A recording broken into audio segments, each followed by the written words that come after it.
was coming, and that I turned my back on it and plummeted with my arms out, digging deep into an air which became thicker and thicker, as dense as it was dark. Earthbound. And it seemed the night was choked with spirits like mine, lost souls, fools, fearing hell, and not believing in paradise. And the waltz played on.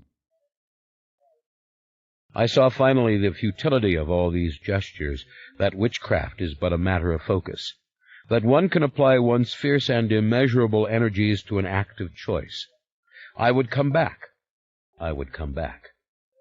I sang it out to the walls. Come back.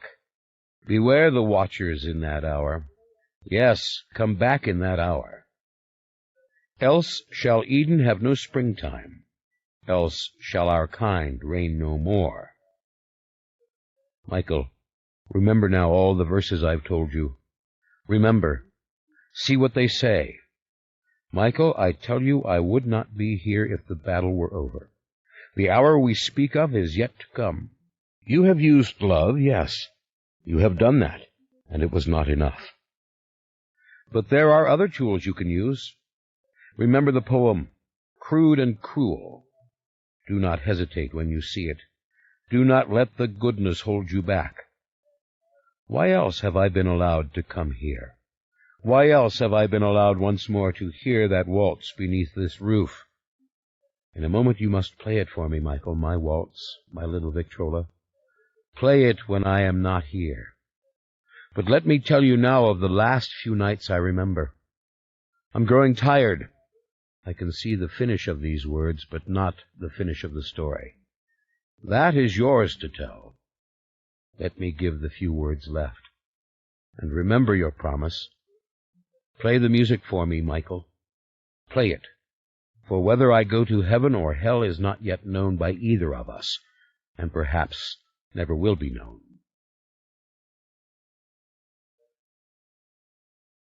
It was a week after that I gave the little Victrola to Evelyn. I had taken advantage of an afternoon when no one was about, sending Richard up to fetch her and tell her to come as soon as she could. I had the boys bring up for me a large Victrola from the dining room, a sizable music box with a fine tone. And then, when Evie and I were alone, I told her to take the little Victrola up home and keep it, and never let it out of her hands till after Mary Beth was gone. I didn't even want Richard to know she'd taken it, for fear he would blab to Mary Beth if she put the screws to him. I told Evie, "You take it, and sing as you walk out with it. Sing and sing." That way, I thought, if Lasher were to observe her taking away this mysterious little toy, he would in befuddlement not attach any meaning to what he saw. I had to remember, the monster could read my thoughts. I was desperate. No sooner had Evie gone, her high singing voice dying away in the stairwell, than I wound the big new Victrola and called Lasher to me. Perhaps he would not heed her at all. When he appeared, I appealed to him. "Lasher, protect always that poor little Evie," I said. "Protect her from the others for my sake. Will you protect that child?" He listened as best he could with the music entrancing him. Invisible, he blundered about the room, knocking things from the mantel, rattling the framed pictures. Fine with me. It was proof that he was there. "Very well, Julien," he sang suddenly, appearing in the midst of a jolly dance, feet striking the boards with some semblance of weight and sound. What a smile! What a dazzle! How I wished for an instant that I had loved him. And by that time I thought, surely Evie is all the way home. Weeks passed. Evie's liberation was now a fact. Richard often took her driving, along with Stella. Tobias took her regularly with him to Mass.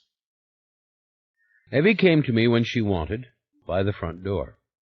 But there were still nights when she chose the trellis, seeking me as if she were a fearless little goddess, and whipping my blood with her courage and her own passion to an obscene and delirious heat. We lay together for hours, kissing, touching one another. What a wonder that in my dotage I should be a skilled lover for one so young. I told her secrets, but only a few. The gods had granted me that final pride. "Julien, I love you," said the crafty Lasher when he was about, hoping I would play the big Victrola because he had come to love it so. Why would anyone harm Evelyn? What is she to us? I see the future. I see far. We have what we require. When Mary Beth came home one afternoon, I sat her down beside me and vowed to her that I had told that little girl nothing of importance, and that they must look out for her as the years passed. Tears came into Mary Beth's eyes, one of the few times I ever saw them. "Julien, how you misunderstand me and everything that I have done. All these years I've striven to bring us together, to make us strong in number and in influence, to make us happy. Do you think I would hurt a child that has your blood? Cortland's daughter?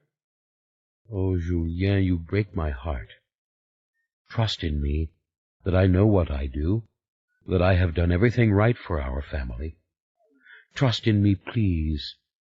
Julien, don't die in agitation and fear. Don't let this happen to you. Don't let the last hours be ugly with fear. I'll sit with you night and day if I have to. Die calm.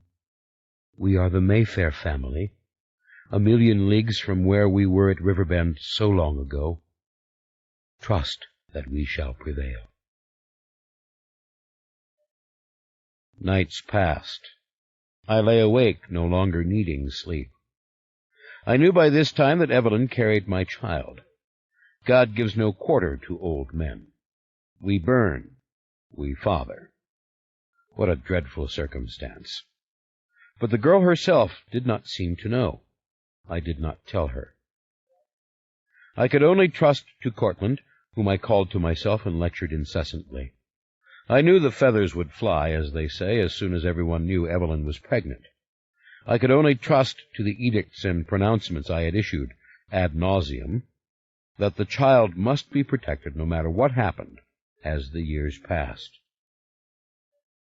A night came on, peaceful, warm. It must have been midsummer when I died. Surely it was. The crepe myrtles were full of pink blossoms. Surely I have not imagined such a thing. And I had sent everyone away from me. I knew it was coming. I lay quiet on a heap of pillows, looking out at the clouds above the crepe myrtle. I wanted to go back and back to Riverbend. I wanted to sit with Marie Claudette. I wanted to know honestly, to know who had been that young man who kidnapped slaves and brought them to Marguerite's chambers for her wild experiments. Who had been that thoughtless knave? I lay there, and then a most dreadful truth seized me. A little truth, really. I couldn't move. I couldn't lift myself up. I could not make my arms obey. Death was stealing over me like a winter chill. It was freezing me. And then, as if there were a god for raconteurs and lechers, there appeared Evelyn above the edge of the roof, her white hands on the green vines. Up she came and across the porch-top, and I could hear her voice through the thick glass. "Open the window, Oncle Julien. It's Evie, open to me." I couldn't move. I stared at her, my eyes brimming. "Oh, darling," I whispered in my heart. And then Evie called on her witch's gifts, and with her hands and her gifts she sent the window rattling upward. She reached inside and took me by my shoulders, so frail and small I must have been by then. She brought me forward and kissed me. "Oh, darling, yes, yes." And beyond her, spreading out over the whole sky, the storm gathered. I heard the first raindrops strike the porch roof beneath her. I felt them on my face. I saw the trees begin to move in their fury, and I heard the wind, wailing as if he were wailing, lashing the trees and crying in his grief as he had on the death of my mother and on the death of her mother. Yes, it was a storm for the death of the witch, and I was the witch. And it was my death and my storm. 24.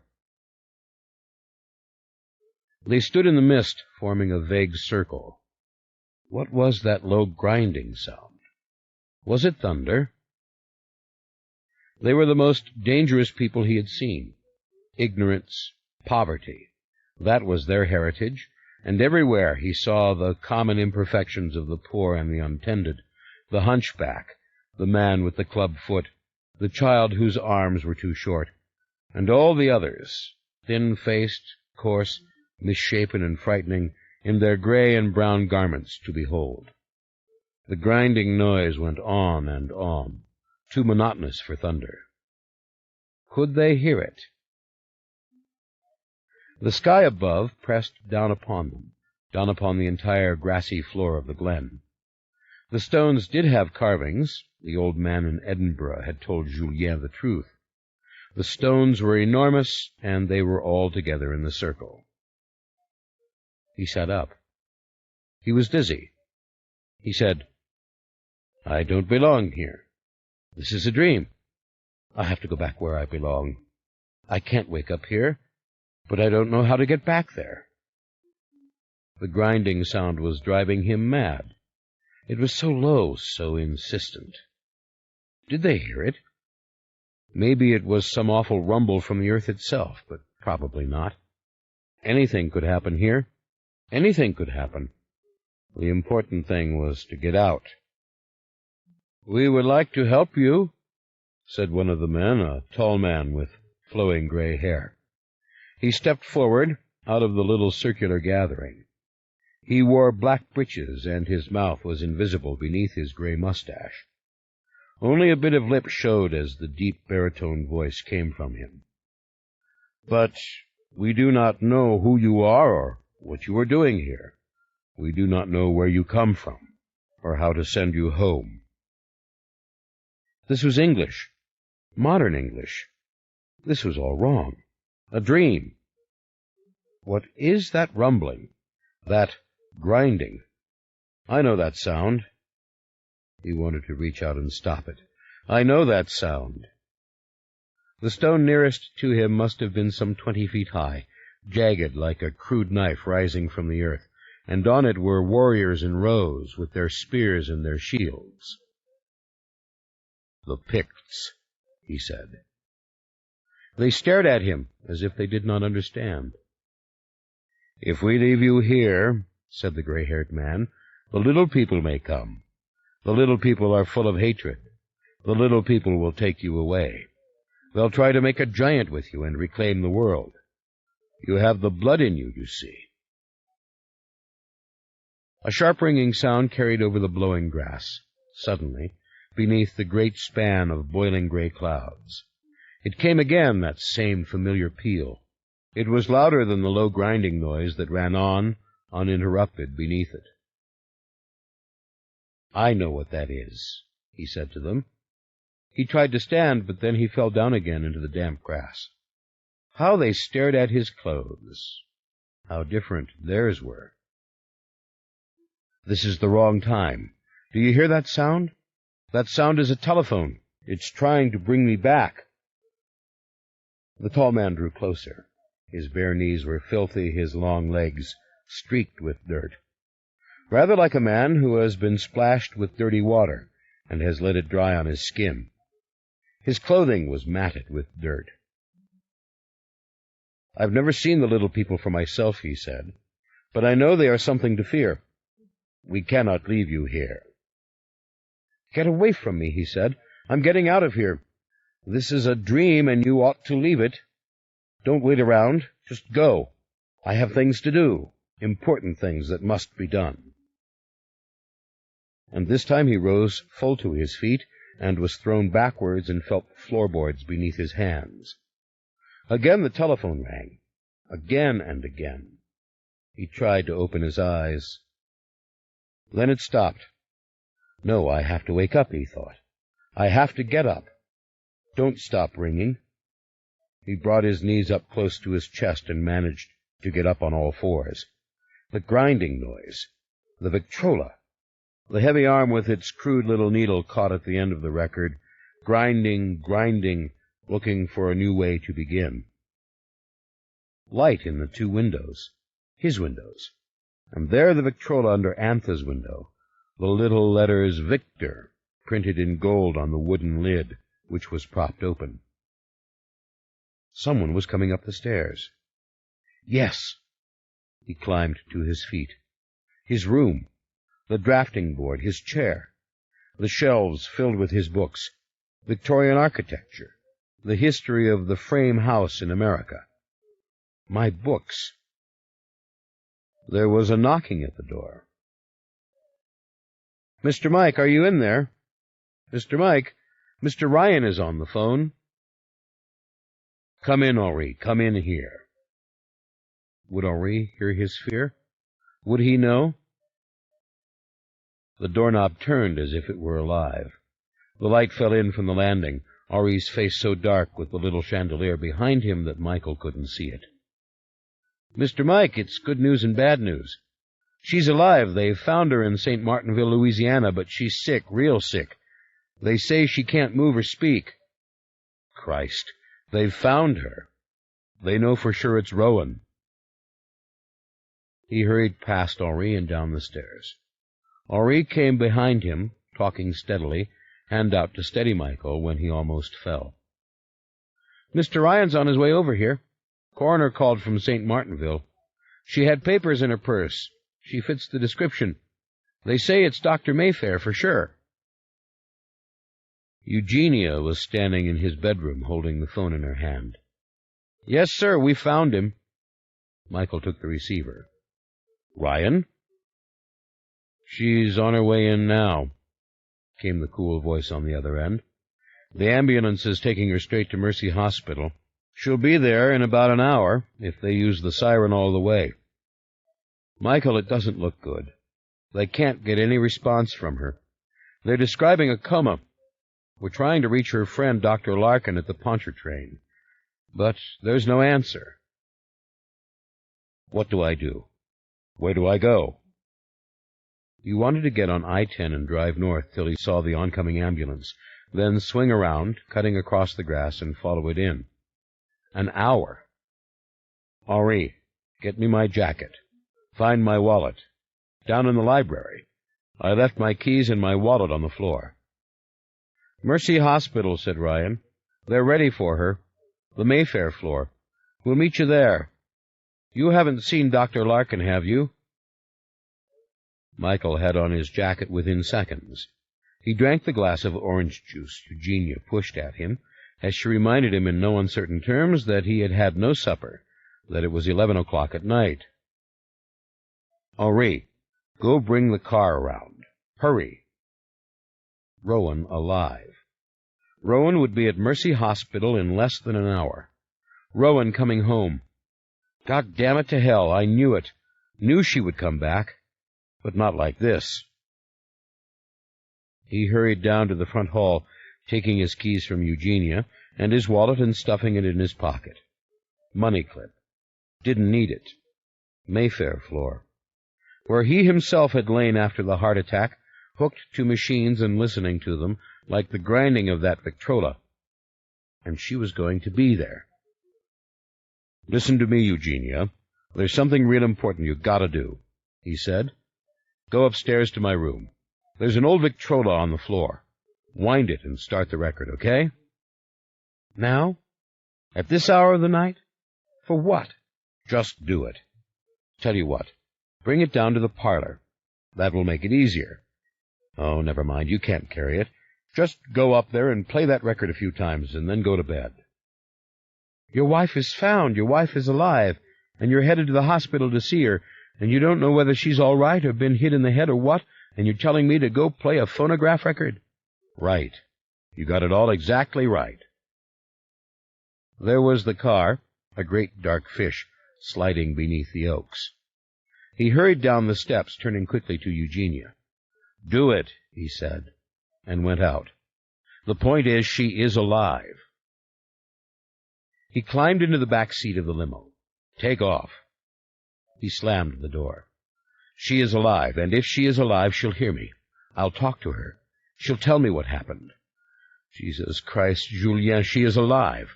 The hour is not yet come." As the car moved onto Magazine Street and headed downtown, the rest of the poem came back to him, all of it, a long string of dark and dreamy words. He heard Julien's voice, with the fancy French accent illuminating the letters, just as surely as the old monks had illuminated letters when they painted them bright red or gold, and decorated them with tiny figures and leaves. "Beware the watchers in that hour, bar the doctors from the house. Scholars will but nourish evil, scientists would raise it high." "Isn't it the most terrible thing?" Henri was saying. "All of those poor women. To think of it, all of them dead the same way." "What the hell are you talking about?" asked Michael. He wanted a cigarette. He could smell that sweet cheroot of Julien's. The fragrance clung to his clothes. Like a bolt it came back. Julien, lighting that cheroot, inhaling and then waving to him, and the deep glint of the brass bed in the room, and Violetta singing to all those men. "What poor women? What are you talking about? It's like I'm Rip Van Winkle." "Give me the time." "The time is 11:30 p.m., boss," said Henri. "I'm talking about the other Mayfair women, Miss Mona's mother dying uptown, and poor Miss Edith downtown. The best I can remember, I never met her. And I don't even remember the name of the other lady, and the lady in Houston, and the one after that." "You're telling me all these women are dead? These Mayfair women?" "Yes, boss. All died the same way, Miss B. said. Mr. Aaron called. Everybody was calling. We didn't even know you were home. The lights were out upstairs in that room. How would I know you were asleep on the floor?" Henri went on, something about looking all over the house for Michael, saying to Eugenia this and that, and going outside to look for him, and on and on. Michael didn't hear it. He was watching the decayed old brick buildings of Magazine Street fly by. He was hearing the poem. Pain and suffering as they stumble, blood and fear before they learn. 25. So, this is Stoloff. He knew the moment he stepped off the plane. They had tracked him all the way, and here was the big man waiting for him, a bit over-muscular in his black raincoat, with large eyes of a pale, indistinct color, which nevertheless shone rather bright, like clear glass. The man had near-invisible blonde eyelashes and bushy eyebrows, and his hair was light. He looked Norwegian to Yuri, not Russian. Eric Stoloff. "Stoloff," Yuri said, and, shifting his bag to the left, he extended his hand. "Ah, you know me," said the man. "I wasn't sure that you would." Accent, Scandinavian with a touch of something else. Eastern Europe. "I always know our people," said Yuri. "Why have you come to New Orleans? Have you been working with Aaron Leitner? Or are you here simply to meet me?"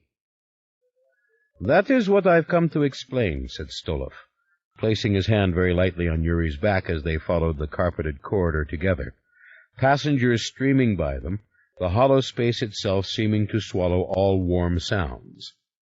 The man's tone was very cooperative and open. Yuri didn't quite believe it. "Yuri," said the other, "you shouldn't have left the mother house, but I understand why you did. But you know we are an authoritarian order. You know obedience is important. And you know why." "No, you tell me why. I am excommunicated now. I feel no obligation to talk to you. I came to see Aaron. That's the only reason I am here." "I know that, of course I do," said the other, nodding. "Here, shall we stop for coffee?" "No, I want to go to the hotel. I want to meet with Aaron as soon as I can." "He couldn't see you now if he wanted to," said Stoloff, in a low, conciliatory voice. "The Mayfair family is in a state of crisis. He is with them. Besides, Aaron is an old and loyal member of the Talamasca. He won't be happy that you've come so impulsively. Your show of affection may even embarrass him." Yuri was silently infuriated by these words. He didn't like this big blonde-haired man. "So I will find him and find out for myself. Listen, Stoloff, I knew when I left I was out. Why are you talking this way to me, so patient, so agreeable? Does Aaron know you are here?" "Yuri, you are valuable to the Order. Anton is a new superior general. Perhaps David Talbot would have handled things much better. It's in times of transition that we sometimes lose people whom we come very much to miss." The man gestured to the empty coffee shop where china cups shimmered on smooth formica tables. Smell of weak American coffee, even here in this town. "No, I want to go on," said Yuri. "I am going to find Aaron. Then the three of us can talk, if you like. I want to tell Aaron I'm here." "You can't do that now. Aaron is at the hospital," said Stoloff. "Rowan Mayfair has been found. Aaron is with the family. Aaron is in danger.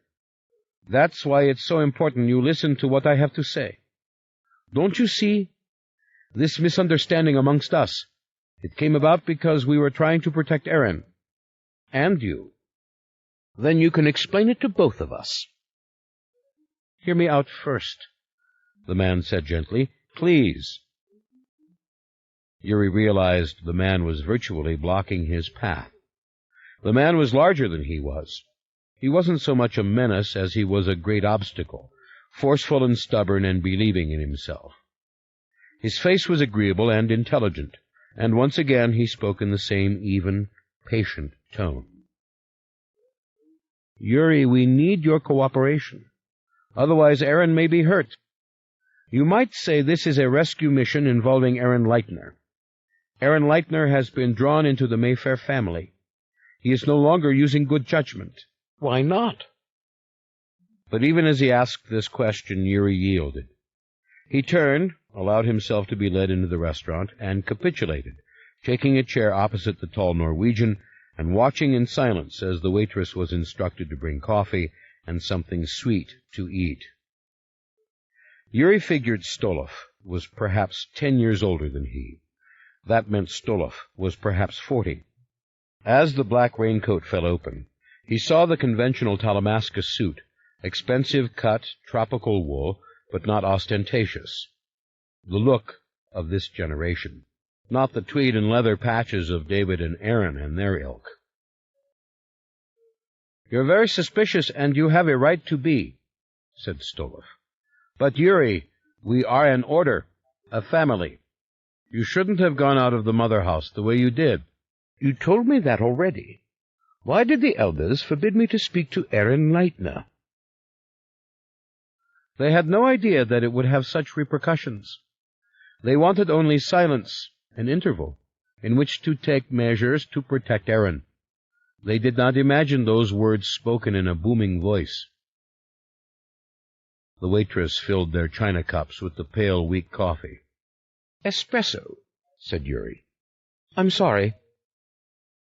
He pushed the pallid cup away. The woman laid down rolls for them to eat, sweet-smelling, iced, and sticky. Yuri wasn't hungry. He had eaten something wholly unappetizing and very filling on the plane. "You said they found Rowan Mayfair," said Yuri, staring at the rolls and thinking how sticky they would be if he touched them. "You mentioned a hospital." Stoloff nodded. He drank his pale, amber-colored coffee. He looked up with those peculiar soft light eyes.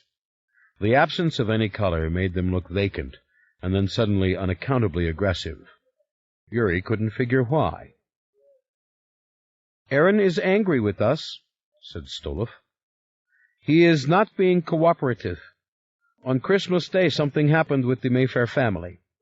He believes that if he had been present, he could have helped Rowan Mayfair.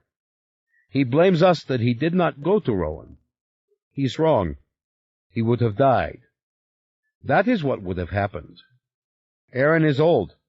His investigations have seldom, if ever, involved this sort of direct danger. "That wasn't my impression," said Yuri. "The Mayfair family tried to kill him once before. Aaron has seen plenty of danger. Aaron has been in danger in other investigations. Aaron is a treasure to the Order, because he has seen and done so much." "Ah, but you see, it is not the family which is the threat to Aaron now. It is not the Mayfair witches. It is an individual whom they have aided and abetted, so to speak. Lasher. I see you know the file." "I know it."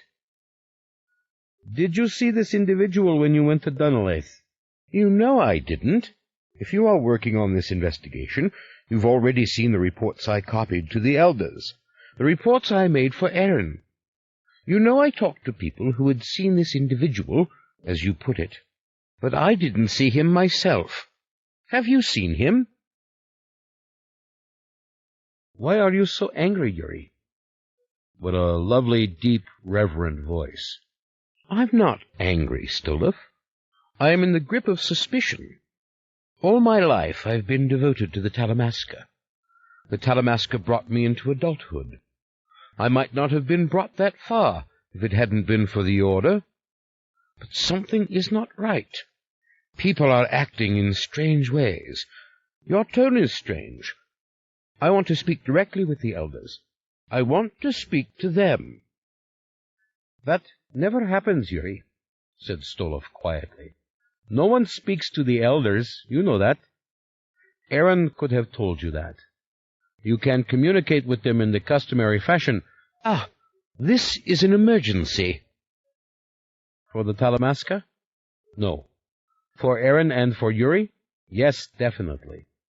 But for the Talamasca, nothing is an emergency. We are like the Church of Rome." "Rowan Mayfair, you said they found her. What is this about?" "She is in Mercy Hospital, but sometime this morning they will take her home. Overnight she was on a respirator. This morning they removed her from it. She continues to breathe on her own, but she will not recover. They confirmed this last night. There has been enormous toxic damage to her brain, the kind of damage produced by shock, drug overdose, an allergic reaction, a sudden rise in insulin. I am quoting her physicians now to you. I'm telling you what they are telling the other members of the family. They know she cannot recover, and her own wishes regarding such situations are in writing. As the designee of the legacy, she laid down her own medical instructions for such a crisis, that once a negative prognosis had been confirmed, she be removed from life support and taken home." Stolov looked at his watch, a rather hideous contraption full of tiny dials and digital letters. "They are probably taking her home now." He looked at Yuri. "Aaron is most surely with them. Give Aaron some time." "I'll give you exactly 20 minutes. Explain yourself. Then I'm going on." "All right. This individual, Lasher, he is very dangerous. He is unique as far as anyone knows. He is trying desperately to propagate. There is some evidence that some members of the Mayfair family might be useful to him in this, that the family carries a genetic peculiarity, an entire set of chromosomes which other humans do not have. There is evidence that Michael Curry carries this same surplus of mysterious chromosomes, that it is a trait peculiar to those of the northern countries, in particular the Celts. When Rowan and Michael mated, they produced this unique creature, not human, but it might not have been successfully born if there had not been some extraordinary spiritual intervention, the migration, if you will, of a powerful and willful soul. This soul entered the embryo before its own soul had taken control of it, and this soul directed the embryo's development, availing itself of these surplus chromosomes to produce a new, perhaps unprecedented design. It was a meeting, if you will, of mystery and science, of something spiritual and a genetic irregularity of which that spiritual force took advantage, a sort of physical opportunity for an occult and powerful thing. Yuri considered this for a long moment. Lasher, the spirit who would be flesh, who had threatened Pater Van Abel with his grim predictions, who had tried again and again to materialize, had been born to Rowan Mayfair. This much he had deduced before he ever came here. That the creature wanted to mate, to reproduce, that was something he had not considered. But it was logical. "Oh, very logical," said Stoloff. "Evolution is about reproduction. This thing is now caught up in the broad scheme of evolution. It has made its grand entry. It would now reproduce and take over. And if it can find the right woman, it will be successful. Rowan Mayfair has been destroyed by its attempts to reproduce. Her body has been ravaged by her brief aborted pregnancies. Other women in the family, lacking the surplus chromosomes, suffered fatal hemorrhages within hours of the creature's visitation. The family knows the creature destroyed Rowan Mayfair, and that it is a menace to other Mayfair females, that it will use up their lives rapidly in an effort to find one who can survive fertilization and successfully give birth. The family will close ranks, protect itself, and hide this knowledge, just as it has always done with such occult secrets in the past. It will seek the creature in its own fashion, using its immense resources. It will not allow the world outside to assist or to know." "What is the danger to Aaron? I don't see it from what you say." "Very obvious. Aaron knows about this creature. He knows what it is. In the first days after Christmas, before the Mayfairs understood what had happened, careless things were done. Forensic evidence was gathered from the site of the creature's birth. It was sent to an impersonal agency. Then Rowan herself contacted a doctor in San Francisco, sending him tissue samples of this creature and of herself. This was a terrible error. The doctor who analyzed these materials in a private institute in San Francisco is now dead. The doctor who delivered the material, who came here to discuss it with the family, has completely disappeared. Last night he left his hotel here without explanation. He has not been seen since. In New York, the genetic tests done in connection with this creature have vanished. Same in a genetic institute in Europe, to which the New York institution sent samples of his work. All traces of the being are now gone from official sources. But we, the Talamasca, know all about this being. We know everything about him. More even than the poor unfortunates who studied his cells beneath the microscope. More even than the family now struggling to protect itself from him. The being will seek to eradicate our knowledge. This was inevitable. Perhaps an error in judgment was made." "What do you mean?" The waitress set down the small cup of black espresso. Yuri tested the porcelain with his fingers. Too hot.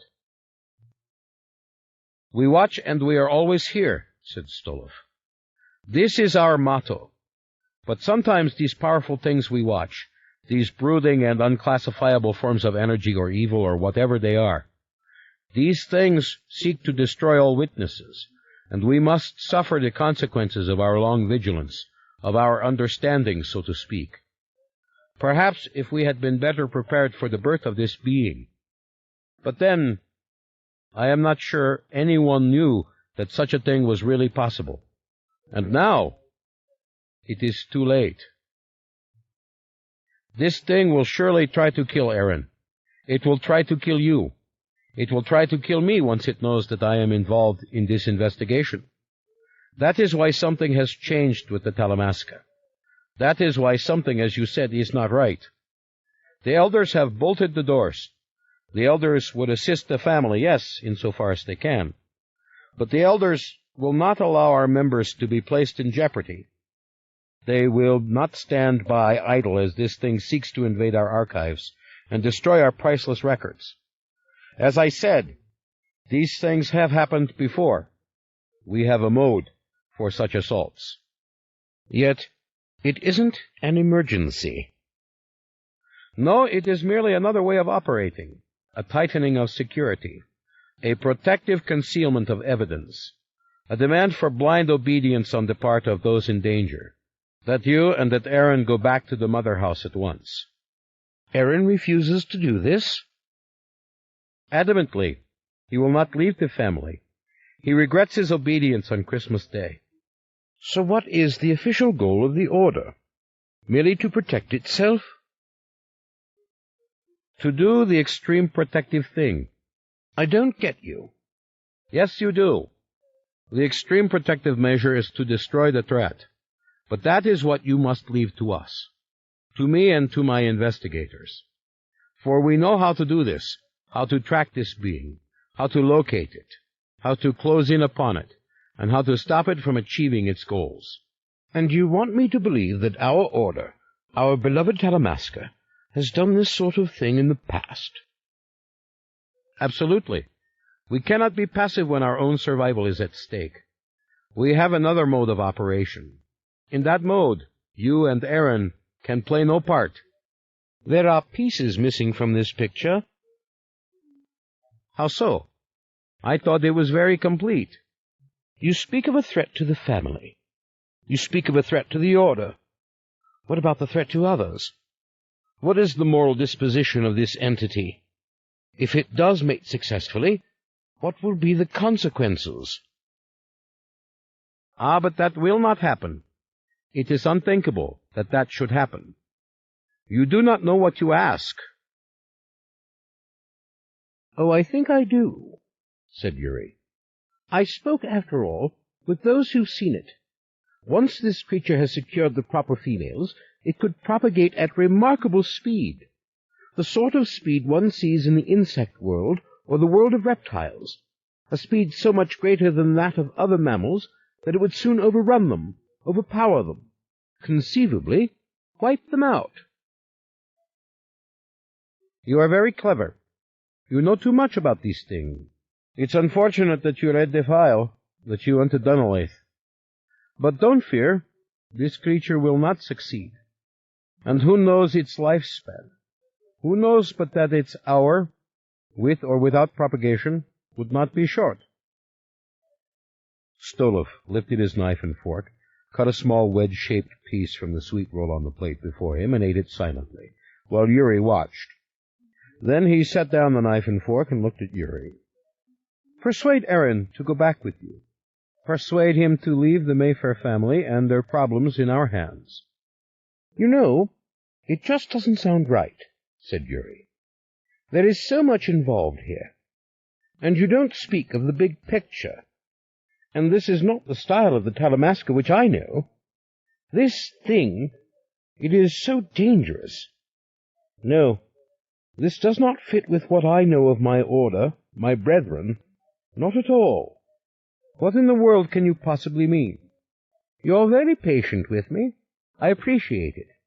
But our Order is too smooth for all this. The elders know how to take care of everything without creating suspicion and alarm. There's something crude about the way it all happened. It would have been a simple thing for the elders to keep me contented in London, to keep Aaron contented. But this is all clumsy, hasty, impolite. I don't know. This is not the Talamasca to me. Yuri, the Order expected your complete obedience. It had a right to expect it. For the first time, the man displayed a tiny bit of anger. He laid his napkin down on the table, rudely, beside his fork. Dirty napkin on the table. Napkin smeared with sugar and stained with droplets of coffee. Yuri stared at it. Yuri, said Stolov, women have died in the last 48 hours. This doctor, Samuel Larkin, is probably dead too. Rowan Mayfair will die sometime during the next few weeks. The elders did not expect that you would cause them trouble at this hour. They did not anticipate that you would add to their burdens, any more than they anticipated Aaron's disloyalty. Disloyalty? I told you, he won't leave the family. But he is an old man. There is nothing he can do against Lasher. There never was. Anger again. Yuri sat back. He thought for a long moment. He stared at the napkin. The man picked it up, wiped his mouth with it again, and laid it back down. Yuri stared at it. "I want to communicate with the elders," said Yuri. "I want to know these things from them." "Of course. Take Aaron with you today. Take him to New York. You're tired. Rest first, if you will, but only in a location known to us. Then go. And when you reach New York, you can contact the elders. You will have time. You can discuss this between you and Aaron, and then you must go back to London. You must go home." Yuri stood up. He laid the napkin on the chair. "Are you coming with me to see Aaron?" "Yes. Maybe it is for the best that you are here. Maybe it is for the best, for on my own I don't know that I could ever have convinced him to leave here. We'll go now. It's time I talked to him myself." "You mean you have not done that?" "Yuri, I have my hands full, as they say, and Aaron is not cooperative now." There was a car waiting for them, an egregious American Lincoln limousine. It was lined in gray velvet. Its glass was so dim that the outside world fell under an edict of utter night. Impossible to really see a city through such windows, Yuri thought. He sat very still. He was thinking of something that had happened to him years ago. He was remembering the long train ride with his mother into Serbia. She had given him something, an ice pick, though he did not know what it was at the time. It was a long, rounded, and pointed instrument, made of metal, with a wooden handle which had once been painted, and from which the paint had been chipped away. "Here, you keep this," she'd said. "You use it if you have to. You stick it straight in, between the ribs." How fierce she'd looked in those moments. And he had been so startled. "But who's going to hurt us?" he had asked. He did not know at this moment whatever became of the ice pick. Perhaps it had been left on the train. He had failed her, hadn't he? Failed her and himself. And now he realized, as this smooth car went up on the freeway and gained speed, he had no weapon, no ice pick, no knife. Even the Swiss Army knife he carried he had left at home because he was taking a plane. They don't want such things on a plane. "You'll feel better once you've communicated with the elders, once you've reported in and been officially invited to return home." Yuri looked at Stolov, who sat there all in priestly black, with only a bit of white collar showing, and his large pale hands opening and closing as they rested on his knees. Yuri smiled very deliberately. "You're right," he said. "A fax sent to a number in Amsterdam. It is so well calculated to inspire trust."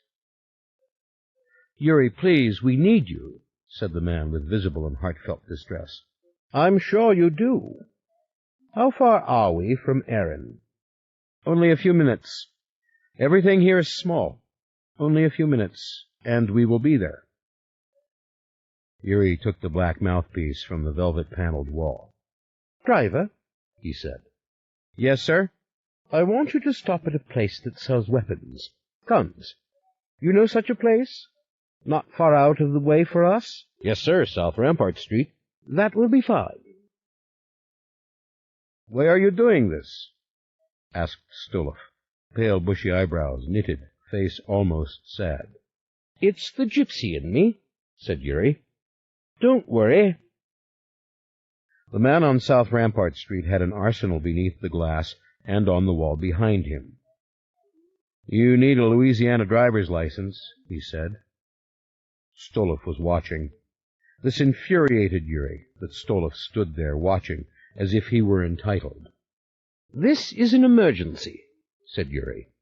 "I need a gun with a long barrel. There, that's fine. .357 Magnum. A box of cartridges. Here." He took the money out of his pocket. $100 bills, 10 of them. Then 20, slowly counted out. "Do not worry," he said. "I am not a crook, but I need the gun. You understand?" He loaded it there in the shadowy little store with Stolov watching. He put the rest of the bullets into his pockets, divided up in little handfuls, heavy, loose.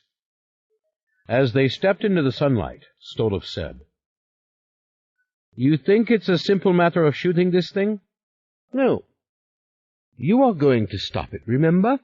We are going home, Erin and I. But we are in danger. You said so. Terrible danger. And now I have my gun. He gestured to the car. After you. You must not do anything stupid or foolish, said the other man. It wasn't anger this time, just apprehension. He laid his hand on Yuri's hand. Yuri looked down. He thought how pale was the skin of this Norwegian and how dark was his own. Like what? Like try to shoot it, that's what. The man was exasperated. The order has a right, he said, to finer devotion than this.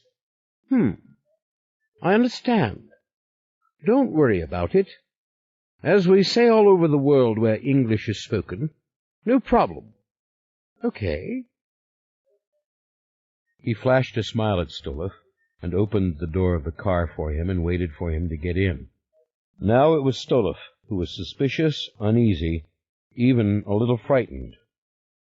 And I barely know how to pull the trigger, Yuri thought. 26. Mona had never thought her first days at Mayfair and Mayfair would be like this. She was at the big desk in Pierce's spacious, dark-paneled office, typing furiously on a 386 SX IBM-compatible computer, just a tad slower than the monster she had at home. Rowan Mayfair was still alive, now 18 hours after surgery, and 12 hours after they'd taken her off the machines. Any minute she might stop breathing, or she might live for weeks. Nobody really knew. The investigation was forging ahead. Nothing to do right now but stay with the others and think and wait and write. She banged away on the white keyboard, faintly annoyed by the noisy click. Confidential to file from Mona Mayfair was her title. It was protected. No one could access this material except Mona herself. When she got home, she'd transfer via modem. But for now, she couldn't leave here. This is where she belonged. She had been here since last night. She was writing down everything she had seen, heard, felt, thought. Meantime, every room in the vast complex of offices was occupied, busy, soft voices speaking steadily and in conflict with each other into different phones behind partially open doors. Couriers came and went. It was quiet, without panic. Ryan was behind his desk in the large office, as they called it, with Randall and Anne-Marie. Lauren was down the hall. Sam Mayfair and two of the Grady Mayfairs from New York were in the conference rooms using all three phones. Somewhere, Liz Mayfair and Cecilia Mayfair made their calls.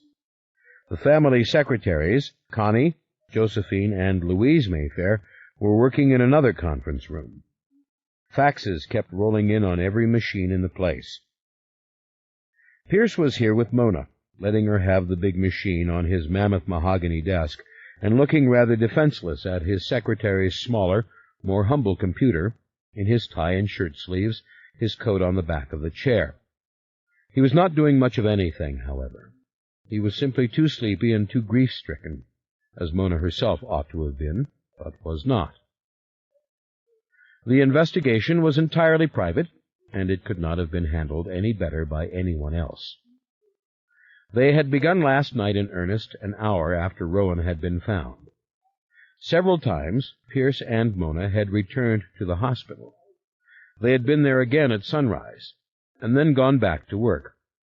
Ryan, Pierce, Mona, and Lauren were the nucleus of the investigation.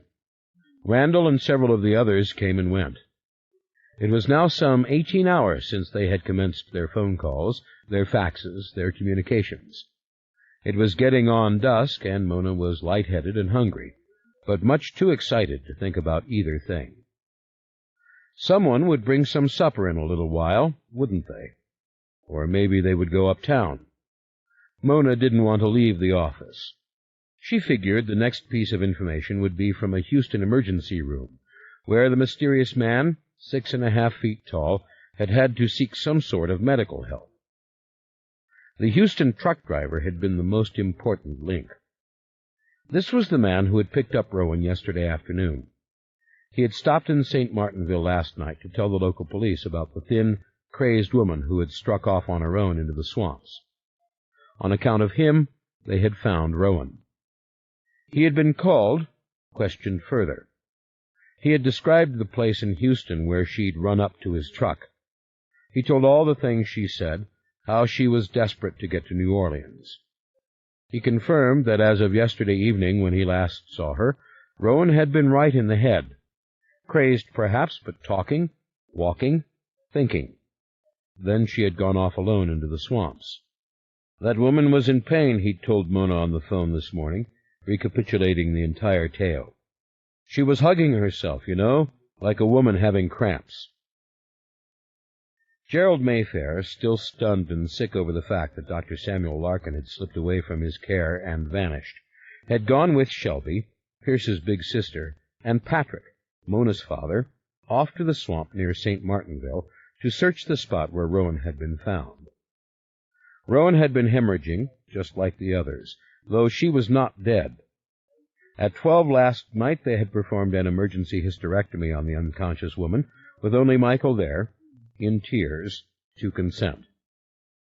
It was either that or she'd never make it till morning. Incomplete miscarriage. Other complications. Look, we're lucky she's still breathing. And breathing she was. Who knew what they might discover up there in the grass in that St. Martinville swamp park? It was Mona who had suggested this and was all for going herself. Patrick, her dad, was all sobered up now and determined to be of help. Ryan had wanted Mona to remain here with him. Mona couldn't quite figure that one. Was Ryan worried about her? But then, when Ryan started to buzz her over the intercom every few minutes to ask her some minor question or make some minor suggestion, she knew that he simply wanted her support. Okay by her. She was there to give it. In between calls, she typed, she wrote, she recorded, she described. The Houston office building had been discovered before noon. It was only walking distance from where Rowan had appeared on the highway. Unoccupied except for the 15th floor, which had been leased to a man and a woman. The 15th floor was a grim scene. Rowan had been a prisoner. For long periods, Rowan had been tied to a bed. The mattress was filthy with urine and feces, yet it had been laid with fresh sheets and surrounded by flowers, some of which were still fresh. There was fresh food. It was ghastly, all of it. There had been plenty of blood, not Rowan's, in the bathroom. The man had been hurt there, obviously, maybe even knocked unconscious. Photographs of the bathroom had already come in, but the bloody footprints leading to the elevator and out the front doors of the building clearly indicated he had left on his own. Looks to me from this like he fell again in the elevator. See that? That's blood all over the carpet. He's weak, he's hurt. Well, he had been then, but was he still hurt now? They were canvassing every emergency room in the entire city, every hospital, clinic, doctor's office. They would check the suburbs and then move in concentric circles, checking, until they found where the bleeding man had gone. Within the direct vicinity of the building, they were checking door to door. They were checking alleyways and rooftops, restaurants, buildings that were boarded up. If the man was anywhere nearby, wounded, they would find him. As it was, the bloody foot tracks had vanished under the wheels of the passing traffic. Whether the man had climbed into a vehicle or simply crossed to the other side could never be known. The entire investigation was private, the best that money could buy. One agency after another had been enlisted. Tasks were constantly being assigned, information collated. Private doctors had gathered the blood samples in the Houston bathroom and taken them to private laboratories, the names of which were known only to Lauren and Ryan. The grim prison rooms had been fingerprinted. Every article of clothing, and there had been many, had been packed, labeled, and shipped to Mayfair and Mayfair. Things had already started to arrive. Other leads were being followed. Crumpled stationery and a plastic door key card found in Houston had been traced to a hotel in New York. People were being questioned. Rowan's truck driver was being brought in, at family expense, to give yet another thorough verbal report. It was a hideous picture, the empty office tower, the filthy prison cell, dead flowers, the broken porcelain on the bloody floor. Rowan had escaped, but then something dreadful had happened to Rowan. It had happened out in a grass field under a famous tree called Gabriel's Oak. A beautiful spot. Mona knew it. Lots of school kids knew it. You went to St. Martinville to see it, the Arcadian Museum and Gabriel's Oak. There was Evangeline Oak in the city of St. Martinville, and Gabriel's Oak out there near the old house. Gabriel leaning on his elbows, they said, to wait for Evangeline. Well, Rowan had gone down between the elbows in the grass. Toxic shock, allergic reaction, immunofailure. 100 comparisons had been drawn. But the blood revealed no toxins any longer, not last night, not today. Whatever had happened with the miscarriage was over. Possibly she had simply lost the child and passed out. Ugly, ugly, all of it. But could anything have been uglier than the actual sight of Rowan Mayfair in the white hospital bed, her head straight up on the pillow, her arms by her sides motionless, her eyes staring into space? She had been greatly emaciated, white as paper, but the worst part was the attitude of the arms, parallel, slightly turned in, and the utter blankness of her face. All personality was gone from her expression. She looked faintly idiotic lying there, eyes far too round, and completely unresponsive to movement or to light. Her mouth looked small and strangely round also, as though it had lost whatever character caused it to lengthen into a woman's mouth. Even as Mona sat there watching, Rowan's arms began to pull in closer to the body. The nurses would reach over to stretch them out. Rowan's hair was thin, as if much of it had fallen out. More evidence of severe malnutrition and the aborted pregnancy. She was so small in the white hospital gown, she might as well have been an angel in a Christmas pageant. And then there was Michael, mussed and shaken, sitting beside her, talking to her, telling her that he was going to take care of her, that everyone was gathered, that she mustn't be afraid. He told her he would put colored pictures up in her room, and he would play music. He had found an old gramophone. He would play that for her. He talked on and on. We're going to take care of everything. We're going to take care of everything. He was scared of saying something like, we'll find this bastard thing, this monster. No, who would want to say that to the innocent, blank creature lying there, the grotesque remnant of a woman who knew how to operate with perfect precision and success upon other people's brains? Mona knew that Rowan couldn't hear anything. There was nothing in there listening any more. The brain was still working, a little, causing the lungs to function at a completely mechanical pace, causing the heart to pump with the same frightening regularity, but the outer extremities of the body grew more and more cold. At any moment, the brain might stop giving orders. The body would die. The mind had no concern for itself any longer. The boss of the body had fled. The electroencephalogram was almost flat. The tiny little blips here and there were no more than you would get if you hooked up the machine to a dead brain in a room on a table. You always got something, they said. Rowan had been badly physically hurt. That was really ugly. There were bruises on her pale arms and legs. There was evidence of a spontaneous fracture in her left hip. She bore the bruises and marks of rape. The miscarriage had been extremely violent. There was blood and fluid on her thighs. At 6 o'clock this morning, they had shut off the respirator. She had suffered no complications from the swift and simple surgery. All the tests were completed. They had rushed to take her home at 10 a.m. for one simple reason. They had not expected her to live out the day. Her instructions had been very explicit. She had written them out when she took possession of the legacy. She was to die in the house on First Street. My home. It was all in her own handwriting, completed in the happy days right before the wedding, beautifully in keeping with the spirit of the legacy. To die in Mary Beth's bed. Also, there was the superstition of the family to consider. People were standing in the corridors of Mercy Hospital and saying, "She should die in the master bedroom. She should be home. They ought to take her home to First Street." Old Grandpa Fielding had been adamant. "She will not die in this hospital. You are torturing her. To release her, you must take her home." Mayfair madness in high gear. Even Anne-Marie was saying that she ought to be returned to the famous master bedroom. Who knew? Perhaps the spirits of the dead in the house could help her. Even Lauren said bitterly, "Take the woman home."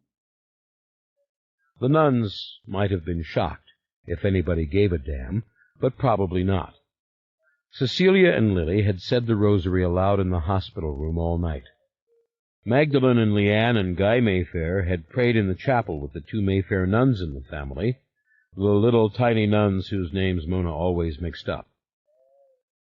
Old Sister Michael Marie Mayfair, the oldest of Mayfair Sisters of Mercy, had come down and prayed over Rowan, loudly, chanting Hail Marys and Our Fathers and Glory Bees. "If that doesn't wake her up," said Randall, "nothing will. Go home and get her bedroom ready." Beatrice had done it with a heavy contingent of helpers, Stephanie and Spruce Mayfair and 2 young black policemen, reluctant as she was to leave Aaron there. Now, back at First Street, enshrined beneath the satin-lined half-tester and covered with ancient quilts and imported coverlets, Rowan Mayfair continued to breathe, unaided. It was already 6 p.m., and she was not dead. An hour ago they had commenced intravenous feeding, fluids, lipids. "It is not life support," said Dr. Fleming. "It is nourishment. Otherwise we would be technically starving her to death." Michael apparently hadn't argued, but then there were so many people involved.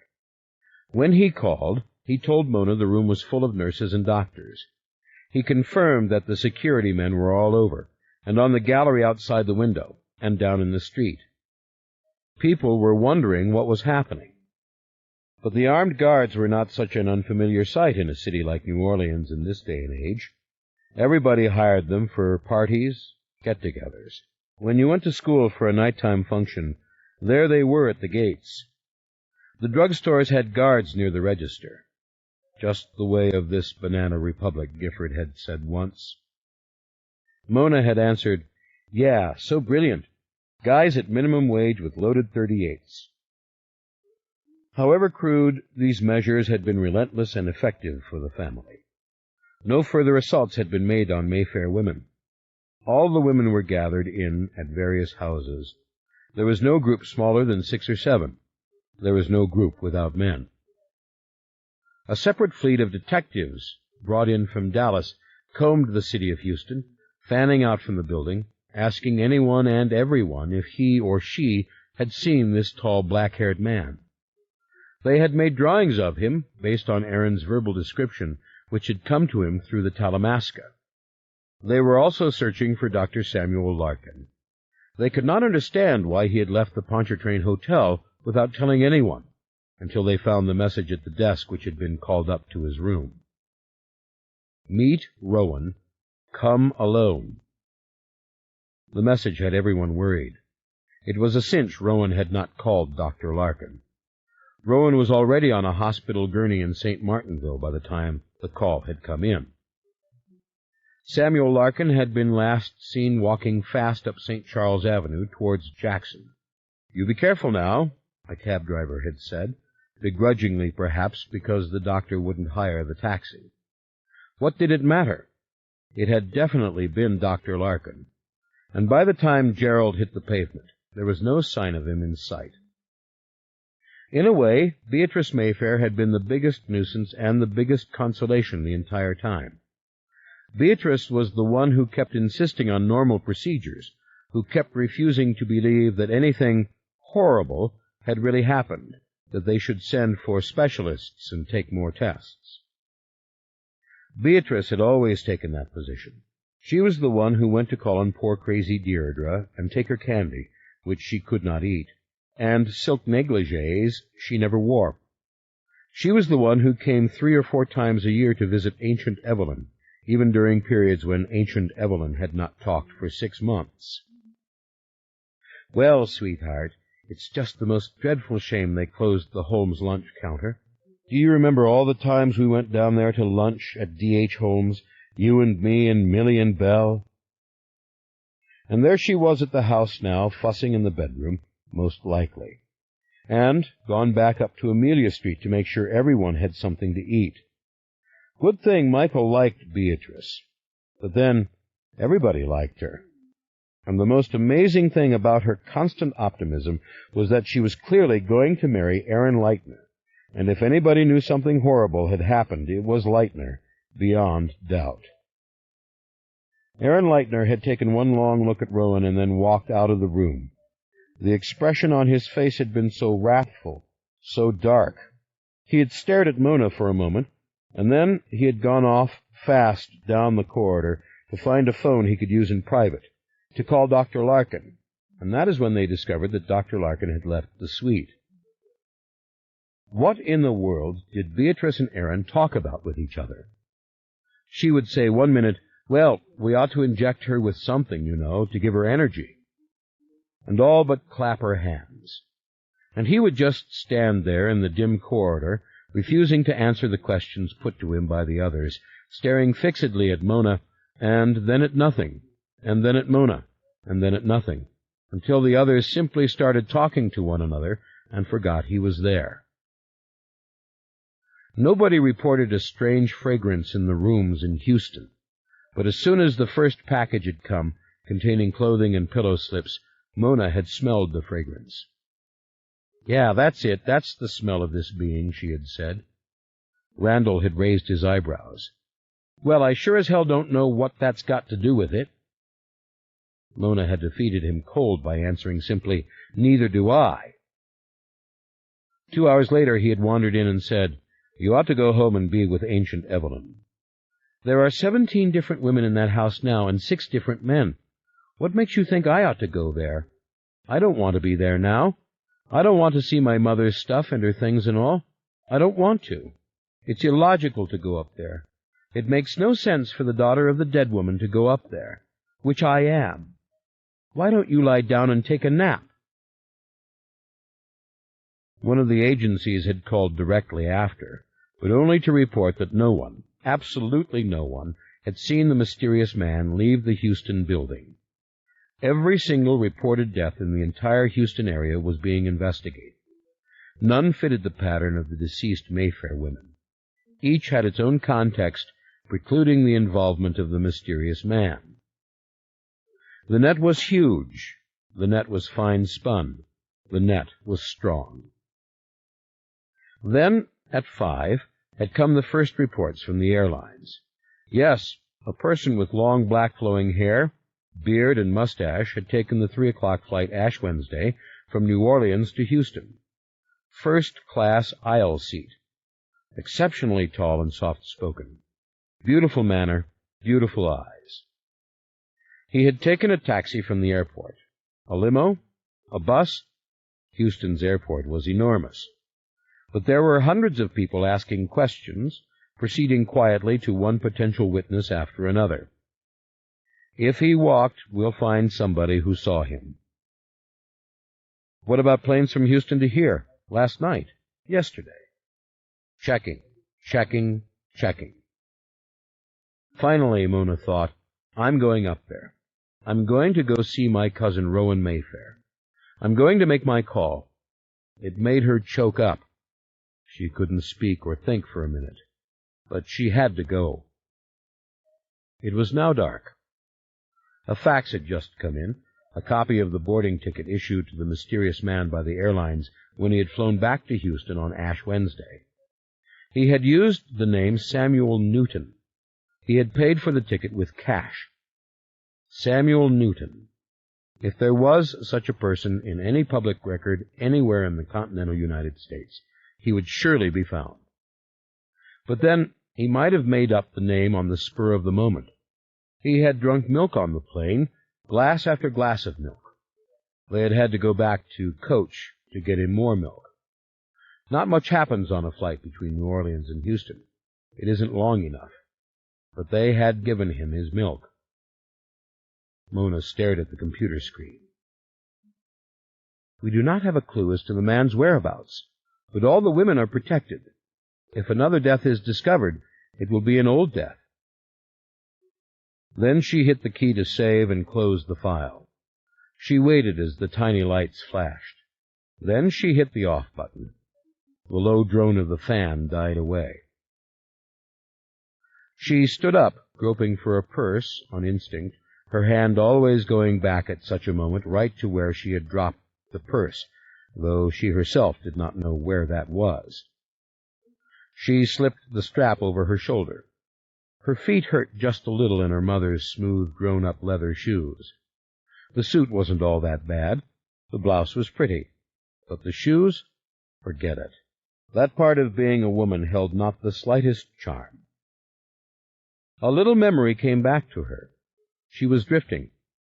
Aunt Gifford was telling her about buying the first pair of heels.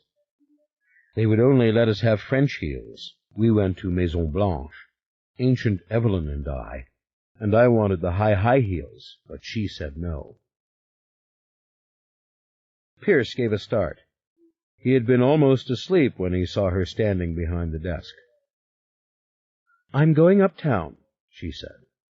Not by yourself, you're not. You're not even riding down in the elevator alone. I know that. There are guards everywhere. I'm riding the streetcar. I have to think.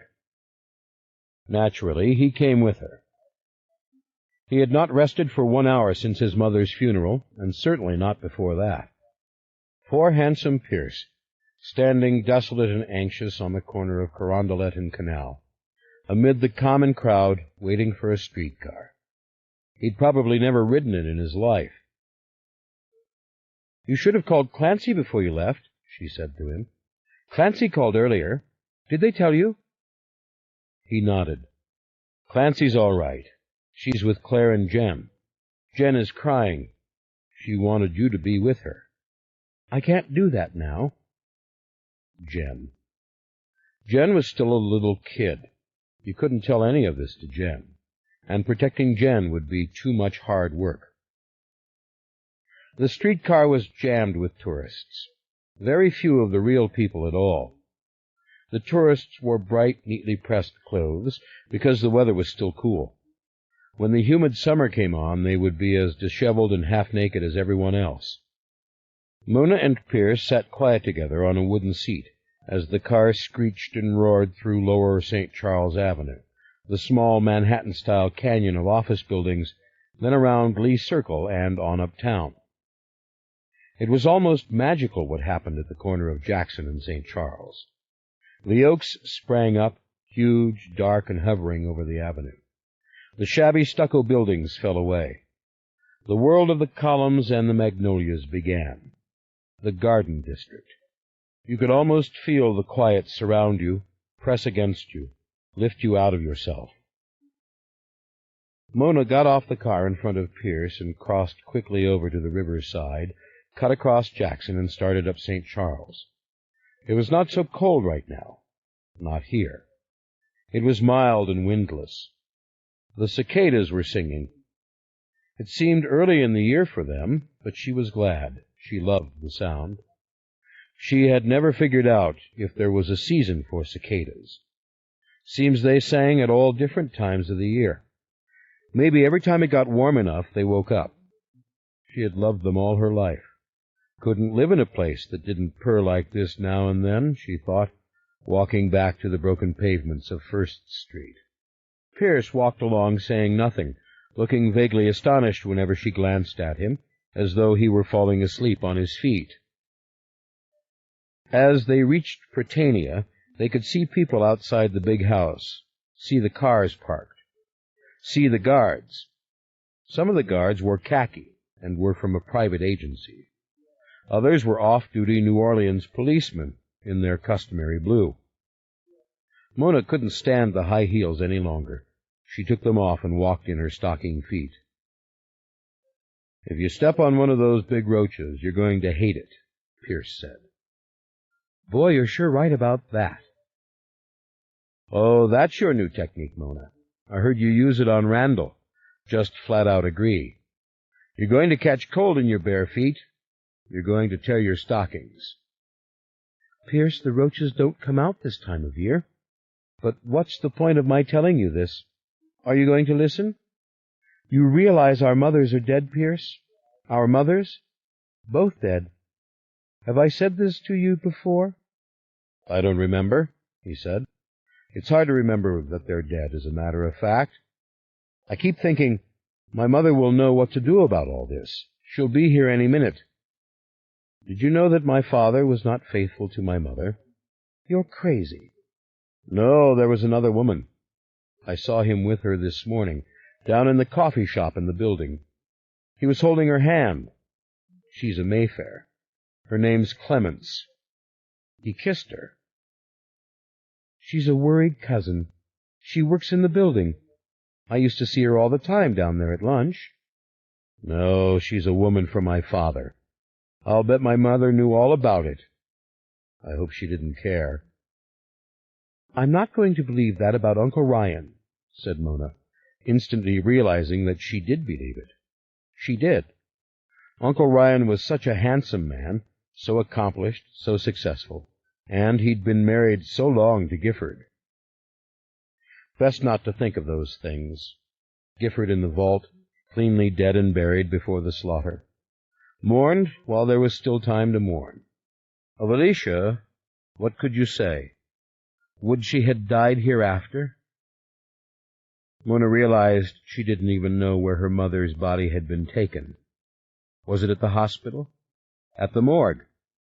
She didn't want to think it was in the morgue. Well, she can sleep now forever. Passed out for all time. Mona started to choke up again and swallowed hard. They crossed Chestnut Street, pushing through the small informal gathering of guards and cousins. Eulalie and Tony and Betsy Mayfair. Garvey Mayfair on the porch with Danny and Jim. Several voices rose at once to tell the guards that Mona and Pierce could come in.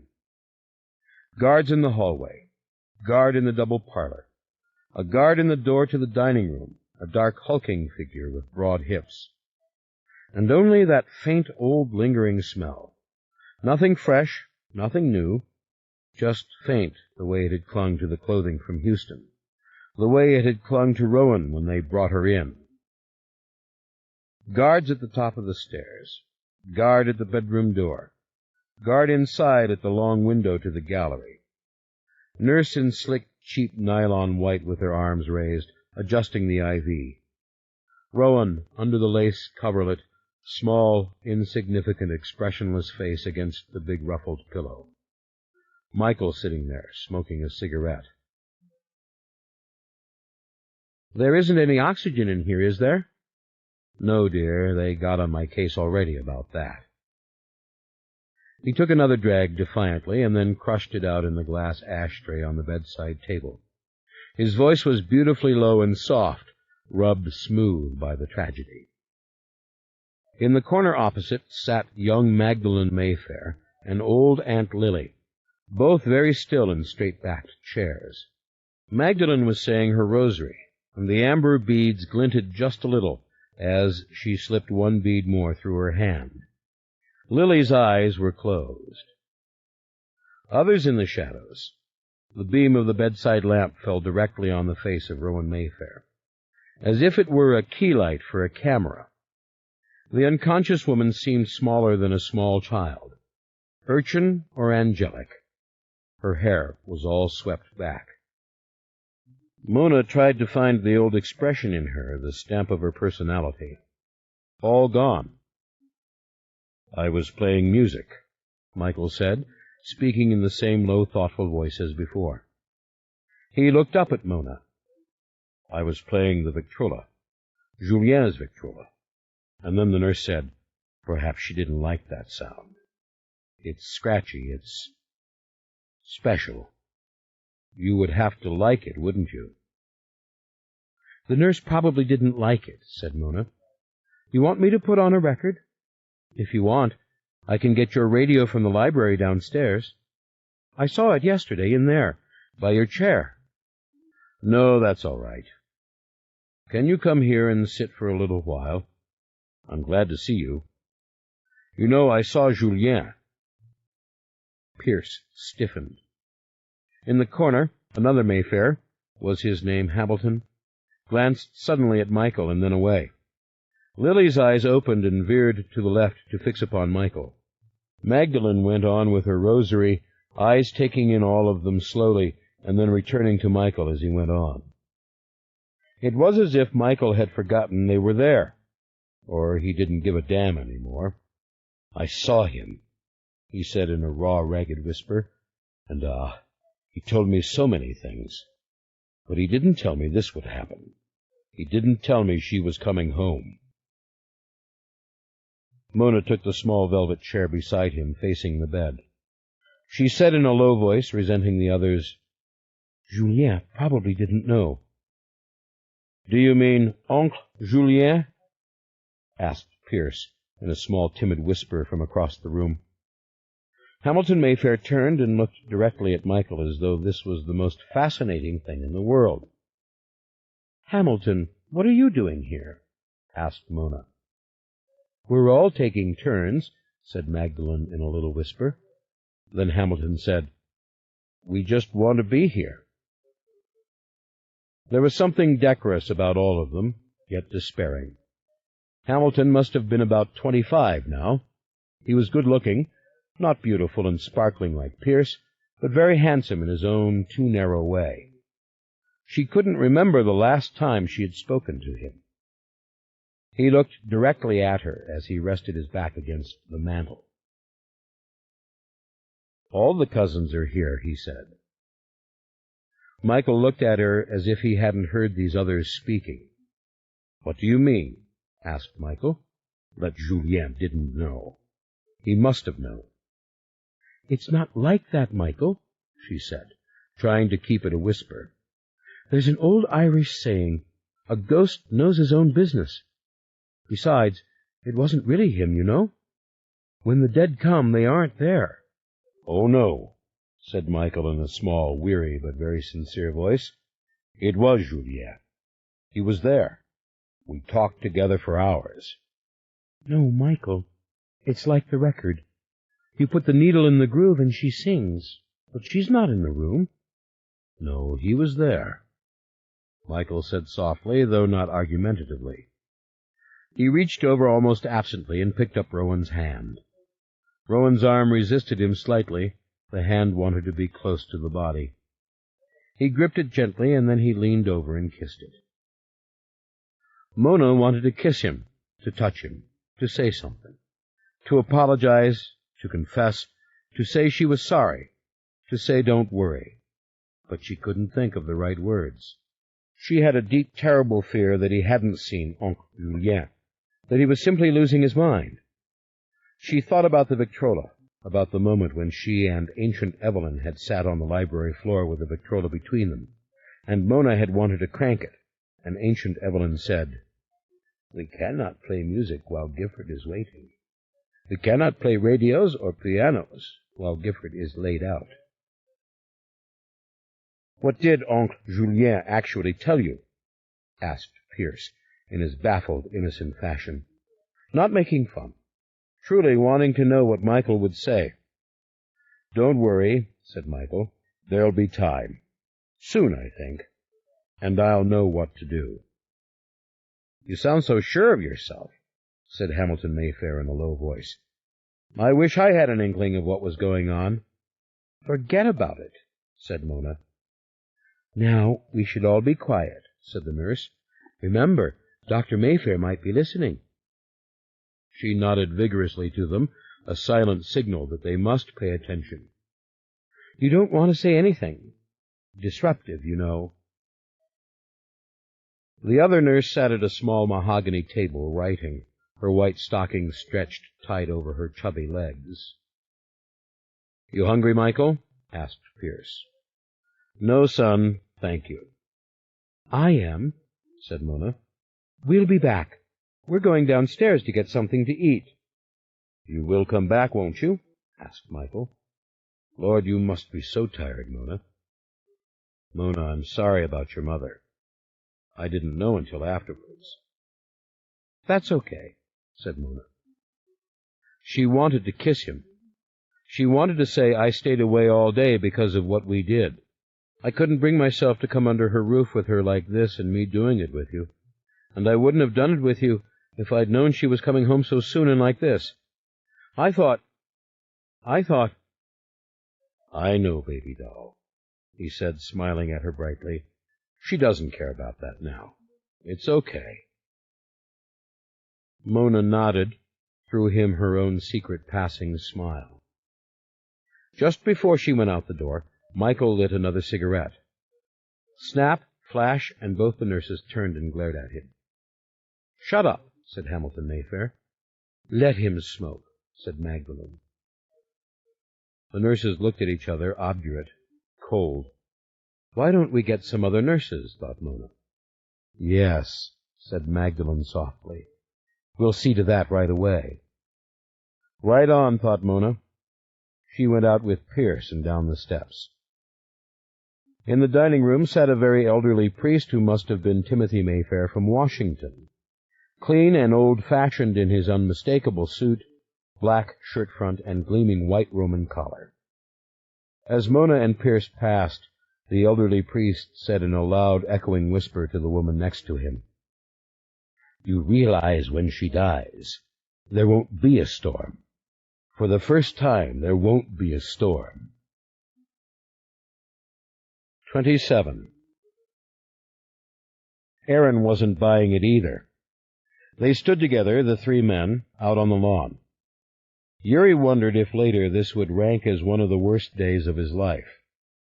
Searching for Aaron, finding him at last in the evening, at this big pink house on this avenue, with the noisy streetcars passing, and with all those people weeping inside.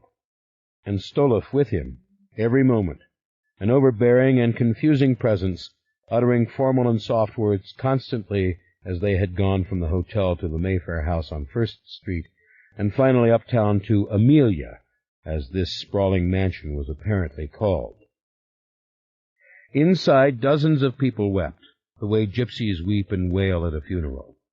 There was much drinking. Clusters of persons stood outside smoking and talking. It was convivial, yet tense. Everyone was waiting for something. But no bodies were coming here. One was in the vault already, Yuri had learnt, and the others were in the freezer of the hospital very nearby.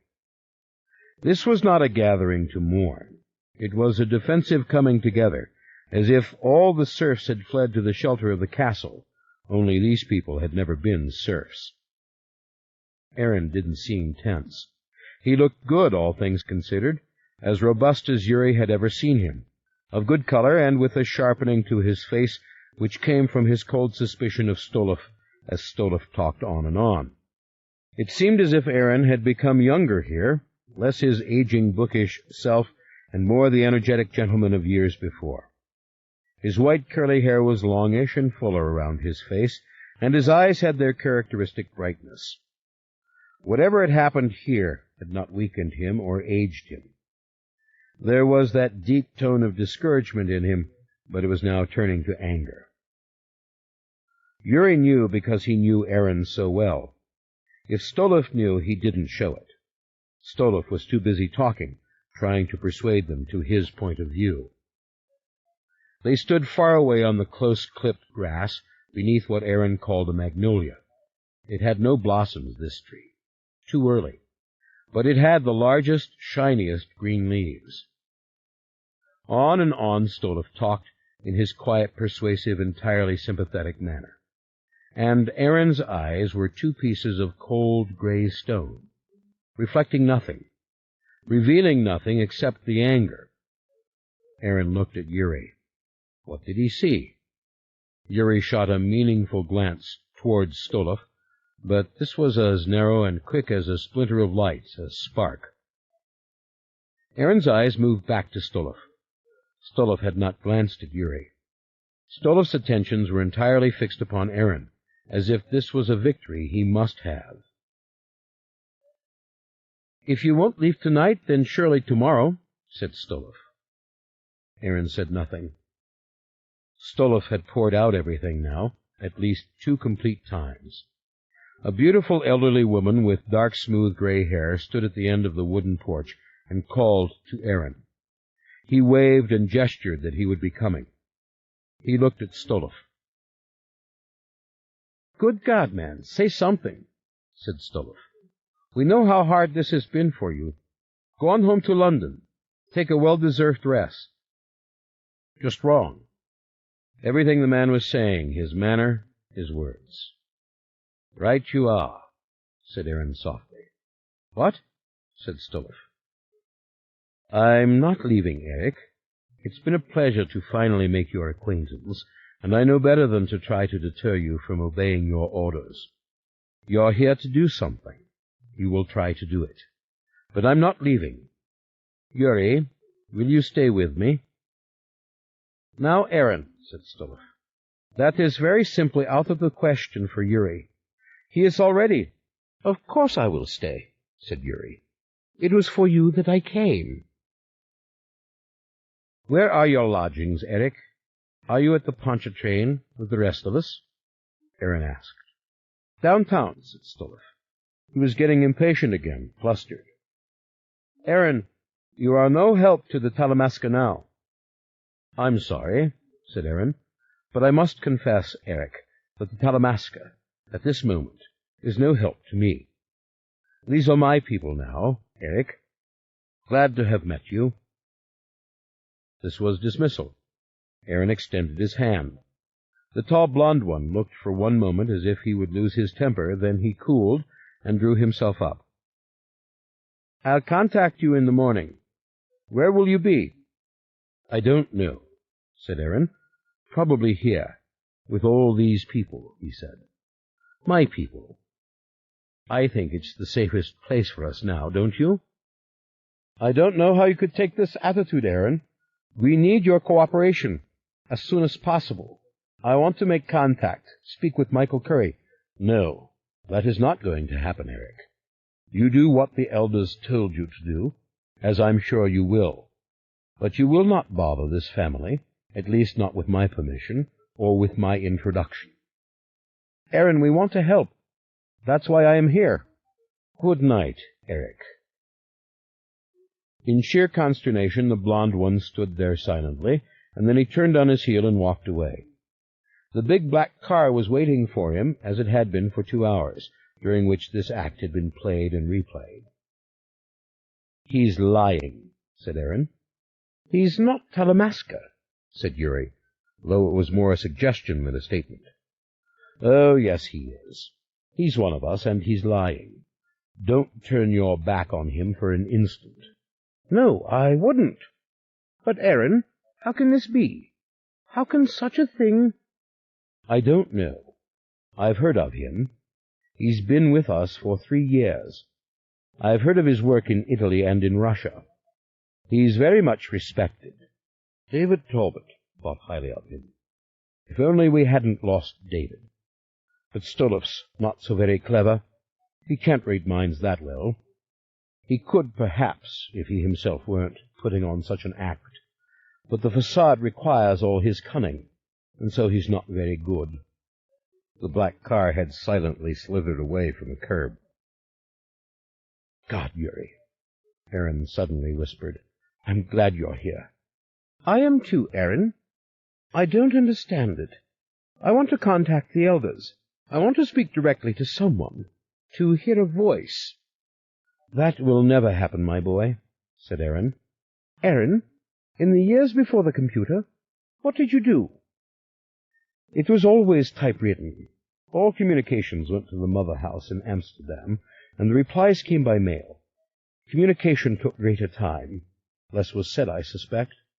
But there was never a voice attached to it, Yuri. or a face. In the days before the typewriter, a scribe wrote the letters for the elders. No one knew who this was. Aaron, let me tell you something. I know what you're going to say, said Aaron calmly, thoughtfully. You knew the Amsterdam mother house well before you ever left it, every nook and cranny. You cannot imagine where the elders came together, where they received their communications. Nobody knows. Aaron, you have been in the order for decades. You can appeal to the elders. Surely there is some way under such circumstances— Aaron smiled in a cold, knowing way. Your expectations are higher than mine, Yuri, he said. The pretty gray-haired woman had left the porch and was coming towards them. Small-boned, with delicate wrists, she wore her simple flaring silk dress with grace. Her ankles were as slender and well-shaped as those of a girl. Aaron, she said in a soft, scolding whisper. Her hands flew out, youthful, dainty, covered with rings, and clasped Aaron by the shoulders, and then she gently kissed his cheek. Aaron nodded to her in quiet understanding. Come inside with us, said Aaron to Yuri. They need us now. We'll talk later on. His face had changed dramatically. Now that Stolov was gone, he appeared more serene, more like himself. The house was filled with good, rich cooking smells, and a high, tempestuous mingle of voices. The laughter was loud, bursting, the merry, ecstatic kind of laughter of people at a wake. One could hear others crying, women and men crying. An old man sat with his arms folded before him on a table, crying. A young girl with soft brown hair patted his shoulder over and over, her own face evincing only fear. Upstairs, Yuri was shown to a rear bedroom, small, faded, but quite appealing to him, with a narrow single four-poster bed and a dark golden satin bedspread that had seen better days. There were dusty curtains on the windows, but he liked the warmth, the coziness, even the faded flowers on the wall. He glimpsed himself in the mirrored door of the chifforobe. Dark hair, dark skin, too thin. I am grateful, he said to the gray-haired woman, Beatrice. But don't you think I should go to the hotel? That I should look out for myself? No, said Aaron. Don't go anywhere. I want you here with me.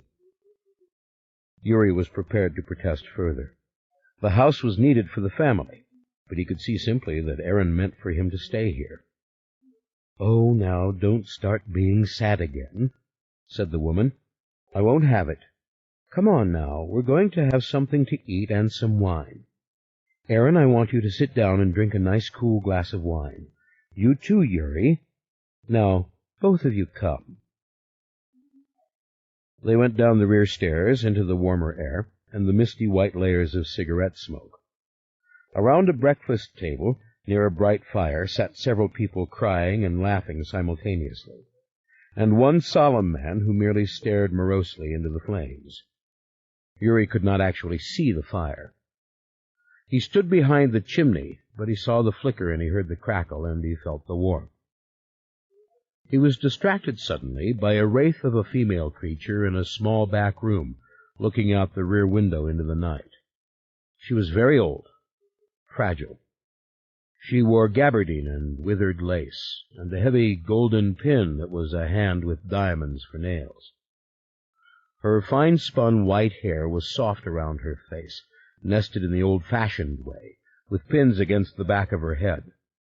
Another woman, younger yet still impossibly old, held the hand of this very old one as if she would protect her from something, though how, one could not tell. Come on, ancient Evelyn, come with us, said Beatrice. Come on, darling Viv. Let's go near the fire. The very old woman, ancient Evelyn, whispered something softly under her breath. She pointed to the window, her finger dropping as if she hadn't strength to keep it aloft. Again she pointed. Again the finger dropped. Come on now, dear, you're doing it again, said the woman addressed as darling Viv. She was kind. "I can't hear you. Now, ancient Evelyn, you can talk." She sounded as if she were coaxing a baby. "You know you can. You were talking words all day yesterday. Talk, dear. Talk so I can hear." The ancient one murmured again indistinctly. She continued to point. All Yuri saw was the dark street, the neighboring houses, the lights, the dark, heavy, soaring trees. Aaron took his arm. A young woman with jet black hair and beautiful gold earrings approached them. She wore a red wool dress and a fancy belt. She stood near to the fire for a moment, warming her hands. Then she drew closer, gathering the attention of Aaron and Beatrice, and even darling Viv. There was a cool authority to her. "Everyone's together," she said to Aaron meaningfully. "Everyone is all right. They are patrolling this block and the one across the street, and 2 blocks uptown and 2 blocks down." "It will be peaceful for a while, I think," said Aaron.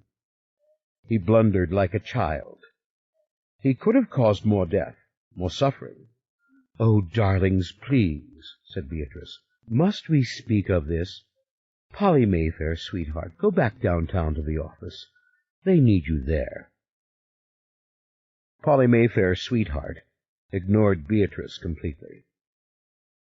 "We're ready for him," said Aaron. "We are many, and he is one. He'll come." "Come?" Polly Mayfair, sweetheart, was puzzled. "Why do you say he'll come? Why would he come? Shouldn't he be running away as fast as he can?"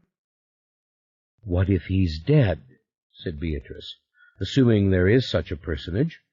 What if he wandered from that building in Houston and simply, expired on the street?" She shuddered. "That would be too much to hope for," said Aaron. "But if it's happened, they'll find him, and then we'll know." "Oh, God, I hope so," said Polly Mayfair, sweetheart. "I hope she killed him when she hit him. I hope he staggered out and died." "I don't," said Aaron. "I don't want him to hurt anyone else. That must not happen. He must not harm anyone. That he brought harm is unspeakable. But I want to see him. I want to talk to him. I want to hear what he has to say. I should have confronted him a long time ago. I was a fool for others, as they say. But I cannot miss this opportunity now. I want to talk to him, ask him what he thinks, where the hell he comes from, what he truly wants." "Aaron, let's not go into the ghost stories," pleaded Beatrice. "Come, all of you." "You think it will be like that? He'll speak?" asked Polly Mayfair, sweetheart. "I never thought of it. I thought we'd find him and we'd, take care of this. Destroy him. We would put an end to something that should never have been allowed to begin. No one would ever know. I never thought of speaking to him." Aaron gave a little shrug. He looked at Yuri as he spoke. "I'm only undecided on one point," Aaron said. "Will he go to First Street? Will he go to Mayfair and Mayfair? Will he go out to Metri, to those gathered at Ryan's house? Or will he come here? Whom will he seek out, to speak with, to trust, to lure to his side of it? I haven't figured it all out." "But you believe he will do that?" "Darling, he has to," said Aaron. "This is his family. They are all under lock and key. What else can he do? Where else can he go?" 28. The music came from electric mouths high up on the white walls. The people danced in the center of the room, awkwardly, rocking back and forth, but right with the music, as though they too loved it. The musicians were many, and they had crude instruments, Nothing as beautiful as the bagpipes or the clairsac. It was as if she could hear that old music in this music, but the two were twined, and she could not think again. Just music. She saw the glen. She saw all the brothers and sisters dancing and singing. And then someone pointed. The soldiers had come. The band stopped. The silence clattered in on her. When the door opened, she jumped. People laughing inside, someone staring at her, a woman in a baggy, sad dress. She ought to go on to New Orleans. She had miles and miles to walk. She was hungry. She wanted some milk. They had food there, but they didn't have milk. She would have smelled it if they had. But there were cows in the fields. She'd seen them, and she knew how to take the milk. She should have done it before now. How long had she been here listening to this music? It had all started so long ago, and she couldn't remember, but this was just the first real day of her life. When the sun had risen, she had opened the door of a small kitchen and taken the milk from the refrigerator and drunk the whole container. That had been morning, the delicious taste of cold milk, and the warm yellow sun coming down in long, slender, dusty rays through the thin, dead-looking trees and over the grass. Someone from the house had found her. She had said thank you for the milk. She was sorry it was all gone, but she had to have it. In the long run, these things weren't important. These people wouldn't hurt her. They didn't know what she was. In the old days, if you had stolen milk like that, they would have run after you, chasing you deep, deep into the mountains, maybe even— "But all that is no longer important," said Father. "This is our time to rule." Go now to New Orleans. Find Michael for Mother. Yes, that is what Mother wanted with all her heart. Stop in the field where the cows stand in sleep, waiting for you. Drink the warm milk from the udder. Drink and drink and drink. She turned, but the band started. Once more the music. Warming it up with 3 or 4 notes and then pounding up through her shoes and through her throat as if she were breathing it in through the mouth. She closed her eyes, just loving it. Oh, the world is wondrous.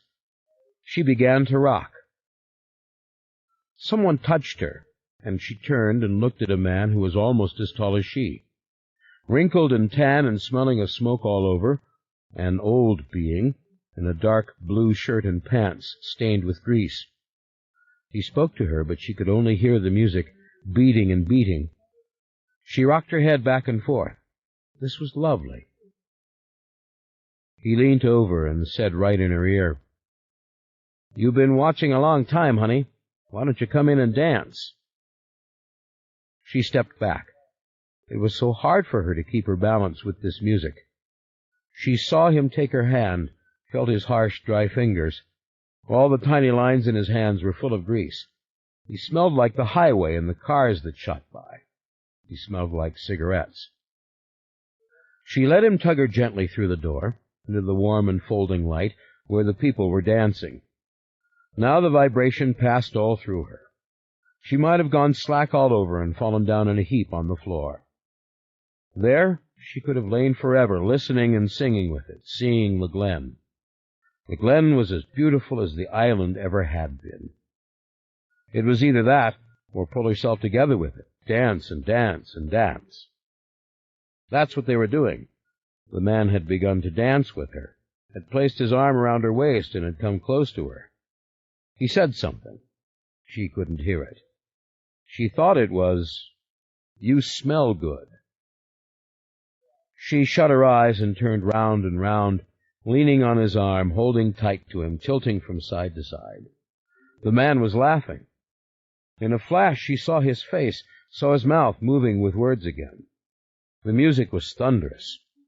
When she closed her eyes, she was back with the others, dancing in the circles, round and round, out from the stone circle. So many circles that those in the first could not see all the way to those in the last.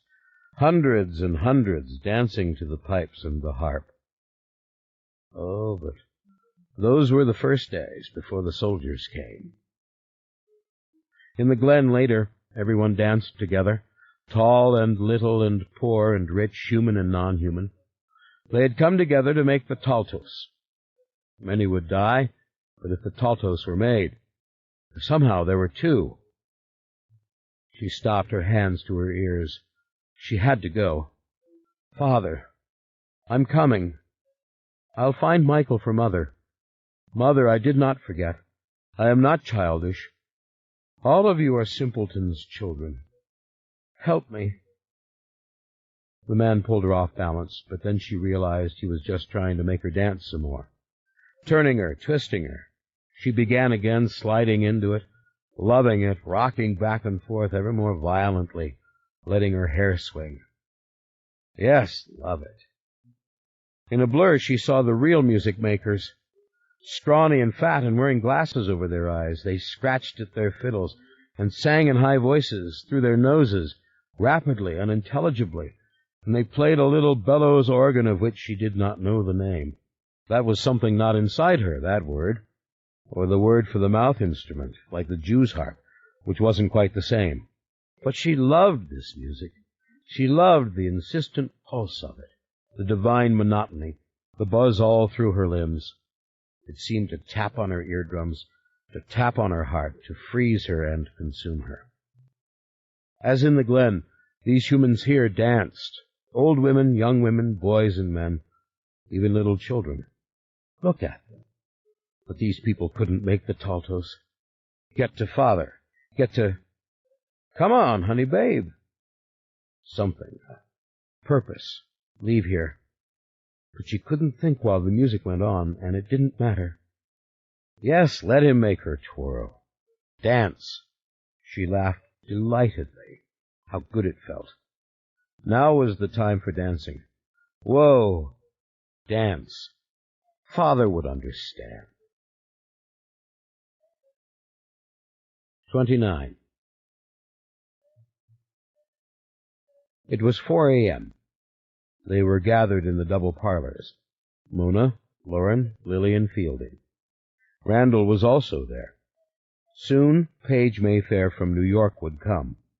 Her plane had arrived on schedule. Ryan had gone to get her from the airport.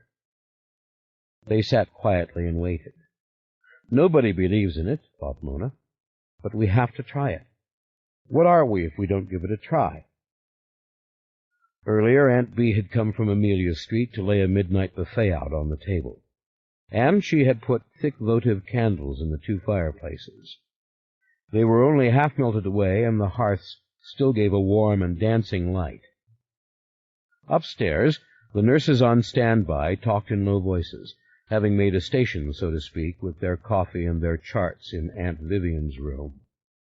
Aunt Vivian had graciously gone up to stay at Amelia Street, yielding to the firm attachment of ancient Evelyn, who had gestured and murmured all evening to Vivian, though no one was sure that Evelyn really knew who Vivian was. "Two old ladies meant for each other," said Aunt Bee. "Let's call them Tweedledee and Tweedledum. Ancient Evelyn isn't speaking again. It's a cinch.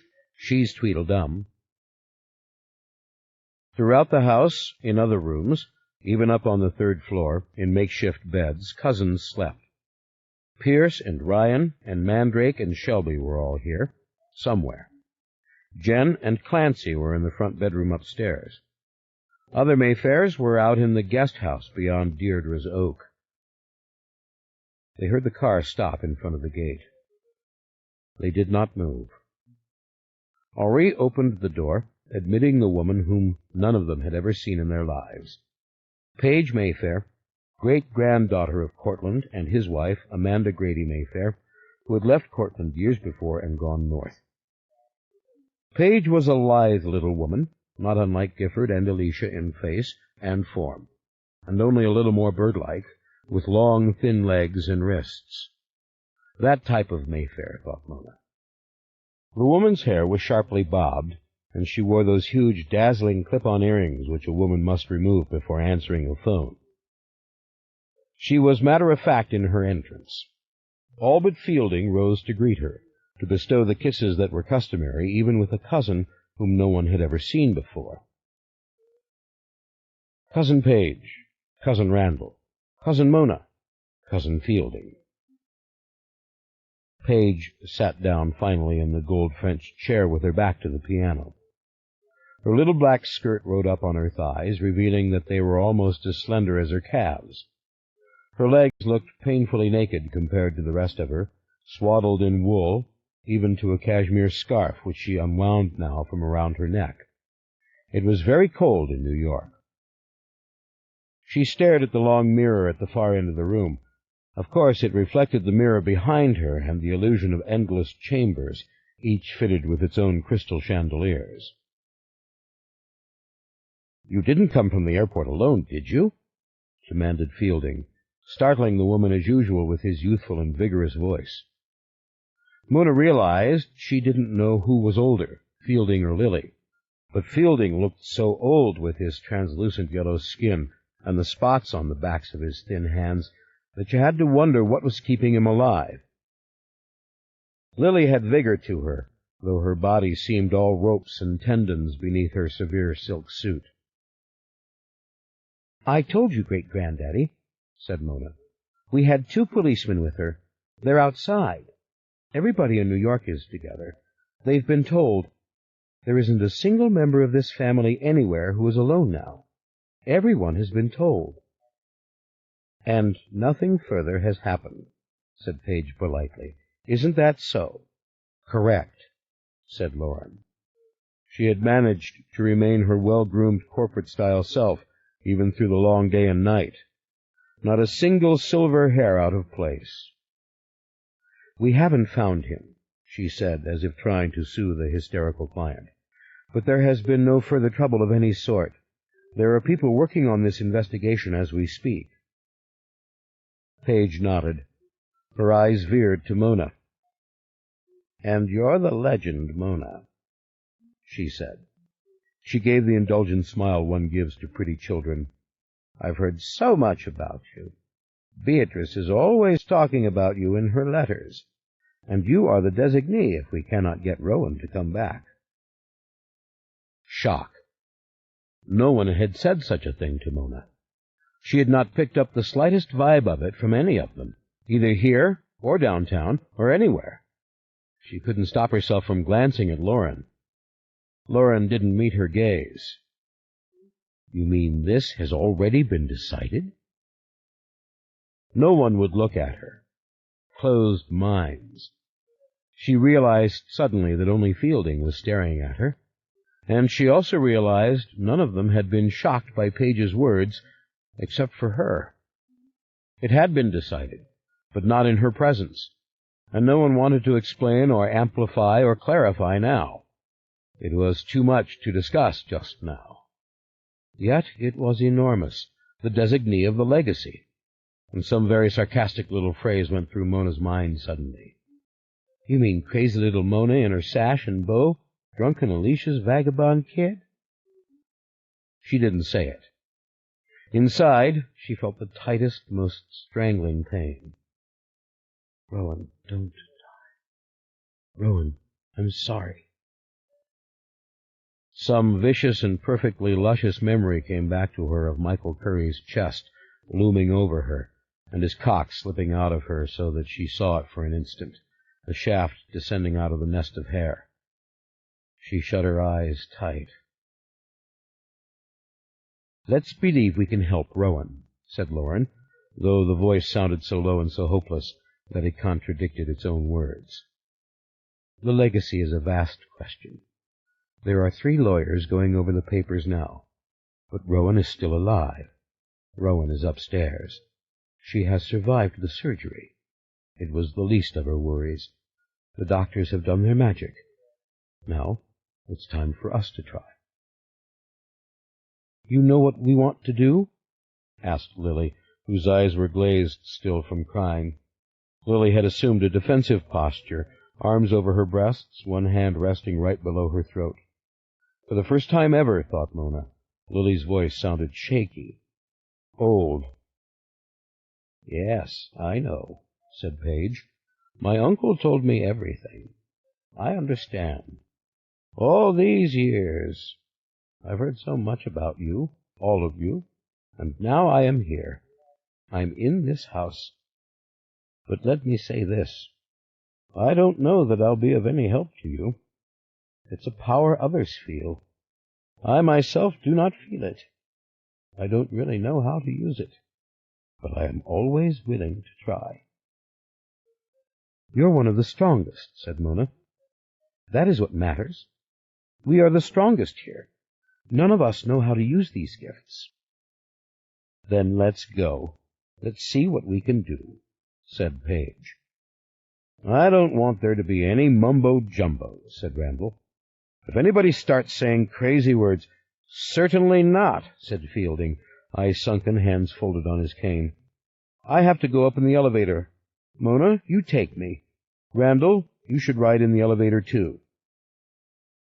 If you don't want to come with us, remarked Lauren in a steel-cold voice, you do not have to, either of you. We will do this ourselves.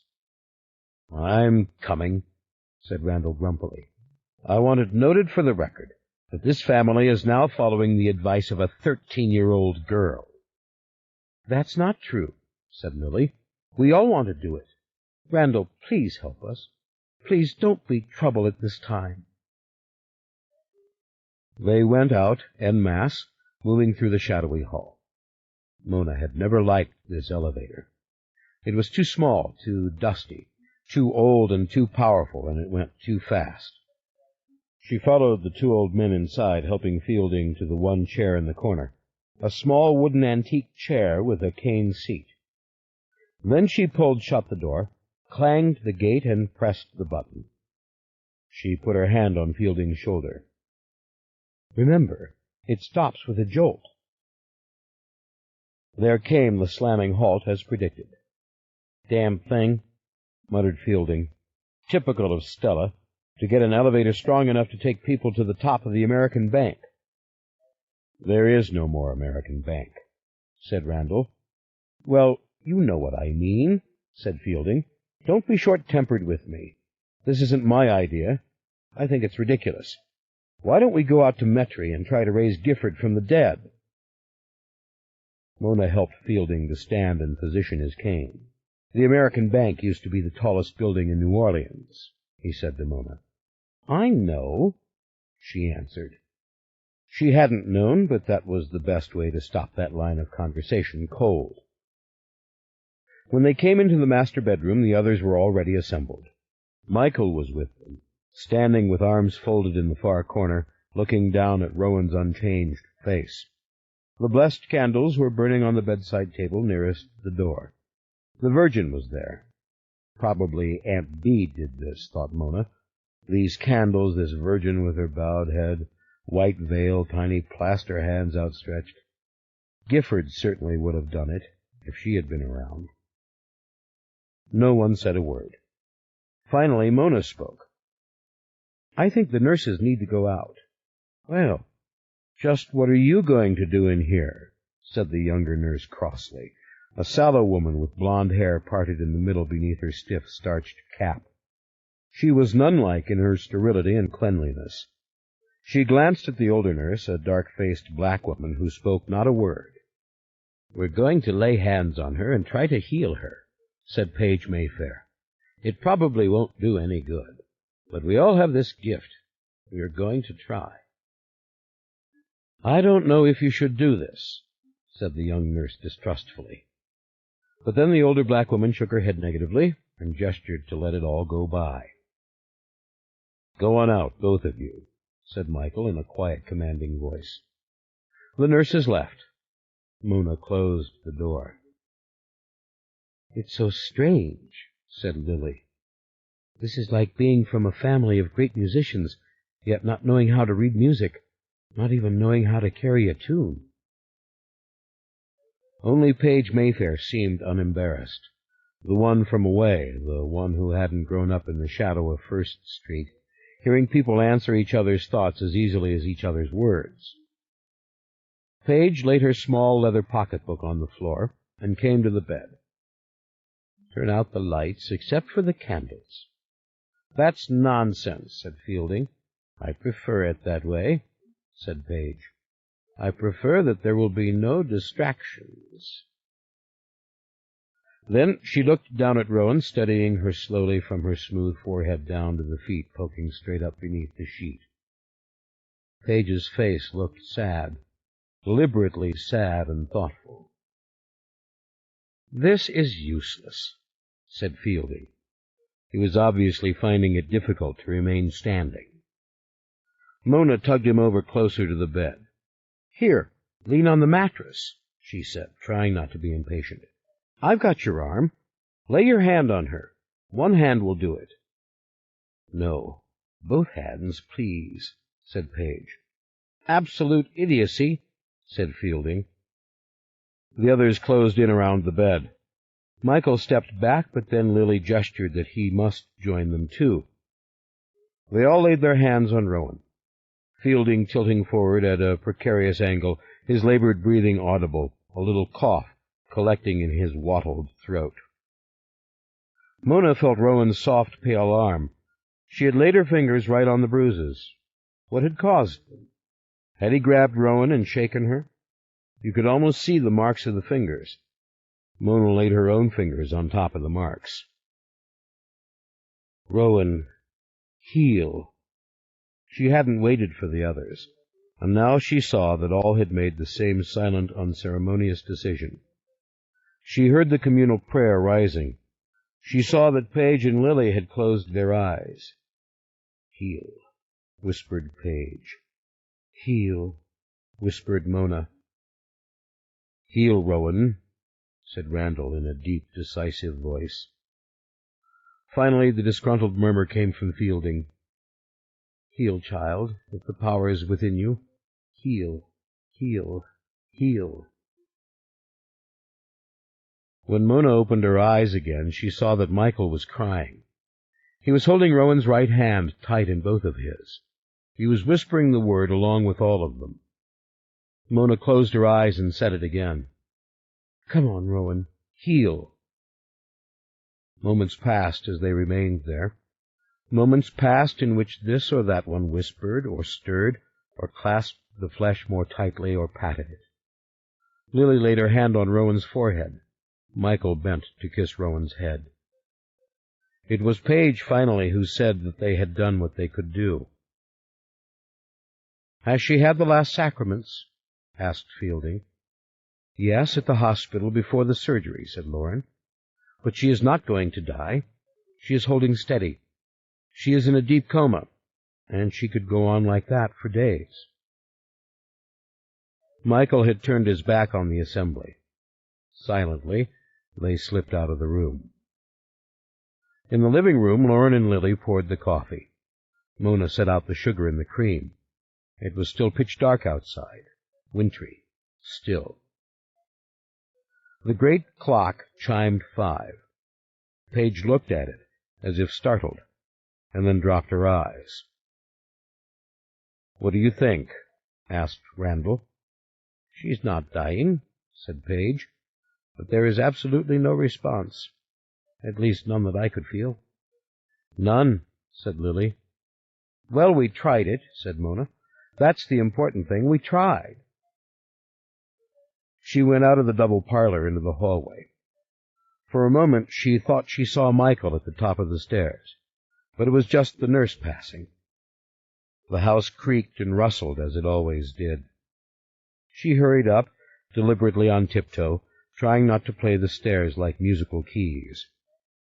The bedside lamp had been lighted again. The candle flames were lost in the brass-yellow illumination. Mona had wiped her eyes and took Rowan's hand. Her own hand was shaking. "Heal, Rowan," she said. "Heal, Rowan. Heal. You're not dying, Rowan. Heal." Michael put his arms around her, kissed her cheek. She didn't turn away. "Heal, Rowan," she said.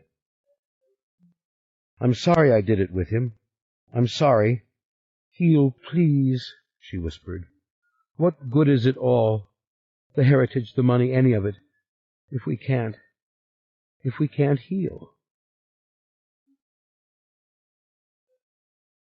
It must have been 6:30 when Mona made the resolve. There would be a Mayfair medical. It would happen just as Rowan had planned.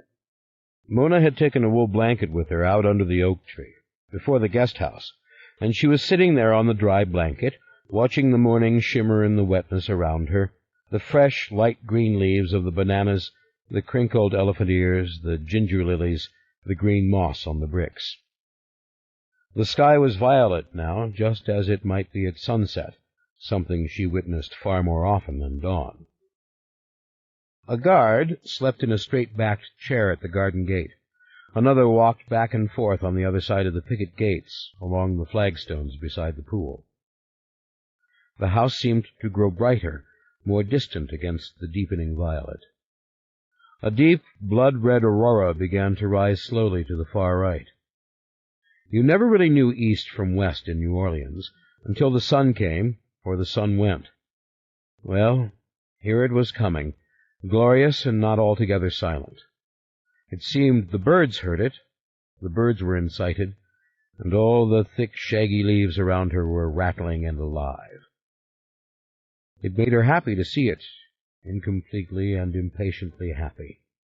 It made her feel alone. Designee of the legacy. Lauren had said in a low whisper, "This shouldn't come as much of a surprise to you. It's a matter of lineage. You traced it yourself in your computer. We'll explain it all. I cannot talk about it while Rowan lives and breathes." "There will be a Mayfair medical, Rowan. That will be your legacy, and we will take our secrets with us into our own private and ultimately dispensable history. But the stones of Mayfair medical will stand firm for all to see." She felt dizzy suddenly, kind of sick. She really hated being awake at this time of morning. Always had. And when Mona was little, Alicia had always wanted to go to Mass. Drunk or sober the night before didn't matter. Alicia had to get up and go to Mass. They went uptown to Holy Name on the streetcar. Mona always felt bad like this, headachy with a bad taste in her mouth. That had only stopped in the last few years when Alicia was drinking in the morning, finally, and was already with a beer in her hand, sitting on the back steps when Mona came down. But it wasn't so bad being awake now, seeing this deep red color rising miraculously, seeing it turn to gold.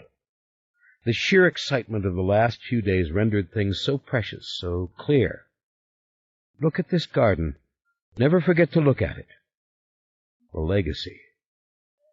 Christ, Mona, this is your garden, or soon will be. No wonder she couldn't sleep. She had tried. Best to use this time for thinking, for planning, for laying out in orderly fashion the thing that had begun to obsess her, the location and the structure of Mayfair Medical, where the word heal would be written. In stone? In stained glass? Pierce would be her strongest ally. He was of the same conservative ilk as Ryan, but the idea was dear to him. He wanted it to work. The last 2 months he had kept the plan alive. With a little pushing, he could be made to formulate, imagine, and vision. It would all work out, the conservatives in the firm holding them back a little, and their insistence to be bold, to think big, to dream. Pierce lay asleep not very far away in one of the many scattered lounge chairs, his jacket over his shoulder. He had wanted the bracing air, he said. He was near the pool. He couldn't take the stuffiness of indoors. He had looked like a baby when she passed him. We'll do it, thought Mona. It's more than a childish resolve to go around the world before I am 20, or dig a tunnel to China, or start the most successful mutual fund in the international stock market. Designee of the legacy. All things are possible.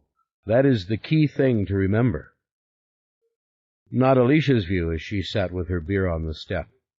I'm too tired to do anything any more. Don't think about her in a freezer drawer. They don't really freeze people in the morgue, do they? Don't they just keep them cold? All those books on hospitals, where had Mona seen them? In Rowan's room, when Mona had been plotting to seduce Michael.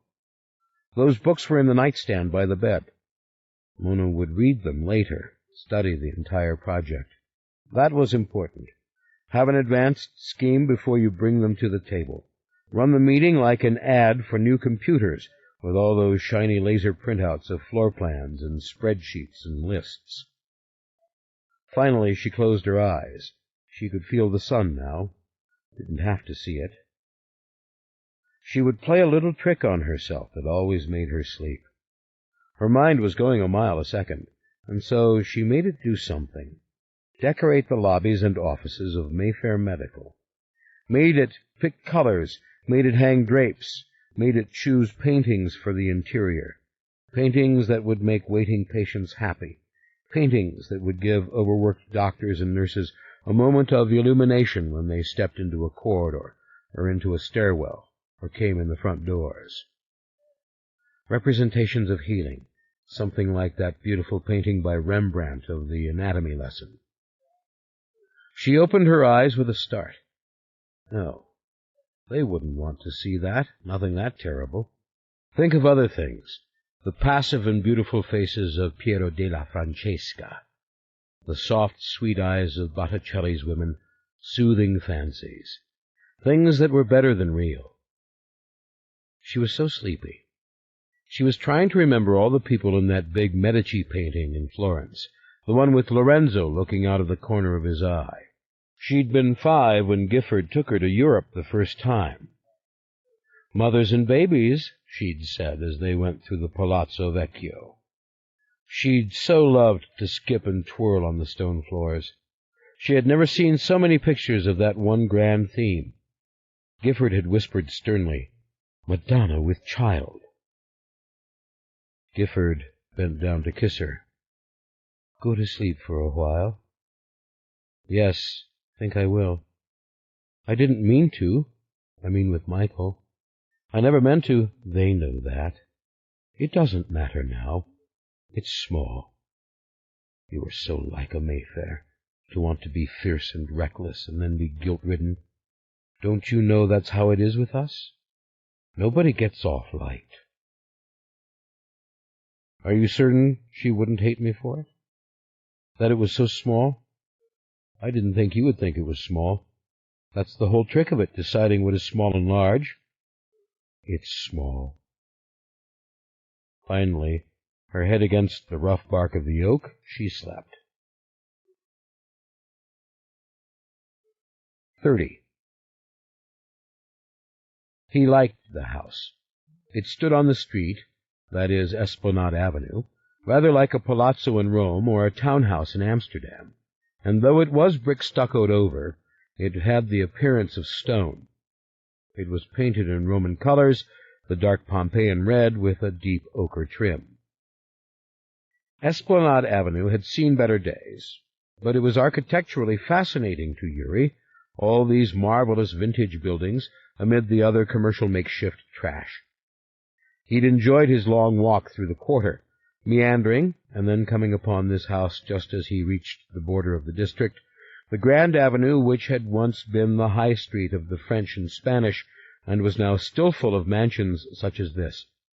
Of course, 2 men were following him, but so what? He felt the big heavy gun in his pocket.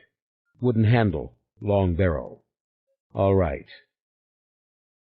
Beatrice let him in. "Oh, thank God, darling, Aaron is on tenterhooks. What can I get for you?" She glanced past him.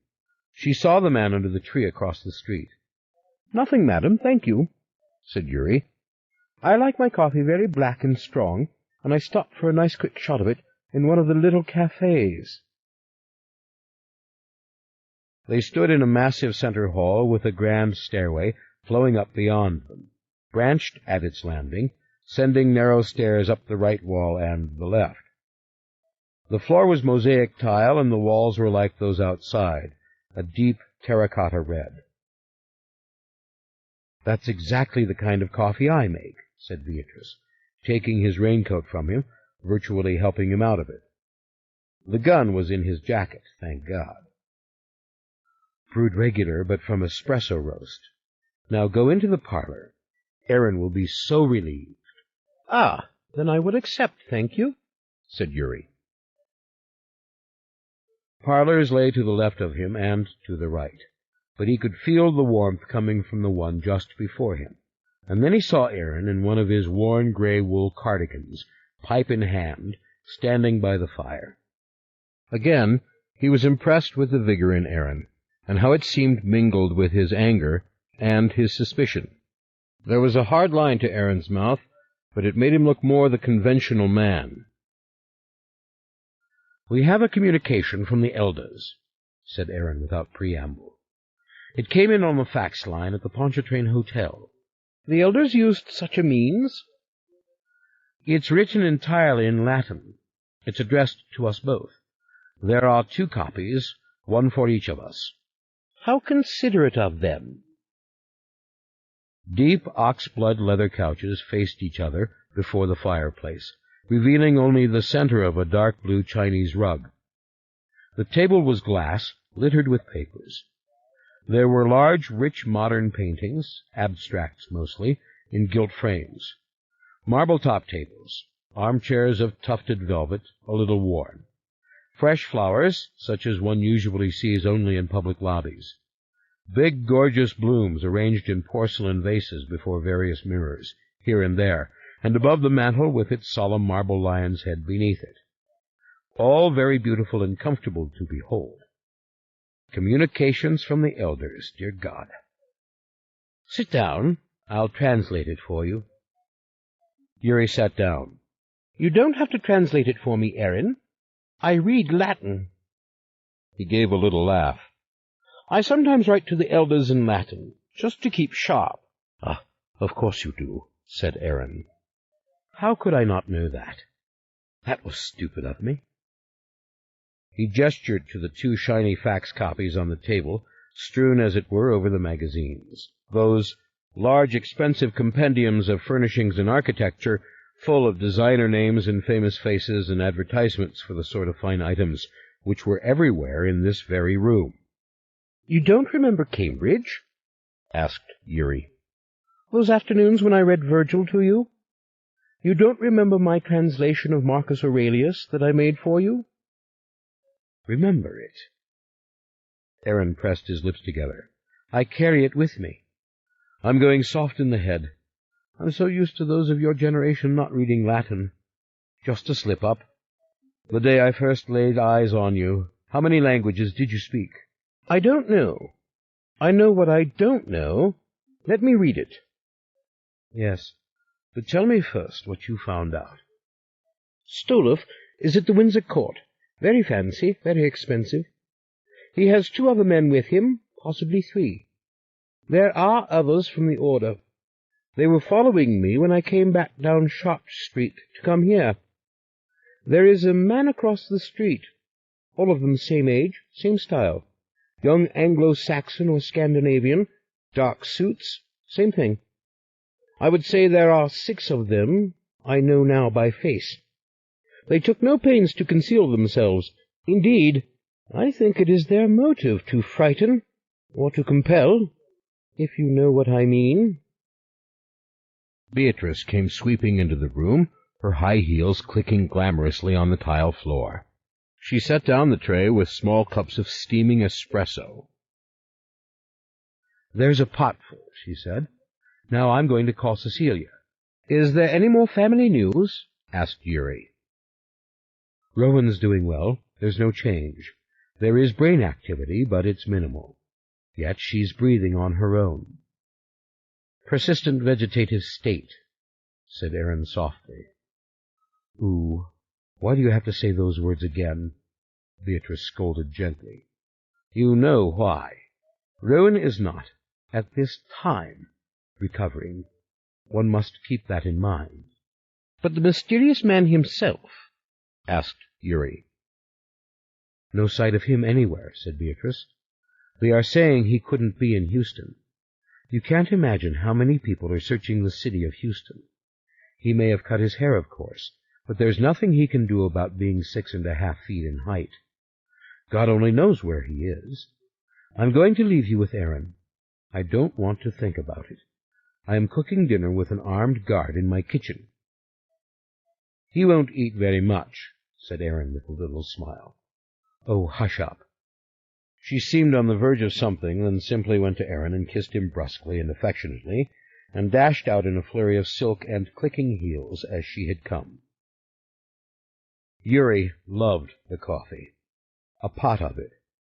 His hands would soon be trembling, and he would have indigestion, but he didn't care. When you love coffee, you abandon everything to that love. He picked up facts. He knew Latin so well he did not have to translate it in his mind. It was as clear to him as any tongue he spoke. From the elders to Aaron Leitner, Yuri Stefano. Gentlemen, seldom have we been faced with such a dilemma. The defection of two members of the order, who are not only dear to us all, but invaluable, seasoned investigators who have both become models for the incoming novices and postulants. We are hard put to understand how this situation came about. We fault ourselves. Aaron, we did not inform you of all that was involved in the case of the Mayfair witches. Wishing to focus your attentions upon the Mayfair family, we withheld certain relevant information concerning the legends of Dunolaith in Scotland, indeed concerning the Celts in that area of North Britain and in Ireland. We realize now we should have been more explicit and open from the start. Please understand it was never the intention of the order to manipulate you or exploit you. In the spirit of good investigation, we were reluctant to present presumptions or suspicions, lest we control the answers to the very questions we asked. We know now that we have, in a very practical sense, made an error in judgment. You have abandoned us. And we know also that this is not something you would have ever done lightly. Once again, the burden for this tragedy lies with us. Let us now come to the point. You are no longer members of the Talamasca. You are excommunicated without prejudice, which means simply that you are honorably separated from the order, from its privileges, its obligations, its records, and its support. You have no further permission from us to make any use of records compiled by you while you are under our wing. You cannot reproduce, discuss, circulate any knowledge you have now, or may come to have on the subject of the Mayfair witches. We wish to be very explicit on this point. The investigation of the Mayfair witches is now in the hands of Eric Stoloff and Clement Norgan, as well as several other men who have worked with these two in other parts of the world. They will proceed to make contact with the family, without your assistance and with full disclosure that you are no longer connected with us and that they are not connected with you. We are asking you only this: do not interfere with what must be done. We release you from all obligation, but you must not become an obstacle to what we have to do. It is a great and pressing concern to us that the being called Lasher be found. Our members have their orders. Please understand that henceforth you will not be given any special consideration by them. At some point in the future, we invite you both to return to the Mother House to discuss with us in detail, through written communication, your defection and the possibility of your rededication and renewal of your vows. At this time, we must say farewell on behalf of your brothers and sisters in the Talamasca, on behalf of Anton Marcus, the new Superior General, on behalf of all of us who love you and value you, and are saddened that you are no longer in the fold. Please take note at the appropriate time and through the appropriate channels that ample funds have been deposited in your accounts to cover severance expenses. This is the last material support you will receive from the Talamasca. Yuri folded the slick pages and slipped his copy into his jacket pocket, right alongside of the gun. He looked up at Aaron, who seemed calm, unconcerned, deep in thought. "Is this my fault?" asked Yuri. "That you are excommunicated so quickly? Should I not have come?" No, don't let the word chill your heart. I was excommunicated because I refused to leave here. I was excommunicated because I would not stop sending queries to Amsterdam as to what was actually going on. I was excommunicated because I ceased to watch and be always here. I'm glad you're here, because now I feel anxiety for all my fellow members.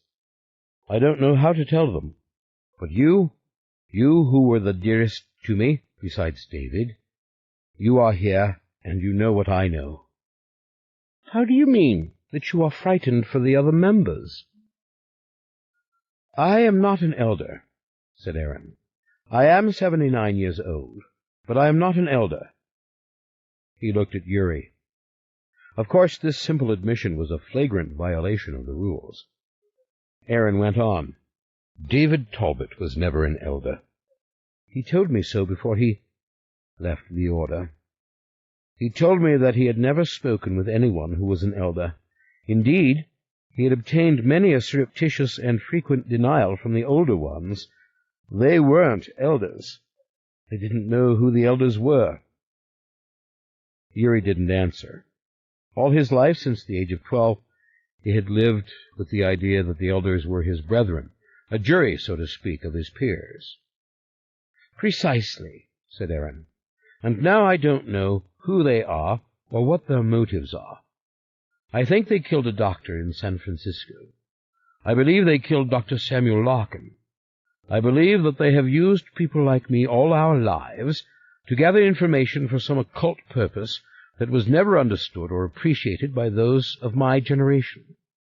That is the only thing I can believe. Yuri again didn't reply, but this was a full and eloquent expression of his own suspicions, the deep, sinister feelings which had come over him not long after his return to the mother house from Dunolaith. If I try now to access the main files, I'll be denied, he said, sort of thinking aloud. Possibly, said Aaron. Not everyone in the Order knows computers as you know them, Yuri. If you know the access code of any other member— I know several, he said. I should go at once to some place where I can make the calls. I should find out anything else that is there, cross-referenced in any conceivable way. It will take me 2 days or more to do this. I can go into the Latin, which has been scanned and collated. I can use search words. There is much, perhaps, I could find out. They might have thought of all that. They must have. But it's worth a try. My mind is too old for it, and so are my fingers. But there is a computer modem with a phone in the house on Amelia Street. It belongs to Mona Mayfair. She's given permission for you to use it. She says you'll figure it out. It's DOS. You understand this? DOS? Yuri laughed softly. You make it sound like a druidic god. It means the operating system of the computer, that it is IBM compatible. Yes. She said she left some instructions for you on the contents of the hard drive, but you could boot a directory and see it all for yourself. She said her own files are locked. I know of Mona and her computer, said Yuri softly. I would not go into her files. It was her meaning that you could access anything else. I see. There are dozens of computer modem systems at Mayfair and Mayfair. I believe Mona's is the best, however, the state-of-the-art. Yuri nodded. I'm going to do that immediately. He drank another stiff cup of the smooth, rich coffee. He remembered Mona with uncommon warmth.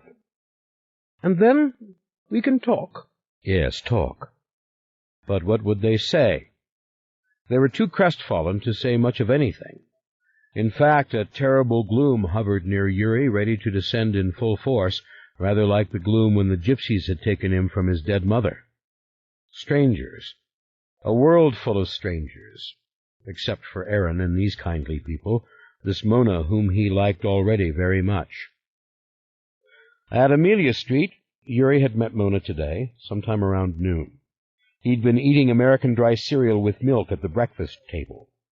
She had talked to him non-stop, questioning him, chatting with him, all to one purpose or another, as she gnawed on an apple till there was perhaps one seed left. The entire family was electric with the news that she would be the next designee of the legacy. They had come up to her continuously, paying her court, doing everything but asking to kiss her ring. But then she did not have a ring. Finally, Mona had said, "How can we carry on this way when Rowan is still alive?" And Randall, the huge, soft old man with the many chins, had said, "Darling, that's got nothing to do with it. Whether she lives or dies, Rowan is now incapable of ever bearing another child." Mona had looked stunned, then only nodded and whispered, "Of course." "Don't you want the legacy?" asked Yuri under his breath, because she sat there so silent, and so close to him, looking into his eyes. She laughed and laughed, nothing mean and ugly in it. It was light and pretty. "Ryan will explain it all, Mona," one of the young men had said. Was it Gerald? "But you can hit those legal documents yourself any time you want." A dreadful dark look had come over Mona's face. "What was that saying?" she had asked. "St. Francis said it? Uncle Julien used to say it. Ancient Evelyn told me. Mom said it. Be careful what you wish for. Your wish might come true." "Sounds like Uncle Julien, Ancient Evelyn, and St. Francis," said Gerald. Then Mona had departed with the swift and amazing American drawl of, "I gotta hit the computer. Out of my way." The computer. When Yuri had gone to get his valise, he had heard the keys clicking. Front room. He had not dared to walk down the hall and meddle in the open door. "I like Mona Mayfair," he said now to Aaron. "That is a clever one. I like them all." He felt a sudden unwelcome flush in his cheeks. He did more than like her. But she was too young. Wasn't she too young? He stood to go. Such a lovely house. He was aware, perhaps for the first time, of the fragrances coming from the kitchen. "Not so quickly," said Aaron. "Aaron, they will lock everything." Beatrice had just come in. She held a tweed jacket over her arm, one of Aaron's, worn and loved, and the raincoat for Yuri. "We want you to stay for supper," said Beatrice. "It will be ready in half an hour. It's a very special supper to us. Aaron will be broken-hearted if you go away. I will be broken-hearted if you go away. Here, put this on."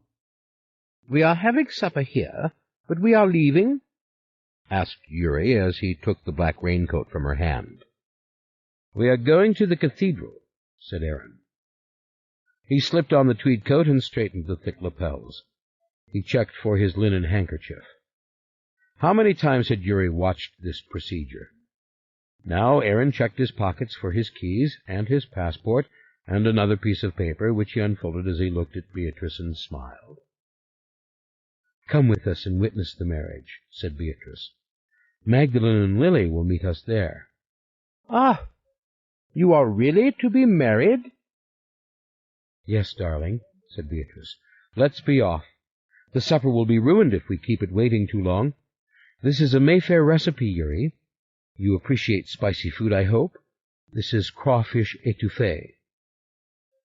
"Thank you, Yuri," said Aaron softly. She slipped into her own dark jacket, which made the shirt-waist silk dress look suddenly very formal and sedate. "Ah, this is a privilege," said Yuri. For this he would wait for Mona's computer, hard as that would be. "You know," said Beatrice, leading the way, "it's a shame to forego the big wedding. When all this is over, maybe we'll have a banquet, Aaron. What do you think?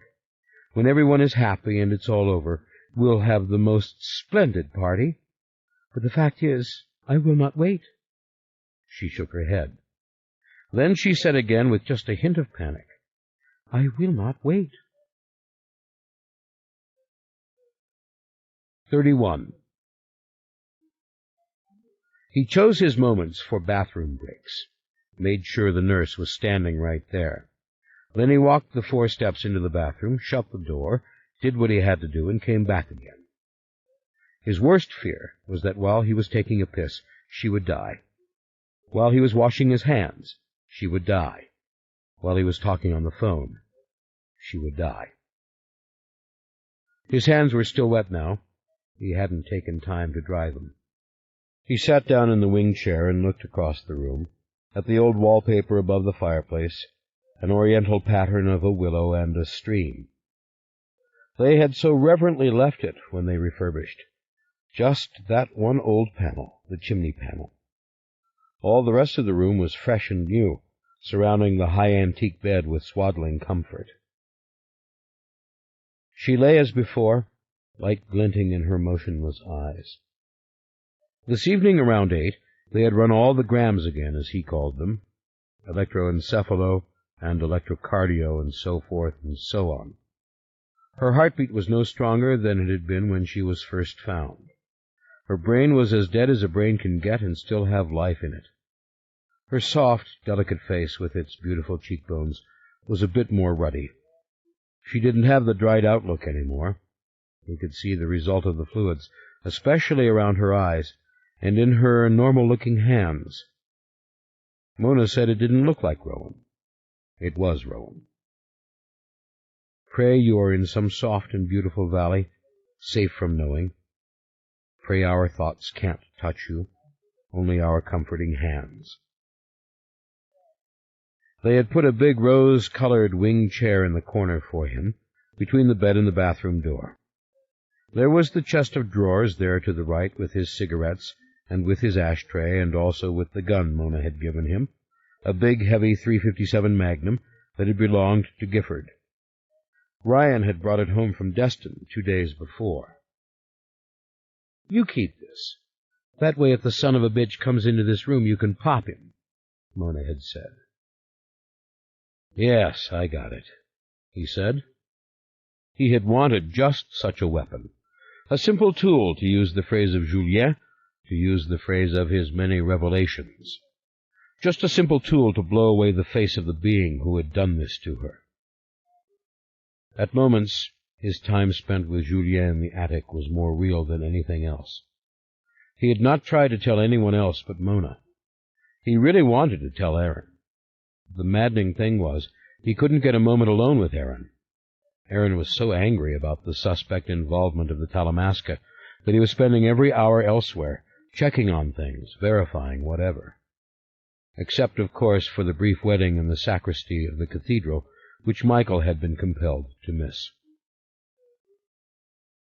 Downtown Mayfair's Mary at the Cathedral, Mona had explained. Mona was asleep now in the front bedroom, on the bed which had been his and Rowan's. It must be exhausting to go from being a fairly poor relation to the queen of the castle, he thought. But the family was losing no time in designating Mona. It was a matter of expediency. Never had the family known such turmoil and jeopardy. There had been more change in the last 6 months than ever in the family's history, including the revolution in the 1700s in Saint-Domingue. The family intended to lock up the matter of the designee before any of the cousins could challenge it, before any internecine war began among divisions of descendants. And Mona was a child whom they knew and loved and felt that they could ultimately control. Michael had smiled at that bit of frank explanation, which had dropped so naively from Pierce's lips. "The family's going to control Mona," Michael had murmured. But they were in the hall, right outside Rowan's door, and he hadn't wanted to talk about all this. He had his eye on Rowan. He could see the rise and fall of her breath. A person on a respirator could not have been so regular. "This is what's important," said Pierce. "Mona is the right person. Everyone knows this for various different reasons. She'll have a few crazy schemes, it's bound to happen, but Mona is basically very smart and mentally sound." Interesting, those words, mentally sound. Were there many people in the family who were flat-out crazy? Probably. "What Dad wants you to know," Pierce had continued, "is that this is your house till the day you die. It's Rowan's house. If there should be some kind of miracle, I know, then everything reverts to Rowan, with Mona designated as the heir. Even if Rowan could speak now, this would have to be decided. Who would be the heir? All those years when Deirdre was in her famous rocker, we knew that Rowan Mayfair in California was the heir. Also, those were the days of Carlotta. We couldn't make her cooperate. This time we will do things immediately and smoothly and efficiently. I know to you it must seem very strange. Not so strange, he'd said. I want to go back in. It makes me edgy to leave her. Sometime or other you'll have to sleep. I sleep, son. I sleep right there in the chair. I'm fine. I sleep better than I did when I was on all that medicine. It's kind of deep and natural. I sleep holding her hand. And I try not to think, Rowan, why the hell did you leave me? Why did you drive me out on Christmas Eve? Why didn't you trust me? And Aaron, why the hell didn't you break the laws of the Talamasca and come here? But that wasn't fair. Aaron himself had explained that situation. How they had given him his orders to stay away, and how guilty, how spineless he had felt. I sat there at Oak Haven, giving you all those excuses. I let you return to the house alone. I should have trusted my own conscience. Dear God, it's the old dilemma. Aaron's entire loyalty to the Talamasca was now in question.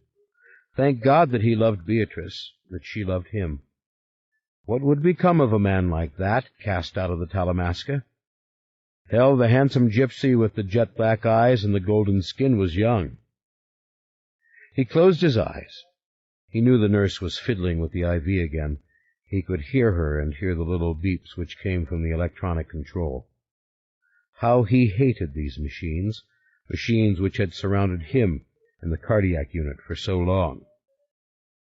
And now she lay there at their mercy, she who had taken so many people through the techno-medical veil of tears. Whatever happened, she had suffered for it unspeakably, and he had made his vow. When that thing was found, he would kill it. Nobody would stop him. He would kill it. He would not hesitate for the sake of any legal or religious authority or any family pressure or any moral qualm. He would kill it. That had been Julien's message. You will have one more chance. And as soon as he could leave this bedside without worrying, as soon as he really knew that Rowan was stable, he'd go looking for it himself. It had failed to couple with his daughters, the Mayfair witches. It had chosen those who did possess the extra chromosomes, but the births had failed. How had he known his brides? By scent, perhaps, or something visible which others didn't see? For massive irregularities had been found in Gifford, and in Alicia, and in Edith, and in the two cousins in Houston.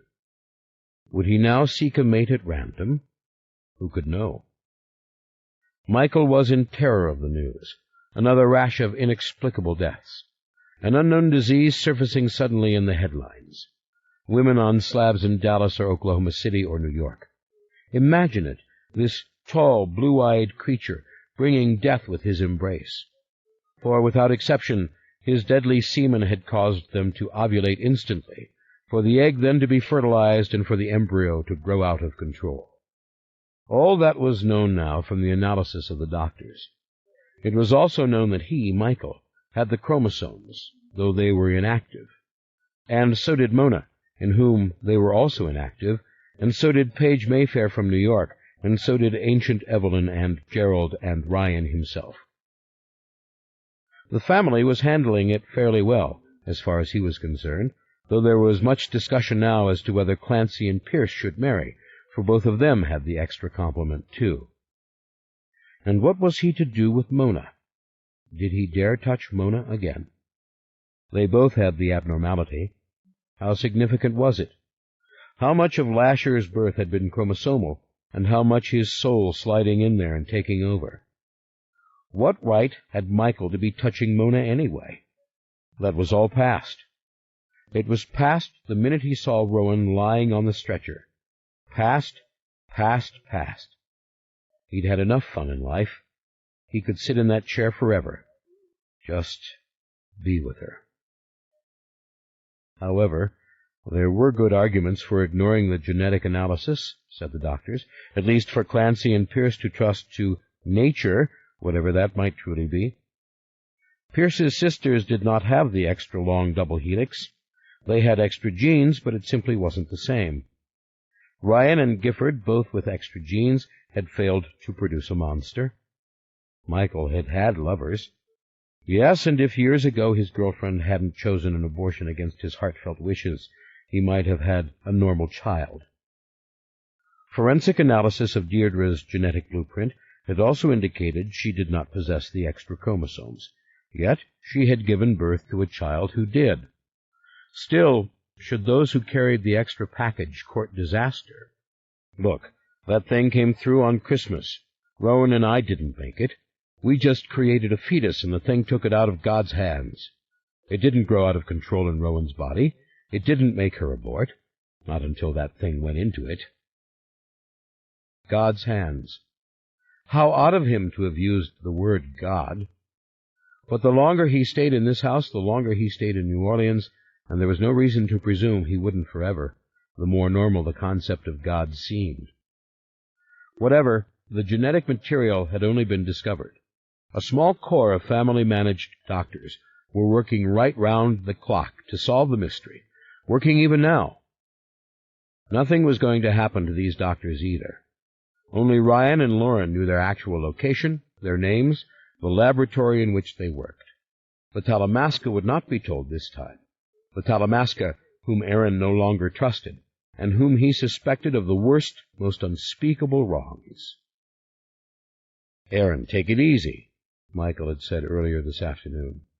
"Lasher could have killed those doctors. It's just that simple. He could have killed anyone who had any evidence." "He is one being, Michael. He cannot be in two places at once. Please believe me, a man of my ilk doesn't make rash statements, especially not about an organization to which he has given his undivided loyalty for an entire life." Michael hadn't pressed him, but he hadn't liked the idea, not at all. On the other hand, there was something he should have told Aaron. If only they'd been alone, but that never seemed to happen. When Aaron had stopped this morning, Yuri, the gypsy kid, had been with him, and the indefatigable Ryan and his clone, son Pierce.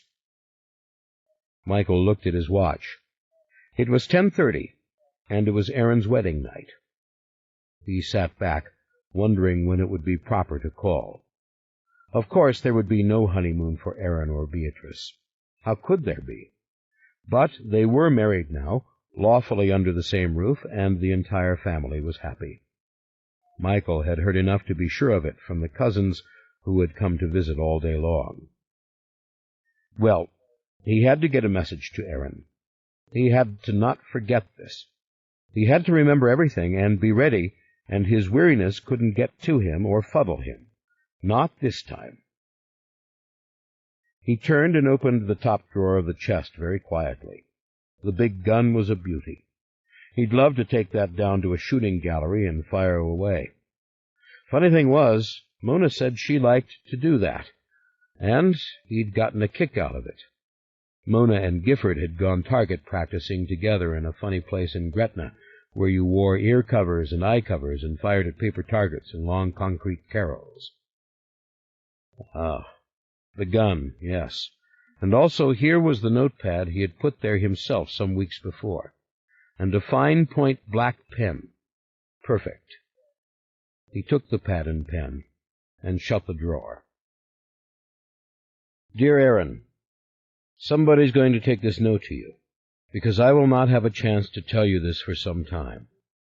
I still think you're all wrong about the tea. They couldn't have done those things. They just couldn't. But there is another corroborating opinion. This you need to know. This is the poem Julien recited to me, the poem Ancient Evelyn recited to him over 70 years ago. I cannot get away to ask Ancient Evelyn if she remembers it. She's no longer talking sense, they tell me. Maybe you can ask her. This is what is written in my mind. One will rise who is too evil. One will come who is too good. Twixt the two a which shall falter and thereby open wide the door. Pain and suffering as they stumble, blood and fear before they learn. Woe betide this springtime Eden, now the veil of those who mourn. Beware the watchers in that hour, bar the doctors from the house. Scholars will but nourish evil, scientists would raise it high. Let the devil speak his story, let him rouse the angel's might, make the dead come back to witness, put the alchemist to flight. Slay the flesh that is not human, trust to weapons crude and cruel, for, dying on the verge of wisdom, tortured souls may seek the light. Crush the babes who are not children, show no mercy to the pure, else shall Eden have no springtime, else shall our kind reign no more. He read it over. Dreadful handwriting. You've let it go to pot, buddy. But it was readable, and now he circled the words, scholars, scientists, alchemist. He wrote, Julien was suspicious too. Incident in a church in London, not in your files. He folded the paper and put it in his pocket. He'd entrust this to Pierce or Gerald only, and one of them would be along before midnight. Or maybe even Hamilton, who was out taking a nap. Hamilton wasn't a bad guy at all. He slipped the pen in his pocket and reached out with his left hand to clasp Rowan's fingers. There was a sudden jerk. He rose up with a start. "Just a reflex, Mr. Curry," said the nurse from the shadows. "It happens now and then. If she was hooked to one of the machines, it would drive the needle crazy, but it doesn't mean a damned thing." He sat back, holding tight to her hand, refusing to admit it was as cool and lifeless as before. He looked at her profile. It seemed to have slipped a little to the left. But maybe that was a mistake. Or they had lifted her head for some reason, or he was just dreaming. Then he felt the fingers tighten again. "There, it happened," he said. He stood up. "Turn on that lamp." "It's nothing. You're torturing yourself," said the nurse. She came softly to the side of the bed, and she laid her fingers on Rowan's right wrist. Then, removing a small flashlight from her pocket, she bent over and directed the tiny beam right into Rowan's eye. She stepped back, shaking her head. Michael sat down again. "Okay, honey. Okay. I'm going to get him. I'm going to kill him. I'm going to destroy him. I'm going to see that his brief, fleshly life comes to a swift end. I am going to do it. Nothing this time will stop me. Nothing." He kissed her open palm. No movement in the fingers. He kissed it again, and then he folded the hand closed and put it at her side.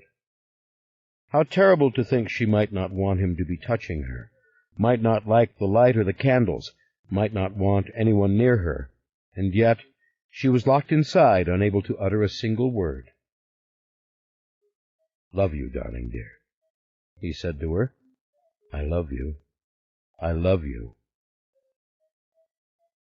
The clock struck 11. How strange it was. The hours dragged, and then they flew. Only Rowan's breathing had the constant rhythm. He lay back in the chair and closed his eyes.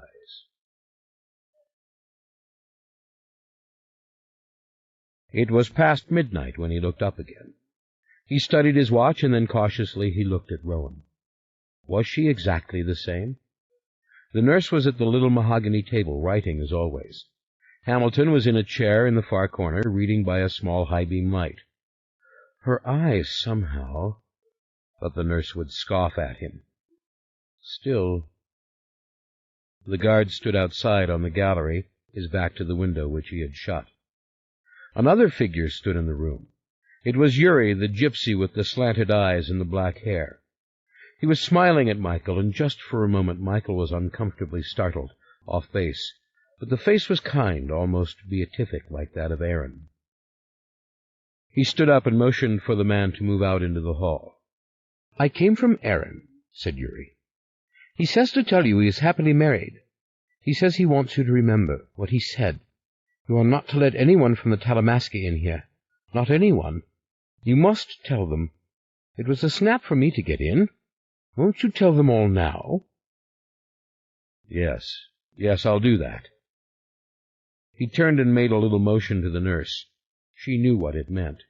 "Take Rowan's vital signs. I have to go out for 3 minutes. I won't do it unless you take her pulse." The nurse went about it quickly and made the sign to him. No change. "Are you sure?" The nurse sighed coldly.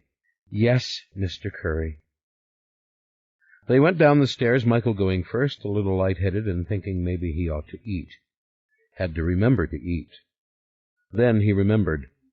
Someone had given him a big plate of dinner, so he should be perfectly all right.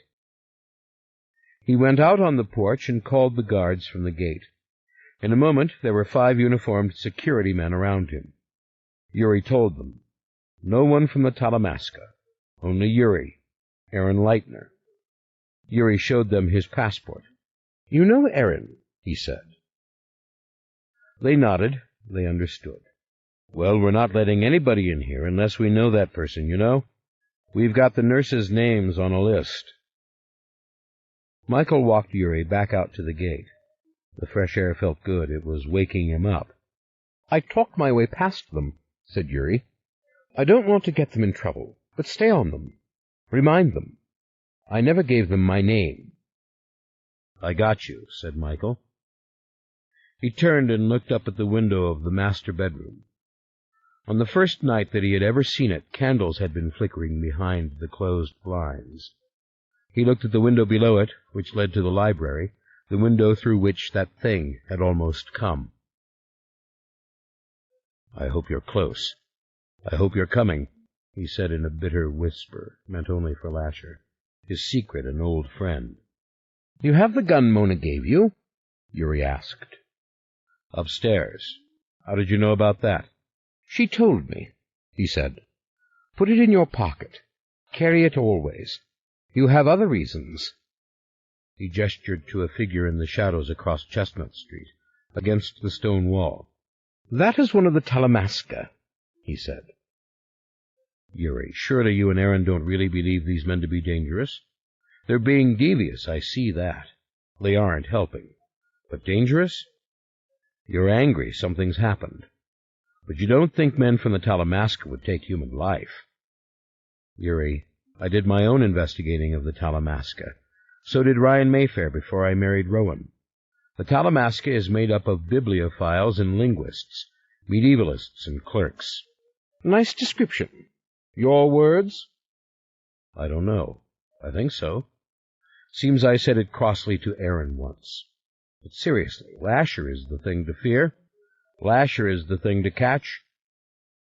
He reached into his pocket. "Almost forgot. Take this to Aaron. You can read it if you like. It's a poem. I didn't write it. Make sure he gets this. Not tonight. Tomorrow, whenever you see him, will be soon enough. It contradicts what I'm saying, actually, but that's not the point. I just want him to see it, all of it. Maybe some of it will mean something to him. I don't know." "All right. I will see him in an hour. I am going back there. But keep the gun near you. See that man? His name is Clement Norgan. Don't speak to him. Don't let him come in." "You mean don't ask him what the hell he's doing there?" "Exactly. Don't let him goad you into engaging him in conversation. Just keep an eye." "All this sounds so Catholic, so Talamasca," said Michael. "Don't engage the devil in conversation. Do not converse with the evil spirit." Yuri shrugged, with a small bit of a smile. He looked off into the dark, his eyes fixed on the distant figure of Clement Norgan. Michael could scarcely make it out. There was a time when he could have seen it clearly, but now this night vision wasn't so good. He knew it was a man there, and it crossed his mind that somewhere out here in this soft, gentle darkness, somewhere Lasher could be standing, watching, waiting. But for what? "What will you do now, Yuri?" asked Michael. "Aaron says they've kicked you both out." I don't know," said Yuri. The smile broadened. "It's nice to realize that. I can do things. I can do something completely new. I hadn't thought of it before." Then his face darkened. "But I have a destiny," he said softly. "What is it?" to discover why all this happened with the Talamasca, to discover who made what decision when. Don't tell me. It sounds very governmental, Central Intelligence, that sort of thing. Tonight I was at the house of Mona Mayfair, using her computer. I tried to reach the Mother House archives. Every code was blocked. Imagine changing so many codes just to defeat me. Maybe it is always done. But never did anyone change a code while I was there. No, it's crazy. Michael nodded. For him, things were really simple. He was going to kill the thing. But why explain? Tell Aaron I'm sorry I couldn't be there for the wedding. I wanted to be. Yes, he knows. Be careful. Watch and listen. 2 enemies, remember? And with that, Yuri stepped back and then darted away. He was across Chestnut Street with a few large strides, and then gone down First, without so much as a sideways glance at Norgan. Michael went back up the steps. He summoned the guard nearest the door. "That man over there, keep an eye on him," said Michael. "Oh, he's okay. He's a private detective hired by the family." "Are you sure?" "Absolutely. Showed us his identification earlier." "I don't think so," said Michael. "Yuri knew him. He's not a private detective. Did any of the family tell you they had hired him to be here?" The guard was flustered. "No. He showed me his identification. You're right. It should have come from Ryan or Pierce Mayfair." "You better believe it." Michael was about to say, "Call him." He was about to walk down the steps and go over to the man himself. Then he remembered that strange religious admonition, "Do not engage him in conversation." "You know the next shift?" asked Michael. "Their names, their faces?" "Yes, all of them. And the guys out back. I know who's coming at 3 tomorrow afternoon and at midnight tomorrow night. Got all those names. I should have questioned this guy. Look, let me run that bastard out of here. He said he was working for the Mayfair family." "No, just watch him. Maybe Ryan did hire him. Maybe Ryan forgot to tell you and me. Just watch him and anybody like him, and don't let anyone in without talking to me." "Yes, sir." Michael went back inside, shutting the big door behind him. For a moment he stood against it, looking down the narrow hallway at the old familiar sight of the high keyhole door to the dining room and the bit of colored mural beyond. What's going to happen, Julien? How is it going to work itself out? Tomorrow the family would convene in the dining room to discuss this very question. If the man had not surfaced, what should they do? What was their obligation to others? How should it be handled? "We will deal with the specifics," Ryan had said, "with what we know, as corporate lawyers are bound to do. This man abducted and abused Rowan. That is all the various law enforcement agencies need to be told." Michael smiled. He started the slow climb up the long flight of stairs. Don't count them, don't think about it. Don't think about a twinge in your chest or a swimming feeling in your head. It was going to be fun working with law enforcement agencies, trying to keep all this secret. Oh, Lord, would the papers have a field day? He suspected the simplest angle would be some cheap statement as to the man's being a Satanist, a member of a violent and dangerous cult. And then he thought of that shining spirit, the man whom he had once seen behind the crib at Christmas and staring at him in the garden below. He thought of that radiant countenance. What's it like, Lasher, to be lost in the flesh and to have the whole world looking for you? Like being a needle in a haystack instead of such a powerful ghost? In this day and age, they find needles in haystacks. And you are a bit more like the family emerald, lost in a box of jewels. Not so hard to see you, snatch you, snare you, keep you, the way no one could have ever done when you were Julien's demon or fiend. He stopped at the door of the bedroom. All was as he had left it. Hamilton reading, the nurse with her chart, the candles giving off the sweet, good odor of expensive wax, and the shadow of the Virgin statue dancing behind them, the shiver of the shadow thrown across Rowan's face and giving it a false life.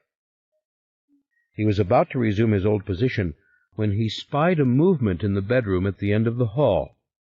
Must be the other nurse, he thought, but he didn't like it, and he went down the hall to check. For one moment he couldn't make out what he was seeing. A tall gray-haired woman in a flannel gown. Sunken cheeks, bright eyes, a high forehead. Her white hair was loose over her shoulders. Her gown hung to her bare feet. The twinge in his chest became a pain. "It's Cecilia," she said mercifully, patiently. "I know. Some of us Mayfairs were born looking like ghosts. I'll come in and sit with her if you like. I've just slept a good 8 hours. Why don't you lie down here for a little while?" He shook his head. He felt so foolish and so badly shaken, and he hoped to God he hadn't hurt her feelings. He went back in to take up the vigil as before. "Rowan, my Rowan." "What's that spot on her gown?" he asked the nurse. "Oh, must be a little water," said the nurse, pressing a dry washcloth to Rowan's breast. "I was wiping her face and moistening her lips.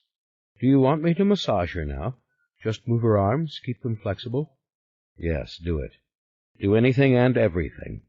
Do it whenever you get bored. If she shows the slightest—" "Of course." He sat down and closed his eyes. He was drifting. Julien said something to him, but he was just remembering the long story, the image of Marie Claudette with her 6 fingers. 6 fingers on the left hand. Rowan had had beautiful and perfect hands, hands of a surgeon. What if she had done what Carlotta Mayfair wanted, what her mother had wanted? What if she had never come home? He awoke with a start. The nurse was lifting Rowan's right leg, carefully, gently, smoothing the lotion over the skin. Look how thin, how worn. This will keep her from getting drop-foot. We have to do it regularly.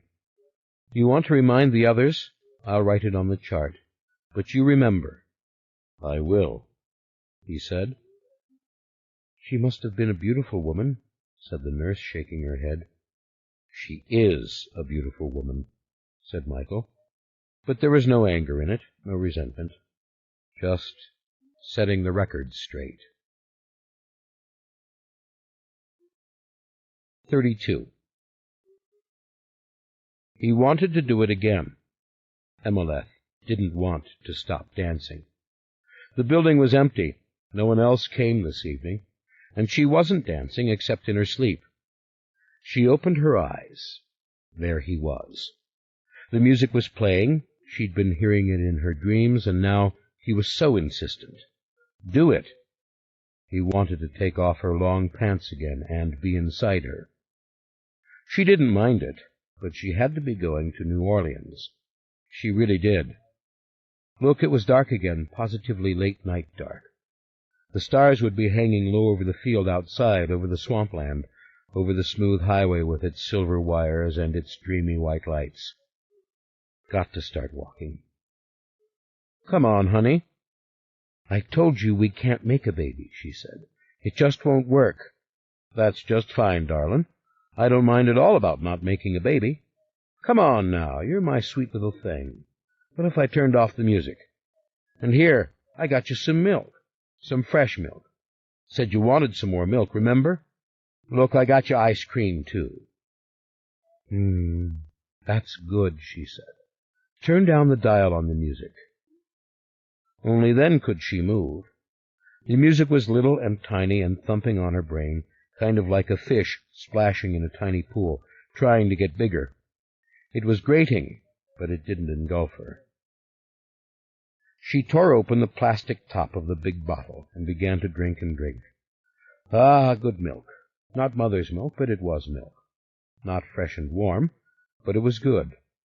If only there had been more milk in Mother. She was so hungry for Mother, so hungry to lie in Mother's arms and drink. This feeling became worse instead of better. When she thought of Mother, she wanted to cry. But she had taken every drop she could get from Mother, and it had been enough. She had grown tall, and only left Mother when she knew she had to. Pray the brown people had found Mother and taken Mother to a proper grave. Pray they had sung and dropped the red ochre and the flowers. Mother would never wake again. Mother would never speak. There wouldn't be any more milk ever in Mother. Mother had made every drop that she would ever make. Was Mother dead? She ought to go to Michael, tell Michael what Mother said. A feeling of love and tenderness came over her when she thought of Michael and Mother's love for him. Then go on to Dunolaith. What if Father was waiting there for her now? On and on she drank. He was laughing. He had turned up the music again. Boom, boom, boom. She let the bottle drop and wiped her lips. She should be walking. "Got to leave you?" "Not yet, darlin'." He sat down beside her, took the milk bottle, and laid it carefully out of the way. "Want some ice cream? People who like milk always like ice cream." "I never had any before," she said. "Honey, you'll love ice cream." He opened the package. He began to feed her with a small white spoon. Oh, this tasted even more like Mother's breast, sweeter and delicious. It made a shiver pass through her. She took the carton and began to eat. She was humming with the music. Suddenly the music and the taste were all she knew. She tried to shake herself back into the moment. The little building in the woods, he and she alone on the floor, all the dancers gone, his wanting to do it with her, and the spot of blood after, when she had reached down. It just died like that. "What was that, darlin'?" "The baby. I can't make them with men, only with Father." "Ho, ho, honey. Keep that secret to yourself." She didn't know what he meant, but he was happy. He was gentle. He thought she was beautiful. He didn't have to say so. She saw it in his eyes. Music or no music, she saw his adoring eyes, and he loved the smell of her. It made him feel young. He was pulling her up to her feet. The ice cream rolled on the floor. It felt good to be in his arms, swaying back and forth, like a bell swinging, calling all the people down into the glen. "Hear the bell! That's the devil's knell! Hear the bell?" He held her close, and she felt her breasts ache against his chest. Strange, prickly feeling. "Oh, you've made milk in me," she whispered. She backed up, trying to clear her head of the music. "Look at it." She reached in her shirt, tearing loose the buttons, and pinched her own nipple. Droplets of thin milk. It would not do her any good to drink her own milk. She ached for Mother, ached to nurse. And look, because he'd made the tiny baby die in her, he'd made her have milk. Well, it would go away, especially if he would stop doing it to her. But what if it didn't? It was all right. When she came together with Father at the beginning, she would need milk, breasts heavy with milk. Out of her loins would come all the children, hungry, beautiful children, until the glen was filled once again as it had been after they were driven from the island. She turned around and went down on her knees and lifted the milk bottle. The music almost knocked her over, almost made her not know up from down. She drank and drank until there was no more. "Gee, honey, you sure do like your milk." "Oh, yes, very much," she said. Then she could not remember what he had just said. The music. Turn down the music. He was pushing her down on the floor. "Let's do it again, honey." "Okay," she said. "But I will just bleed some more." Her breasts hurt just a little, but it was probably all right. "Can't make a baby, remember." "Promise me that, sweetheart." "Why, you're the most precious little gal, the most precious little thing I've ever known." 33. The meeting in the dining room began at 1 o'clock. The nurses had promised to call Michael if there was the slightest change. The dining room required no artificial light at this time of day. A flood of sun came through the south-facing windows, and even the north window on the street. The murals of Riverbend showed infinitely more detail than ever they did by the light of the chandelier. A sterling silver coffee urn gleamed on the buffet. Extra chairs, of which there were many, were pushed back to the white-painted rail. As the family sat around the oval table, in somewhat uneasy silence, the doctor spoke first. "Rowan is stable. She is taking the liquid diet well. Her blood work is better. Her fluid output is good. Her heart is strong.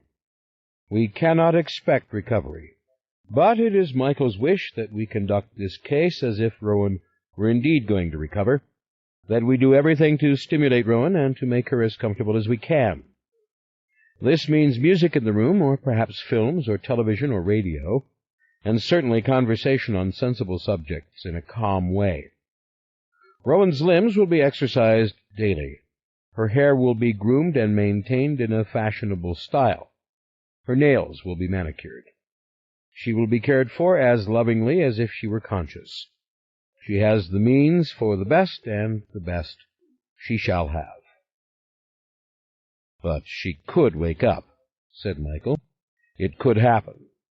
"Yes," said the doctor. "It's always possible, but it's not probable at all." Nevertheless, everyone was in agreement. Everything must be done. Indeed, Cecilia and Lily expressed their relief at these ideas, as they themselves had felt rather hopeless after their long night sitting by the bed. Beatrice said Rowan could undoubtedly feel this love and this care. Michael mentioned that he didn't know what kind of music Rowan really liked. Did any of them know? The doctor had more to say. "We will continue intravenous feeding for as long as the body can successfully metabolize the food. Now, there may come a time when the body cannot do this, when we have problems with the liver and kidneys, but that is down the road a bit. For now, Rowan is receiving a balanced diet. This morning, the nurse swore Rowan sucked a tiny bit of fluid from a straw. We will continue to offer this, but unless there is some real ability to take nourishment in this way, which I doubt, we will continue to feed through the vein." Everyone nodded. "It was only a drop or two," said Lily, "just like a baby's reflex, sucking up the fluid." "This can be rewarded and strengthened," said Mona. "Christ, maybe she likes the taste of the food." "Yes, surely, that would make a difference to her," said Pierce. "We can try periodically to—" The doctor nodded placatingly and gestured for attention. "At any time," he said, "that Rowan's heart does stop, she will not be resuscitated by artificial means. No one will give her any injections or pump oxygen into her. There is no respirator here. She will be allowed to die as God wills. Now, because you asked me, I must tell you. This could go on indefinitely. It could stop at any time. Patients like this have been known to survive for years. A few have come back, true. Others die within days. All we can say now is that Rowan's body is restoring itself, from her injuries, from the malnutrition she suffered. But the brain cannot be restored in the same way." "But she could live into another era," said Peace eagerly, "into a time of some momentous new discovery." "Absolutely," said the doctor, "and every conceivable medical possibility will be explored. Neurological consultations will begin tomorrow. It is easily within our means to bring every neurologist of note to this house to see Rowan. We will do it.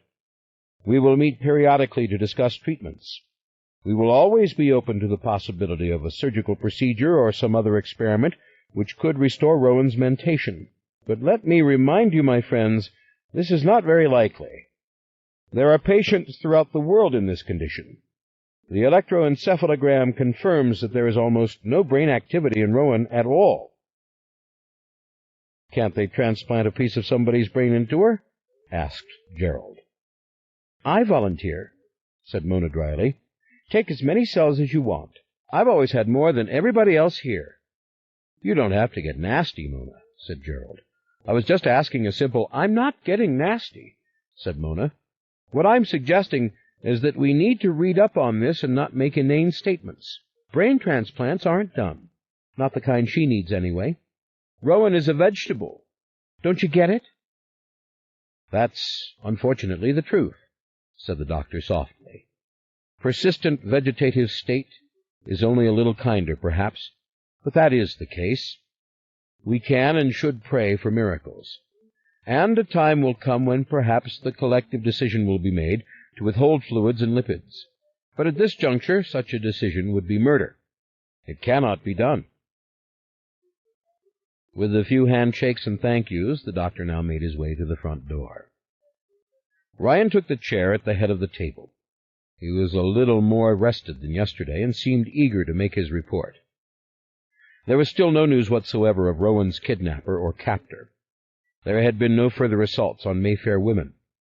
The decision had been made to notify the authorities about the man in a limited way. We have made a sketch which Michael has approved. We have added the hair and the mustache and beard described by witnesses. We are requesting an interstate search, but no one, and I mean no one, in this room is to speak of this matter outside the family. No one is to give any more information than is necessary to the agencies who will cooperate with us. "You'll only hurt the investigation," said Randall, "if you go talking devils and spirits." "We are dealing with a man," said Ryan, "a man who walks and talks and wears clothes like other men. We have considerable circumstantial evidence to indicate he kidnapped and imprisoned Rowan. There is no need to bring in any chemical evidence right now." "In other words, keep the blood samples under wraps," said Mona. "Exactly," Ryan said. "When this man is caught, then we can come forward with more details of the story, and the man himself will be living proof of what is alleged. Now, Aaron has some things to say." Michael could see this was no pleasure for Aaron. He had been sitting silent throughout the meeting, beside Beatrice, who kept her fingers wrapped protectively about his arm. He was dressed somberly in dark blue, more like the rest of the family, as though he had put his old tweed style away. He looked not like an Englishman now, but a Southerner, Michael thought. Aaron shook his head as if to express some silent appreciation of what lay before them all. Then he spoke. "What I have to say won't come as a surprise to you. I have severed my connection with the Talamasca. Things have been done by members of our order, apparently, which have violated the trust of the family. I ask that all of you now regard the Talamasca as a hostile agency, and do not give any cooperation to anyone claiming connection with it from now on." "This wasn't Aaron's fault," said Beatrice. "How interesting that you would say this," said Fielding dourly. He had been all this time as quiet as Aaron, and his voice now commanded immediate attention, as it usually did. His brown suit with its pinstripe of pink seemed as old as he was.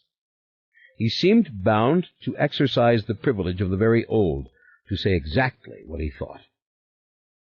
"You realize," he said to Aaron, "that all this began with you, don't you?" "That's not true," Aaron said calmly. "Ah, but it is true," said Fielding. "You were in contact with Deirdre Mayfair when she became pregnant with Rowan. You have—" "This is inappropriate and badly timed," said Ryan. His voice was steady but uncompromising. "This family investigates everyone who becomes involved with it by way of marriage or even sometimes in casual social affairs. This man was, as much as I dislike to admit it, thoroughly investigated by us when he first came here. He is not connected with what happened. He is what he says he is, a scholar who has been observing this family because of his access to certain historical documents regarding it, about which he has been painfully and fully candid from the start." "You're sure of that?" asked Randall. "The history of the family as we know it is the history which this man had given us, this Talamasca file on the Mayfair witches, as it is so audaciously called, and now we find ourselves embroiled in events which make sense in terms of this file." "Oh, so you two are in this together," said Beatrice in a cold, small voice, very unlike herself. "This is preposterous," said Lauren softly. "Are you trying to imply that Aaron Leitner was responsible for the events he documented? Good heavens, have you no memory of the things that you yourself have seen and heard?" Ryan interrupted. "The Talamasca was thoroughly investigated in the 1950s by Carlotta," he said. "Her investigation was hardly sympathetic. She was looking for legal grounds to attack the organization. She found none. There has been no grim conspiracy originating with the Talamasca against us. Lawrence spoke up again, decisively, drowning out at once the other voices which struggled to be heard. "There is absolutely nothing to be gained from pursuing this question," she said. "Our tasks are simple. We take care of Rowan, and we find this man." She looked at the others one by one, first those to her right, then those to her left, then those across the table from her, and finally at Aaron. She went on. "The historical records of the Talamasca have been of invaluable help to us in tracing the history of our family.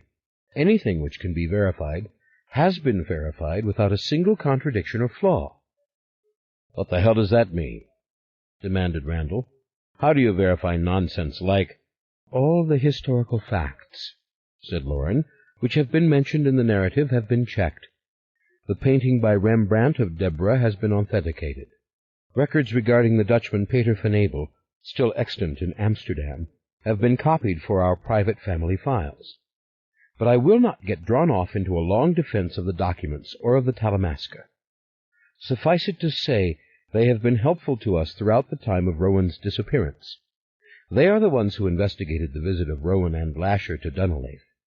They are the ones who have placed in our hands the most detailed physical descriptions of this person, which our detectives have only confirmed.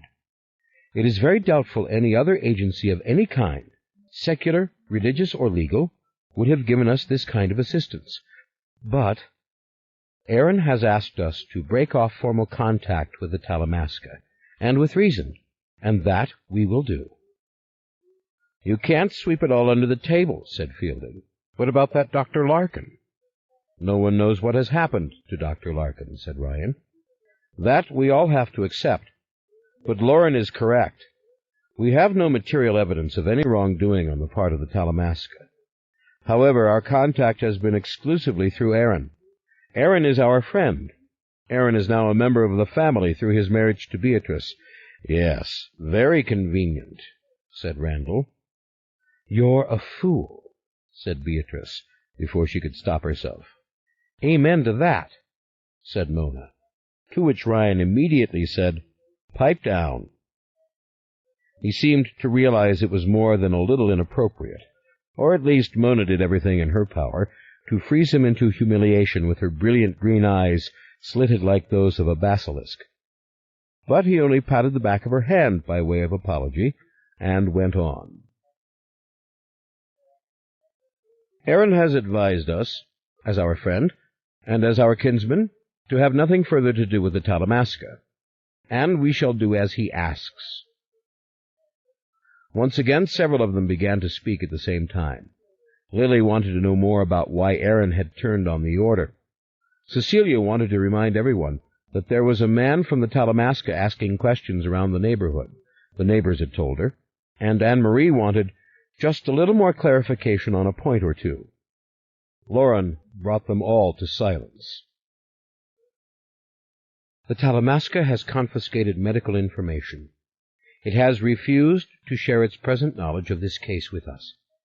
It has cut itself off, as Aaron would explain to you if we gave him the opportunity. But you will not. We are moving forward. It's that simple. Report any mention of the order to the office. Answer no questions.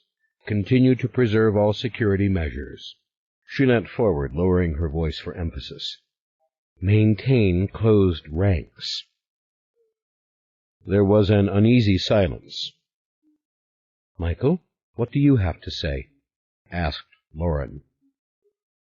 The question surprised him. He had been watching it all in a detached way, as if it were baseball or football, or even chess. He had been drifting in and out of memories of Julien's words.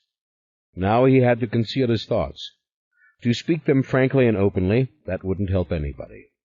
Yet somehow the words came quietly out of his mouth.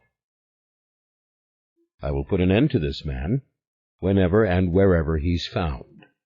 No one will keep him safe from me." Randall began to speak. So did Fielding, but Michael put up his hand. I want to go back upstairs and be with my wife. I want my wife to recover. I want to be with her now." "Other business quickly and finally," said Ryan. He opened his large leather folder and removed several sheets of paper covered with typewritten words. "Ah, no blood or tissue of any sort was found in St. Martinville in the area where Rowan's unconscious body was discovered. If she did suffer a miscarriage there, as the doctors believe, the evidence is long gone. The area is public, and there had been at least 2 rainstorms during the day while Rowan lay there, and another after she was found. We have sent 2 skilled detectives back to the site, but as of now we have no clues from there as to what really happened to Rowan. We are combing the surrounding area thoroughly for anyone who might have seen Rowan or heard or seen anything that can be of help." There were a few resigned nods. "Now, Michael, we are prepared to take the rest of this meeting downtown. It concerns the legacy. It concerns Mona. We'll leave you here now with Aaron, and we'll be back later this evening, if you will allow." "Yes, of course," said Michael. "We're fine here. We have settled into a routine. Hamilton is upstairs with the nurses. Things are going as smoothly as one could expect." "Michael," said Lauren, "I know this is a difficult question, but I must ask it. Do you know the whereabouts of the Mayfair emerald?" "Oh, for God's sakes," said Bee. "That cursed thing." "It's a legal matter," said Lauren frostily. "Legal. We must seek the emerald and place it around the neck of the designee." "Well, if it was up to me," said Fielding, "I'd go get a piece of green glass at Woolworth's, but I'm too old to go downtown."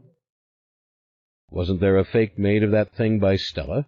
asked Randall coldly, "so she could fling it from a Mardi Gras float?" "If there was," said Lauren, "she threw it from the float." "I don't know where it is," said Michael. "I think you asked me that when I was still sick, when I was in the hospital. I haven't seen it. I think you searched this house." "Yes, we did," said Ryan. "We thought perhaps we had overlooked something." "He probably has it," said Mona softly. No one responded. "That could be," said Michael. He gave a little smile. "He probably has it. Probably considered it his very own. But you never know." He tried not to look like a lunatic, but it was suddenly very funny to him. The emerald. Did Lasher have it in his pocket? Would he try to sell it? That would be a hoot. The meeting had clearly come to an end. Bee would go up to Amelia Street. The others would go downtown. Mona threw her arms around Michael and kissed him, and then ducked out, as if she didn't want to see his anxious or reproving look. He was a bit stunned. It was like all her sweetness was clinging to him, and then there was this emptiness where she had just been. Beatrice gave Michael an urgent kiss, then took leave of her new husband, swearing to collect him later for supper and to make Michael eat something as well. "So many people are trying to make me eat something," Michael murmured at the sheer wonder of it. "Ever since Rowan left. Eat, Michael, eat." Within moments they were gone. The big door had shut for the final time. There had been that faint vibration throughout the house that always sounded damaging, Michael thought, but probably wasn't. Aaron remained at the far end of the table, across from Michael, leaning on his elbows, his back to the windows. "I am happy for you and Bee," Michael said. "You get the poem I sent to you with Yuri? The note?" "Yes, he gave it to me. You must tell me about Julien. Tell me what happened, not as some snoot from across the Atlantic, but as your friend, please." Michael smiled. "I want to tell you. I want to relive every second of it. I've been sort of jotting it down up there, you know, so I won't forget. But the truth is, Julien had one purpose. It was to tell me to kill this thing, to stop it, that I was the one who was counted upon for that." Aaron appeared to be intrigued.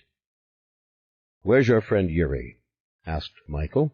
"He's still on good terms with us, isn't he?" "Absolutely," said Aaron. He's up at the Amelia Street house again. He's trying again through Mona's computer. Mona said he could use her computer to contact the elders, but the elders are not acknowledging his pleas for clarification. It's all rather terrible for him, I think. But not for you. Aaron was thoughtful for a moment. Then he said, No, not as much. Good, said Michael. Julien was suspicious of the Talamasca. I guess you got that from my note. Julien had more to say on it, but it all came down to the same thing.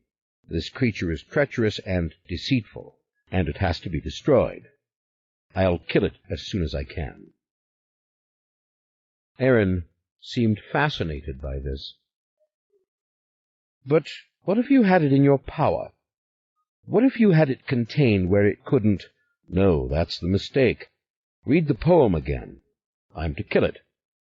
Go upstairs and look at my wife again if you have any doubts. Go hold her hand. I'll kill it. And I will have a chance to do it. Evelyn's poem and Julien's visit have promised me that. You're like a man who's experienced religious conversion, said Aaron. A week ago you were philosophical, almost despairing.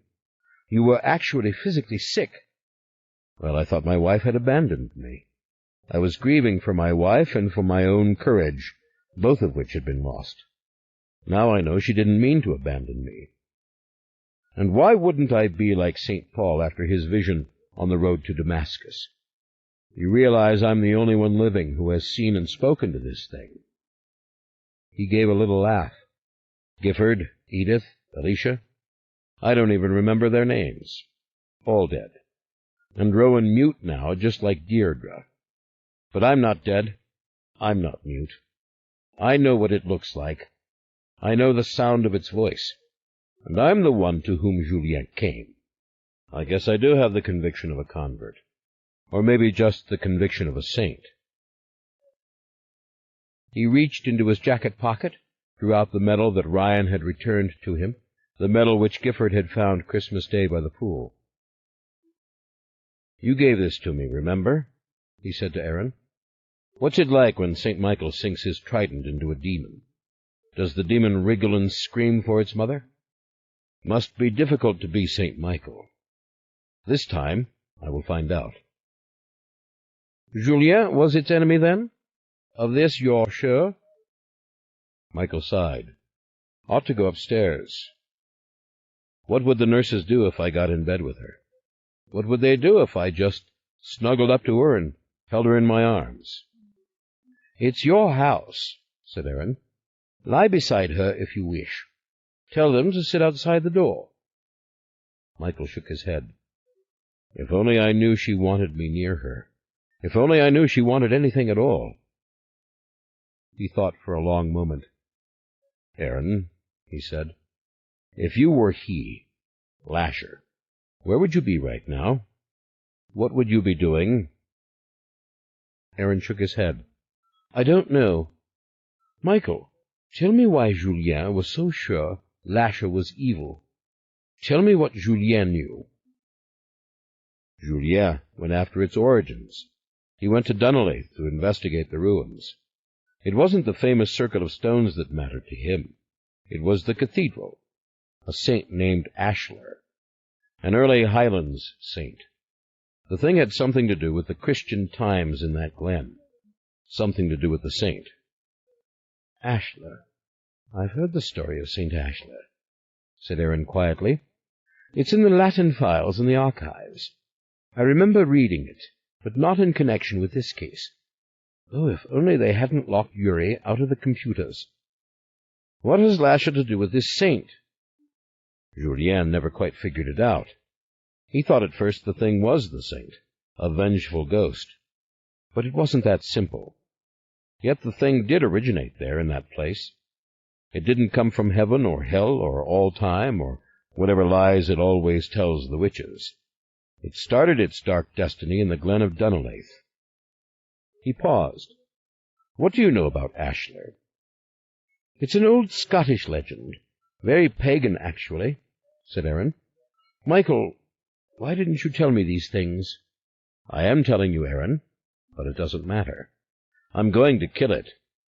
We can find out all about its past after it's dead. So what do you know about Ashlar, the Scottish saint? Something about the saint returning every so many 100 years. It's in books here and there, but I never realized it had to do with Dunleith. There's another mystery for you. Why wasn't it in the files? We cross-reference. We are so careful, but I never saw a mention of any legends connected with Dunleith. I assumed there was no relevant material. But what story did you hear? The saint had special physical characteristics. From time to time, someone would be born having those characteristics, and he would be declared the reincarnation of the saint, the new saint, all very pagan, not Catholic at all. In the Catholic Church, if you are a saint, it's because you are in heaven, not migrating into new flesh. Michael nodded, gave a little laugh. "Write it down for me," said Aaron. "Everything Julien told you. You must." "I will, but remember what I said. Julien only had one message. It was to kill the thing. Not to be interested in it, but to wipe it out." Michael sighed. "Should have done it at Christmas. Should have killed it.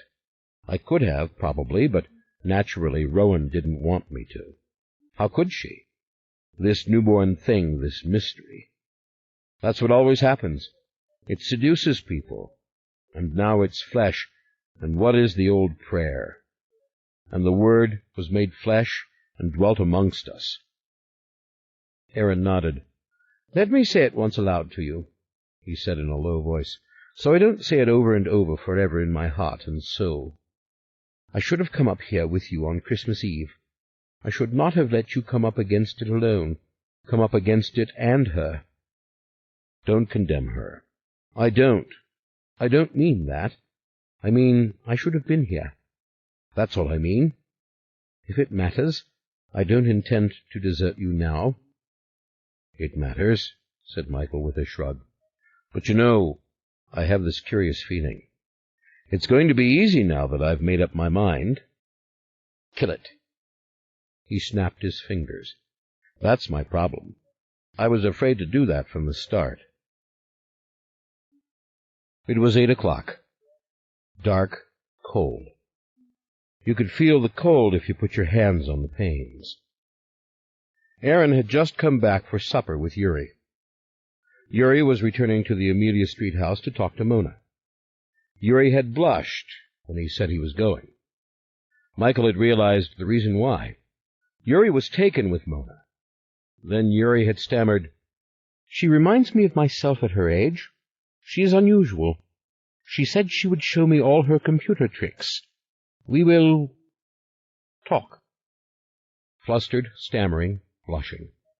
Ah, the power of Mona, thought Michael. And now she had the legacy to contend with, as well as everything else. But there was something pure about Yuri, pure and loyal and good. "He can be trusted," Aaron had said quietly. "He is a gentleman, and he is honorable. Mona will be quite safe in his company. Never fear." "No one has to fear for Mona," said Michael, a little ashamed, and getting just a wisp again of those sensual moments, when he'd held her and knew it was wrong, and that it was going to happen, and so what? There were so few times when Michael had done bad things and said, "So what?" Aaron was asleep in the upstairs bedroom. "Men of my age nap after meals," he had said apologetically. He had gone to lie down. He was utterly exhausted, and Michael wouldn't talk any more about Julien just now, and maybe that was best because Aaron needed the rest. "Just you and me now, Julien," Michael thought. It was quiet in the house. Hamilton had gone home to pay some bills. Bea would return later. Only one nurse was on duty because all the money in the world could not procure another, such was the shortage. A nurse's aide, very capable, was upstairs in Aunt Vivian's room, going into her third-quarter hour on the phone. He could hear the rise and fall of the woman's voice. He stood in the living room, looking out into the side yard. Darkness. Cold. remembering. Drums of Comus. A man smiling in the darkness. Suddenly Michael was a small child again, and would never know what it meant to be strong or to be safe. Fear had kicked in the door of childhood. Fear had laid waste the safety that had been mother. Drums and torches on Mardi Gras night struck terror. We die when we get old. We are no more. No more. He tried to imagine himself dead. A skull in the earth. This thought had come to him often in his life. I will be that way some day, absolutely.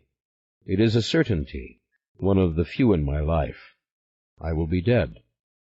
I may be a skull in the earth. I may be a skull in a coffin. I don't know. But I will die. It seemed the nurse's aide was crying. Not possible. There was the soft vibration of steps. The front door closed. That was also far away from him, people coming, going. If she took a turn for the worse, they'd shout his name. And he'd run upstairs, but why? To be there when the breath left her? To hold her cold hand? To lay his head on her breast and feel the last of the warmth in her? How did he know it would be like that? Had anyone ever told him? Or was it just that her hands were getting colder and colder and stiffer, and when he looked at her nails, her pretty clean nails, they were faintly blue. "We will not manicure them," the nurse had said. "You can scrap that part of the plan. We have to be able to see their color. It has to do with oxygen. She was a beautiful woman." Yes, you said that before. But she hadn't. It had been the other nurse who had said it. How many other insensitive things had they said? The movement of the dark trees outside chilled him to look at it. He didn't want to be here, staring out the window in the cold, empty side yard. He wanted to be warm and be with her. He turned around and walked slowly back across the double parlor, beneath the cypress arch, a beautiful ornamental thing. Maybe he should read to her, softly, so that she could tune it out if she hated it. Maybe play the radio for a while. Maybe play Julien's Victrola. That mean nurse who didn't like the Victrola was no longer here. He could send the nurses out of the room, couldn't he? Gradually, it had been penetrating to him. Do we need these nurses? He saw her dead. He saw her gray and cold and finished. He saw her buried, more or less. Not the whole detailed picture, step by step and strewn over time. Just the concept in a flashing light. A coffin sliding into a vault. Like Gifford. Only it was here, their cemetery on the edge of the garden district, and he could walk over there any day and lay his hand on the slab of marble that was only 4 or 5 inches from her soft, dark blonde hair. Rowan. Rowan. Remember, mon fils. He turned.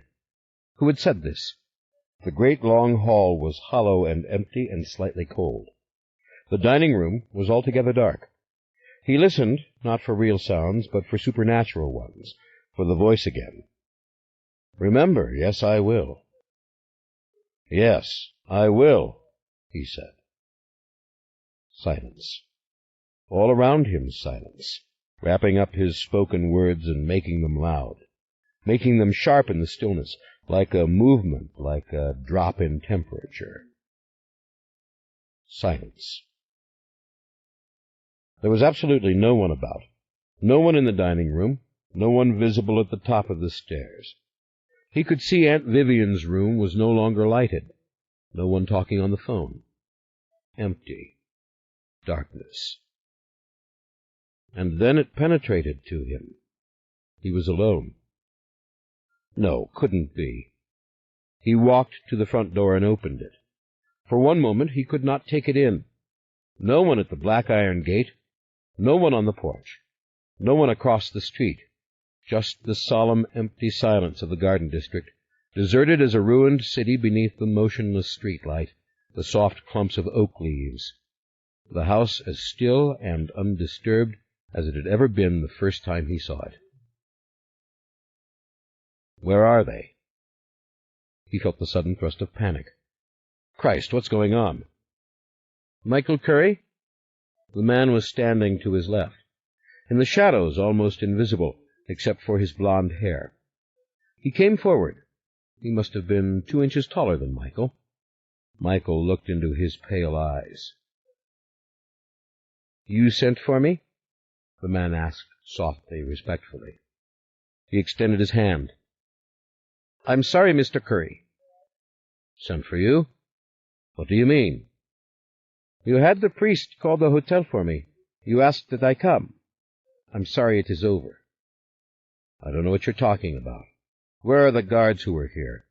Where is the watchman who was at the gate? What happened to everybody?" "The priest sent them away," said the man gently, "as soon as she died. He told me on the phone that he was sending them away, that I was to come and wait here by the door for you. I'm sorry she's dead. I hope she knew no pain or fear."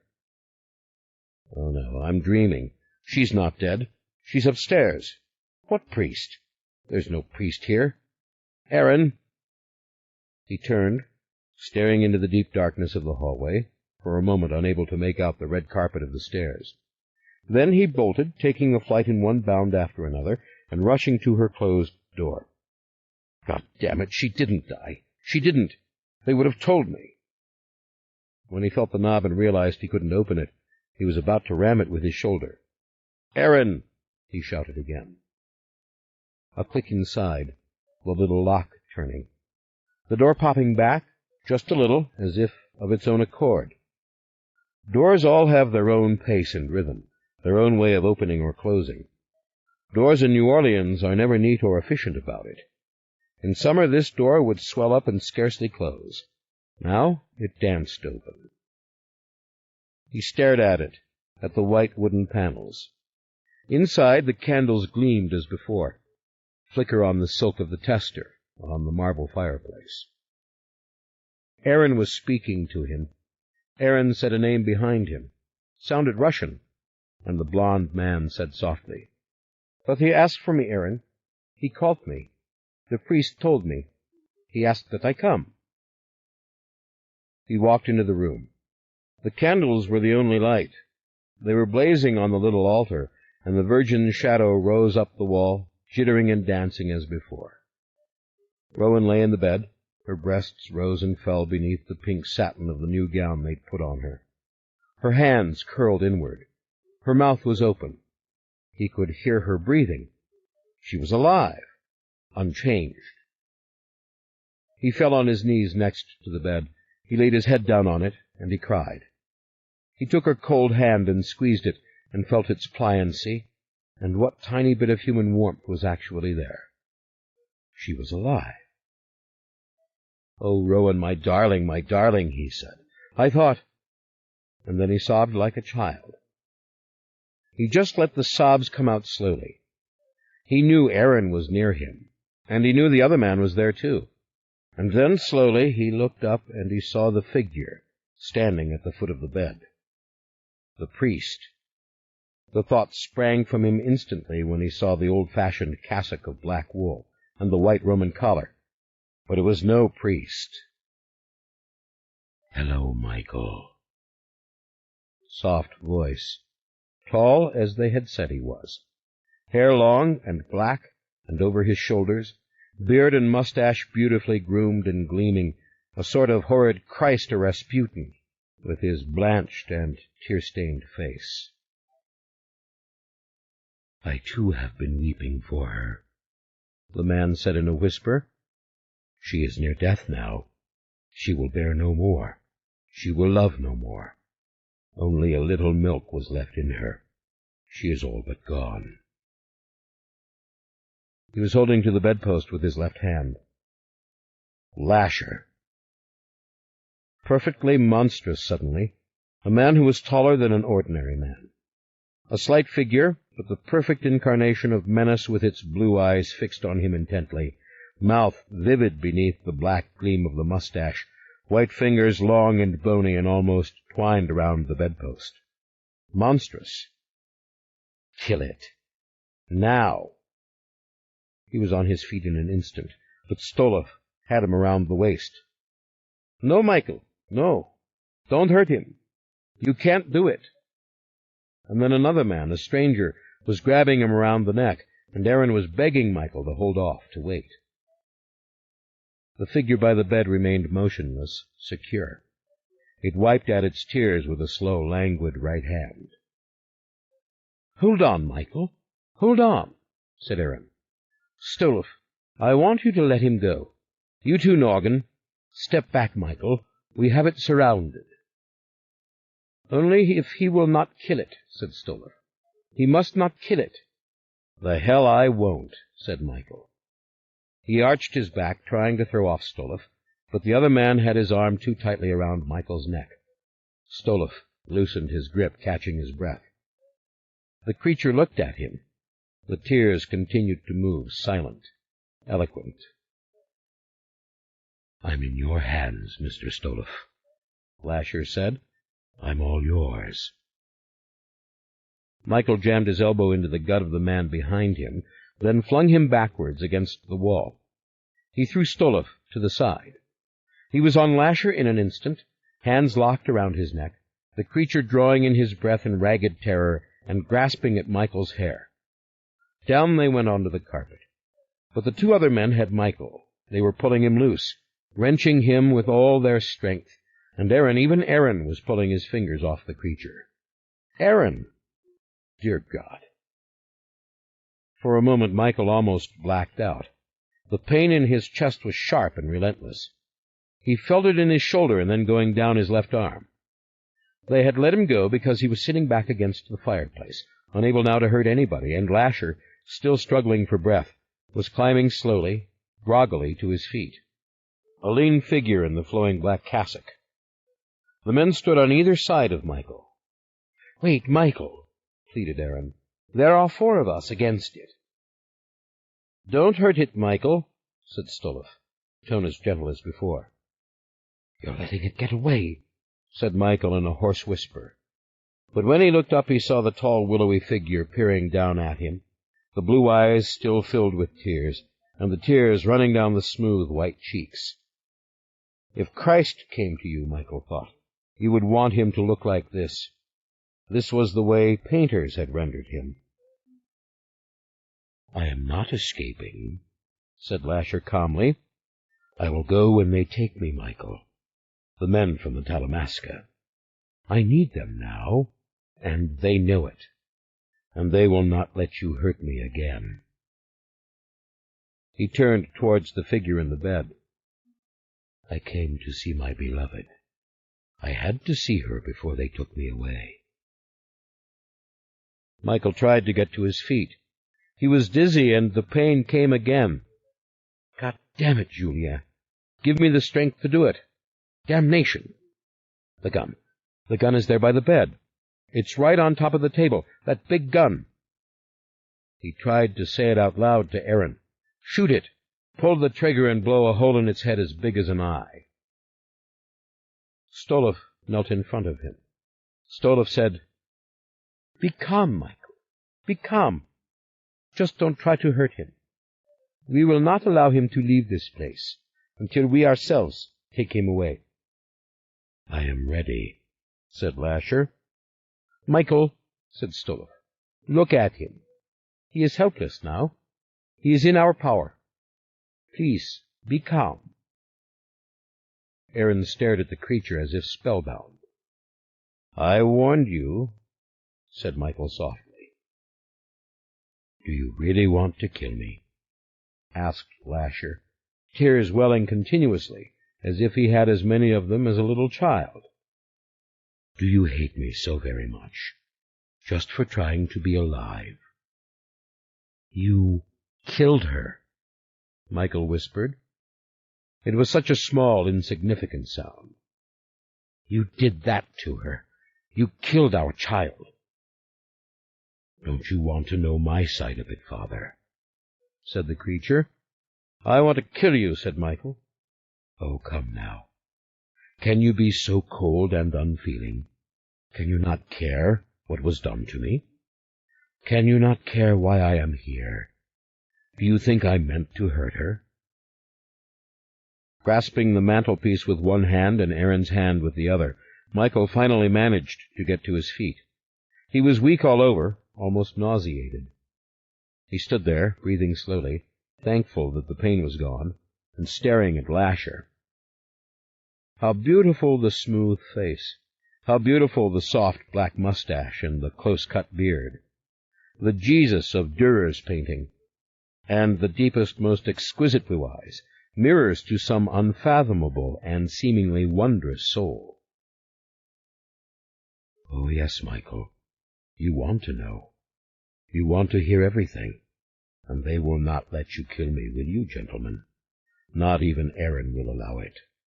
Not until I've said all I have to say." "Lies," whispered Michael. The creature swallowed as if struck by the condemnation, and then once again he wiped his eye with the back of his right hand. He did it as a child would on the playground, and then he pressed his lips together and took a deep breath, as if he would give way, as Michael had before, to sobs as well as tears. Behind him on the bed, Rowan lay oblivious, eyes staring into space, undisturbed, protected perhaps, unreachable as before. "No, Michael," he said. "No lies. That I promise you. We know better, don't we, than to believe the truth would excuse anything. But lies you will not hear." Once again the dining room. Only this time the light coming through the windows was the dim golden light of the lamps in the yard. They sat around the table in the shadows. Both the doors were closed. Lasher sat in the place of authority, at the head of the table, one great white hand splayed on the wood before him, staring down at it as if he were dazed. He raised his head and looked about him. He looked at the murals as though taking up one detail after another and releasing it again to the gloom. He looked at their faces. He looked at Michael, who sat near him, just to his right. The other man, Clement Norgan, was still sore from Michael's jabbing him, still sore from having been cracked against the wall. He sat across the table, red-faced, trying to catch his breath still, drinking sips from a glass of water. His eyes moved from the creature to Michael. Stoloff sat to Norgan's left. Aaron was beside Michael, holding onto his shoulder, holding his hand. Michael could feel the tightness of Aaron's grip. "Lasher." "Yes, in this house again," the creature said, voice tremulous yet deep and confident in its own beauty, its perfect accentless enunciation. "Let him speak," said Aaron. "We are 4 men. We are resolved he will not leave here. Rowan is resting untroubled. Let him talk." "That is correct," said Stoloff. "We are together. Let him explain himself to us all. You are entitled to such an explanation, Michael. No one contests it." "Trickster always," said Michael. "You sent her nurses away. You sent the guards away. So clever. They believed you, Father Ashler, or did you use some other name?" Lasher gave a long, slow, bitter smile. "Father Ashler," he whispered, running his pink tongue along his lip, and then closing his lips quietly. For one instant Michael saw Rowan in him, saw the resemblance as he had seen on Christmas Day. The fine cheeks, the forehead, even the tender line of the long eyes. But in the depth of the color and in the bright open look to them, they were Michael's eyes. "She doesn't know she is alone now," said Lasher solemnly. He spoke the words slowly, eyes moving again around the vast, dark room. "What are nurses any more to her? She does not know any longer who stands by her, who weeps for her, who loves her, who sheds tears. She has lost the child which was inside her, and there will be no more. All that will happen now will be without her. Her story is told." Michael started to rise, but Aaron held him, and the other two glared at him across the table. Lasher remained unafraid. "And do you want to tell us your story?" said Stolov timidly, as if gazing at a monarch or an apparition. "And we are ready to hear." "Yes, I will tell you," said Lasher with a small, almost brave smile. "I will tell you what I know now, flesh and blood that I am. I will tell you all of it, and then you can make your judgment." Michael uttered a short, mirthless laugh. It startled the others. It startled him. He gazed steadily at Lasher. "All right, mon fils," he said, pronouncing the French carefully, correctly. "Remember your promise to me. No lies." They looked at one another for a long moment, and then the creature lapsed back into solemnity, only wincing slightly as if he'd been struck.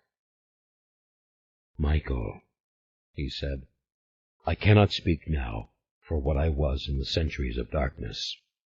I cannot speak now for a desperate, discarnate thing, without history or memory or reason, that sought to reason, rather than suffer, grieve, and want."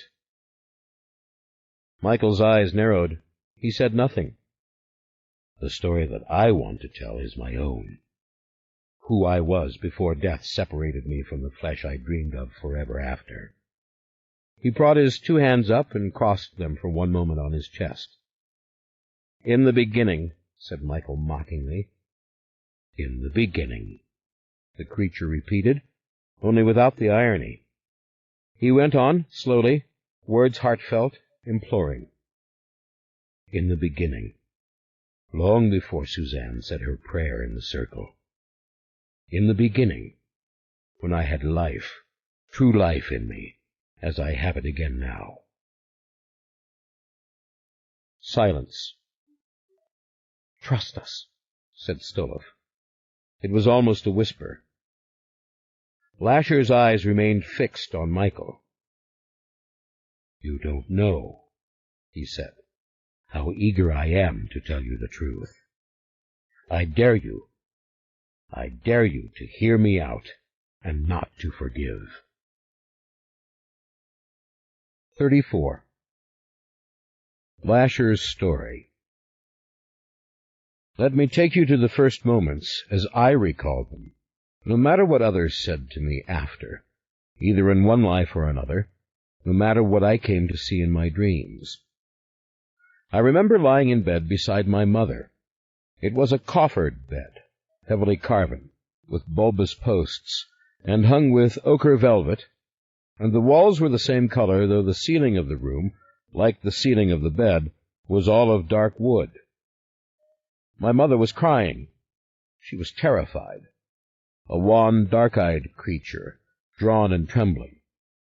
I was nursing from her, and had her in my power, in that I was taller than she was and stronger, and was holding her as I drank the milk from her breast. I knew who she was, that I had been in her, and I knew that her life was in danger, that when my monstrosity was revealed, she would undoubtedly be called a witch and put to death. She was a queen. Queens cannot bear monsters. That the king had not set eyes on me, that the women were keeping him out of the chamber, this I also knew. The women were as frightened of me as my mother. I wanted love from my mother. I wanted the milk. The men in the castle were beating on the doors. They were threatening to enter the queen's chamber if they were not told immediately why they were being kept out. My mother was crying continuously and did not want to touch me. She spoke in English, saying that God had cursed her for what she had done. God had cursed her and the king, and now her dreams were ruined.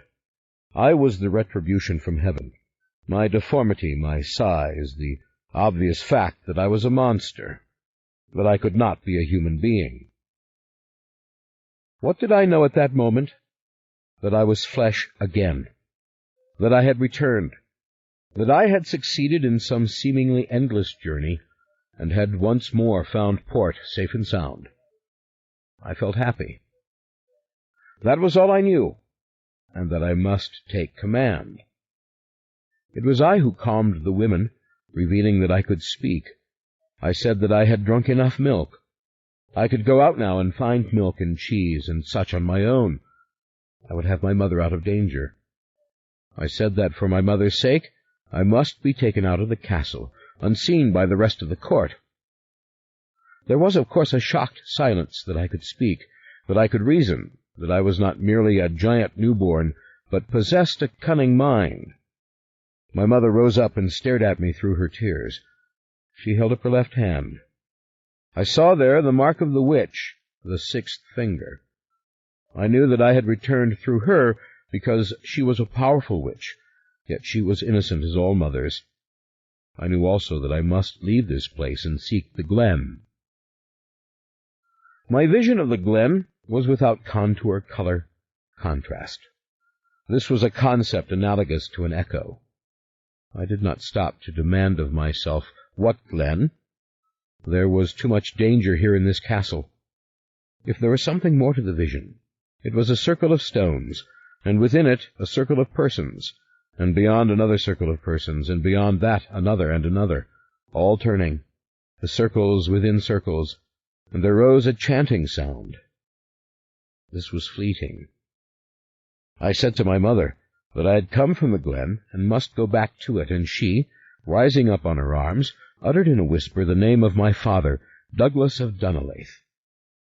She told the women that they must find Douglas, who was, at this very moment, at court, that they must somehow bring him to her at once. She uttered something I could not grasp, something to do with a witch coupling with a witch, and that Douglas had been her terrible error, and that in trying to give the king an heir, she had made a witch's tragic mistake. She fell back near to unconsciousness. A message was given through a small window in the doorway to a secret passage. It was the midwife now who calmed the other women, and told the men through the door, at last, the tragic news. The queen's child had been stillborn. Stillborn? I began to laugh, a soft laughter which seemed a great comfort to me, as wondrous as breathing or milk-tasting. But the women only became alarmed. I should have been born in love and in joy, and I knew it. This was all wrong. The voices through the door said the king would see his infant son. "Please get clothes for me," I said. "Hurry. I cannot remain naked and undefended in this place." At once they were glad to have this direction, and by the same secret window in the door to the secret passage, the message was given for that. I was uncertain how to dress myself. These weren't clothes I knew. Indeed, the more I looked at these ladies-in-waiting, the midwife, my mother, the more I realized things had greatly changed. Don't ask, changed from what? I didn't know. I was dressed quickly in fine green velvet, clothes which, in fact, were the property of the tallest and most lean attendant of the king. The sleeves were rich and embroidered. There was a trimming of fur to the small sleeveless cape, and a belt for the waist, and a rather long cut to the tunic, and then the leggings were the worst for me, for my legs were so long. I had to bind them where they did not fit. The tunic covered it. Discovering myself in the mirror, I thought, yes. And I knew that I was beautiful. Otherwise the women would have been even more afraid. My hair was not yet down to my shoulders, but would be soon. It was brown. My eyes were brown, as were my mother's. I put on the fur-trimmed hat which they gave me. The midwife then fell on her knees. "This is the prince," she cried. "This is the heir sought by the king." The other women shook their heads in horror, trying to quiet her, telling her it was not possible, such a thing. And my mother turned her head into the pillow, crying for her own mother, for her sister, for those who loved her, averring that no one would stand with her. That, were it not a mortal sin in the eyes of God, she would take her own life. Now, how do I escape, I thought. I felt fear for my mother, yet I hated her that she didn't love me, that she thought me monstrous. I knew what I was. I knew there was a place for me, that I had a destiny. I knew this. I knew that her attitude was irreverent and cruel. But I could not put this into words or defend such a position. I wanted only to protect her. We stood in this candle-lighted chamber, I and these women, beneath this dark wooden ceiling, and the midwife gained possession of herself and forswore her former joy. This monster must be taken out, destroyed. Destroyed? The same old song. Not this time, I thought. I did not intend to be destroyed so easily. No, we must learn more each time, I thought. I will not be destroyed. Finally, to the secret door came my father, Douglas of Dunolaith, a big, shaggy man, more crudely dressed, but nevertheless noble and decked in fur. He had been in the castle, and in great haste answered the Queen's secret summons. When he was admitted to the birthing-room, and beheld me, his face was a puzzle. I did not see in him the pure horror of the women. I saw something else, something vital and partial to me, something almost reverent. And he whispered, "Ashler, who comes again and again." I saw that his hair and eyes were brown. From him, as from the poor sad Queen, I had these endowments. But I was Ashler.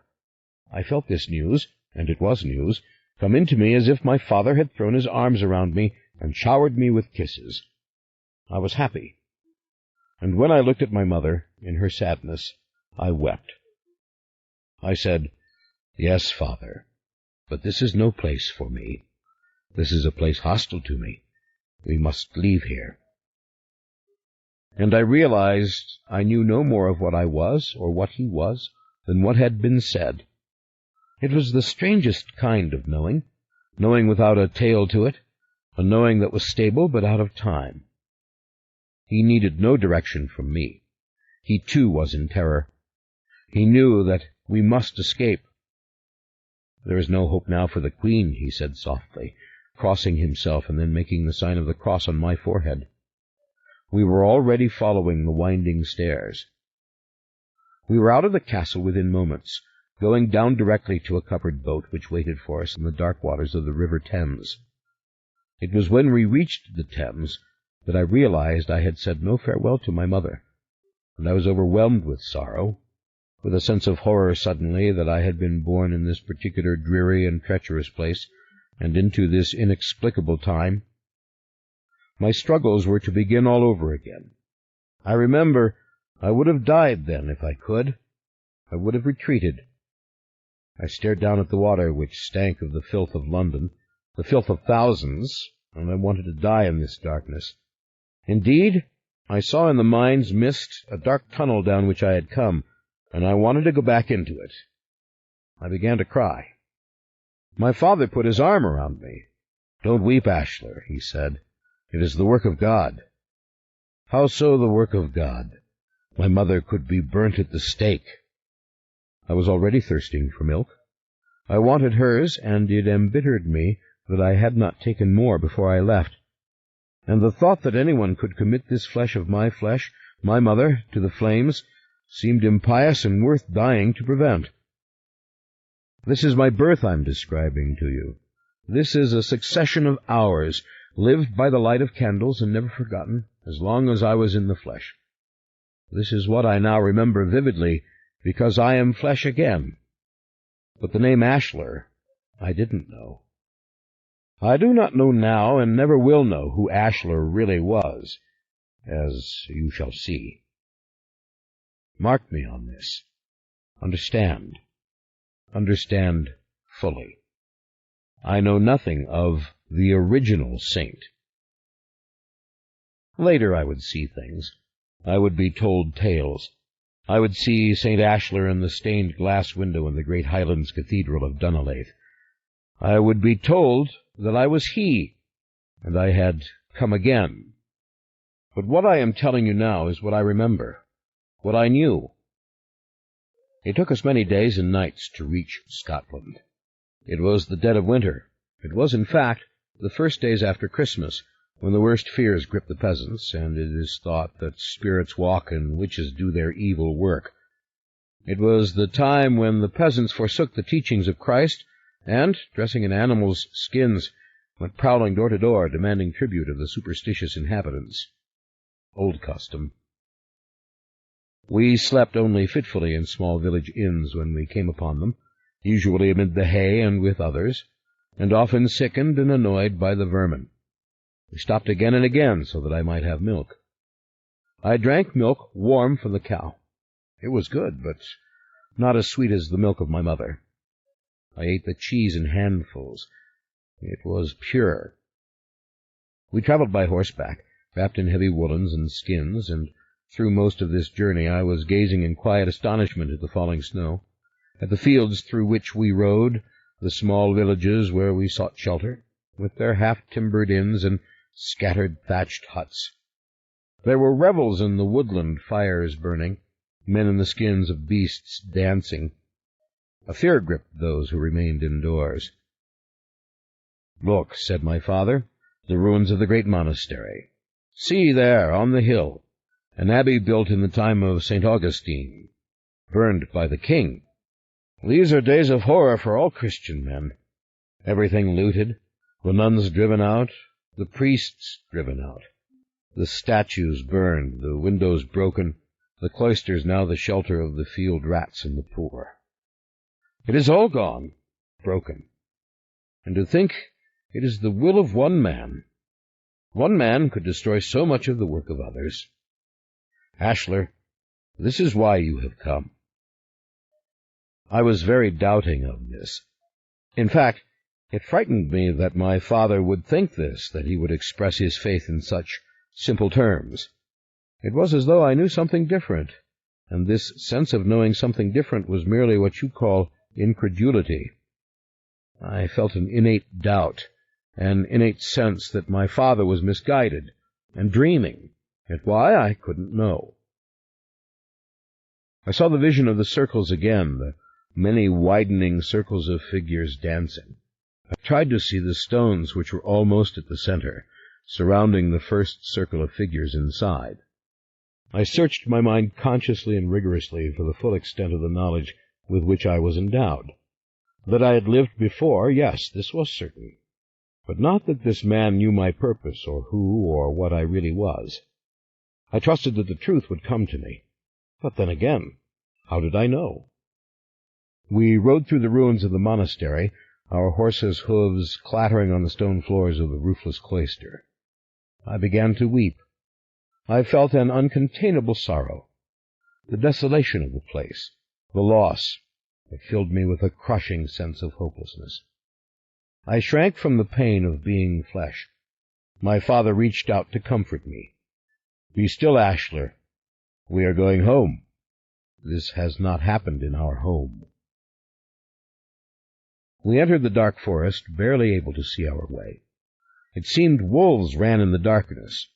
I could smell them near us, smell their fur and their hunger. When we came upon small huts, those within would give no answer, though smoke came from a small hole in the roof. The deep high forest crept up into the mountains. The roads grew steeper and steeper, and the vantage points more splendid of coast and of sea.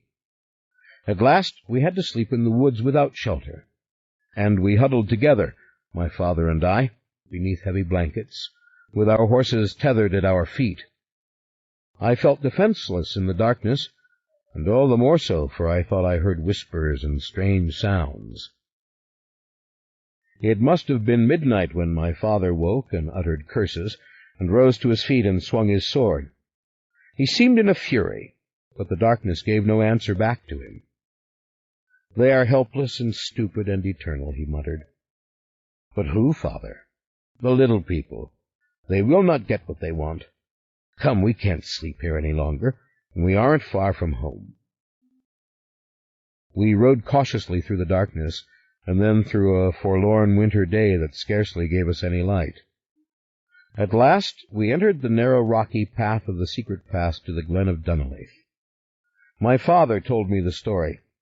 There were two other known entrances to our precious valley: the main road, over which the wagons traveled incessantly, bringing produce to market, and the loch, where the ships docked, which took the goods to sea. By both routes came the incessant parade of pilgrims to lay gold at the altar of St. Ashlar, to seek his healing miracles, to lay hands upon the sarcophagus of the saint. This story struck terror. What would these people want of me?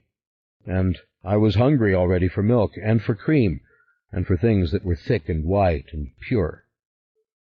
There had been much war in the Highlands, said my father. There had been pitched battles, and our kind, the clan of Dunolaith, he said, had resisted the king's men, and would not burn the monasteries, nor sack the churches, nor take a vow against the Pope in Rome. Only under heavy guard did Scotsmen come into this valley, did the traders come into the small port. We are of the Highlands.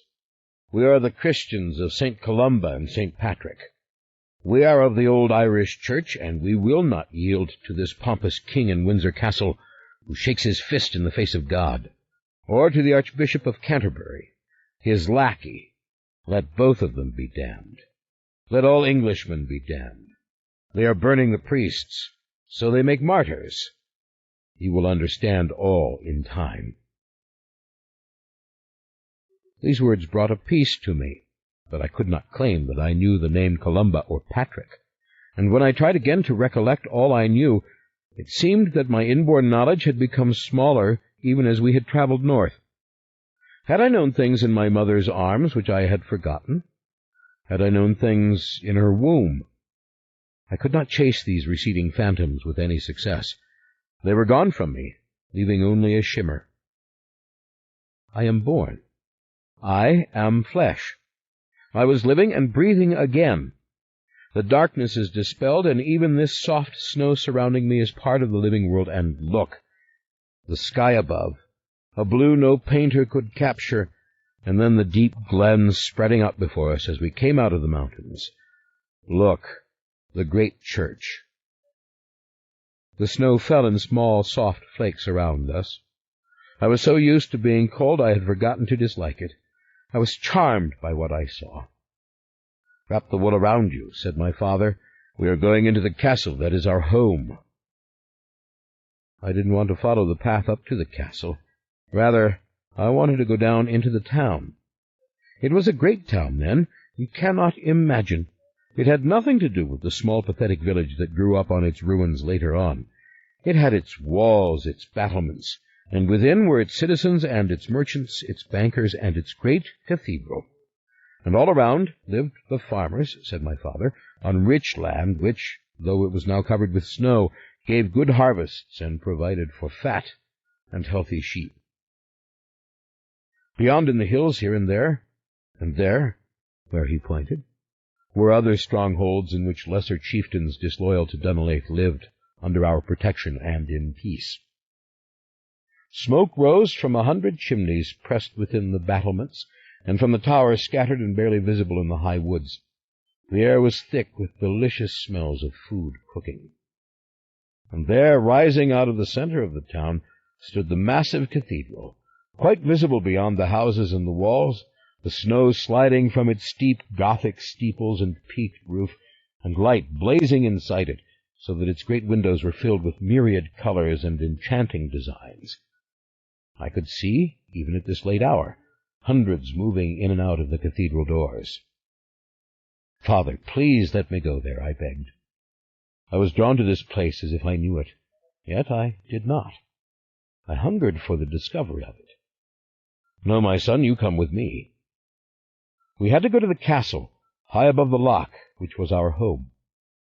Down below, the water was covered with ice, but in the spring, said my father, the merchants would come by the hundreds, and so would the salmon fishermen, and the banks would be full of traders, and men would come to trade linen for the wool and skins and fish, which we had to sell. This castle was a series of round towers, no more beautiful than the ominous heap of stone in which I had been born. Once inside, I perceived it was less luxurious, but nevertheless filled with a bustling life. The great hall itself might have been a mountain cave, so crude were its adornments, its few grand arches, its staircase. But it was all decorated for a great banquet, and the fairies of the wood could not have created a scene of greater warmth or charm. The floor itself was entirely covered in green, and great garlands trimmed the sides of the stairway, and were placed above those arches deep enough to hold them, and placed all about the huge hearth. Indeed, green branches of the Scots pine were everywhere laid, fragrant and beautiful, and mistletoe and ivy were likewise used in decorations, and I knew these lovely evergreens. I knew their names. I saw the splendor with which the woods had been brought indoors. Candles by the dozens blazed along the walls and down the length of the banquet table, and benches were being brought up for those who would dine. "Sit down at the table," said Father, "and keep quiet, whatever you do." It seemed that we had arrived at the very moment of the banquet, which was only one of the 12 banquets of Christmas, and the entire kindred was gathering for the feast. No sooner were we seated at a bench at the far end than in came the ladies and men in gorgeous attire. This attire did not match the clothes given me at the London court, but it was nevertheless very fine, and many of the men wore Highland dress of belted plaid. The ladies had the same fine headdresses as those worn in the king's castle, though their sleeves and skirts were simpler, but nevertheless brightly colored, and there were many who wore jewels. I was dazzled by the jewels. It seemed to me that in the jewels all the color and light I beheld around me was concentrated, as if it had been drawn into the bits of glass by magnetism. In some, were I to drop a ruby in a glass of water, I thought it would sparkle and glow, and that the water would turn bright and red. My mind was delighting in this sort of mad perceptual error. I beheld that in the fireplace there lay a log so big it seemed an entire tree. Indeed, one could see its various branches still, burnt off at the ends like limbs from which the hands had been cut. It was blazing away furiously, and my father gave me to know in a whisper that that was the Yule log, and that his brothers had dragged it out of the woods and into the great hall. It would burn the full 12 days of Christmas. And now, as dozens of people took their places on either side of the long table, there came the laird himself down the stairs, my father's father, Douglas, the great Earl of Dunolaith. He was a white-haired man, with close-set, very red cheeks, and a full white beard, and he wore his tartan or plaid with a great flourish, and had with him 3 beautiful women who were his daughters, my aunts. My father cautioned me again to be quiet. I was attracting some notice. People were wondering, "Who is the tall young man?" By this time my beard and mustache had grown out full and dark brown, and I could not, on account of my skin, be taken for a tall child. My hair had grown long as well. I watched with wonder as all the guests were finally seated, and as the great choir of monks took their position upon the stone stairs, all tonsured men, which meant they had only a ring of hair left to them, above the ears, and in white robes. They began their singing, gleeful yet mournful and beautiful, and I would say this music struck me with such force that I was truly intoxicated, that is, shot by the arrow of it, and unable for a long moment to breathe. I knew what was happening around me. The great roasted boar's head had been brought in, surrounded by greenery and gold and silver decorations and candles, and wooden apples painted to look real. And the boars for eating were borne in by boys who carried them on the very spits on which they'd been cooked, and now set them down upon side tables and began to cut the steaming meat. I saw all this, I heard it, but my mind was swept with the mournful music of the monks, a lovely Gaelic carol rising softly from some 20 or 30 gentle mouths. What child is this who laid to rest in Mary's arms is sleeping? You know the air. It is as old as Christmas in Ireland or Scotland itself, and if you remember its melody, then you can perhaps grasp a little of what this was to me, this moment when my heart sang with the monks on the stairs, and the room became subordinated to the song. It seemed I remembered then the bliss I had known inside my mother, or was it from some other time? I do not know, except that the feeling was so fully and deeply felt that it could not have been new. It was not frenzied excitement. It was pure joy. I recalled dancing, my hands outstretched in memory to clasp the hands of others, and yet this moment seemed precious and expensive, as though it had cost me much, once long ago." The music stopped as it had begun. Wine was given to the monks. They left as they had come. The hubbub rose all around me. Gay voices. But now the laird had risen, raised the toast. The wine was being poured, and all commenced to eat. From the great wheels of cheese my father chose pieces for me and cautioned me to eat them as if I were a man. He sent for milk for me, and no one among the busy company took notice, and there was much talking and laughing, and even some wild wrestling among the younger men. But I could see that as the time passed, more and more of them took notice of me, enough to glance my way and whisper to the next person, or even to point, or to lean forward and ask my father, "But who is this you've brought with you to dine with us?" It seemed that some eruption of chatter or merry laughter always prevented him from having to answer. He ate his meat without enthusiasm. He looked about anxiously, and then suddenly my father sprang to his feet. He raised his cup. I could scarce make out his profile or his eyes, for all his long, straggled brown hair and beard, but I heard his voice declare loud and ringing and overriding everything, "To my beloved father, to my mother, to my elders, and to my kindred, I present this boy, Ashler, my son." It seemed a cheer rose from the company, a great, awful roar, only to be strangled suddenly into rigid silence beneath a volley of whispers and gasps. All the company went still, eyes fixed upon my father and upon me. He reached down, groping as it were with his right hand, and I rose as he obviously wished me to do, standing taller than he, though he was as tall as the other men. Again gasps and whispers came from the company. One of the women gave a scream. The laird himself peered up from beneath his thick gray eyebrows with sparkling blue eyes that held me in a deadly glance. I looked around me in fear. Now it seemed the monks, who had only been in the vestibule, once again appeared. One or two came forward to stare at me. They looked remarkable to me, these shining, bald creatures, all in long dresses like women, but as more and more of them came forward, the entire gathering became ever more alarmed. "He is my son," declared my father. "My son, I tell you. He is Ashler, come again." And this time many women screamed, and some of them fell back as if fainting. The men rose from their benches, and the old laird rose, bringing down both fists upon the boards so that cups and knives were shaken to the right and to the left.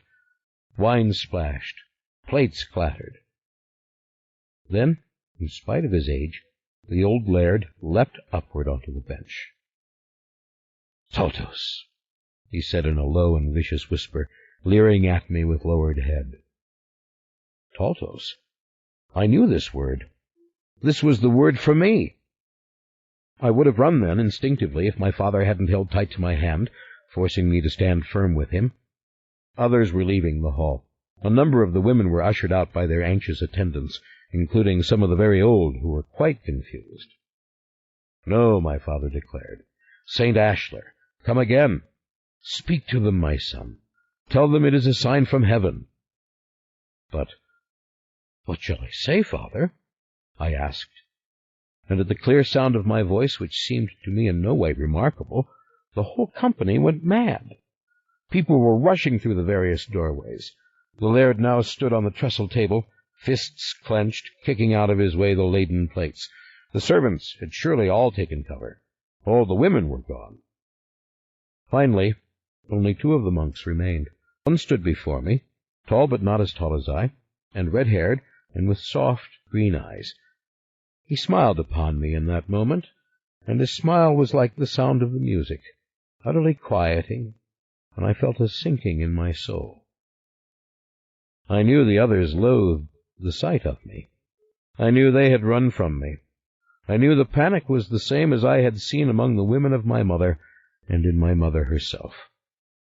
I was trying to understand it, to know what it meant. I said, "Taltos," as if this would trigger some revelation stored within me. But no more came. "Taltos," said the priest, for that is what he was, though I did not then know it, a priest and a Franciscan, and again he gave me this great and gentle smile. All had fled the hall now but my father, myself, the priest, and the laird, who stood upon the table, and 3 men crouched by the fireplace, as if in waiting, though for what I couldn't guess. It frightened me to see them, and the anxious way in which they looked to the laird, and the laird looked down on me. "It is Ashler," cried my father. "Do you not see with your own eyes? What must God do to claim your attention? Destroy the tower with lightning? Father, it is he." I realized that I had begun to tremble, a most amazing sensation, which I had never felt before. I had not even shivered in the cold of the winter, but I could not control this trembling. Indeed, it must have looked as though I were standing upon a piece of earth that was shaking, so violent was it, though I managed to remain on my feet. The priest drew close to me. His green eyes very much reminded me of jewels, except that they were obviously made of something soft. He reached out and stroked my hair gently, almost tenderly, and then my cheek and my beard. "It is Ashler," he whispered. "It is the Taltos. It is the devil," declared the laird. "Heave him into the fire." The 3 at the hearth came forward, but my father stood in front of me, and so did the priest. Ah, yes, you can imagine it. You can well picture it, can't you? One screaming for my destruction, as if he were Michael the archangel, and the gentler ones not letting such a thing happen. And I, gazing at the fire in terror, barely aware that it could consume me, that I would suffer unspeakable pain if I were thrown into it, that I would be alive no more. It seemed in my ears I heard the cries of thousands suffering, dying. But as my fear crested, the memory became nothing but the violent quavering of my body, the tensing of my hands. The priest enfolded me in his arms and went to lead me from the hall. "You will not destroy what God has done." I almost wept at his touch, his warm arms guiding me. I was then led out of the castle by the priest and by my father, and the laird, who came with us, eyeing me with great suspicion, and over to the cathedral we went. The snow still fell lightly, people everywhere passed us, mounted with woolen furs. It was almost impossible to make out who was a man, who was a woman, so covered up were they, and so hunkered over against the cold. Some of them were smallish, rather like children, but I could see their faces were old and gnarled. The cathedral was open and filled with lights, and the people were singing, and as we drew close I saw that the same greenery had been strewn all about the great arched doors. The singing was swelling and beautiful beyond belief. The smell of the green pine woods filled the air. Delicious smoke wafted on the wind. And the noisy song inside was jubilant and merry, something much more festive and discordant and triumphant than the song of the monks had been. There was not a steady rhythm to it which caught me, but rather a general elation. It made the tears come to my eyes. We fell into line with those entering the church and proceeded slowly, thank God, for I could not keep my balance on account of the song. The laird, who had thrown his wool cape up over his face, my father, who had never shed his fur garments, and the priest, who had raised his cowl against the cold, these 3 supported me, astonished by my weakness, yet easily helping me a step at a time. The informal stream of pilgrims moved sluggishly into the giant nave, and even with the music distracting me, I was overcome with wonder at the sheer size and depth of the church.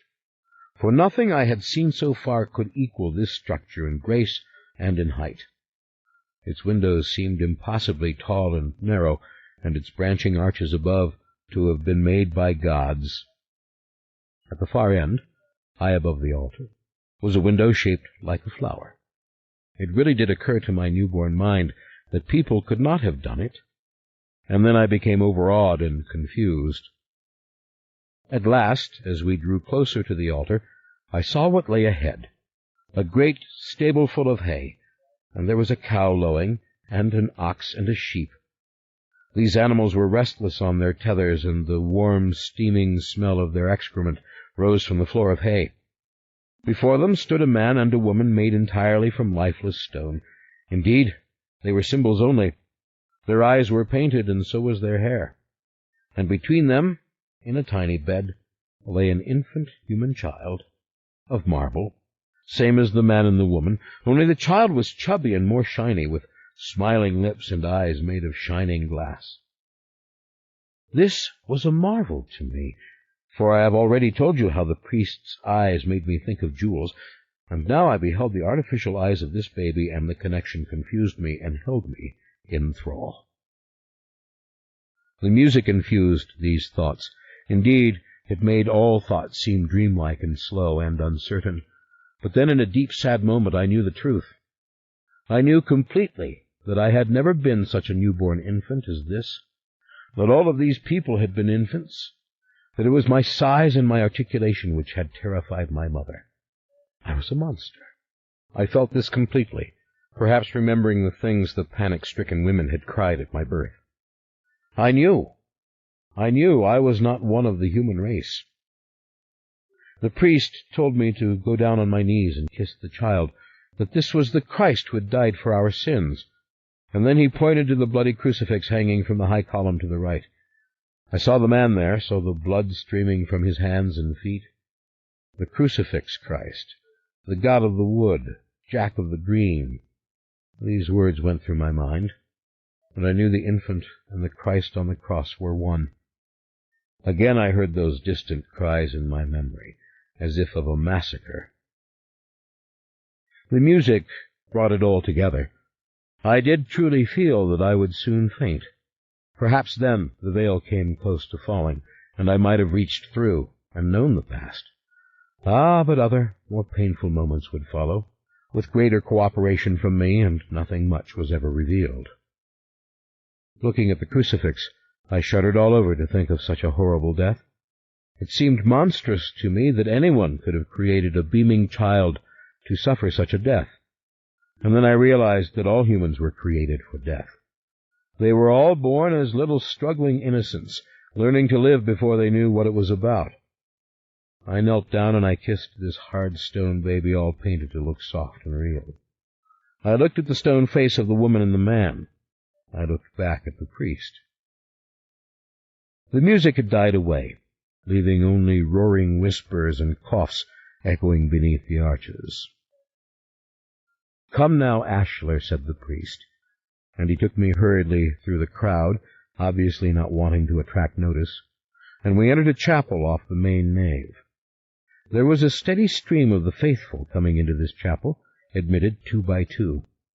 Other monks in robes stood guard, and the priest bade them now to close it off, and have the others please patiently wait. The laird would say his nightly prayer to St. Ashler. It aroused no resentment, but seemed a natural thing. Those who must wait fell on their knees and said their beads. We stood alone in the stone chapel, with walls half as high as the nave. Yet how grand it seemed! A narrow holy place. Banks of candles burned beneath its windows. A great sarcophagus with an effigy upon it lay in the middle of the floor. Indeed, it had been around this long rectangular stone box that so many were gathered, praying and kissing their hands and putting kisses to the carved man in the stone. "Look there, my boy," said the priest, and pointed not at this stone characterization, but up the window which faced the west. The glass was all black with the night, but I could see easily the figure made into it by the lead seams with which all the pieces of glass were formed. My eye could see a tall man in long robes with a crown on his head. I could also see that this figure towered over the figures beside him, and that his hair, like mine, was long and full, and his beard and mustache of similar shape. Latin words were written into the glass in 3 stanzas, which at first I could not understand. But the priest went to the far wall, and, reaching up to point to them, they were well over his head, read them out to me from the Latin into English, so their meaning went into me complete and entire. "St. Ashler, beloved of Christ and the Holy Virgin Mary, who will come again. Heal the sick, comfort the afflicted, ease the pangs of those who must die. Save us from everlasting darkness, drive out the demons from the glen. Be our guide into the light." My soul was filled with reverence. The music began again, distantly and jubilantly as before. I resisted it, trying not to let it overtake me, but I couldn't prevent it, and the spell of the Latin words was dissipated, and then I was led away. We were soon gathered in the priest's quarters in the cathedral sacristy, and he sat with us at the table. The room was small and warm, quite unlike any chamber I had seen so far, except in a country inn, perhaps, and very pleasant it seemed to me. I put my hands to the fire, then remembered that the laird had wanted to burn me, and drew them back inside my velvet cloak. "What is this thing, Taltos?" I said, suddenly turning to face the three of them, who were staring at me in silence. "What is it you called me? And who is Ashler, the saint who comes again?" At this last question my father closed his eyes in grave disappointment and bowed his head. His father looked ferocious with righteous anger, but the priest only continued to gaze at me as though I had come from heaven. He was the one who spoke. "You are he, my son," he said. "You are Ashler, for it was God's gift to Ashler that he should be flesh more than once. Indeed, that he should come again and again into the world for the honor and the glory of his Creator, granted this dispensation from the laws of nature, as was the Virgin when she was assumed into heaven, and as the prophet Elijah, who was borne off to heaven, body and soul. God has seen to it that you would find your way into the world more than once through the loins of a woman, and perhaps even through a woman's sin." "Aye, that's certain," said the laird darkly. "If it wasn't out of the little ones, by the sin of a witch and a child of our clan, it had to be." My father was both frightened and ashamed.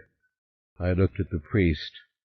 I wanted to tell of my mother, of the extra finger on her left hand, and how she had held it up to me, and that she had said it was a witch's finger, but I didn't dare to do this. I knew the old laird wanted to destroy me. I felt his hatred, and it was worse than the most dreadful bitter cold. "The mark of God was on the birth, I tell you," said the great laird. "My damned son has done what not all the little people in the hills have been able to do for hundreds of years." "Did you see the acorn fall from the oak?" asked the priest. "How do you know but that this is a changeling and not our spawn?" "How?" "She had the sixth finger," my father said in a whisper. "And you lay with her?" demanded the laird. And my father nodded, yes, that he had, and he whispered that she was a great lady, and he could not name her, but that she was great enough to have made him afraid. "No one must hear of this," said the priest. "No one must know what has taken place. I will take this blessed child in hand, and see that he is consecrated to the Virgin, that he never touches the flesh of a woman." He then put me into a warm chamber where I might pass the night. He bolted the door on me. There was only a tiny window. The cold air crept in, but I could see a tiny bit of heaven, a few very small and bright stars. What did all these words mean? I didn't know. When I stood on the bed and peeped out the window, when I saw the dark forest and the jagged cut of the mountains, I felt fear. And I thought I could see the little people coming. I thought I could hear them. I could hear their drums. They would use their drums to freeze the Taltos, to render him helpless, and then they would surround him. "Make a giant for us. Make a giantess. Make a race that shall punish the people, wipe them from the earth." One of them would climb the wall and pry loose the bars, and in they would come. I fell back, but when I looked up again, I saw the bars were secure. This had been a fancy. In truth, I had spent nights in rustic inns with farting drunkards and belching whores, and in the very woods where even the wolves ran from the little people. Now I was safe. It must have been an hour before daylight that the priest called me. For all I knew, it was the witching hour, for a bell was tolling, ominously and endlessly, and as I woke, I knew I had heard this bell, like a hammer dropping again and again upon an anvil, in my sleep. The priest shook me by the shoulder. "Come with me, Ashler," he said. I saw the battlements of the town. I saw the torches of the watch. I saw the black sky above and the stars. The snow lay still upon the ground. Again and again the bell rang, and the sound clattered through me, shook me, so that the priest reached out to make me steady and see that I walked at his side. "That's the devil's knell," said the priest. "It is ringing to drive the devils and spirits out of the valley, to scatter the slough and the ganfers and whatever evil lurks in the glen, to rout the little people if they have dared to come out. They may know already that you have come. The bell will protect us. The bell will drive them away withal, the unseelie court and into the forest, where they can do no harm save to their own kind." "But who are such beings?" I whispered. "I'm afraid of the sound of the bell." "No, child, no," he said. "It is not to frighten you. This is the voice of God. Take one step after another and follow me into the church." His arm was warm and strong around me, nudging me forward, and once again he kissed me in a soft, tingling manner on the cheek. "Yes, Father," I said. This was like the milk to me, as I have said, this affection. The cathedral was deserted, and I could hear the bell more distantly now, for it was high in the tower and made to echo off the mountains and not inside the church. He kissed my face warmly again and pulled me into the chapel of the saint. It was cold, for there were not thousands of warm bodies within the cathedral, and the dark winter was right against the glass. "You are Ashler, my son. There is no doubt of it. Now tell me what you remember of your birth." I didn't want to answer. A horrid shame came over me when I thought of my mother crying in fear, when I thought of her hands pushing at me, trying to make me go away from her, and my lips closing on the nipple and drinking the milk. I didn't answer him. "Father, tell me who is Ashler. Tell me what I am meant to do." "Very well, my son, I will tell you. You are to be sent to Italy. You are to be sent to the house of our order in the town of Assisi, and there to study to be a priest." I considered this, but in truth it meant nothing to me. "Now, in this land good priests are persecuted," he said.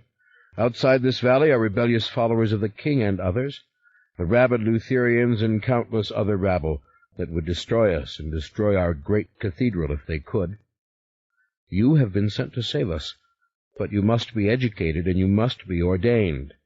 And above all, you must consecrate yourself to the Virgin.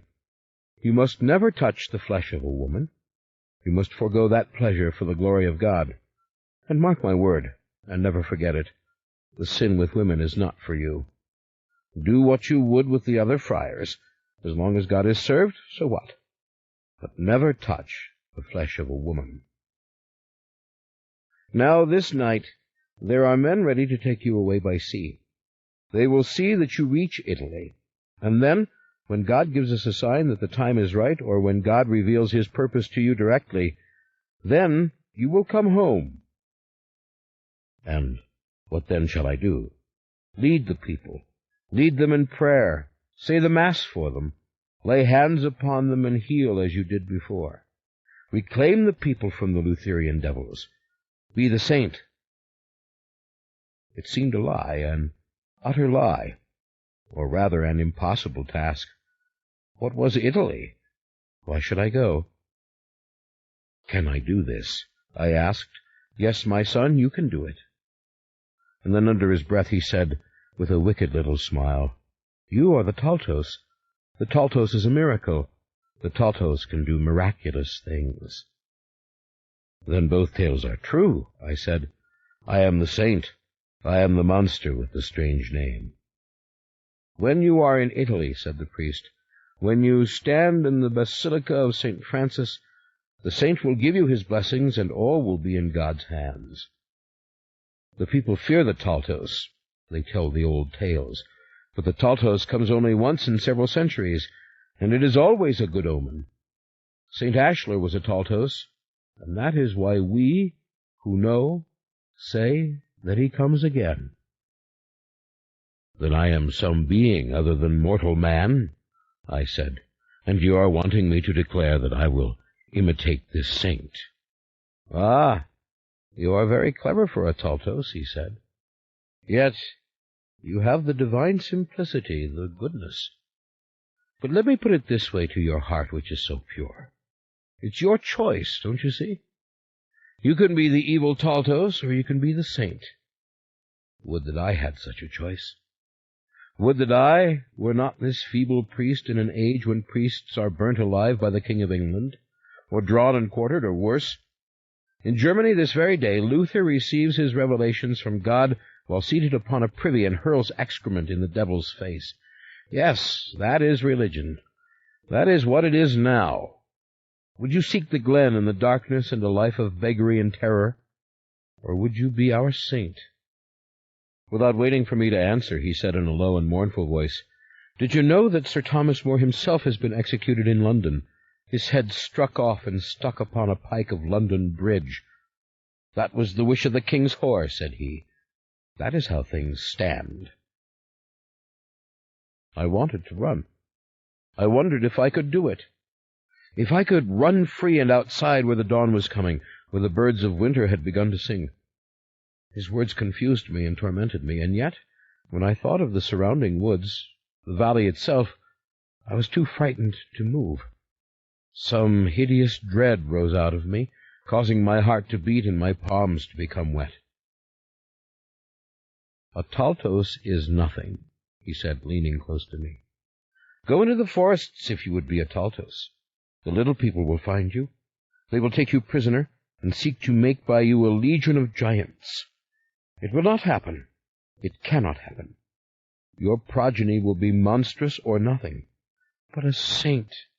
Dear God, you can be a saint!" Ah, the little people, yes. I gazed at him, trying to understand him. "You can be a saint." Several men had come into the cathedral, heavily armed and covered in fur capes, and to these he gave his instructions in Latin, which at that point I barely understood. I knew I would be taken by sea to Italy, and that I was a prisoner, and in terror I stood there, and then in my desperation I turned to face the window of St. Ashlar, as if he could save me from all this. I looked up at the stained glass window, and at this moment a simple miracle occurred. The sun had risen, and though it did not strike this window with its rays, the great swelling light filled it and brought it into vivid and beauteous color. The saint was filled with quiet fire. The saint smiled down upon me, his dark eyes burning in the glass, his lips pink, his robes red. I knew it was the trick of the sunrise, yet I could not take my eyes from it. An immense peace filled me. I thought of my mother's horror-stricken face, her screaming, echoing in the little chamber. I saw the great kindred of the clan of Dunolaith scurrying away from me like so many black rats. "Be the saint," said the priest to me in a whisper. And there in that moment the vow made itself clear to me, though I did not have the courage to speak the words. I gazed at the window. I took the details of the saint to my heart. I saw that he stood barefoot upon the prone bodies of the little people, the Ganfers, the Slough, the demons of hell. And behold, in his hand he held a staff, and the foot of the staff pierced the body of the devil. I studied the well-drawn bodies of the dwarf people. I heard my heart. The light had now swelled against the window, so that the brighter colors had begun to glow. The saint was made of jewels, a shimmering vision of sparkling gold and deepest blue and ruby red, and shining white. "St. Ashlar," I whispered. The armed men took hold of me. "Go with God, Ashlar. Give your soul to God, and when death comes again, you will know peace." That was my birth, gentlemen. That was my homecoming. Now I shall tell you of what followed, of how high I was to reach. I was then taken away. I was never to see the old laird again. For all I knew, I was never to see the glen, the cathedral, or this priest. A small boat was waiting for me, which had to fight its way through the icy harbor, and then south along the coast until I was put aboard a large ship. My chamber was cramped. I was a virtual prisoner.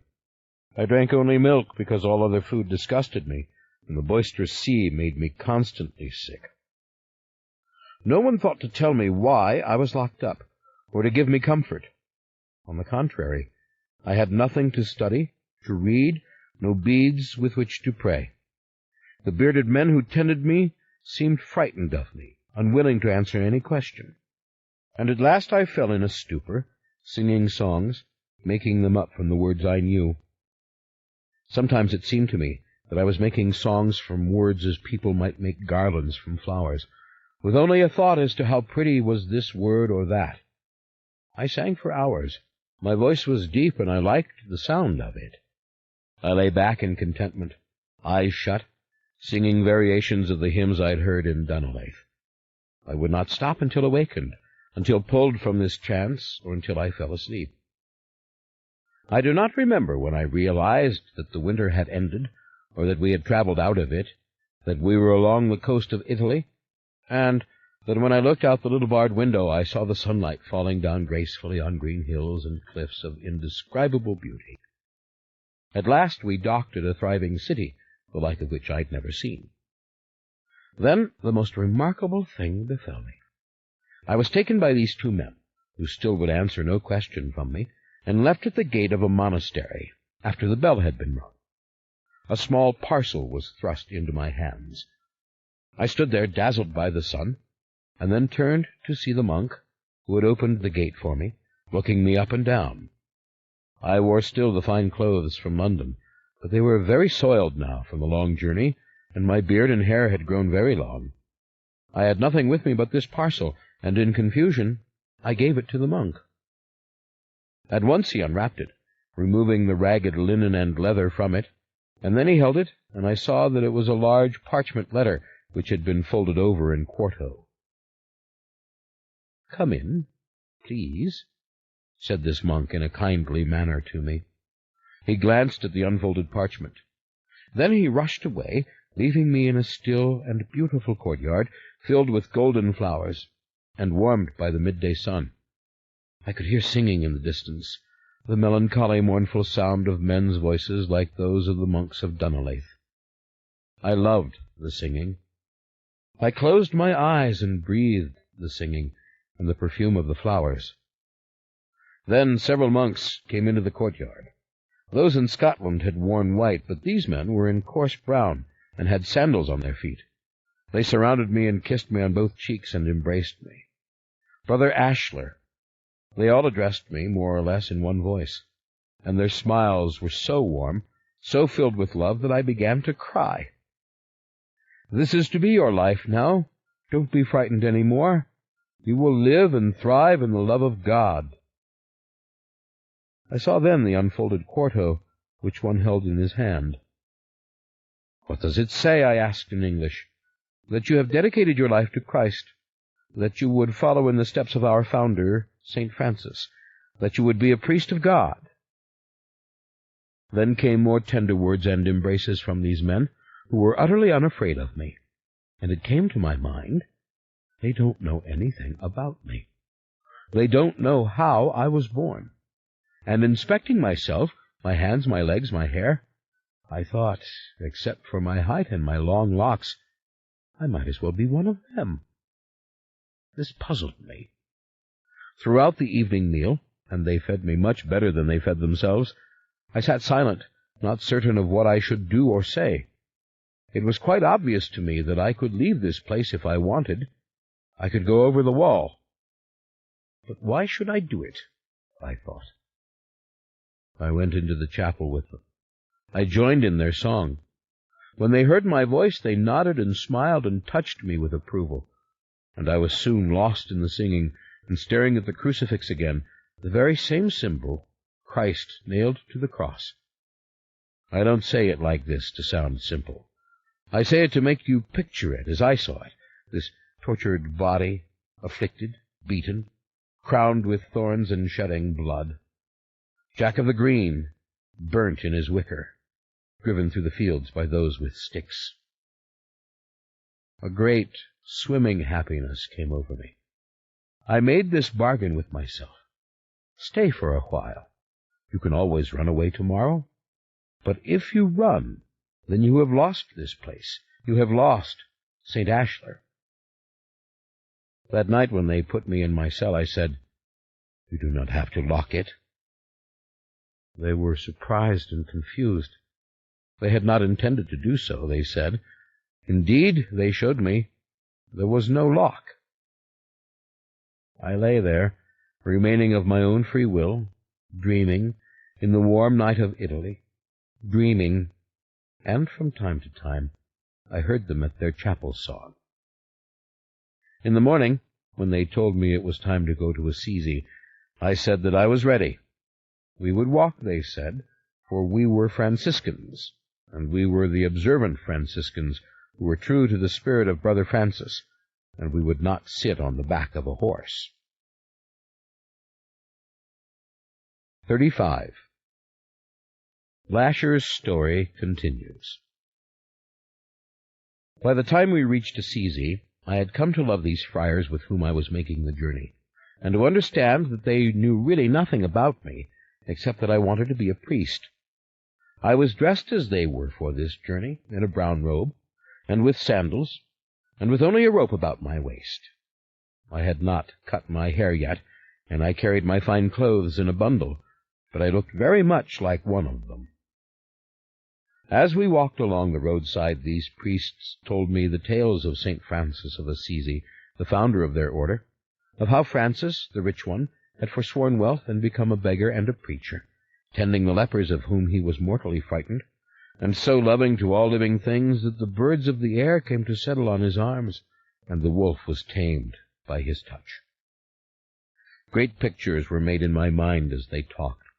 I saw the face of Francis, an amalgam perhaps of the radiant, green-eyed Franciscan priest in Scotland, and their own innocent visages, or perhaps it was a mere ideal invented by some part of me which had already developed to make pictures and dreams. Whatever it was, I knew Francis. I knew him. I knew his fear when his father cursed him. I knew the joy when he gave himself to Christ. I knew, above all, his love when he addressed all creatures as his brothers and sisters, and I knew his love for people we saw all around us, the peasants of Italy, working in their fields, the townspeople, and those in the monasteries and manor houses which gave us gracious shelter by night. Indeed, the happier I became, the more I was beginning to wonder if my birth in Britain had not been some sort of nightmare, a thing which could not have happened at all. I felt I belonged with these Franciscans. I belonged with St. Francis. I had been born out of place, and if to be a saint meant to be like Francis, why, I was overjoyed. All this seemed natural to me, and it brought peace to me, as if I were remembering a time when all beings had been gentle, before something terrible had come. Everywhere that we went, we saw children, working in the fields with their parents, playing in the village streets. When we entered the high city of Assisi, it was filled with children of all ages, as is any city, and I understood without being told that these were small human beings, infants on their way to adulthood. They were not the dreaded little people, my enemies, who would kill me from envy, that bitter gleam of knowledge which had only served to terrify me with no further understanding of what it meant. Ah, how beautiful were these merely unfolding humans, who grew slowly, taking year after year to attain the height and abilities which I had acquired during and right after my birth. When I saw the mothers nursing, I wanted the milk, but I knew it was not a witch's milk.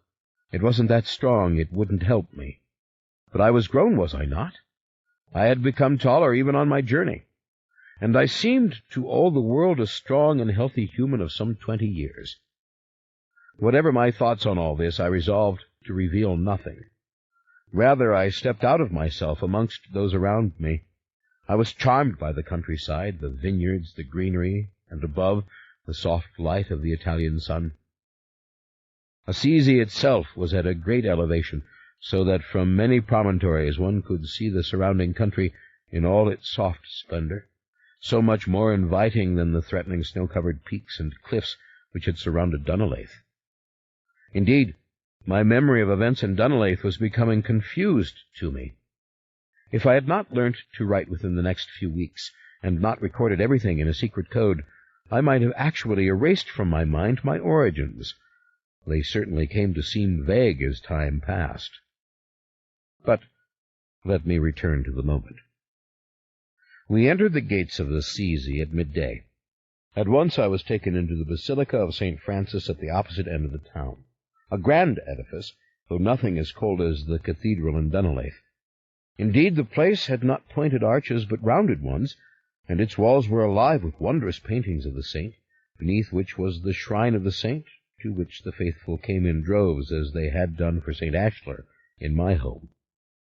Hundreds proceeded to walk round the tomb of the saint, which bore no effigy of him, and was massive, and to lay hands on it, and give their kisses, and to pray loudly to St. Francis, to beg him for cures, for solace, for his special intercession with the good God.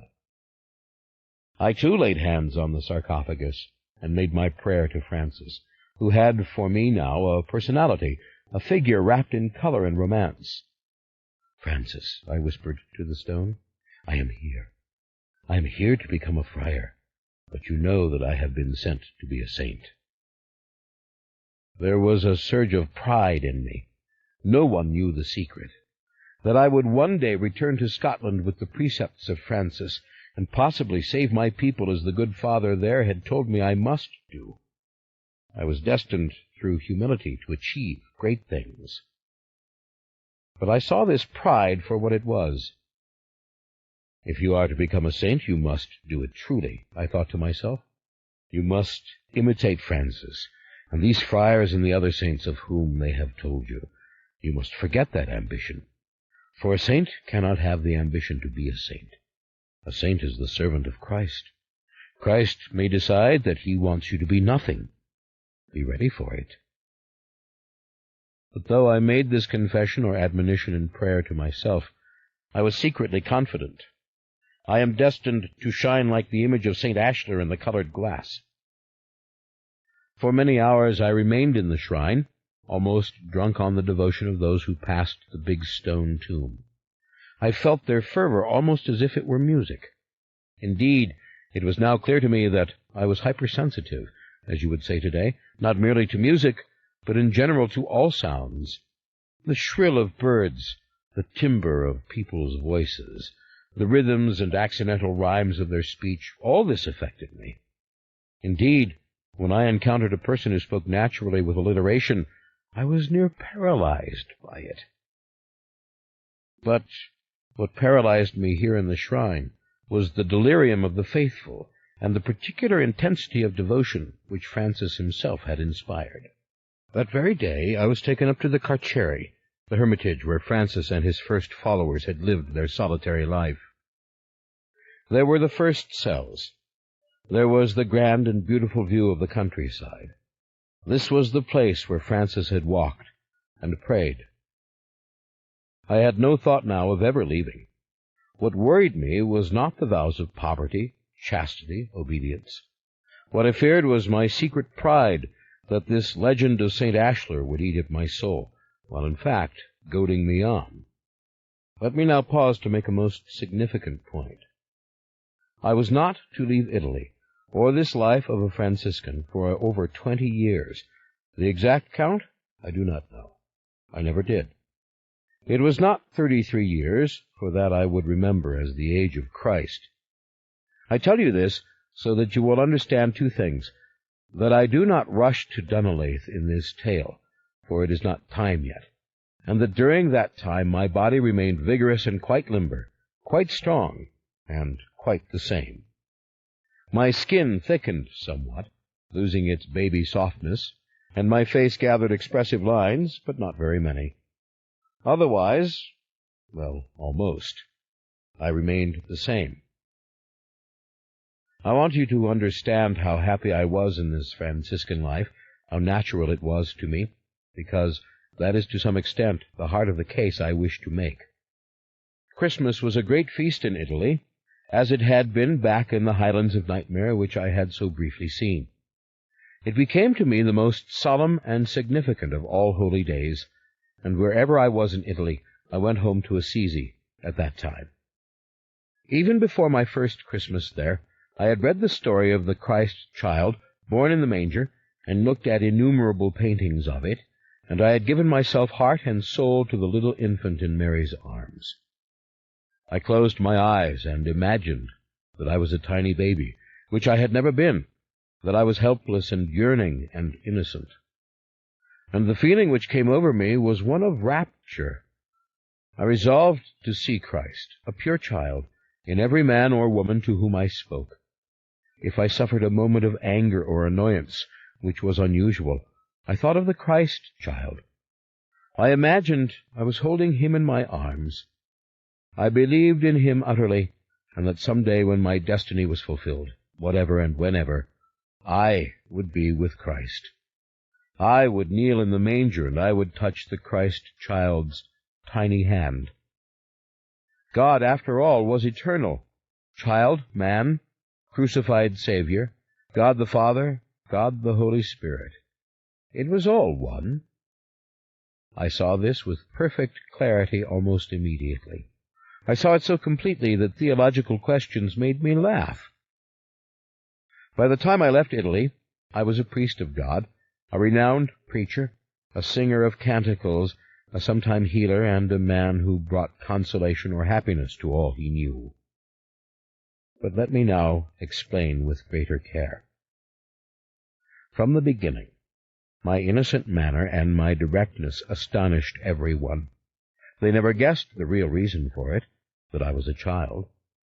That I feasted on milk and cheese seemed humorous to people. My speed at learning also drew love from everyone around me. I could write Italian, English, and Latin within a short time. Uncompromising saintliness took me, body and soul. There was no task too low for me to perform. I went with those who tended the lepers outside the gates of the town. I had no fear of lepers. I could have had it, I think, but I did not cultivate it, and therein lies a key to my nature. I seemed to be able to cultivate what I wished. Nothing to date had severely repelled me, except hatred and violence, and this attitude remained constant during all my years on earth. I was either saddened by something or seduced by it. There was seldom a middle ground. Indeed, I had a fascination with the lepers because other people were so frightened of them, and of course I knew how Francis has fought to overcome this, and I was determined to be as great as he. I gave comfort to the lepers. I bathed and clothed those who were too far gone with the disease to care for themselves. Having heard that St. Catherine of Siena once drank the bath-water from a leper, I cheerfully did the same thing. Very early on, I became known in Assisi, the innocent one, the dazzled one, the fool for God, so to speak, a young monk who is truly on fire with the spirit of Francis, who does naturally what Francis would have us all do. And because I seemed so completely unsophisticated, so incapable of conniving, so childlike, if you will, people tended to open up to me, to tell me things, egged on by my bright, curious gaze. I listened to everything. Not a word was wasted. Imagine it, the great infant that I was, learning from people's smallest gestures and slightest confessions all the major truths of life. That is what was happening inside my mind. By night I learned to read and finally to write, and I wrote constantly, taking as little sleep as I could. I memorized songs and poems. I studied the paintings of the Basilica, the great murals by Giotto, which tell all the significant events of Francis's life, including how the stigmata came to him, the wounds in his hands and feet from God. And I went out among the pilgrims to talk to them, to hear what they had to say of the world. The first year of which I knew the date was 1536. I went often to Florence to give to the poor, to visit their hovels and bring bread and something to drink. Florence was still a city of the Medici.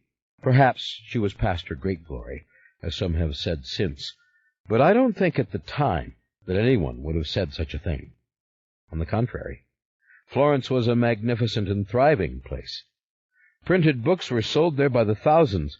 The sculptures of Michelangelo were everywhere to be seen. The guilds were powerful still, though much trade had moved to the New World, and the city was an endless spectacle of processions, such as the great procession of Corpus Christi, and performances of beautiful tableaux and plays. The Bank of the Medici was then the greatest bank in the world. Everywhere in Florence, men and women were literate and thoughtful and talkative. This was the city which had produced the poet Dante and the political genius Machiavelli, the city which produced Fra Angelico and Giotto, Leonardo da Vinci and Botticelli, a city of great writers, great painters, great princes, and great saints. The city itself was made of solid stone and filled with palaces, churches, wondrous piazzas, gardens, and bridges. Perhaps it was a city unique in all the world. It certainly thought that it was, and I did too. As my duties expanded, I soon knew every inch of Florence, and heard one way or another all the news of the world. The world, of course, was on the brink of disaster. People spoke continuously of the final days. The English king, Henry VIII, had abandoned the true faith. The great city of Rome was only just recovering from its rape by Protestant troops and Catholic Spaniards alike. Indeed, the Pope and the cardinals had had to take shelter in the castle of Sant'Angelo, and this had left with people of deep disillusionment and distrust. The Black Plague was still with us, rising every 10 years or so to claim victims.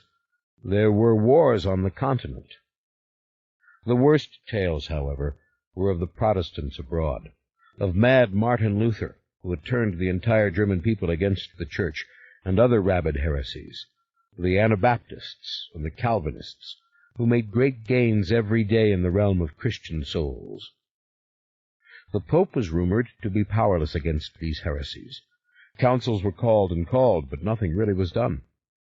The Church was in the midst of reforming itself to answer to the great heretics, John Calvin and Martin Luther. But the world had been rent in half, it seemed, by the Protestants, who swept an entire culture before them when they broke with the authority of the Pope. Yet our world of Assisi and Florence and the other cities and towns of Italy seemed splendid and rich and dedicated to the true Christ. It seemed, when reading Scriptures, impossible to believe that our Lord had not walked on the Appian Way.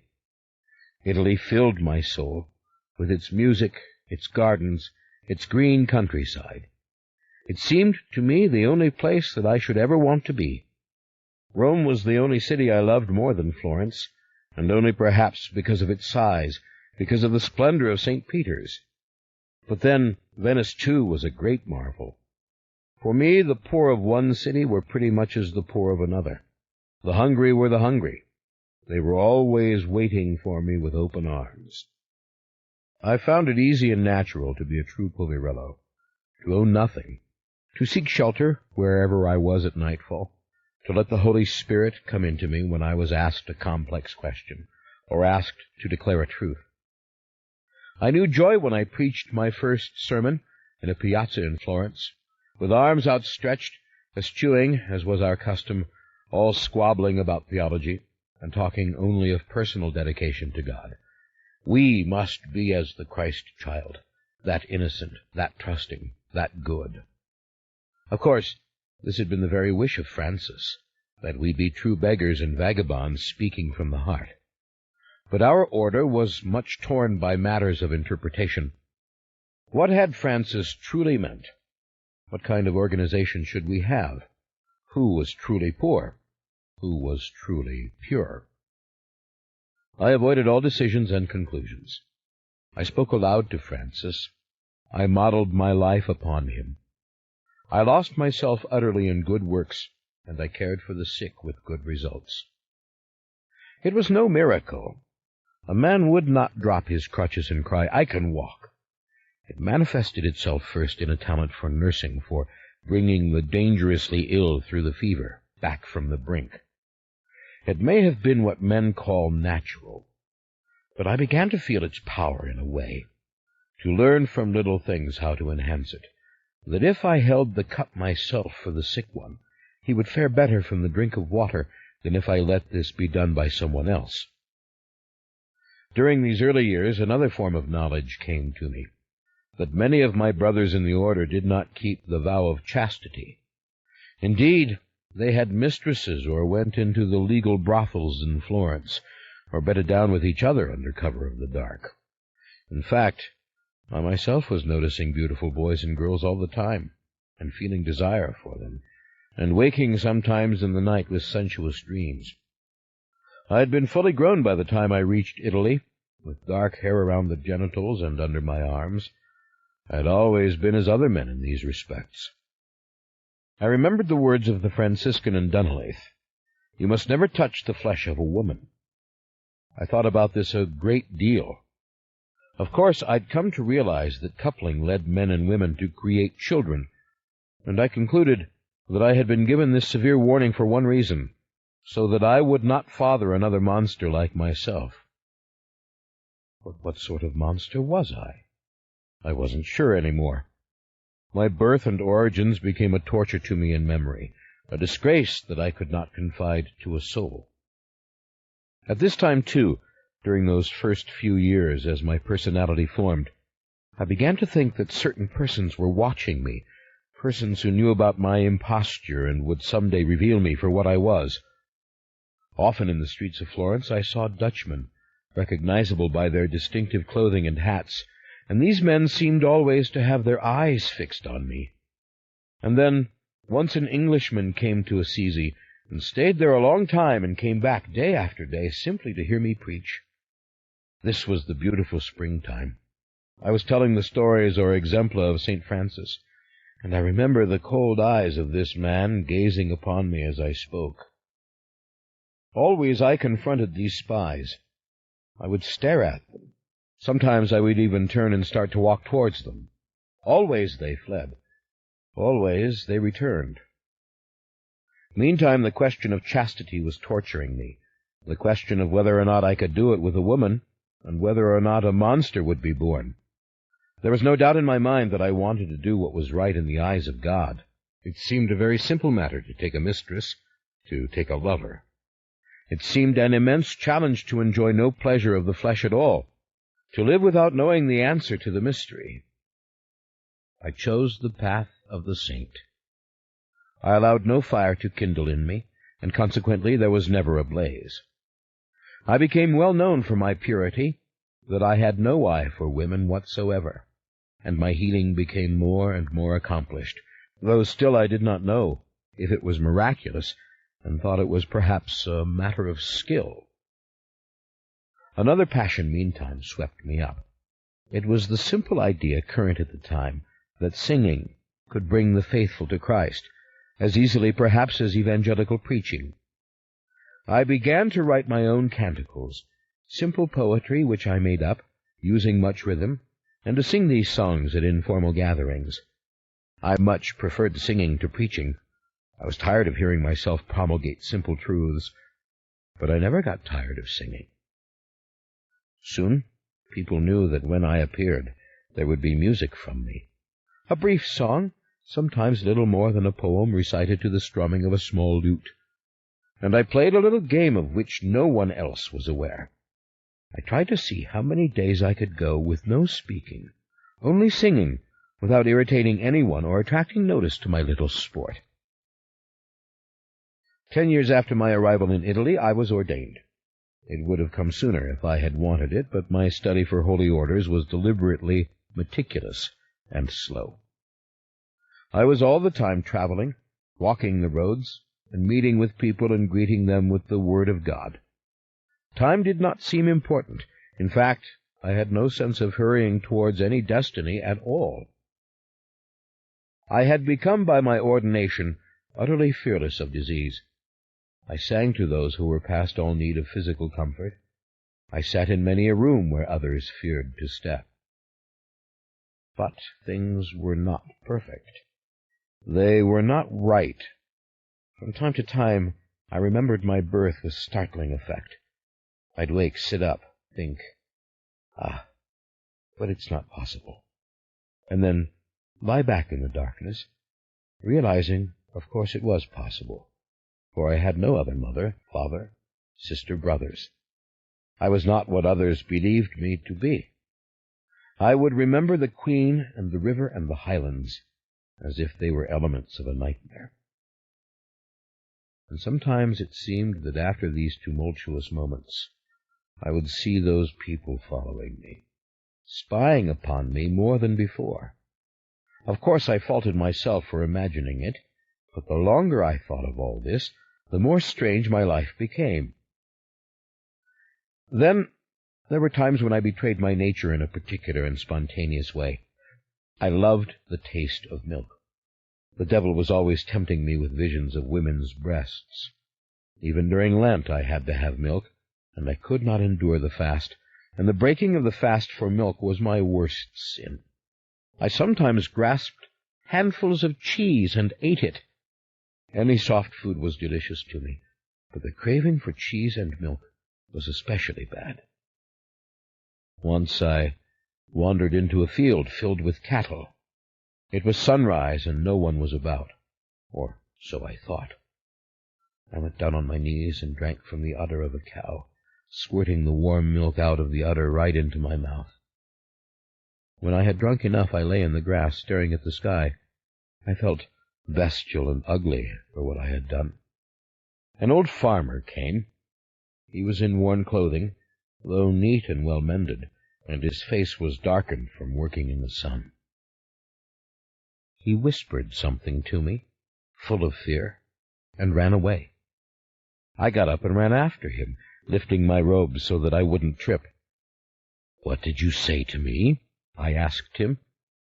Then he whispered something hostile, a curse perhaps, and fled away. I was overcome with shame. This man knew I wasn't a human being, and gradually from that day forward my deceit of those around me began to prey on my mind. I saw the farmer again in the city. He saw me. I could have sworn I saw him with others, and that they were whispering, but this might have been fancy. I let it go. Then one morning I came out of my cell in the cloister to discover a great pitcher of fresh milk there. This froze my soul. For a moment I did not know where I was, or who, or what was happening. I knew only this was an offering, and that it had happened before and before and before. The glen, the little people, and one single giant among them walking down to the edge of the circle, and the offerings of milk. My head swam.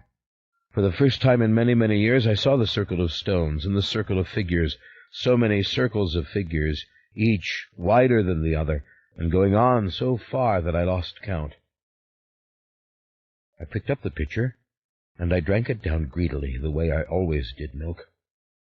When I looked up, across the monastery garden, I saw, in the shadows of the cloister, people moving, who then darted away. I think some of the monks saw this. I didn't know what to think of it. I didn't dare tell anyone about it. I dismissed it. I told St. Francis I was his instrument, and I cared only for serving God. That night, for sure, a Dutchman was following me, and in the morning I went back to Assisi to talk to Francis, to renew my vows, to cleanse my soul. In the days that followed, many people came to me asking to be healed. I laid my hands on them, and sometimes with startling results. There was no doubt that the peasants were whispering about me, and offerings of milk began to appear for me in strange places. I might come up a street alone, and, at the top of it, find a pitcher of milk sitting there on the stones.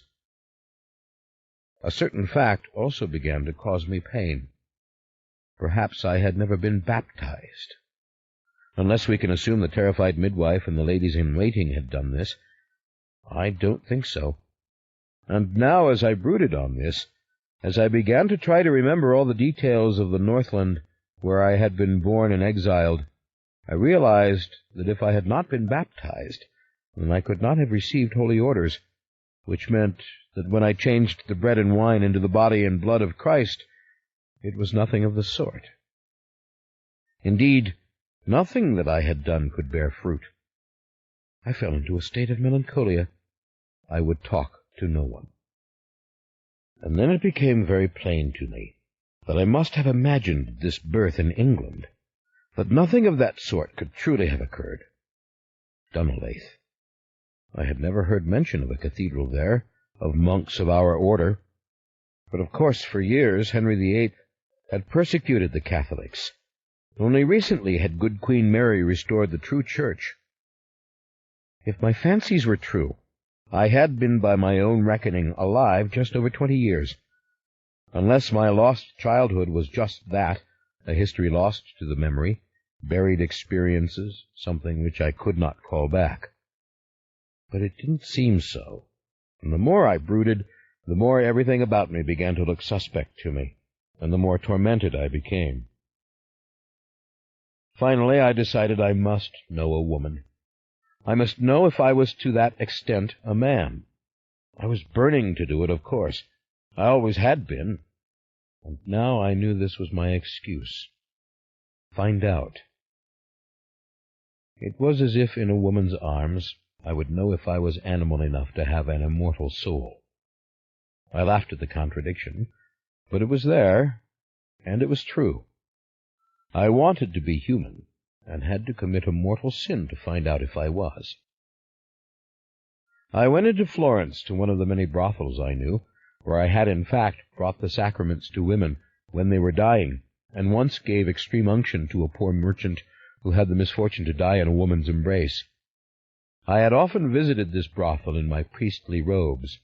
It was not a shocking thing to do. So I entered it now on a silent rampage, and the women came to greet me. Gentle Father Ashler, for they talked to me always as if I were an idiot or a child. It disgusted me for the first time. I walked out and into the piazza and down to the Arno and across the nearest bridge. It was crowded with shops, very busy. People were coming and going, and when I happened to look, I saw a man watching me, and knew again that it was a Dutchman just by the look of his clothes. I went towards him, but he fled into the crowd, and I couldn't find him. He was gone in the snap of my fingers, just gone. I was then very weary, and finally I threw out my arms and I began to sing. I was on the middle of the bridge, and mad with fear and grief, trying to reconcile my memories with my devotion to Christ, and I began to sing. It wasn't so unusual, really. The streets were crowded with all kinds of distractions at such an hour in Florence. One crazed Franciscan swaying and singing was not peculiar at all. Gradually some people took notice, as they are wont to do. They stopped their tasks, and a little crowd gathered.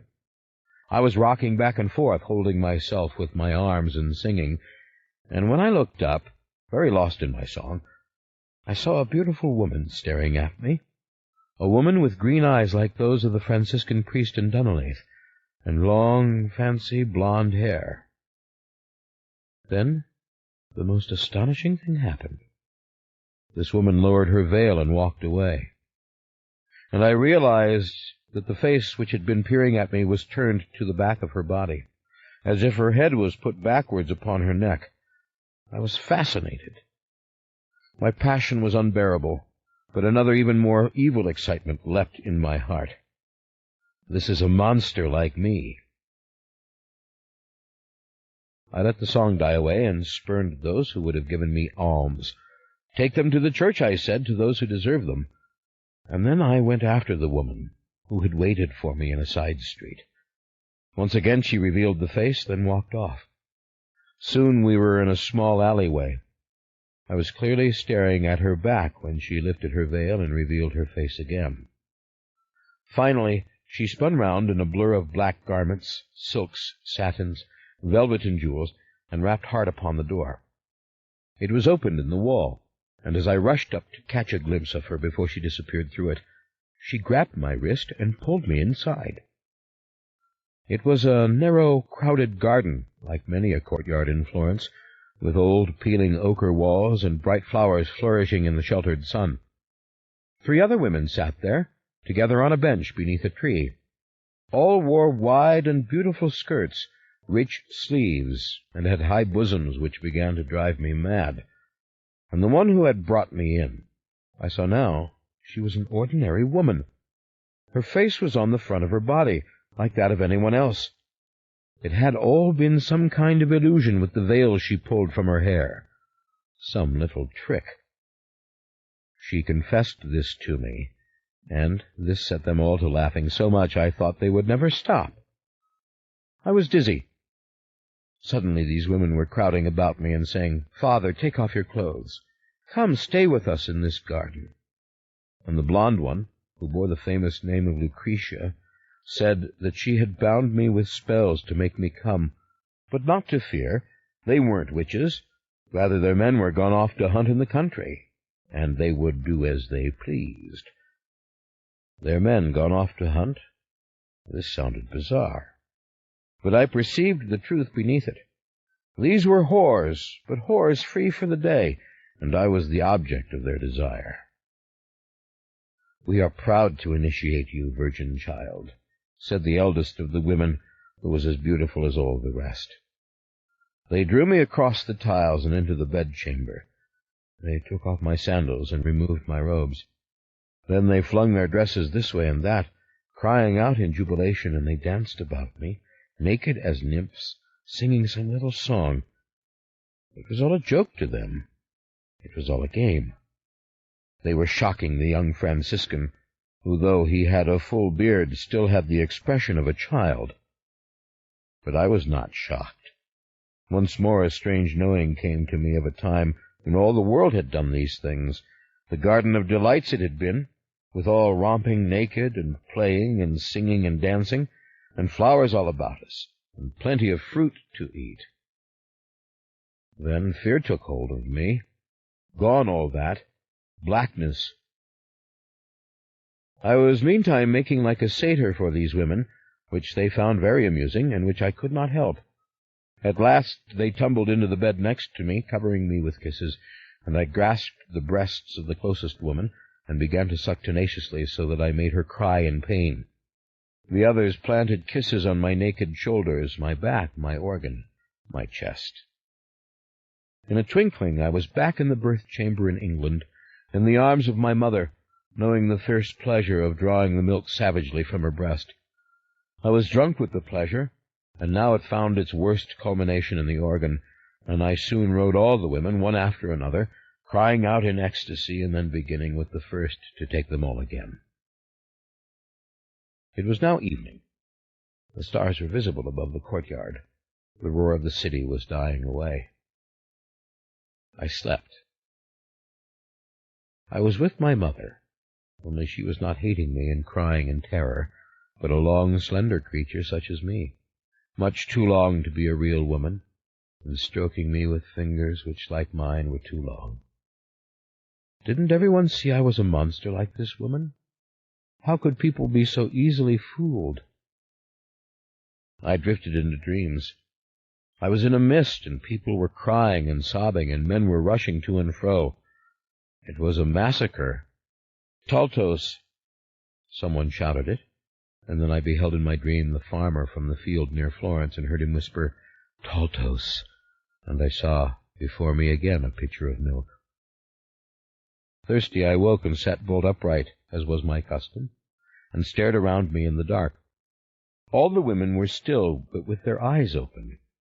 This struck me as horrid as the illusion that the woman's face had been on the back of her head. I reached out to shake awake the blonde woman, so rigid was her gaze, and I perceived the moment I touched her that she lay dead in a pool of her own blood.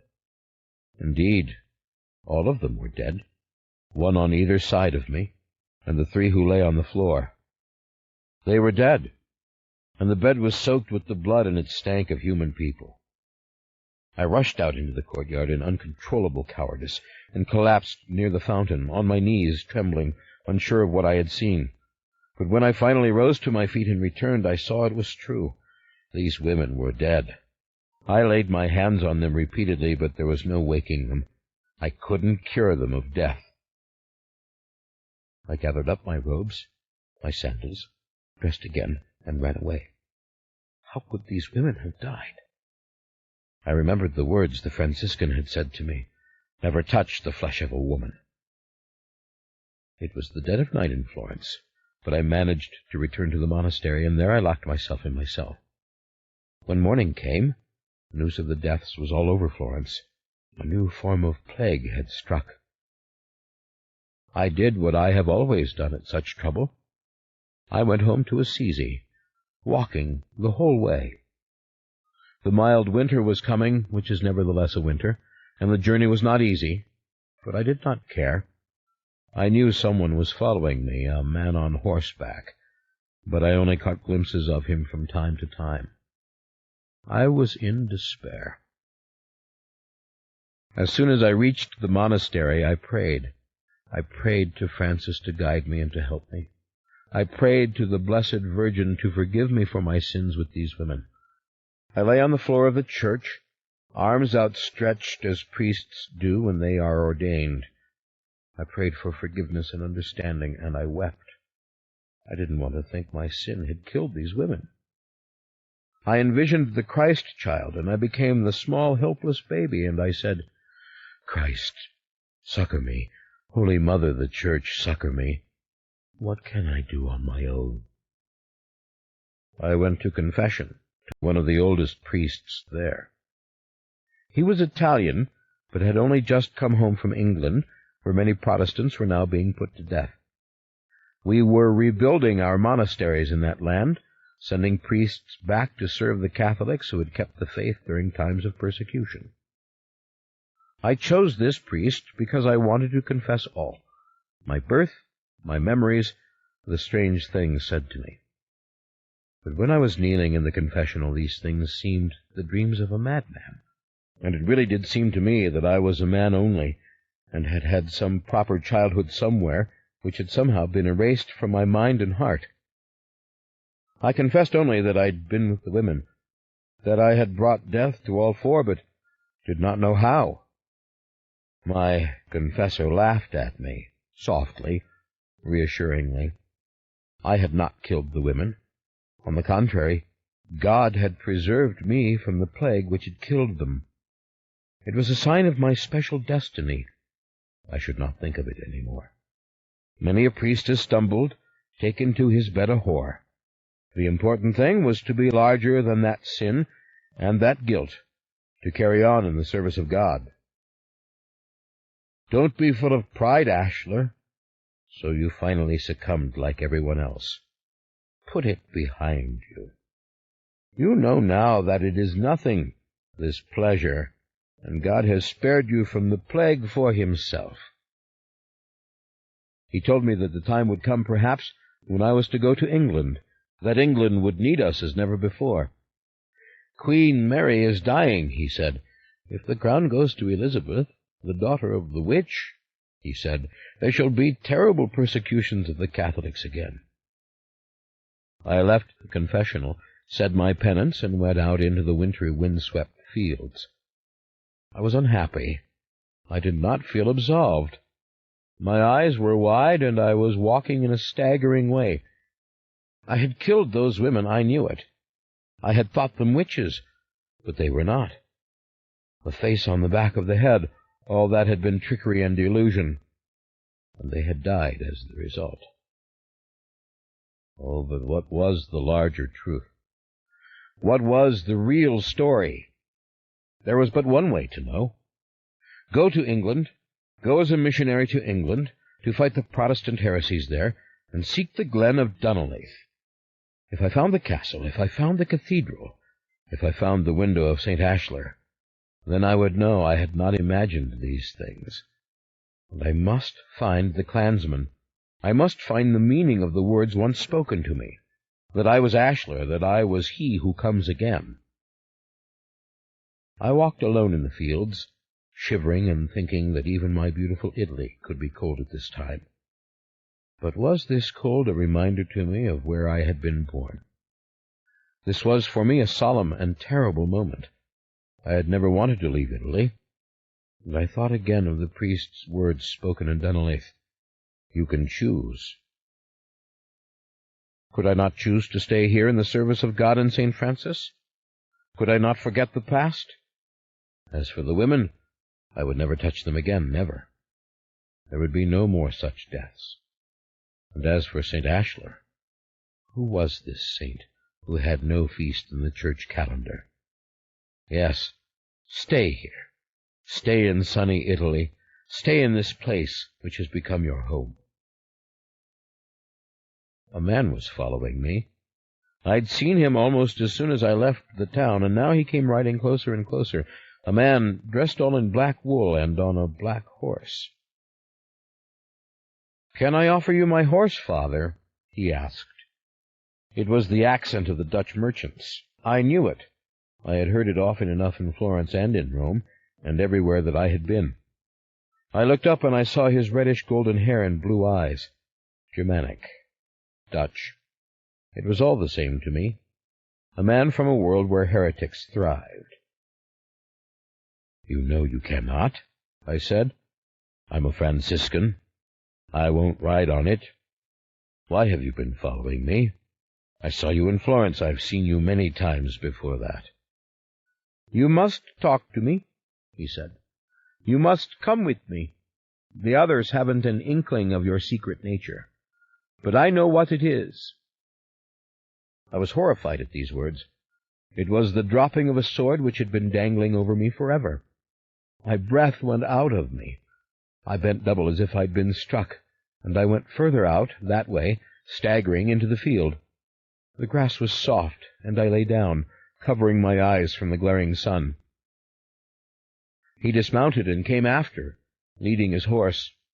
He deliberately stood between me and the sun, so that I could take my hand away from my eyes. He was powerfully built, like many from northern Europe, and he had the thick eyebrows those people have, and the pale cheeks. "I know who you are, Ashler," he said to me in Italian with a Dutch accent, and then he began to speak Latin.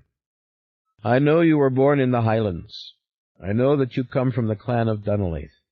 I heard tell of your birth shortly after it happened. There were those who caught the scent of it and spread the story, even to other lands. It took me years to find you here, and I have been watching you.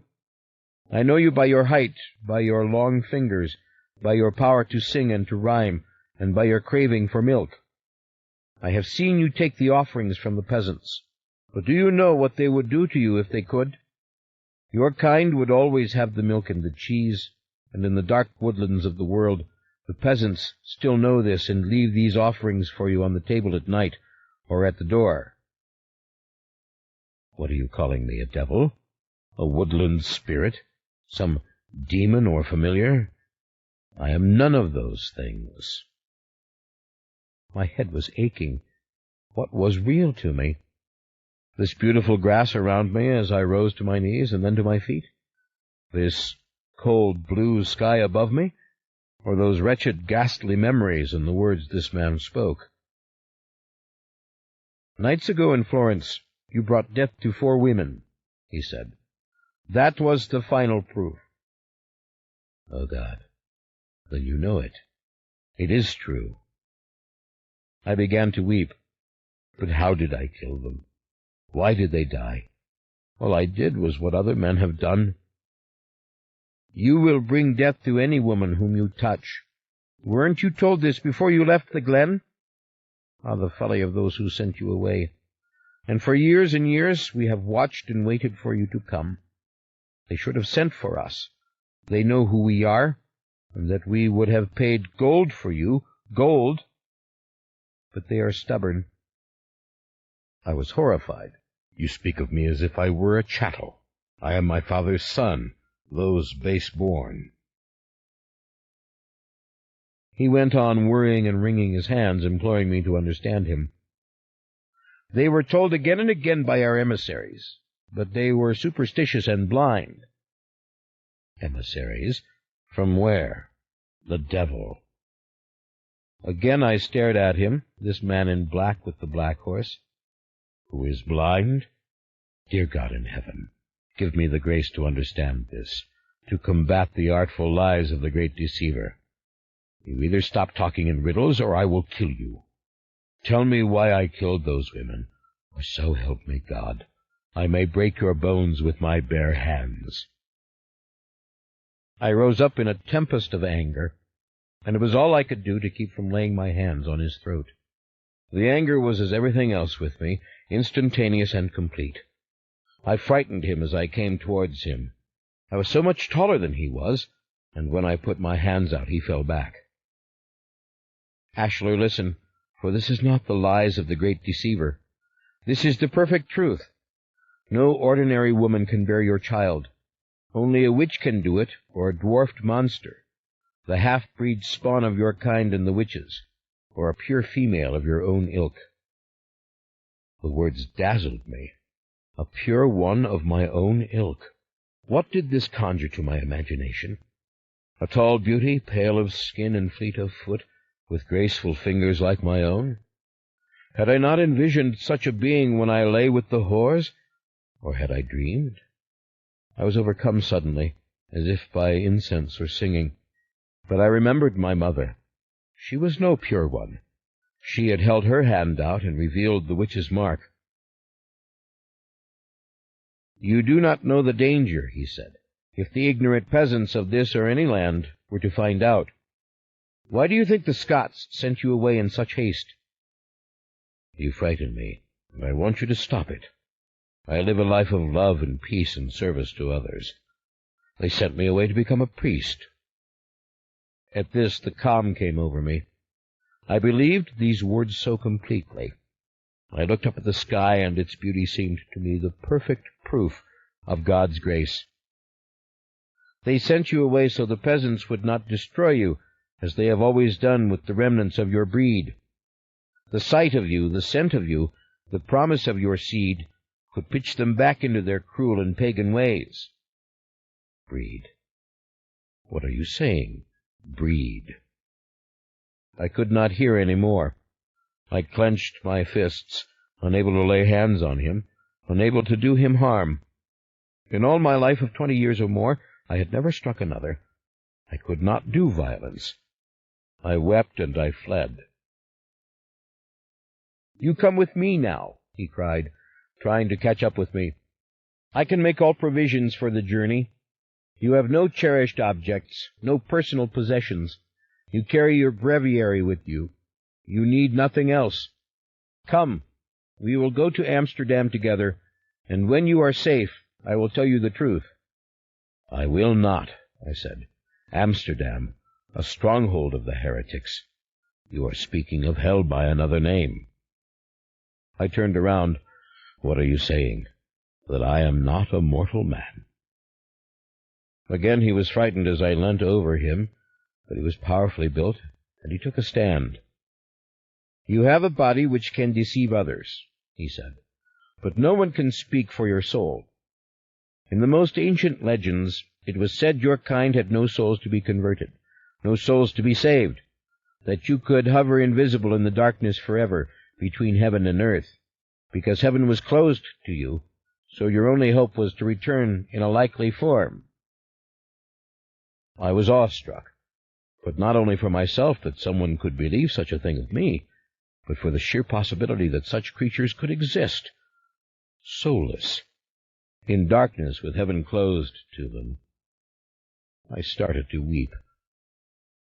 I cleared my vision and looked at this man who'd given words to such a ghastly thought. His words were like sparks inside of me, like the snapping and popping of damp wood. The more I stared at him, I sensed that he had to be evil. He was from the devil. He was from some dark army that would carry my soul to hell. "And you say that I have no soul, that I have no soul to be saved. How dare you say this to me? How dare you tell me that I am without a soul?" In a fury I did strike him, knocking him with one fine blow all the way to the ground. I was stupefied by my own strength, and as alarmed by this sin as I had been by my others. I ran out of the field and home. This man followed me, but he didn't come close. He seemed in a great state of alarm when I entered the monastery, but he hung back, and I wondered if he was afraid of the cross, the church, the sanctified ground. That night I resolved what I must do. I went down beneath the church and slept on the stones before the tomb of Francis. I prayed to him, "Francis, how can I not have a soul? Give me guidance, Father. Help me. Mother of God, this is your child. I am bereft and alone." I fell into a deep sleep, and I saw angels, and I saw the face of the Virgin, and I shrank down into a tiny child in her arms. I lay against her breasts, one with the Christ child, and Francis said to me that that was my way, not to be one with the crucified Christ, leave that to others, but to be one with that innocent babe. I must go back to Scotland, go back to where it had begun. I dreaded to leave Assisi so soon before Christmas, not to be here for the great procession and to help make the creche with the shepherds and the Holy Family. But I knew that as soon as I obtained permission I would go. Travel north and find Dunolly. See for yourself what is there. I went to talk to the guardian, our Father Superior, a wise and kindly man who had served all his life in the place of Francis's birth. He heard me out calmly and then spoke. Ashler, if you go, it will be to a martyr's death. Word has just reached Italy. The daughter of the witch Boleyn has been crowned Queen of England. This is Elizabeth. The burnings of Catholics have once again begun. The witch Boleyn. It took me a moment to remember who this was. The mistress of King Henry, the one who had enchanted him and turned him against the church. Yes, Elizabeth, the daughter. And so good Queen Mary, who had tried to bring the land back to the faith, was now dead. I cannot let this stop me, Father, I said. I cannot. And then in a rush I told him the whole tale. I walked back and forth in the chamber. I talked and talked. I told all the words that had been said to me, trying not to fall into a cadence. I told about the strange man from Holland. I told about the old laird and my father and St. Ashler in his window, and the priest who had said to me, "You are St. Ashler come again. You can be a saint." I thought surely he would laugh, as had my confessor, at the mere statement that I had brought the women death. He was thunderstruck. He remained quiet for a long time, and then he rang for his assistant. The monk came in. "You can tell the Scotsman that he might come in now," he said. "The Scotsman," I said. "Who is this man?" "This is the man who has come from Scotland to take you away. We have been keeping him from his mission. We did not believe him. But you have confirmed his claim. He is your brother. He comes from your father. Now we know that what he says is true." His words caught me, utterly unprepared. I realized I had wanted to be proven a liar, to be told this was all devilish fantasy, and that I must put such thoughts out of my mind. "Bring the young Earl's son to me," said the Father Superior again, to send the baffled attendant on his way. I was a cornered animal. I found myself looking to the windows as a means of escape. I was in terror that the man who came into the room would be the Dutchman. This cannot happen to me, I thought. I am in the state of grace. God cannot let the devil take me to hell. I closed my eyes and I tried to feel my own soul. Who dares to tell me I have no soul? There came into the room a tall, red-haired man, clearly recognizable as Scots by his wild and rustic attire. He wore the tartan of plaid, and ragged untrimmed fur and crude leather shoes, and seemed a savage of the wood compared to the civilized gentlemen of Italy, who went about in hose and fine sleeves. His hair was streaked with brown and his eyes dark, and when I looked at him I knew him, but I could not remember from where. Then I saw in memory the men standing by the fireplace, the Yule log burning, the Laird of Dunolly saying, "Burn him," and these men about to obey the command. This was one of the clan, though too young to have been there then. "Ashler," he said in a whisper, "Ashler, we have come for you. We need you. Our father is the laird now, and would have you come home." And then he dropped to his knees and he kissed my hand. "Don't do this," I said gently. "I am only an instrument of the Lord. Please embrace me, man to man, if you will, and tell me what you want." "I am your brother," he said, obeying me and caressing me. "Ashler, our cathedral still stands. Our valley still exists by the grace of God, but it may not for long. The heretics have threatened to come down upon us before Christmas. They would destroy our rites. They call us pagans and witches and liars, and it is they who lie. You must help us fight for the true faith. England and Scotland are soaked in blood." For a very long moment I looked at him. I looked at the eager, excited expression of the guardian, our Father Superior. I looked at the attendant, who seemed himself carried away by all this, as if I were a saint. Of course the heretics did these things, denounced us in those terms which more properly applied to them. I thought of the Dutchman outside, waiting, watching. Perhaps this was a trick from him, but I knew better. This was my father's son. I saw the resemblance. All the rest was true. "Come with me," said my brother. "Our Father is waiting. You have answered our prayers. You are the saint sent by God to lead us. We can't delay any longer. We must go." My mind played a strange trick on me. It said, "Some of this is true, and some is not. But if you take the horror, you must take the illusion. The veracity of one depends upon the other. Yes, the birth happened, and you know that a witch was your mother, and you even suspect who that witch might be. You know. And therefore you are the saint, and your hour has come.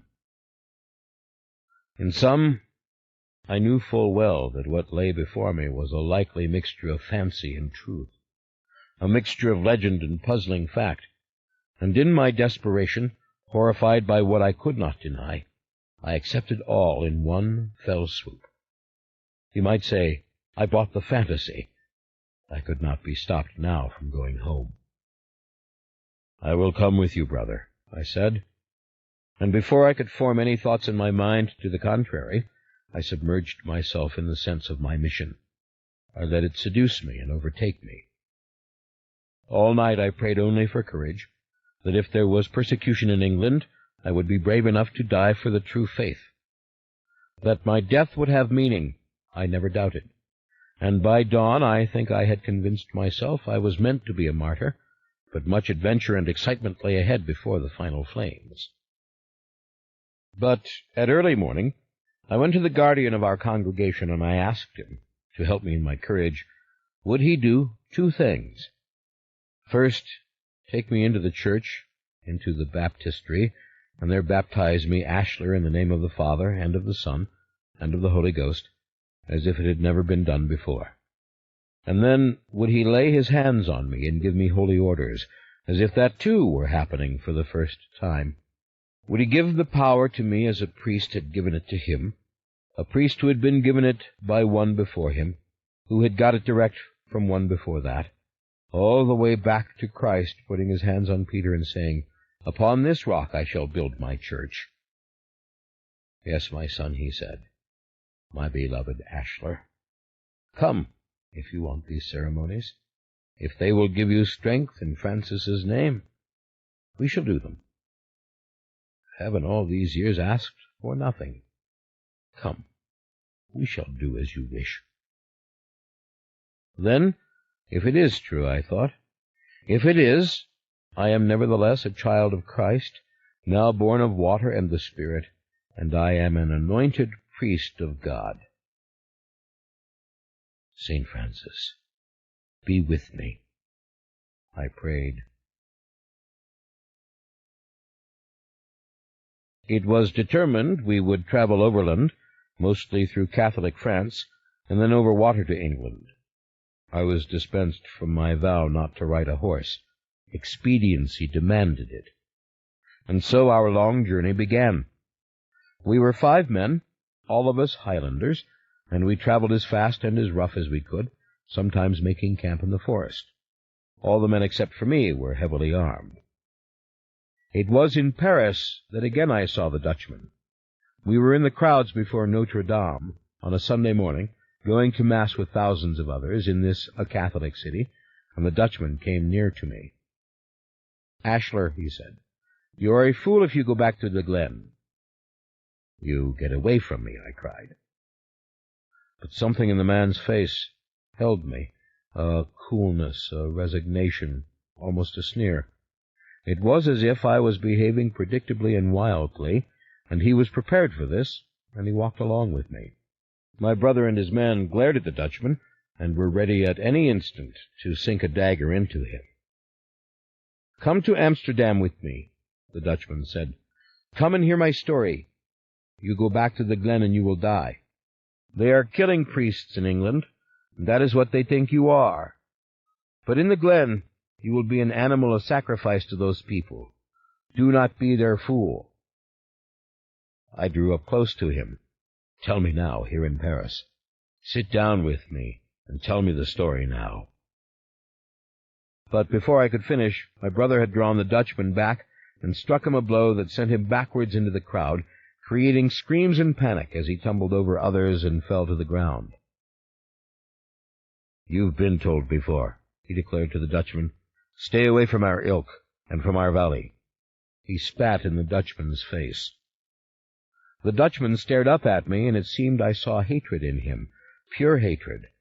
Or was it merely the thwarted will? My brother and his men pulled me into the church. Animal of sacrifice. Death to any ordinary woman. My peace of mind was destroyed. The wonder of the journey was destroyed. I could have sworn that various persons in the cathedral had seen this little drama and understood it, and that they were staring at me in a wary and cunning way, that they were almost amused. I went to receive communion. Dear God, come into me, find me innocent and pure. The crowds of Paris are filled with bizarre figures. It was my imagination, surely, that those on the fringes stared at me, that the gypsies looked, and the deformed ones, those with humps and stunted legs. I closed my eyes and sang my songs in my head. The next night we put on plain clothes, and we sailed for England. The mist was thick over the sea. It was now very cold. I was entering the land of winter again, of low skies and dim sunshine, of eternal chill and mystery, the land of secrets, the land of terrible truths. We made landfall 4 nights later in Scotland, surreptitiously, for priests were being hunted by Elizabeth and burnt. We proceeded inland and up into the Highlands, and the winter came down around me like a spider's web which had waited. It was as if the craggy mountains said to me, "Ah, we have you. You had your chance, and now it's gone." I could not stop thinking of the man from Amsterdam. But I had one purpose. I would reach Dunolaith and demand the truth from my father, not the legends and the prayers, but the reason for the fear I had seen in my mother and in others, the whole tale. 36. Lasher's story continues. The valley was under siege. The main pass was closed. We came through the secret tunnel, which seemed to have grown smaller and more treacherous in this score of years. There were times when I thought it too steep, too dark, too overgrown, and that we would surely have to go back. But very suddenly we had come to the end, and there was the splendor of Dunolaith under its cover of Christmas snow, beneath a stalwart and dying winter sun. Thousands of the faithful had sought shelter in the valley. They had come in to flee the religious wars in the surrounding towns.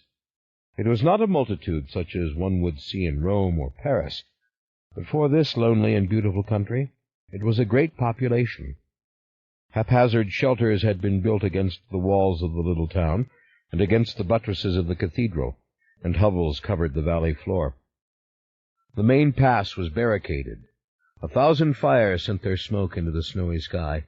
Ornamented tents rose here and there as if for princely war. The sky was darkening, the sun a flaming orange in the mountainous clouds. Lights in the cathedral were already burning. The air was wintry but not freezing, and the splendid windows shone through the early dark in a fierce and beautiful blaze.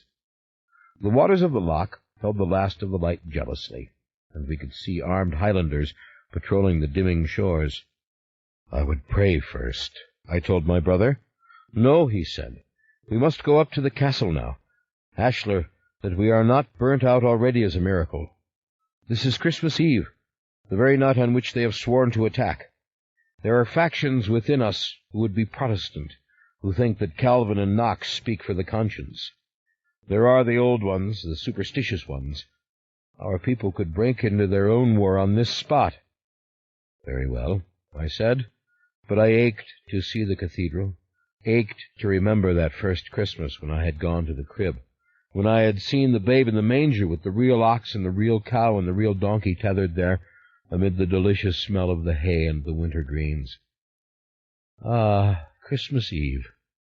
That meant that the child himself had not yet been laid in the manger. I had come in time to see it, perhaps even to lay the infant Jesus there with my own hands. And in spite of myself, in spite of the bitter cold and the harsh darkness, I thought, this is my home.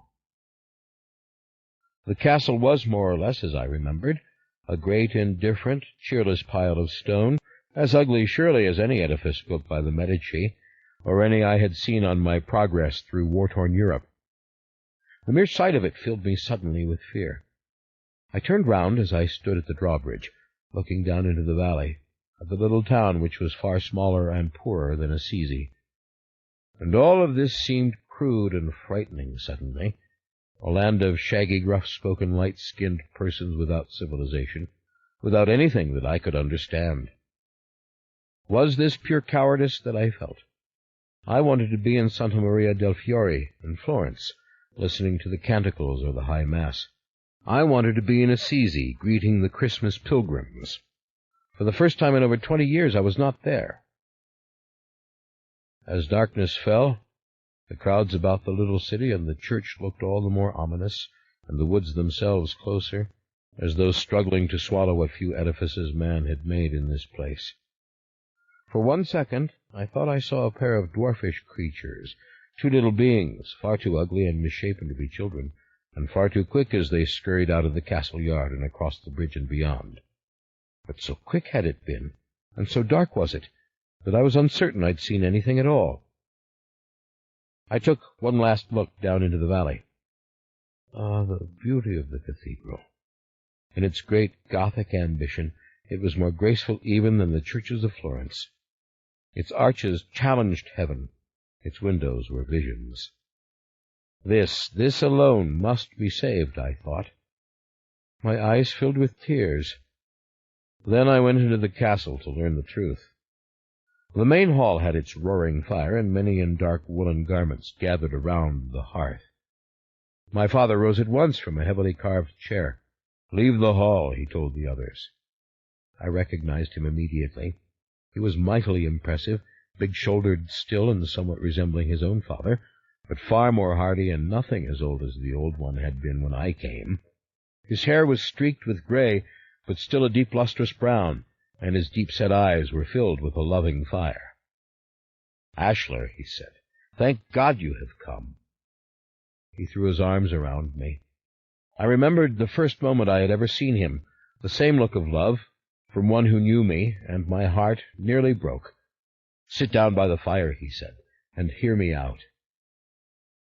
Elizabeth, wretched daughter of the Boleyn, was on the throne of England, but she herself was not the worst threat to us.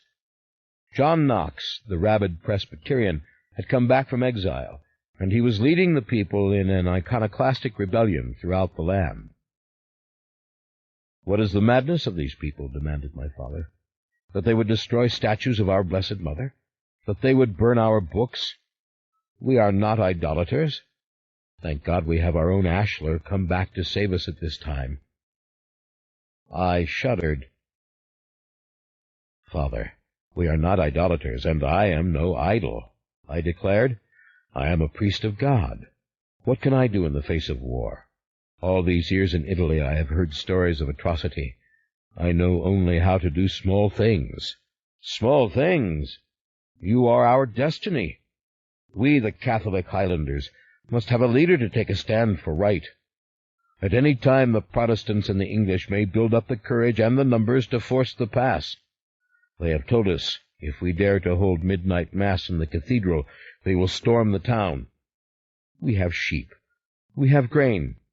If we hold through this night and the 12 days of Christmas, they may see the hand of God in it and be driven away. Tonight, you must lead the procession, Ashler.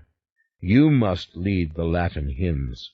You must place the infant Jesus in the manger between the Virgin Mother and good Saint Joseph. Lead the animals to the manger. Lead them to bow to the good child Jesus. Be our priest, Ashler. what priests were meant to be. Reach to heaven for us, and call down the mercy of God as only a priest can. Of course, I knew this was the very concept which the Protestants found archaic, that we of the priesthood were mysterious and elevated, and that we had some communication with God which the ordinary folk did not.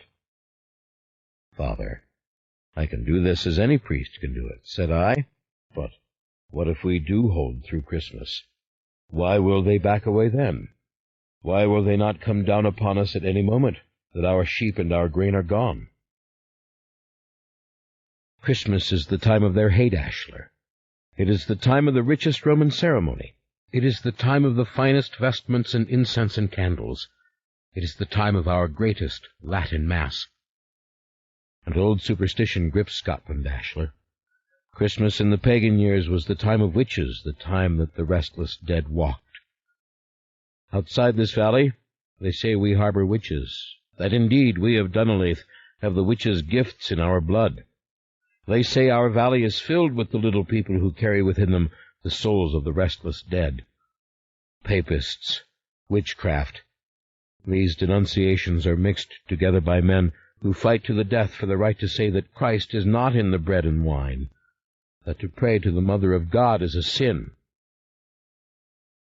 I understand.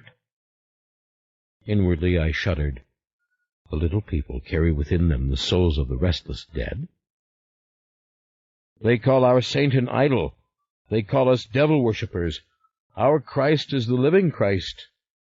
And I must strengthen the people, I murmured.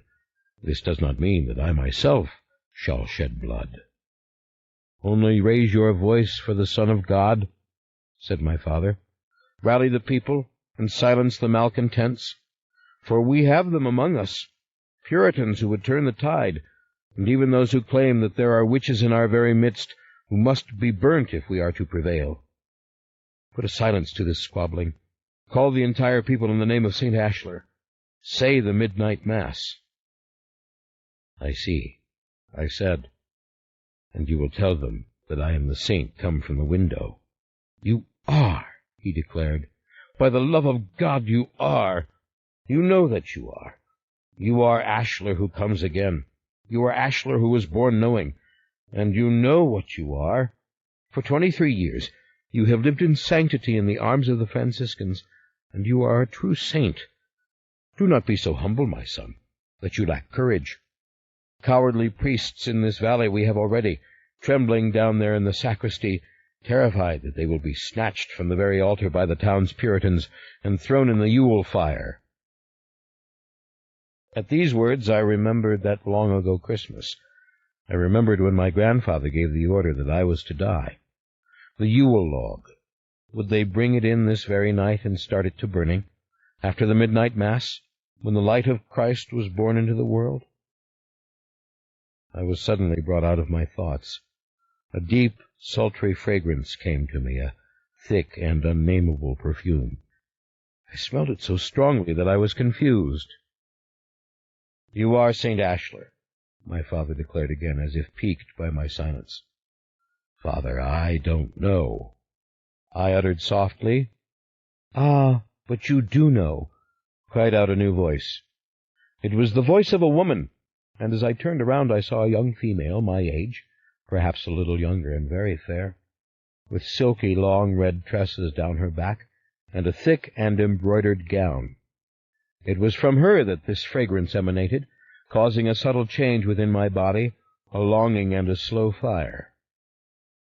I was struck by her beauty, by her rippling hair and her eyes so like those of our father, deep-set and bright. My eyes were black, my mother's eyes. I remembered the Dutchman's phrase, a pure female of your own ilk. But she was not this. I knew it. She was a human woman. I could see that she more resembled my father than me. When I saw my like, I would know it, just as I have always known certain things. This woman came towards me. The fragrance was inviting to me. I had no idea what to make of it. I seemed to feel hunger, thirst, and passion all at the same time. Brother, you are no St. Ashlar, she said. You are the Taltos, the curse of this valley since the dark times, the curse that rises without warning in our blood." "Silence, bitch," my father said. "I mean it. I will kill you and your followers with my own hands." "I like the good Protestants of Rome," she said, mocking him, her voice very clear and ringing as she lifted her chin and pointed her hand. "What is it they say in Italy, Ashler? Do you know? If our own father were a heretic, we would carry the faggots to burn him. Do I quote it right?" "I think so, sister," I said softly. "But for God's sake, be wise. Speak to me in patience." "Patience? Were you born knowing? Or is that a lie, too? In the arms of a queen, was it not? And for you, she lost her head." "Silence, Emeleth," cried my father. "I am not afraid of you." "You are the only one, then, father. Brother, look at me. Listen to what I say." "I don't know what you are saying. I don't understand this. My mother was a great queen. I never knew her name." I stuttered as I said this, for I had long ago guessed who she might have been, and this was stupid for me to pretend not to know, and this woman knew it. She was clever, and she saw past my gentle Franciscan manner and the startled look of innocence on my face. In an ugly, dim flash I remembered my mother's loathing, the touch of my mouth on her nipple. I brought my hands up to my face. Why had I come back to learn these truths? Why had I not stayed in Italy? Oh, fool! What had I thought an ugly truth could do? "It was the Boleyn," said the woman, Emeleth, my sister. "Queen Anne was your mother, and for witchcraft and for making monsters she was put to death." I shook my head. I saw only that poor frightened woman, screaming for me to be taken away. "The Boleyn," I whispered, and all the old tales came back of me of the martyrs of those times, the Carthusians and all the priests who would not ratify the evil marriage of the king to the Boleyn. My sister continued, emboldened when she saw I did not contradict or even speak at all. "And the Queen of England on the throne now is your sister," she said. "And so frightened is she of the blood from her mother that makes monsters, that she will never suffer a man to touch her, and never wed." My father tried to interrupt her, but she drove him back with her pointed finger, as if it were a weapon that weakened him where he stood. "Silence, old man. You did it. You coupled with Anne when you knew she had the witch's finger. You knew it. And that, with her deformity and your heritage, the Taltos might come." "Who is to prove that such a thing ever happened?" said my father. "You think any woman or man from those times is alive now? Elizabeth was then a baby. That is the only one who is living. And the little princess was not in the castle that night. If she knew she had a living brother, with a claim to the throne of England, he would be dead, monster or no." The words struck me as does everything, music, beauty, wonder or fear. I knew. I remembered. I understood. I had only to dwell for a moment in pain on the old story. Queen Anne accused of enchanting his majesty and bearing a deformed child in the royal bed. Henry, eager to prove he had not fathered it, had accused her of adultery, and had sent 5 men, of known laxity and perversity, to pave Anne's way to the block. "But they were not the father of the bairn," said my sister. "It was our father, and I am a witch for it, and you are the Taltos. And the witches of the valley know it. The little people know it, the trivial monsters and outcasts driven into the hills. They dream of a day when I will take a man to my bed who carries the seed in him, and from my loins might spring the Taltos as it did from poor Queen Anne." She advanced upon me, looking up into my eyes, her voice harsh and ringing in my ears. I went to cover my ears, but she took my hands. "And then they would have it again, their soulless demon, their sacrifice, to torment as never a man or a woman was tormented. Ah, yes, you catch this scent that comes from me, and I the scent that comes from you. I am a witch, and you are the evil one. We know each other. On account of this, I have taken my vow of chastity as devoutly as Elizabeth. No man will plant a monster in me. But in this valley there are others, witches whether they would be or not. They can smell the scent of the strong one, the perfume of evil, and it is already in the wind that you have come. Soon the little people will know. I thought of the small beings I had seen for an instant at the castle gates, and it seemed at this very minute some sound startled my sister, and she looked about her, and I heard a faint echoing laughter come from the darkness of the stairs. My father stepped forward. "Ashler, for the love of God and his divine Son, don't listen to your sister. That she is a witch herself is the perfect truth. She hates you, that you are the Taltos, that you were born knowing and not she, that she was a mewling child like all the rest. She is but a woman, like your mother, who might give birth to such a miracle, or may never. It is unknown. The little people are sad and easily placated. They are old and common monsters. They have always lived in the mountains and the valleys of Ireland and Scotland. They will be here when men are gone. They do not matter." "But what is the Taltos, father?" I demanded. "Is this an old and common monster, this Taltos? Whence comes this thing?" He bowed his head and gestured that I should listen. "Against the Romans we protected this valley. When we were warriors of old and gathered the big stones, we protected it against the Danes, the Norsemen, and the English as well." "Aye," cried my sister, "and once we protected it from the Taltos when they fled their island and sought to hide from the armies of the Romans in this glen."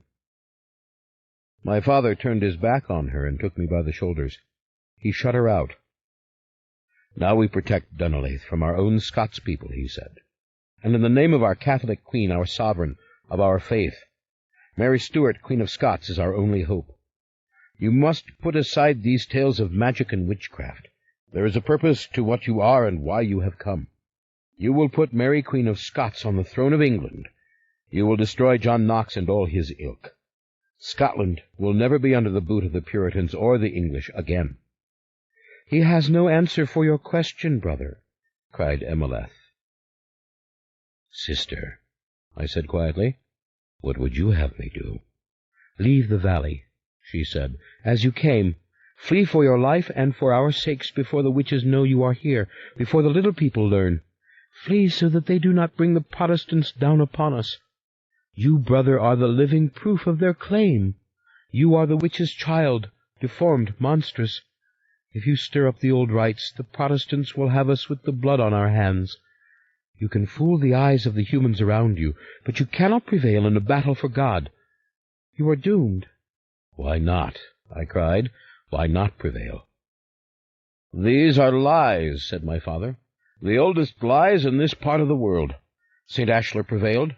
St. Ashler was a Taltos, and for God he built the cathedral.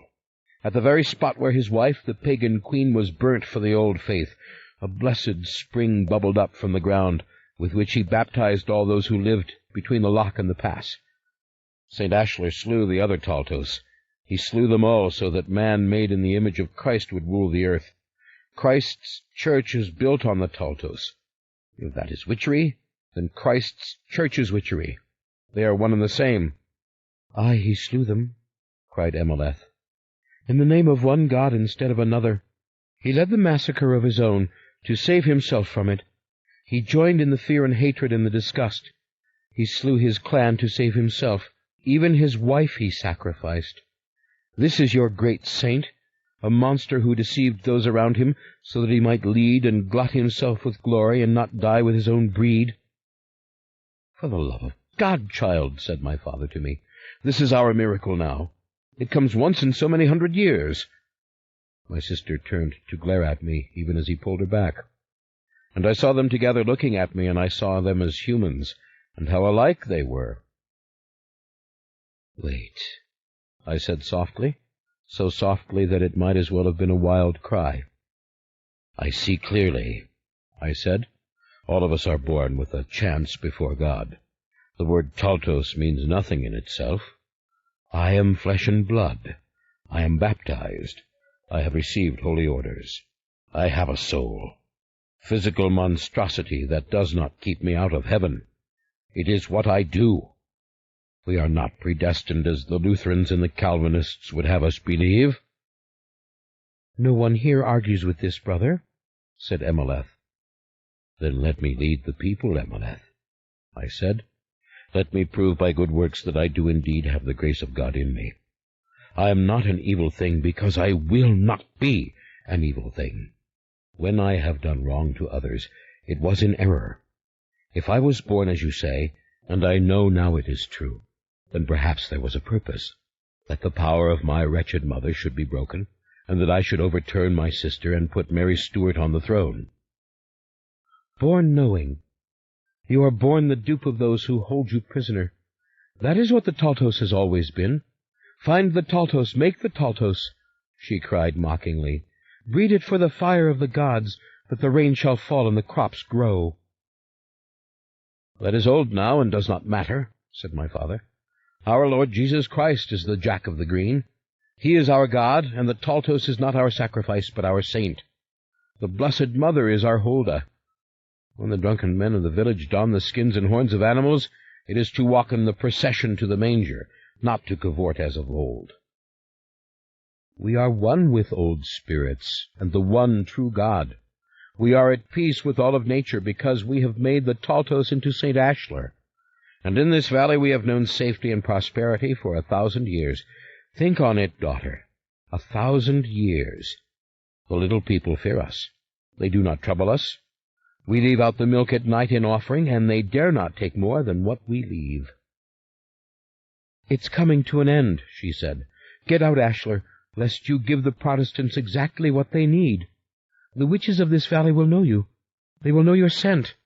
Go while there is time, and live out your life in Italy, where no one knows what you are." "I have a soul within me, sister," I said. I raised my voice as much as I dared. "Sister, trust in me. I can rally the people. I can at least keep us safe." She shook her head.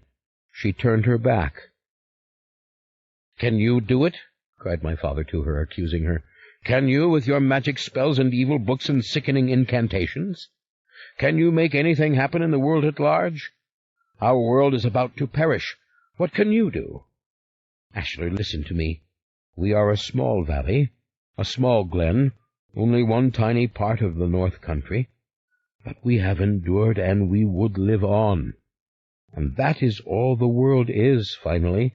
Small valleys, groups of people who pray and work and love together as we do. Save us, son. I implore you, call upon the God you believe in to help you.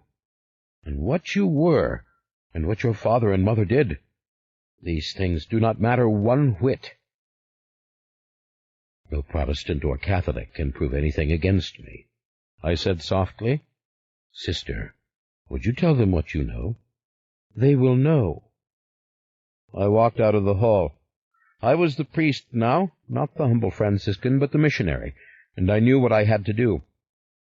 I went through the castle yard and over the bridge and down the snowy path towards the church. From far around came the people carrying torches, looking at me leerily and then excitedly and whispering the name Ashlar, to which I nodded and gave a great open sign with both hands. Again I spied one of those tiny twisted creatures, garbed and hooded in black, and running very fast through the field towards me and then away. It seemed the others saw him and drew together, whispering, but then followed me on down the road. Out in the fields I saw men dancing.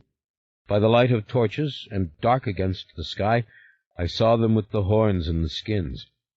They had begun their old pagan Yuletide revelry. I must make the procession and take them to the baby Jesus. There was no doubt. By the time I reached the gates of the town, there was a multitude. I went to the cathedral and bade them wait. I went into the sacristy, where 2 elderly priests stood together, looking at me fearfully. "Give me robes, give me vestments," said I. I would bring the valley together. I must at least have my cassock to begin, and a white surplice. Do as I say. At once they hurried to help me dress. Several young acolytes appeared and put on their surplices and their gowns. "Come on, fathers," I said to the frightened priests. See, the boys are braver than you are. What is the hour? We must make the procession. The Mass must be said at the stroke of 12. Protestant, Catholic, pagan. I cannot save them all, nor bring them together. But I can bring Christ down upon the altar in the transubstantiation, and Christ will be born tonight in this valley, as he has always been. I stepped out of the sacristy into the crowd. I raised my voice. "Prepare for the Christmas procession," I declared. "Who would be Joseph, and who would be our Blessed Mother? And what child have we in this village, that I may place in the manger before I step to the altar of God to say the Mass? Let the Holy Family be flesh and blood tonight. Let them be of the valley. And all of you who would take the shape and skins of animals, walk in the procession to the manger, and kneel there as did the oxen, the lamb, and donkey before the little Christ. Come forward, my faithful ones. It is almost time." Everywhere I saw rapt faces. I saw the grace of God in every expression, and only a glimpse of a small deformed woman peering at me from beneath a heavy wrap of coarse cloth. I saw her bright eye, I saw her toothless smile, and then she had vanished, and the crowd closed around her as if, among the press of the tall ones, she had gone unseen. Only a common thing, I thought, and if there be little people, then they are of the devil, and the light of Christ must come and drive them out. I closed my eyes, folded my hands together so that they would make a small church of their own, very narrow and high, and I began in a soft voice to sing the plaintive, beautiful Advent hymn. O come, Emmanuel, and ransom captive Israel, that mourns in lonely exile here until the Son of God appear. Voices joined me, voices in the melancholy sound of flutes, and the tapping of tambourines, and even of soft drums. Rejoice, rejoice, Emmanuel shall come to thee, O Israel. High in the tower, the bell began its ringing, too rapid for the devil's knell, but more the clarion to call all the faithful from mountain and valley and shore. There were a few cries of, "The Protestants will hear the bell, they will destroy us," but more and lustier cries of, "Ashler, St. Ashler, Father Ashler, it is our saint returned." "Let the devil's knell be sounded," I declared. "Drive the witches and the evil ones from the valley. Drive out the Protestants, for surely they will hear the devil's knell too." There were cheers of approbation, and then 1,000 voices were raised in the Advent hymn, and I retired into the sacristy to put on my full raiment, my Christmas chasuble and vestments of bright green gold, for the town had them. Yes, the town had them as beautiful and embroidered and rich as any I had ever seen in wealthy Florence, and I was soon dressed as a priest should be in the finest linen and gold-threaded robes. The other priests dressed hastily. The acolytes ran to distribute the blessed candles for the procession, and from all the country round, I was told, the faithful were coming, and the faithful who had been afraid to do it before were bringing the Christmas greens. "Father," I said my prayer, "if I die this night, into thy hands I commend my spirit." It was nearly midnight, but still too soon to go out, and as I stood there deep in prayer, seeking to fortify myself, calling on Francis to give me courage, I looked up and saw that my sister had come to the door of the sacristy in a dark green hood and cloak, and was motioning for me with one thin white hand to come into the adjacent room. This was a dark-panelled chamber, with heavy oak furnishings, and shelves of books built into the walls. A place for a priest to hold conferences in quiet, perhaps, or a study. Not a room I had seen before. I saw Latin texts which I knew. I saw the statue of our founder, St. Francis, and my heart was filled with happiness, though no plaster or marble Francis had ever been the radiant being I saw in my mind's eye. My soul was quiet. I didn't want to talk to my sister. I wanted only to pray. The scent made me restless. She led me inside. Several candles burnt along the wall. Nothing was visible through the tiny diamond-paned windows except the snow falling, and I was stunned to see the Dutchman from Amsterdam seated at the table and motioning for me to sit down. He had taken off his clumsy Dutch hat and looked at me eagerly as I took the opposite chair. The strange, enticing scent came strongly from my sister, and once again it made me hunger for something, but I did not know for what. If it was an erotic hunger, I did not intend to find out. I was fully dressed for high mass. I seated myself carefully and folded my hands on the table. "What is it you want?"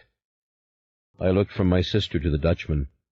"Do you come to go to confession, so that you can receive the body and blood of Christ tonight?" "Save yourself," said my sister. "Leave now." "And forsake these good people and this cause? You are mad." "Listen to me, Ashler," said the man from Amsterdam. "I am offering you my protection again. I can take you from the valley tonight, secretly. Let the cowardly priests here gather their courage on their own." "Into a Protestant country? For what?" It was my sister who answered. "Ashler, in the dim days of legends before the Romans and the Picts came to this land, your breed lived on an island, naked and mad as apes of the wild, born knowing, yes, but knowing at birth all that they would ever know. At first the Romans sought to breed with them, as had others, for if they could father sons who grew to manhood within hours, what a powerful people they would become. But they could not breed the Taltos, save once in 1,000 times. And as the women died from the seed of the Taltos males, and the Taltos females led the men to endless and fruitless licentiousness, it was decided that they must wipe the Taltos from the earth. But in the islands and in the highlands the breed survived, for it could multiply like rats. And finally, when the Christian faith was brought to this country, when the Irish monks came in the name of St. Patrick, it was Ashler, the leader of the Taltos, who knelt to the image of the crucified Christ and declared that all his kind should be murdered, for they had no souls. There was a reason behind it, Ashler, for he knew that if the Taltos really learnt the ways of civilization, in their childishness and idiocy and penchant to breed, they could never be stopped. Ashler was no longer of his people. He was of the Christians. He had been to Rome. He had spoken to Gregory the Great. So he condemned his fellow Taltos. He turned on them. The people made it a ritual, an offering, as cruel a pagan slaughter as ever was known.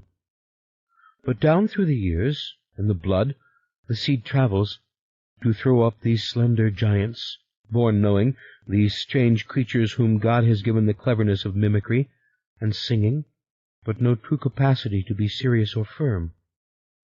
"Oh, but that is not so," I said. "Before God, I am the living proof." "No," said my sister. "You are a good follower of St. Francis, a mendicant and a saint, because you are a simpleton, a fool. That's all St. Francis ever was, God's idiot, walking about barefoot, preaching goodness, not knowing a word of theology really, and having his followers give away all they possessed. It was the perfect place to send you, the Italy of the Franciscans. You have the addled brain of the Taltos, who would play and sing and dance the livelong day and breed others for playing and singing and dancing." "I am a celibate," I said. "I am consecrated to God. I know nothing of such things." I was cut so deep, it was a miracle the words would come from me. I was wounded. "I am not such a creature. How dare you?" I whispered, but then I bowed my head in humility. "Francis, help me now," I prayed. "I know this whole story," declared the Dutchman, as my sister nodded. He went on. "We are an order called the Talamasca. We know the Taltos. We always have. Our founder beheld with his own eyes the Taltos of his time. It was his great dream to bring the male Taltos together with the female Taltos, or with the witch whose blood was strong enough to take the male seed. That has been our purpose for centuries, to watch, to wait, and to rescue the Taltos, to rescue a male and a female in one generation, if such a thing does occur. Ashler, we know where there is a female. Do you understand?" I could see this startled my sister. She had not known it, and now she looked at the Dutchman with suspicion, but he went on, urgently as before. "Have you a soul, father?" he whispered to me, changing his manner now to a more wily one. "And a wit to know what it means? A pure female Taltos, and a brood of children born knowing, able to stand and to talk on the first day, children who can so quickly beget other children?" "Oh, what a fool you are," I said. "You come like the fiend to tempt Christ in the desert. You say to me, I would make you the ruler of the world. Yes, I say that, and I am prepared to assist you, to bring back your breed in full force and power again.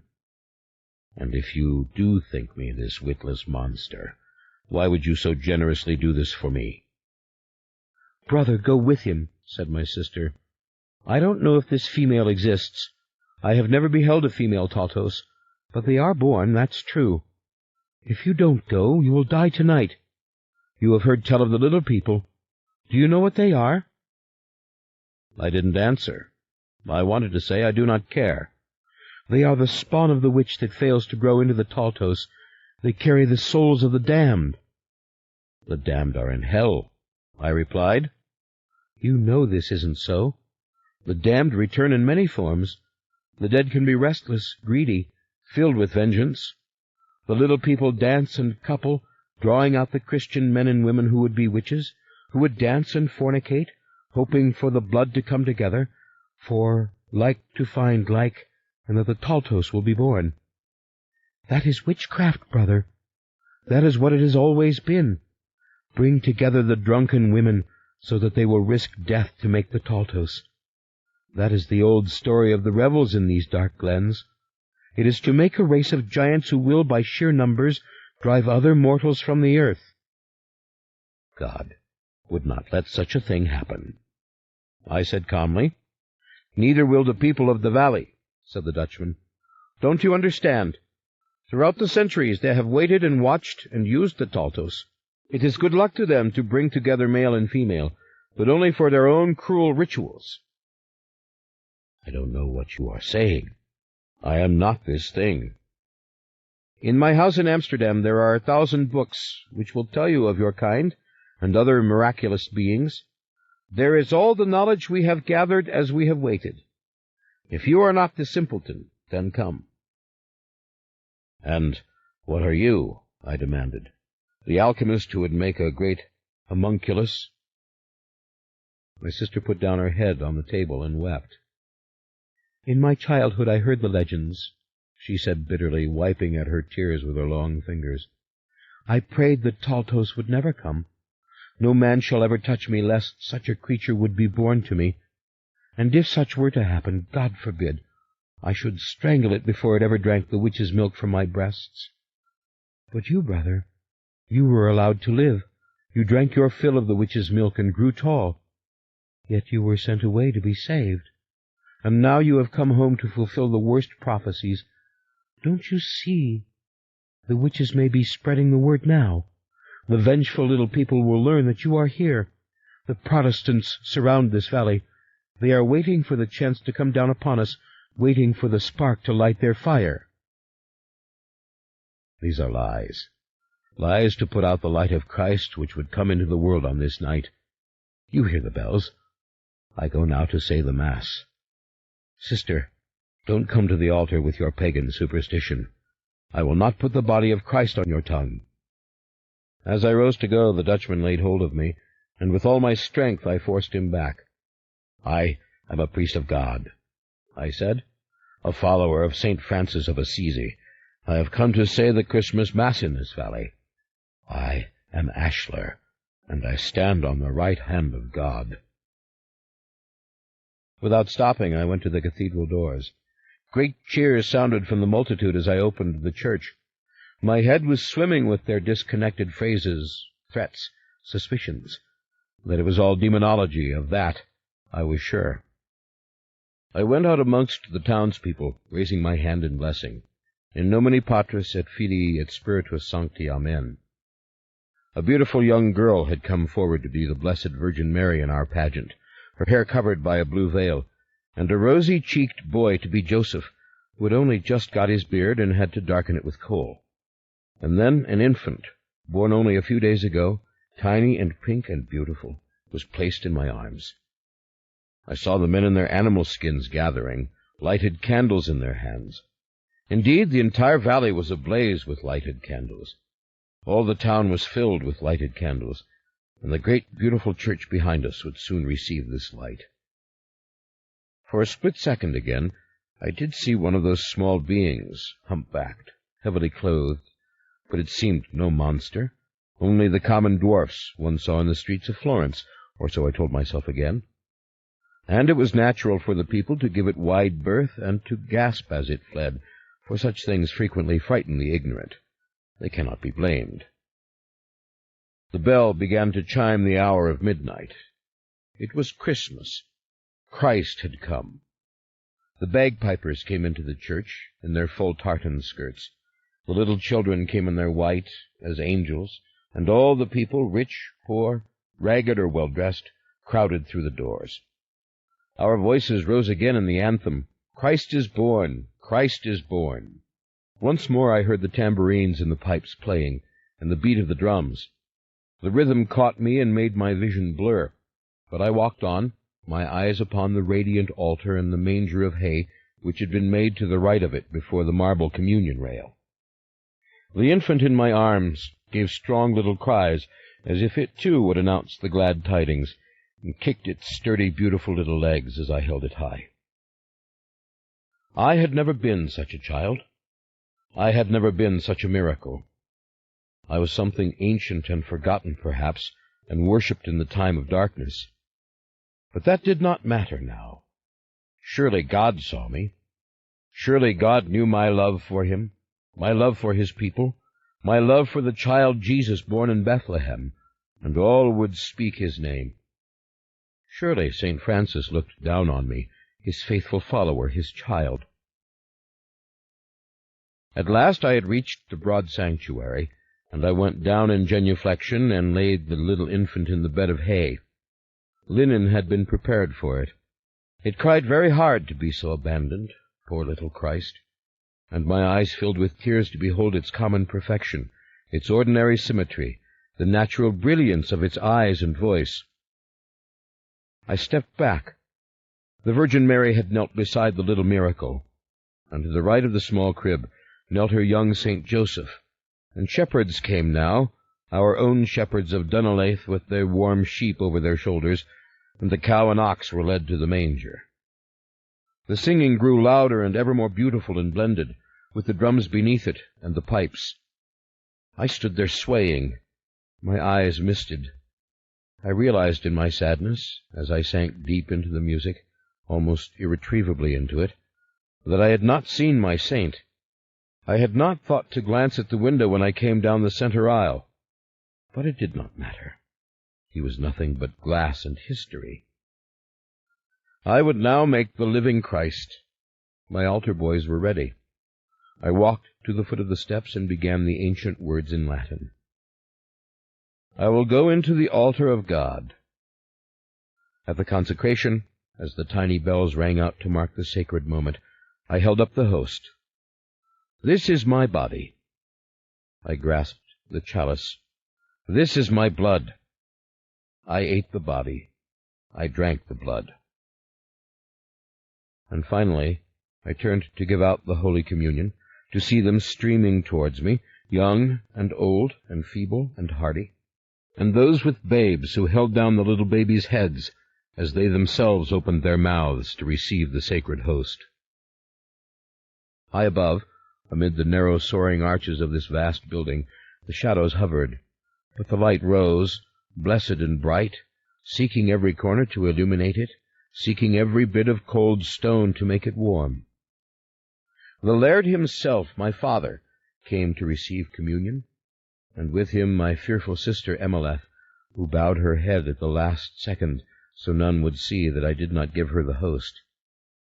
And uncles whom I knew from long ago, and kinswomen, yes, and the chieftains of the other strongholds and their clans.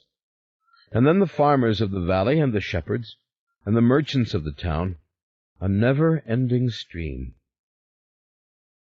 It seemed an hour or more that we gave communion, that back and forth we went for cup after cup, until at last all the men and women of the valley had partaken.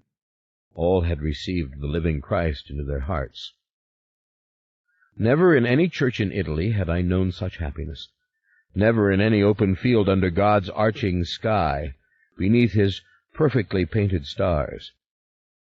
When I turned to say the final words, "Go, the Mass is ended," I saw the courage and happiness and peace on every face. The bell began to ring faster, indeed madly, with the spirit of rejoicing. The pipes struck up a wild melody, and the drums began to beat. "To the castle," cried the people. "It is time for the laird's feast." And I found myself raised upon the shoulders of the stout men of the village. "We will stand against the forces of hell," cried the people. "We will fight to the death if we must." It was a good thing they carried me, for the music had become so merry and so loud that I could not have walked. I was spellbound and crazed as they took me through the nave, and this time I did turn to my right and gaze up at the black glass figure of my saint. "Tomorrow, when the sun rises," I thought, "I will come to you. Francis, be with me. Tell me if I have done well." Then the music overcame me. It was all I could do to sit upright for those who carried me out of the church and into the darkness, where the snow lay gleaming on the ground and the torches of the castle blazed. The main hall of the castle was strewn with green as I had first seen it, with all its many tapers lighted, and as the villagers set me down before the banquet table, the great Yule tree was dragged into the enormous gaping mouth of the hearth and set alight. "Burn, burn, burn the 12 nights of Christmas," sang the villagers. The pipes were shrilling and the drums beating, and in came the servers with platters of meat and pitchers of wine. "We will have the Christmas feast after all," cried my father. "We will not live in fear any longer."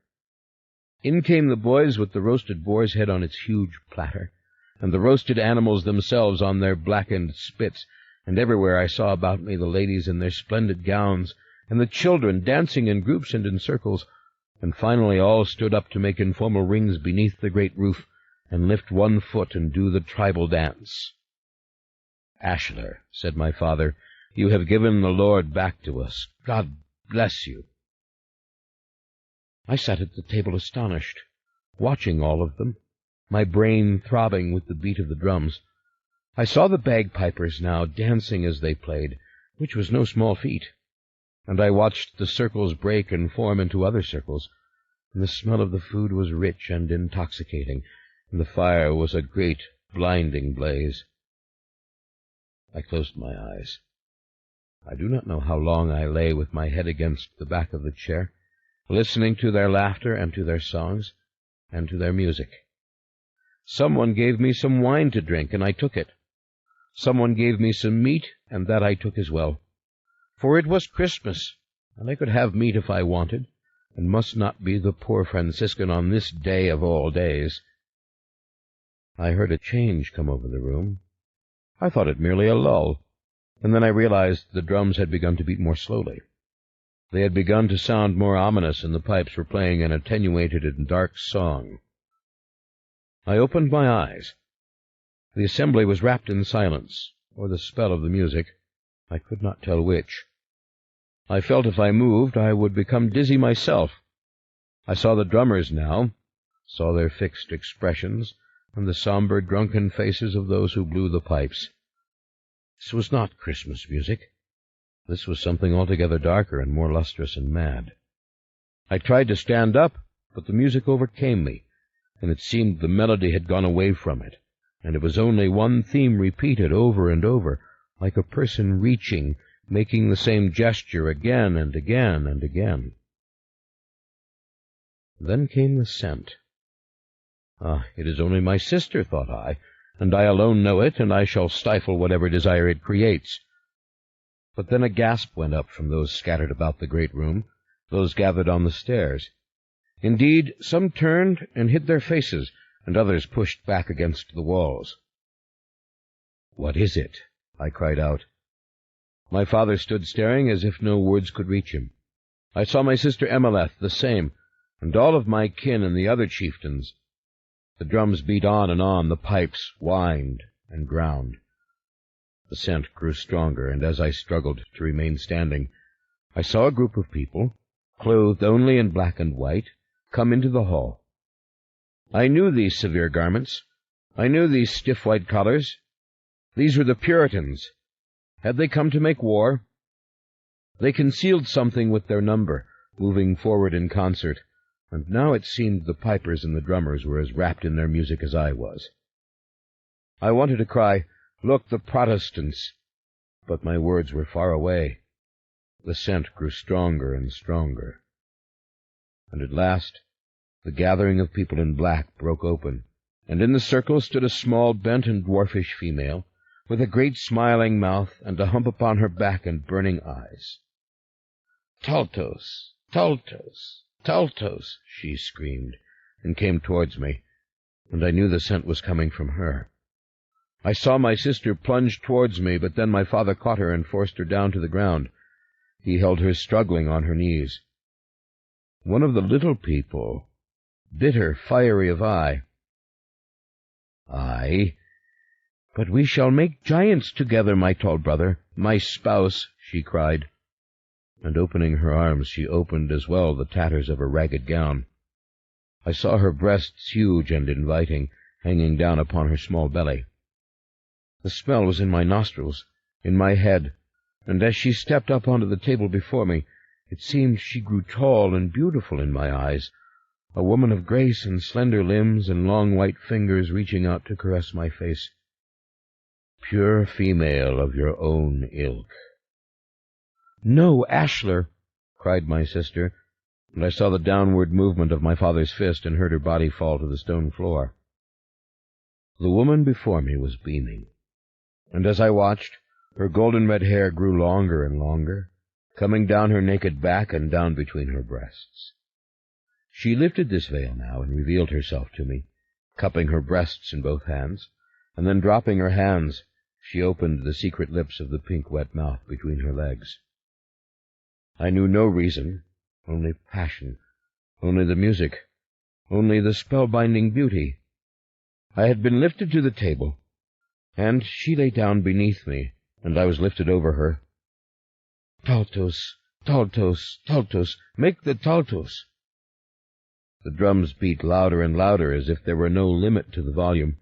The pipes had become one long drone, and there beneath me, in the golden hair between her legs, was the mouth smiling at me, smiling as though it could speak. It was moist and tender and glowing with the fluid of a woman, and I wanted it. I could smell it. I needed it. I had to have it. I drew out my organ and drove it into the nether crack and thrust again and again. It was the ecstasy of nursing from my mother. It was my whores in Florence, the ring of their laughter, the soft squeeze of their plump breasts. It was the hairy secrets beneath their skirts. It was a blaze of flesh tightening on me and drawing out of me cries of ecstasy. But it would not be finished. On and on it went.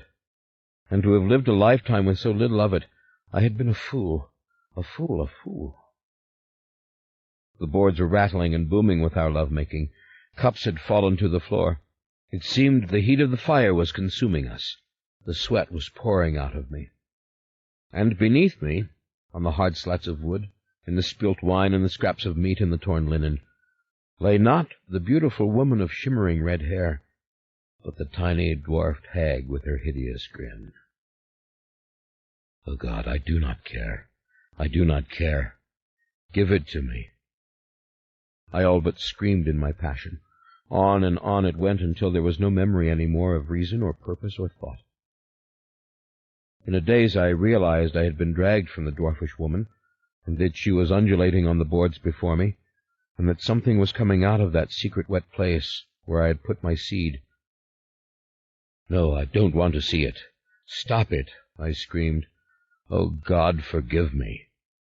But the whole hall rang with laughter, wild laughter, vying with the drums and with the pipes to make a din against which I had to cover my ears.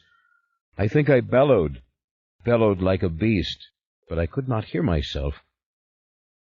Out of the loins of the hag came the new Taltos, came its long, slithering arms, lengthening as they reached out, thin and groping, and fingers growing longer as they walked upon the boards, and at last its head, its narrow, slippery head, as even the mother cried in her agony, and it was born knowing, it was born pushing itself free from the dripping egg within the womb, and looking with knowing eyes at me.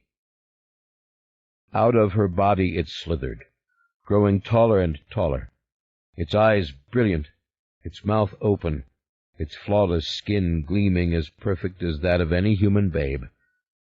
And it fell upon its mother as I had once done, and began to drink from her, first draining one breast and then the other. And then it stood up, and all around the people cheered and roared, "Taltos, Taltos, make another, make a woman, make Taltos until the sun rises." "No, stop this," I cried. But this newborn horror, this baffled child, this strange wavering giant, had covered the hag of a woman, and was now raping her as surely as I had done. And another hag had been brought to me and placed before me, and I was being forced down upon her, and my organ knew her, and knew what it wanted, and knew the smell. Where were my saints? It seemed the people in the hall were stamping and singing, chanting now with the drums. All were one voice, monotonous and low and incessant. And when I was pulled back, my eyes rolled and I could not see. The wine was splashed in my face. A child was being born to this new woman who had been given me.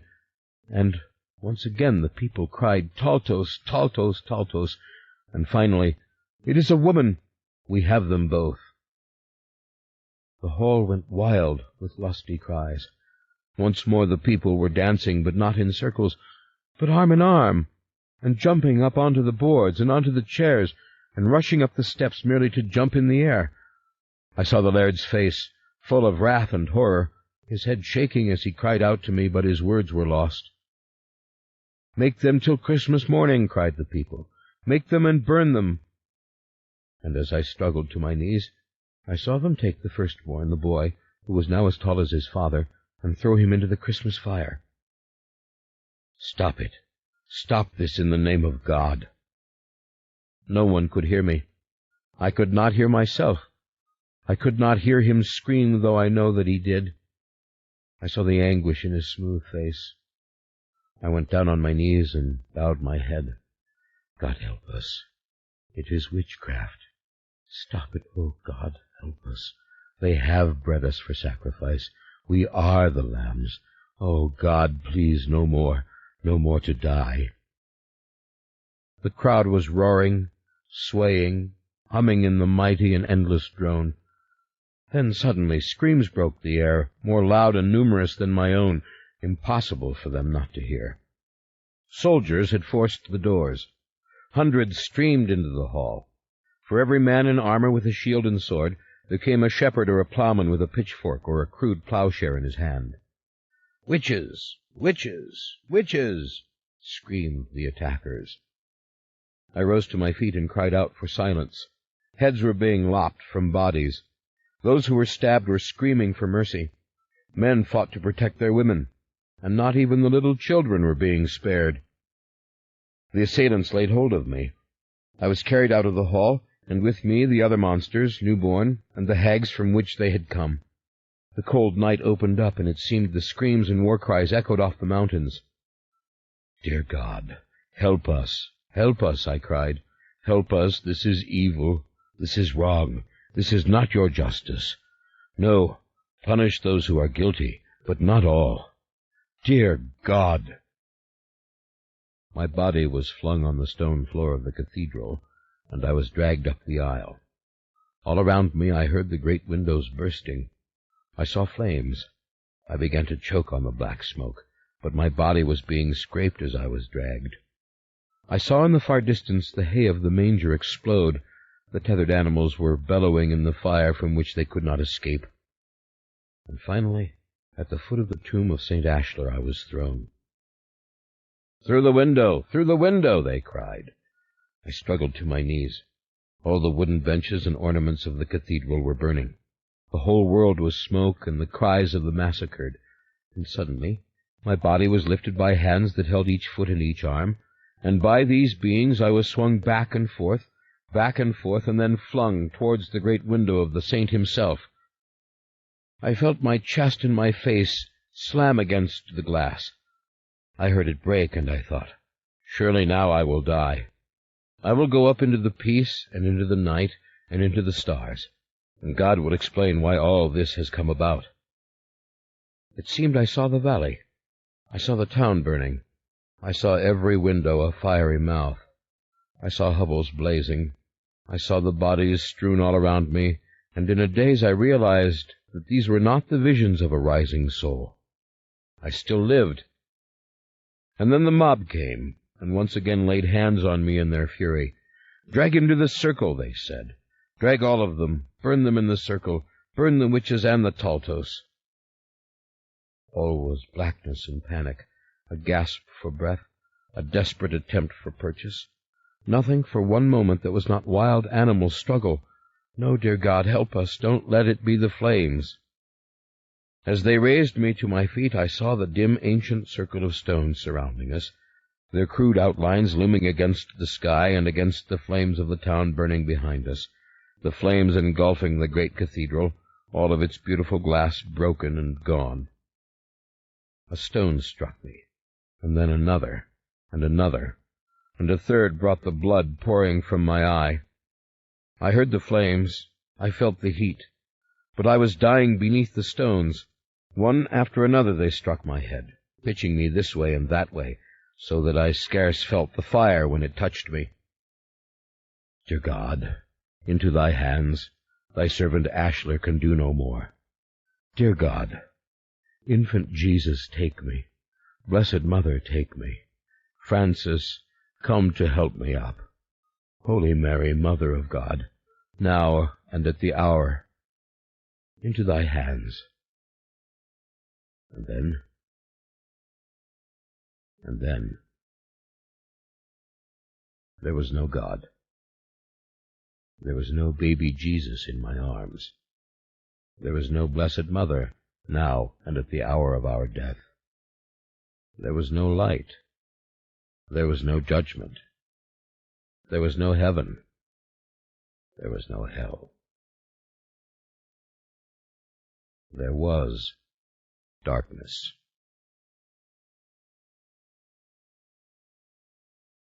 And then came Suzanne. Suzanne calling in the night. Ashler, St. Ashler, a bright, fleshly being, scarcely visible in the circle. And look at it, the ring of stones, how round. Hear her voice. And down the long, long years the call came, feeble and tiny, like the faintest spark, and then louder and clearer, and I came together to hear it. Come now, my Lasher, hear my voice. Who am I, child? Was this my voice speaking? Was this my own true voice speaking at last? No time, no past, no future, no memory. Only a dim vision of warm flesh through the mist, a blurred entity reaching upwards from the circle. And her childlike answer, her laughter, her love. My Lasher, that's who you are. You are my avenger, my Lasher. Come. 37. Lasher sat silent with his hands flat on the table, his head bowed. Michael said nothing, but cautiously looked up at Clement Norgan, and then at Aaron, and at Eric Stoloff. He could see the compassion in Aaron's face. Eric Stoloff was amazed.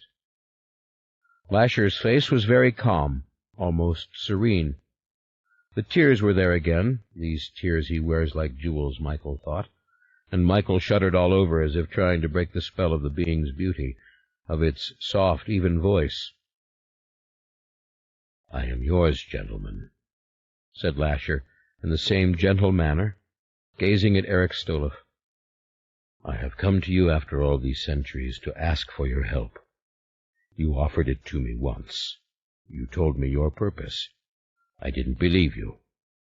And now I find myself hunted and threatened again. Stoloff glanced uneasily at Aaron and at Michael. Norgan watched Stoloff as if for some cue. You've done right, said Stoloff. You've done wisely, and we're prepared to take you to Amsterdam. That is why we're here. Oh, no. You won't do this, said Michael softly. Michael, what do you want of us? Demanded Stoloff. Do you think we can stand by and let you destroy this creature? Michael, "You have heard my story," said Lasher sadly, wiping at his tears again so like a child. "Be assured no harm will come to you," said Stolov. He turned to Michael. "We're taking him with us. We're taking him out of your hands, and out of any place where he can hurt you or any of your women. It will be as if he was never here." "No, wait," said Lasher. "Michael, you've listened to me," he said, his voice heartbroken as before. He leant forward. His eyes were glazed and imploring. He looked for all the world like the Christ of Dürer. "Michael, you cannot hurt me," he said, his voice unsteady and filled with soft emotion. "You cannot kill me. Am I to blame for what I am? Look into my eyes. You cannot do it. You know it." "You never learn, do you?" Michael whispered. Aaron quickly tightened his grip on Michael's shoulder. "There will be no killing," Aaron said. "We will take him with us. We'll go to Amsterdam. I shall go with Eric and with Norgan. And with him. I shall make absolutely certain that he is taken directly to the mother house, and there placed—" "No, you won't," said Michael. "Michael," said Stolov, "this is too big a mystery to be destroyed in an instant by one man." "No, it isn't," said Michael. "We have only begun to understand," said Aaron. "Dear God, don't you realize what this means? Michael, come to your senses." "Yes, I do realize," said Michael. "And so did Rowan. Mystery be damned." Michael glared at Stolov. "This was always your goal, wasn't it? Not to watch and wait and collect knowledge, but just what the Dutchman told Lasher, to bring the Taltos together, to unite a male and a female and begin the breed again." Eric shook his head. "We will let no harm come to anyone," said Stolov, "and above all not to him. We want only to study, to learn." "Oh, you lie," said Michael. "All of you, and now you too, Aaron, are swept up in it. He has at last seduced even you." "Michael, look at me," said Lasher in a half-whisper. "To take a human life requires the greatest will, the greatest vanity. But to take mine? Are you mad, that you would commit me again to the unknown, without examination, that you would undo the miracle? Oh, no, you wouldn't do this. You are not so heedless, so cruel."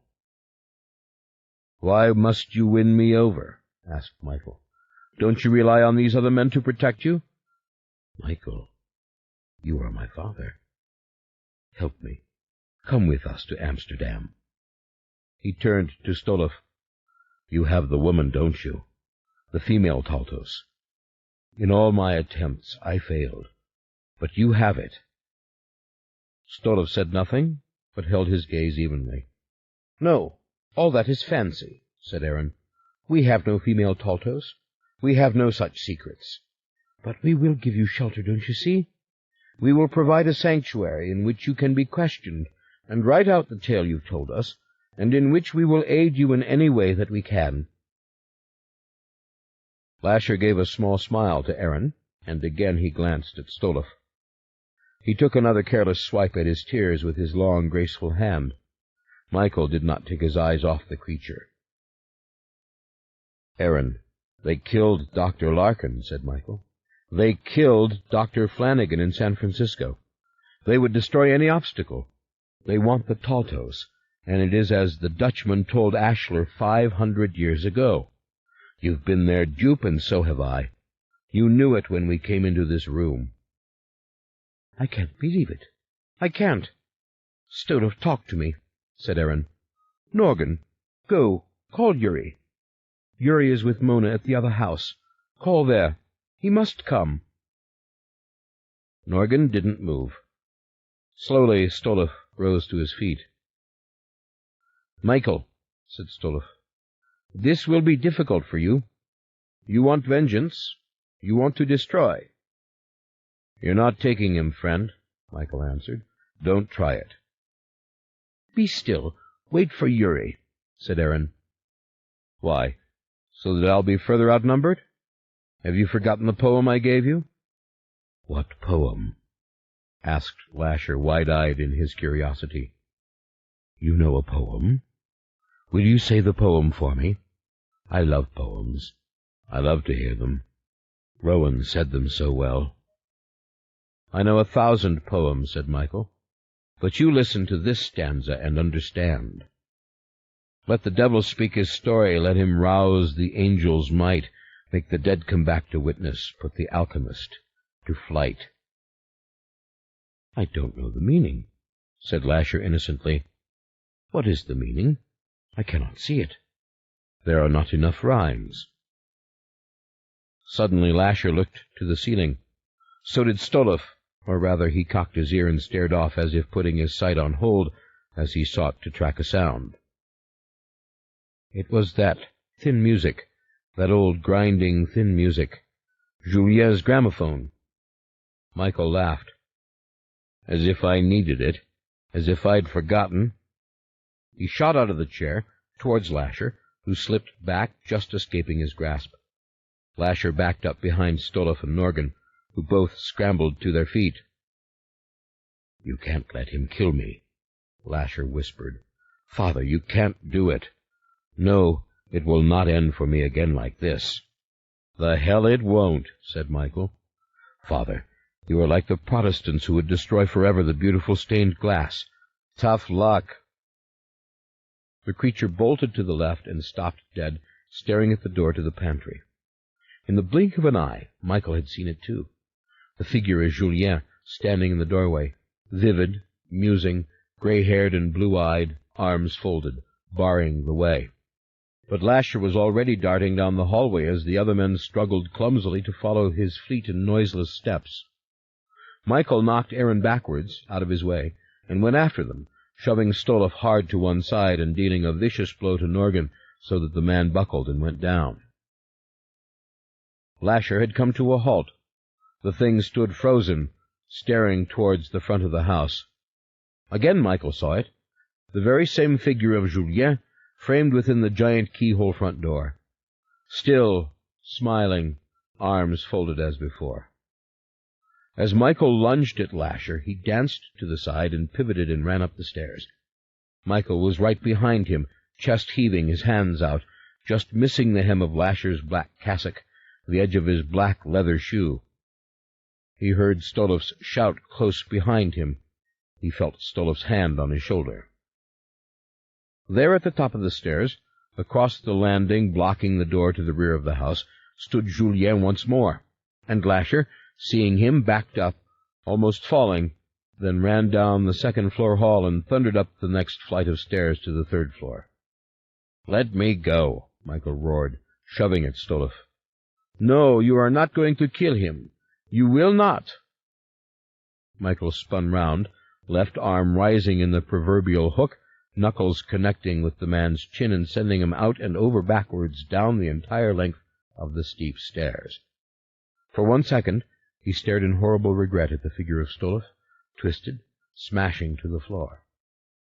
But Lasher had reached a haven, the third-floor bedroom, and Michael could hear him sliding the bolt. Rushing up after him, Michael slammed his fists against the door. He barged into it with his shoulder once, twice, and then stood back and kicked hard against the wood, splintering it from the lock. The music was playing thinly from the little gramophone. The window to the porch roof was open. "No, Michael, for the love of God, no, don't do this to me," whispered Lasher. "What have I done but try to live?" "You killed my child, that's what you did," said Michael. "You left my wife on the brink of death.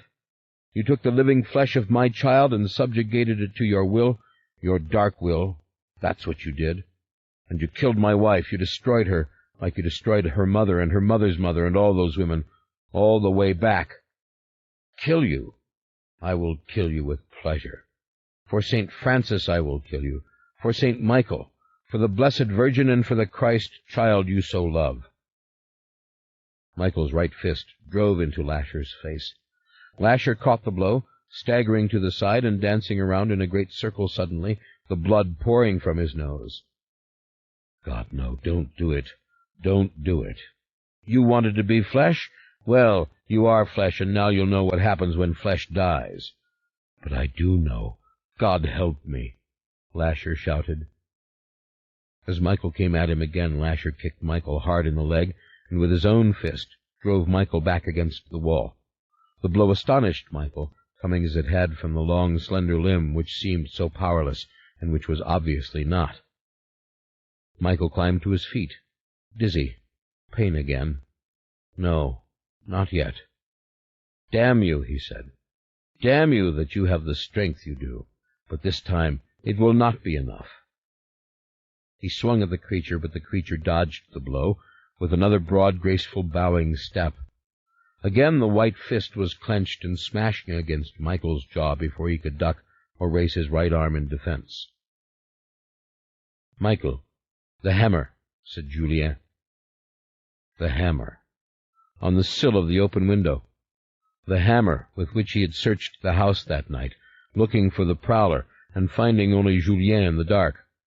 He dashed for it, grabbed it by the handle, turned it round, and, holding it with both hands, rushed at the creature and brought the claw end down into the thing's skull. Through the hair, through the tender skin, through the fontanelle, through the opening that had not closed, the iron claw sank. The creature's mouth formed a perfect oval of amazement. The blood exploded upwards as if from a fount. Lasher's hands flew up as if to stop the flood, then drew back as the blood gushed down into his eyes. Michael wrenched the claw from the wound and brought it down hard again, deeper this time into the creature's brain. A man would have been finished, gone, no reason. But the thing only listed, drifted, staggered, the blood pouring from its head as if from a spout. "Oh, God, help me," Lasher cried, the blood flowing down in rivulets past his nostrils into his mouth. "Oh, God in heaven, why? Why?" he wailed. The blood ran down his chin. Like Christ with the crown of thorns, he bled. Michael raised the hammer again.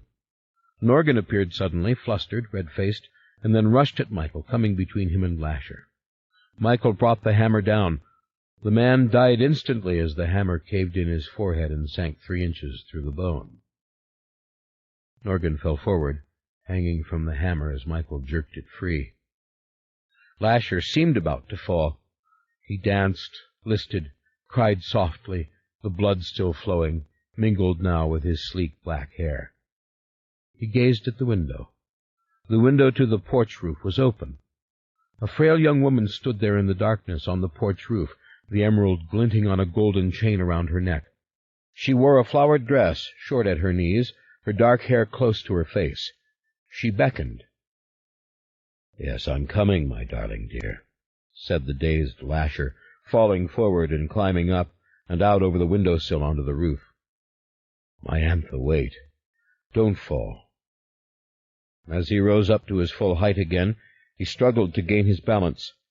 Michael climbed out on the tarred roof and sprang to his feet. The girl was gone. The night was high and full of the light of the moon. They stood 3 stories above the flags below. Michael swung the hammer one more time, one last fine blow that caught Lasher on the side of his head and sent him over the edge of the roof. The body hurtled downward, no scream escaping from it, the head striking the flags with full force. Michael at once climbed over the small railing. He jabbed the hammer into his belt, and, grabbing hold of the iron trellis with both hands, moved down it, half falling, half tumbling through the vines and the thick banana trees, and letting the stalks cushion him as he hit the earth below. The thing lay on the garden path, a sprawling body of gangly arms and legs and flowing black hair. It was dead. Its blue eyes stared up into the night sky, its mouth agape. Michael went down on his knees beside it and slammed the hammer down again and again on it, this time the hammer end, shattering and pounding the bones of the forehead, the bones of the cheeks, the bones of the jaw, again and again extricating the weapon from the blood and pulp, only to strike once more. At last there was nothing of the face left. The bones were cartilage, or something perhaps stronger. The thing was collapsed, and twisted and draining like something made from rubber or plastic. Blood seeped out of the battered casing of skin which had once been the face. Nevertheless, Michael hit it again. He brought the claw end down into the throat of the being, tearing it open. He did this again and again until the head was all but severed from the neck. Finally, he fell back against the base of the downstairs porch, sitting there, breathless, the bloody hammer in his hand. He felt the pain in his chest again, but he felt no fear with it. He stared at the dead body. He stared at the dark garden. He stared up at the light coming down from the dark sky. The bananas lay broken and torn under and over the being. Its black hair clung tenaciously to the shapeless, bloody pelt of battered nose and broken teeth and bones.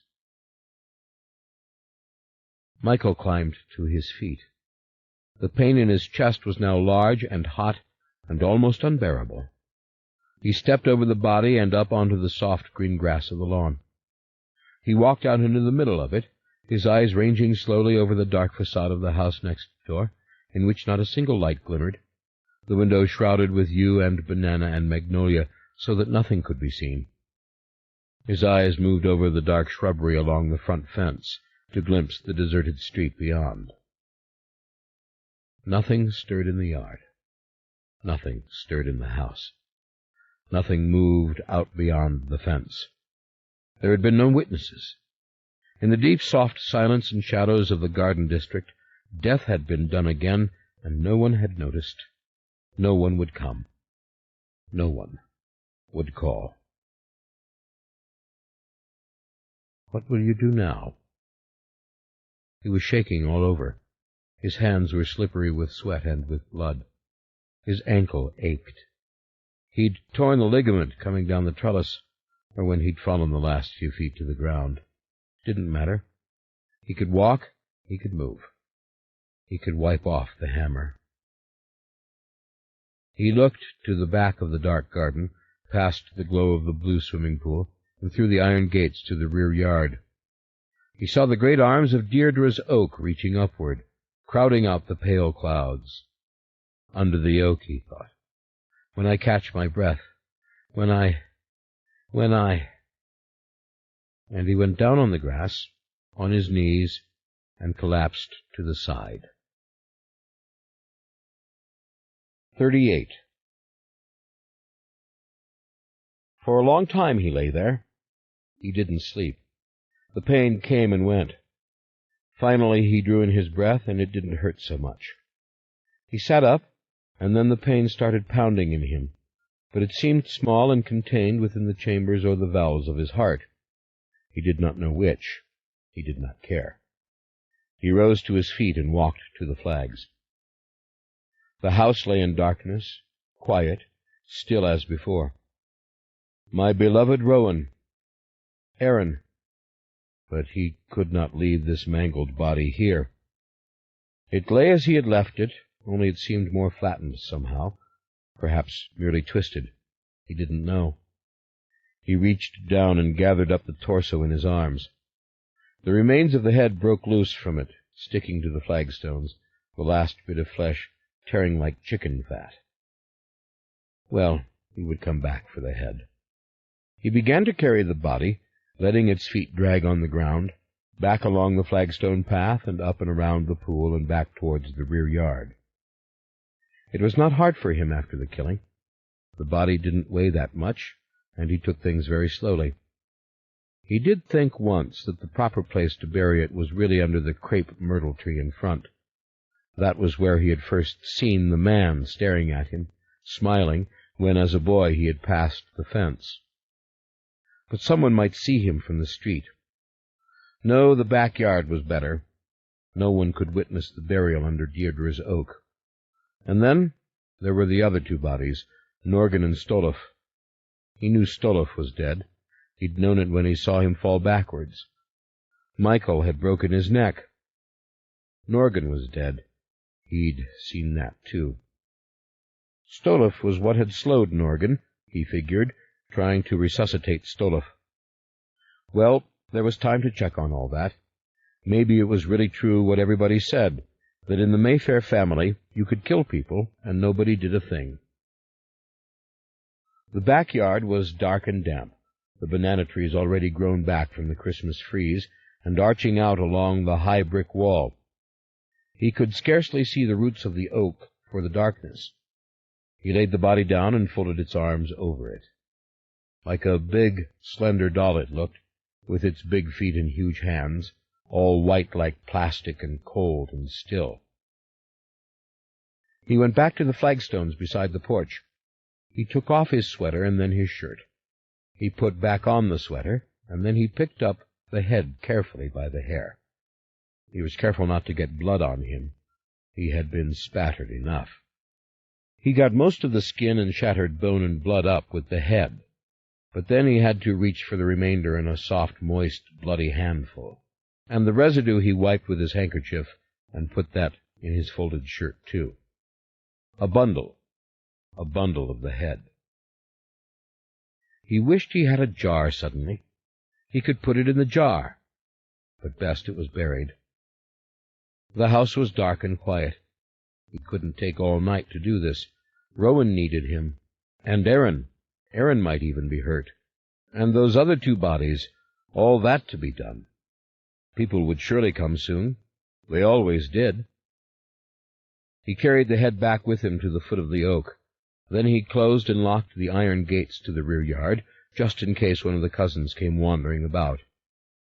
The shovel was in the back shed. He had never used it. The gardeners here did that sort of work, and now he was going to bury this body in the pitch dark. The ground was sodden beneath the tree from all the spring rain, and it wasn't hard for him to dig a fairly deep grave. The roots gave him trouble. He had to go out from the base farther than he intended, but finally he had made a narrow, uneven hole, nothing like the rectangular graves of horror films and modern funerals, and he slipped the body down into it, and then the blood-soaked bundle of shirt which contained the head. In the moist heat of the coming summer, this thing would rot in no time at all. The rain had already begun. Blessed rain. He looked down into the dark hole. He really couldn't see anything of the body but one limp white hand. It didn't look like a person's hand.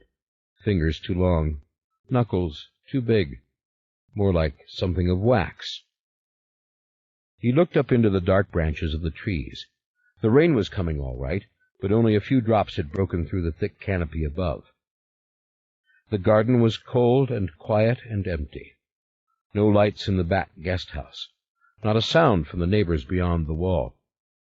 Once again he looked down into the crumbling, shapeless grave. The hand was smaller, thinner. It seemed to have become less substantial, fingers tumbling together and fusing so they lost their distinct shape. Hardly a hand at all. Something else gleamed in the dark, a tiny firefly of green light. He dropped down to his knees. He slipped forward on the uneven edge of the hole, left hand pitched out to the other side of the grave to steady himself, as with his right he reached down and groped for that green sparkling thing. He almost lost his balance, then felt the hard edges of the emerald. He yanked the chain loose from the bloody, tangled cloth.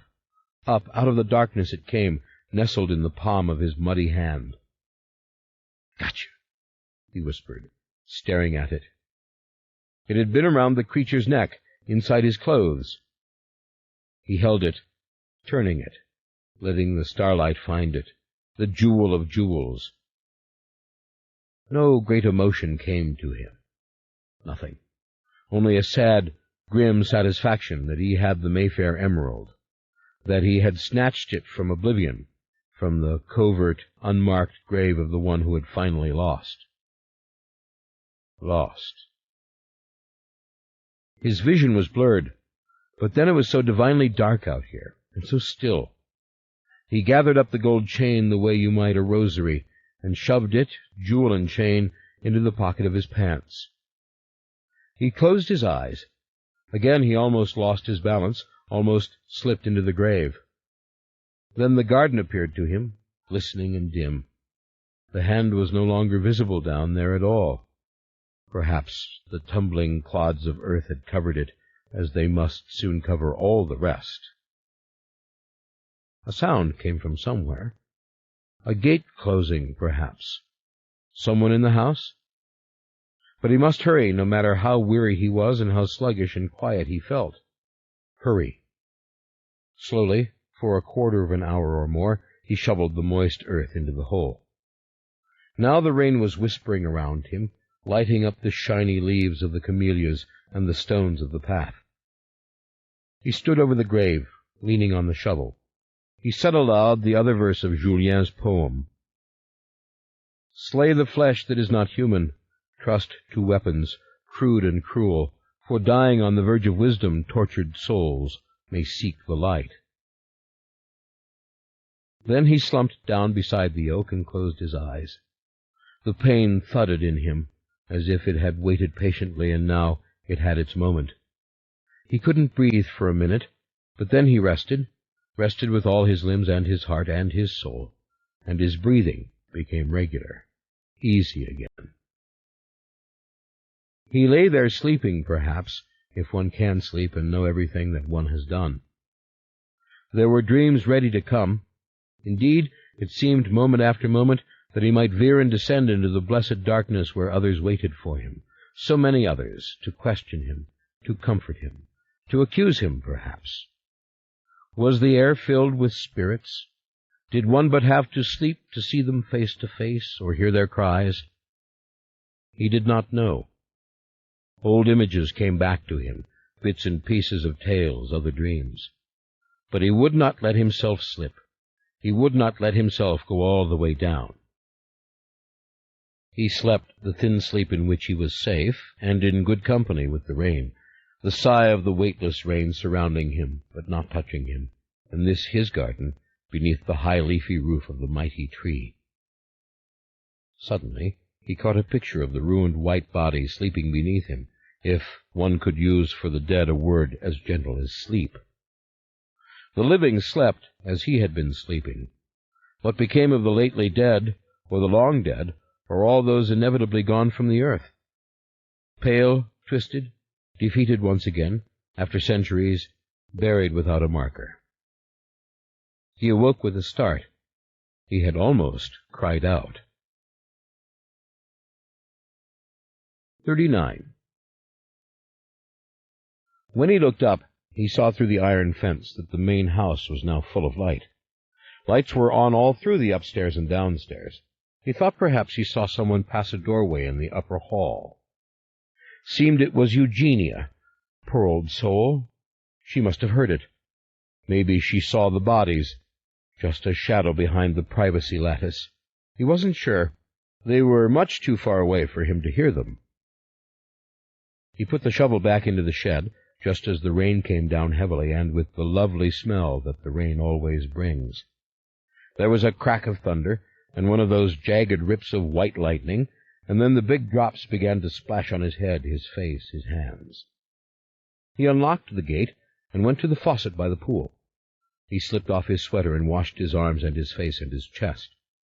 The pain was still there, like something biting him, and he noticed he had little feeling in his left hand. He could close it, however. He could grip. Then he looked back at the dark oak.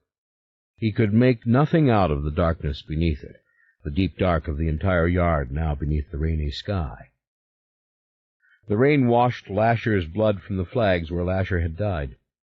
It fell hard and steady, washing them clean until nothing was left to mark the spot at all. He stood there, watching, getting soaked and wishing he could smoke a cigarette, but knowing the rain would put it out. Through the dining-room window he could see a hazy image of Aaron still sitting at the table, as if he had never moved, and the tall, dark figure of Yuri standing about almost idly. And then the figure of someone else he did not know.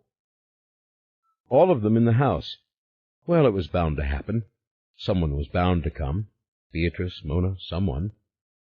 Only after all that blood was washed away did he walk over the spot and go around to the front door of the house. There were 2 police cars parked there, end to end, with their lights flashing, and a gathering of men, including Ryan and young Pierce, at the gate.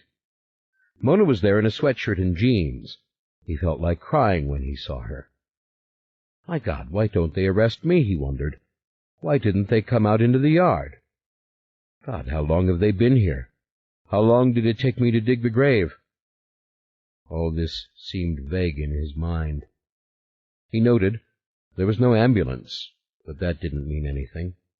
Perhaps his wife had died upstairs, and they had already taken her away. Got to go to her, he thought. Whatever happens, I'm not being dragged out of here until I kiss her goodbye. He walked towards the front steps. Ryan started speaking to him the moment he saw him. "Michael, thank God you're back. Something really inexcusable happened. It was all a misunderstanding. Happened right after you left. And I promise you it will not happen again." "What is that?" asked Michael. Mona stared at him, her face impassive and undeniably beautiful in a lovely, youthful way. Her eyes were so green. It was amazing to him. He thought about what Lasher had said, about jewels. "A complete mix-up with the guards and the nurses," said Ryan. "Everybody unaccountably went home. Even Henri was told to go home. Aaron was the only one here, and he was asleep." Mona made a little negative gesture to him and lifted one of her soft, babified little hands. Pretty Mona. "Rowan is all right?" Michael asked. He could not now remember what Ryan had been saying, only that he'd known by Ryan's manner that Rowan wasn't dead. "Yes, she's fine," said Ryan. "She was apparently alone in the house for a while, however, and the door was unlocked. Someone apparently told the guards they weren't needed anymore. Apparently it was a priest from the parish church, but we haven't been able to find the man. We will. Whatever. The nurses were actually told that Rowan was... But Rowan's okay. The point is, nothing was disturbed. Eugenia was in her room the whole time, too. A lot of good it did. But nothing happened. Mona and Yuri came, and they found the place deserted. They woke up Aaron. They called me." "I see," said Michael. "We didn't know where you were. Then Aaron remembered that you'd gone off for a long walk. I got here as soon as I could. No harm done as far as I can tell. Of course, those people have been fired. These are all new people." "Yeah, I understand," said Michael with a little nod. They went up the steps and into the front hall. Everything looked as it should, the red carpet going up the stairway, the oriental rug before the door, a few natural scuff marks here and there, as always on the waxed wood. He looked at Mona, who was standing back away from her uncle. The jeans could not have been any tighter.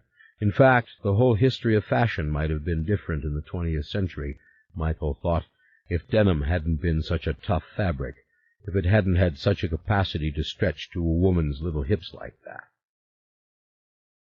"Nothing was disturbed," said Ryan. "Nothing was missing.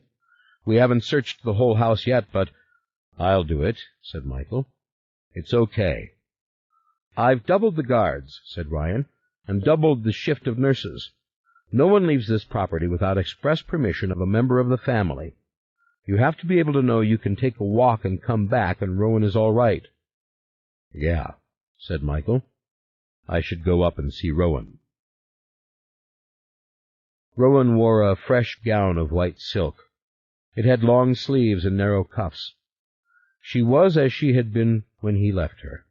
Same gentle, wondering expression, hands folded before her, on a fresh cover of embroidered linen with a lovely trimming of blue ribbon at the edge.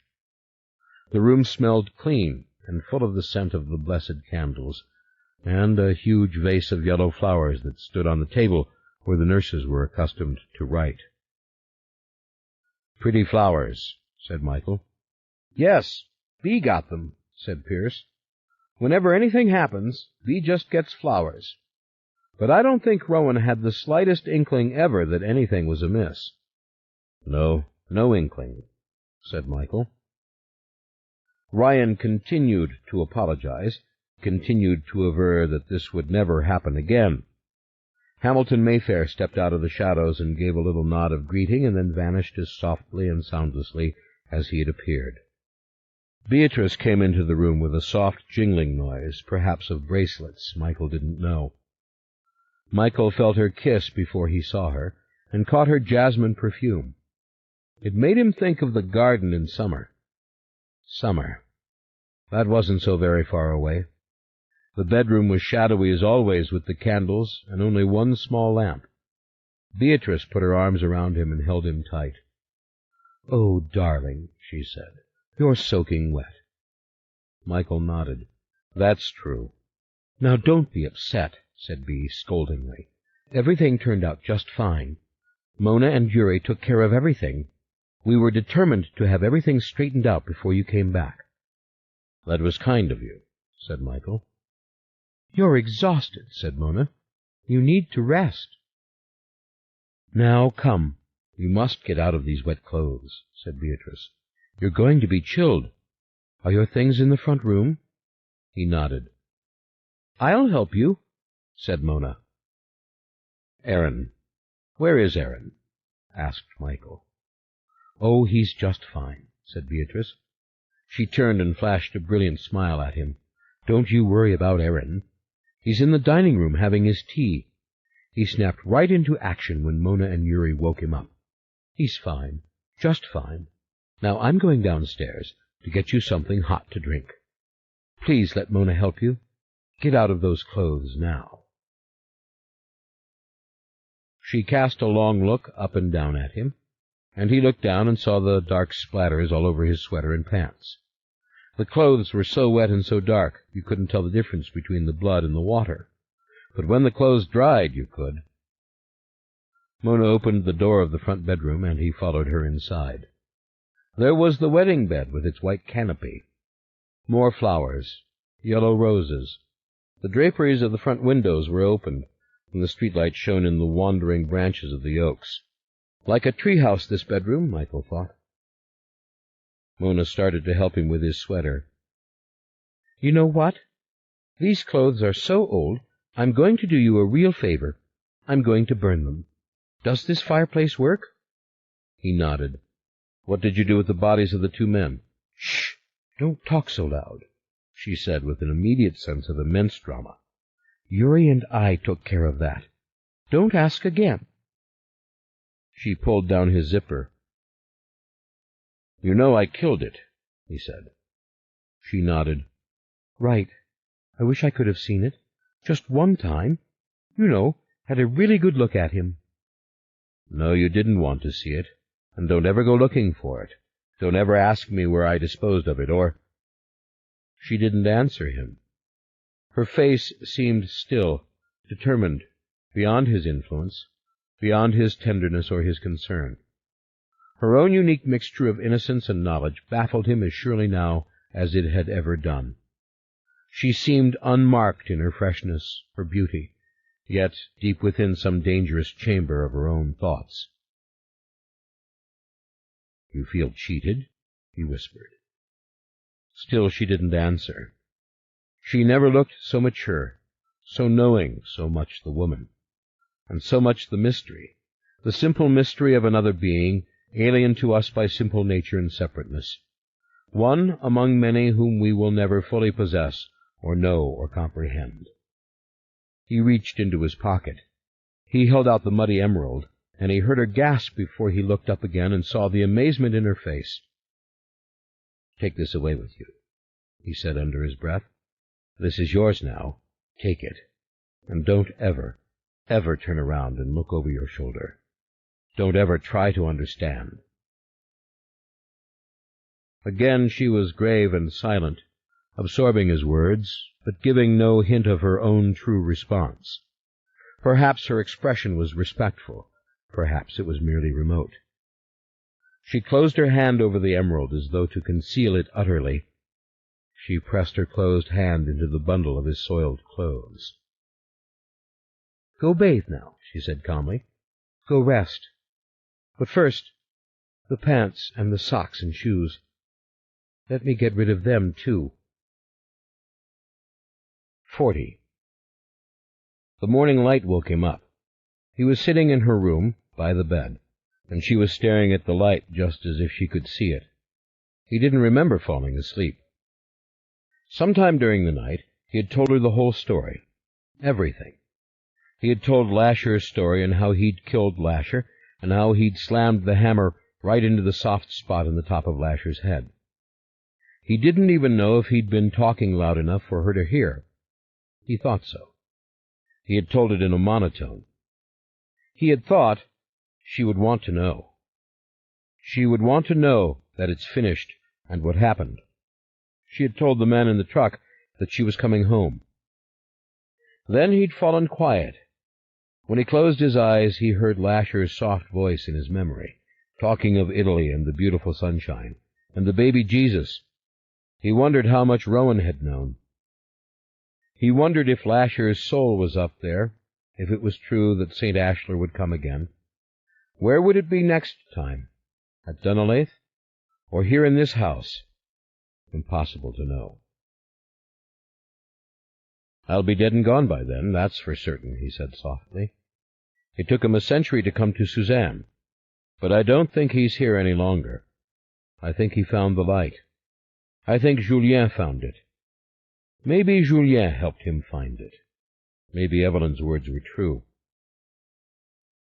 He said the poem over to her softly, stopping before the last verse. Then he said it.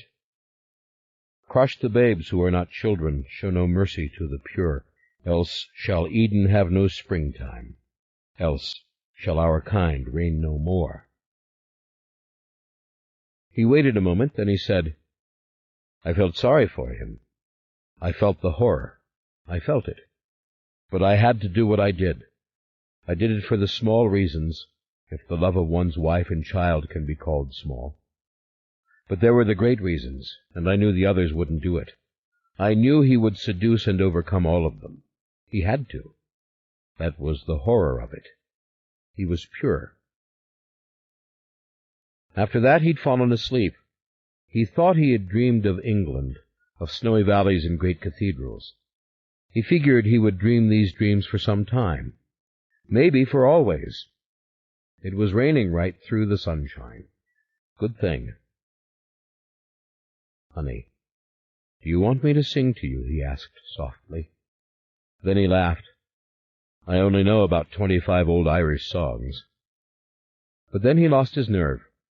Or maybe he thought about Lasher's face when Lasher had told about singing to the people, the big, innocent blue eyes. He thought of the smooth black beard and the hair on the upper lip, and the great childlike vivacity in him, and the way he had sung sotto voce to show them what the melody had been. "Dead. I killed it." He shuddered all over. "Morning. Don't worry. Get up." Hamilton Mayfair had come into the room. "Want some coffee? I'll sit with her for a while. She looks so pretty this morning." "She always looks pretty," said Michael. "Thanks, I will go down for a while." He went out and down the steps. The house was full of light, and the rain sparkled on the clear panes of the windows. He could still smell the fire in the house, which Mona had made last night in the bedroom fireplace when she burnt his clothes. It made him want to make a real big fire in the living room, and drink his coffee there, with the sun and the fire to make him warm. He crossed the parlor to the first fireplace, his favorite of the two, with its flowers carved in marble, and he sat down, folded his legs Indian style, and leaned back against the stone. He hadn't the energy to make a cup of coffee, or to get the kindling in the wood. He didn't know who was in the house. He didn't know what he would do. He closed his eyes. "Dead. It's dead. You killed it. It's finished." He heard the front door open and close, and Aaron came into the room. He didn't see Michael at first, and then, when he did, he gave a little start. Aaron was freshly shaved and wore a pale gray wool Norfolk jacket and a clean white shirt and tie. His thick white hair was beautifully combed, and his eyes were rested and clear. "I know you'll never forgive me," said Michael, "but I had to do it. I had to. That's the only reason I was ever here." "Oh, there's no question of my forgiving you," said Aaron in a deliberately comforting voice. "Don't think of this, not even for a moment. Put it out of your mind, as though it were something harmful to you to think about. Put it away. It's just, I couldn't help you. I couldn't have done it myself." "Why? Was it the mystery of the thing, or did you feel sorry for it? Or was it love?" Aaron pondered. He glanced about to make certain, perhaps, that no one else was near. He came forward slowly, then sank down on the edge of the needlepoint chair. "I honestly don't know," he said, looking gravely at Michael. "I couldn't have killed it." His voice dropped so low Michael could scarcely hear him as he went on. "I couldn't have done it." "And the order, what about them?" "I have no answers when it comes to the order. I have messages, to call Amsterdam, to call London, to come back. I won't go. Yuri will find the answer. Yuri left this morning. It took wild horses to drag him from Mona, but he had to go. He has promised to call us both every night. He is so smitten with Mona that only this mission could distract him. But he has to seek an audience with the elders. He is determined to discover what really happened, if Stolaf and Norgan were sent to bring it back, and if so, were the elders the ones who directed them in what they did. And you? What do you think? Or should I say suspect? I honestly don't know. Sometimes I think I've spent my life being the dupe of others. I think they will come soon and I will die, just the way the 2 doctors did. And you mustn't do anything if that should happen. There is nothing you can do. At other times I don't believe the Order is anything but a group of old scholars, gathering information that others would destroy. I cannot believe it had an occult purpose. I cannot. I believe we will discover that Stolaf and Norgan made the decision to breed the being, that when the medical information fell into their hands, they saw something they couldn't resist. Must have been rather like it was for Rowan, seeing this medical miracle. Must have been what she felt when she took the being out of this house. Scholars will but nourish evil. Scientists would raise it high. Yes, perhaps so. They happened upon a dangerous and useful discovery. They broke faith with the others. They lied to the elders. I don't know. I'm not part of it any more. I'm outside. Whatever is discovered, it won't be made known to me. But Yuri, could they hurt him? Aaron gave a discouraged sigh. They've taken him back, or so they say. He isn't afraid of them, that's certain. He has gone back to London to face them. I think he thinks he can care for himself. Michael thought of Yuri, of their brief acquaintance, not in terms of one picture, but many, and an overall impression of innocence and shrewdness and strength. I am not so worried, said Aaron, mainly because of Mona. He wants to come back to Mona. Therefore, he'll be more careful. For her sake. Michael smiled and nodded. Makes sense. I hope he finds the answer. It's his obsession now, the Order, the mystery of the elders, the purpose. But then maybe Mona will save him, as Beatrice saved me. Strange, isn't it, the power of this family? The power that they possess that has nothing whatsoever to do with him. And Stolaf and Norgan? Will someone come looking for them? No, put that out of your mind, too. Yuri will take care of it. There is no evidence here of either man. No one will come looking, asking. You'll see. You seem very resigned, but you're not happy, said Michael. Well, I think it's a bit early to be happy, said Aaron softly. But I'm a damned sight happier than I was before. He thought for a moment.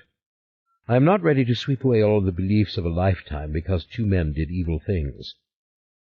Lasher told you, said Michael. He told you it was the purpose of the Order. Ah, he did. But that was long, long ago. That was in another time when men believed in things that they do not believe in now. Yes, I suppose it was. Aaron sighed and gave a graceful shrug. Yuri will find out. Yuri will come back. But you're not really afraid they'll hurt you, if they are the bad guys, I mean? No, said Aaron. I don't think they will bother.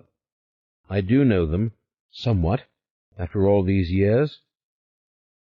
Michael made no answer. And I know I am no longer a part of them. Aaron continued, "in any conceivable way. I know that this is my home. I know I am married, and I will stay with Bee, and this is my family. And perhaps, as for the rest of it, the Talamasca, its secrets, its purposes, perhaps I don't care. Perhaps I stopped caring on Christmas when Rowan lost the first round of her battle. Perhaps I ceased to care altogether, and for certain when I saw Rowan on the stretcher, and her face blank, her mind gone. I don't care, and when I don't care about something, in an odd way, I can be as determined about it as about anything else." "Why didn't you call the police about Stoloff and Norgan?" Aaron seemed surprised. "You know the answer," he said. "I owed you that much, don't you think? Let me give you some of my serenity. Besides, Mona and Yuri made the decision, really. I was a bit too dazed to take credit. We did the simpler thing. As a rule of thumb, always do the simpler thing." "The simpler thing?" "Yes, what you did to Lasher. The simpler thing." Michael didn't answer. "There is so much to be done," said Aaron. "The family doesn't realize that it is safe, but it soon will. There will be many subtle changes as people come to realize that it's finished, that the blinds are really open and the sun can really come in." "Yes." "We will get doctors for Rowan. We will get the best. Ah, I meant to bring a tape with me, the Canon by Pachelbel. Bee said Rowan loved it, that one day they had played it when Rowan was at Bee's. Bee's. I'm speaking of my own home." "Did you believe all he said? About the Taltos, about the legends and the little people?" "Yes, and no." Aaron thought for a long moment, then he added, "I want no more mysteries or puzzles." He seemed amazed at his own calm. "I want only to be with my family. I want for Deirdre Mayfair to forgive me for not helping her, for Rowan Mayfair to forgive me for letting this happen to her. I want you to forgive me for letting you be hurt, for letting the burden of the killing fall upon you. And then I want, as they say, to forget." "The family won," said Michael. "Julien won." "You won," said Aaron, "and Mona has just begun her victories," he said with a little smile. "Quite a daughter you have in Mona. I think I'll walk uptown to see Mona. She says she is so in love with Yuri that if he doesn't call by midnight, she may go mad. Mad as Ophelia went mad. I have to see Vivian and visit with ancient Evelyn. Would you like to come? It's a beautiful walk up the avenue, just the right length, about 10 blocks. "Not now. A little later, perhaps. You go on." There was a pause. "They want you up at Amelia Street," said Aaron. "Mona is hoping you will guide the restorations. The place hasn't been tampered with in many a year." "It's beautiful. I've seen it." "It needs you." "Sounds like something I can handle. You go on." The rain came again the next morning. Michael was sitting under the oak outside near the freshly turned earth, merely looking at it, looking at the torn-up grass. Ryan came out to talk to him, staying carefully to the path, not to get mud on his shoes. Michael could see it was nothing urgent. Ryan looked rested. It was as if Ryan could sense that things were over. Ryan ought to know. Ryan didn't even glance at the big patch of earth above the grave. It all looked like the moist and sparse earth around the roots of a big tree where grass would not grow. "I have to tell you something," said Michael. He saw Ryan stop, a sudden revelation of weariness and fear, then catch up with himself and very slowly nod. "There's no danger any more," Michael said, "from anyone now. You can pull off the guards. One nurse in the evenings. That is all we require. Get rid of Henri, too, if you would. Pension him off or something, or send him up to Mona's place." Ryan said nothing, then he nodded again. "I leave it to you, how you tell the others," said Michael. "But they should know. The danger's past. No more women will suffer. No more doctors will die. Not in connection with this. You may hear again from the Talamasca. If you do, you can send them to me. I don't want the women to go on being frightened. Nothing will happen. They are safe.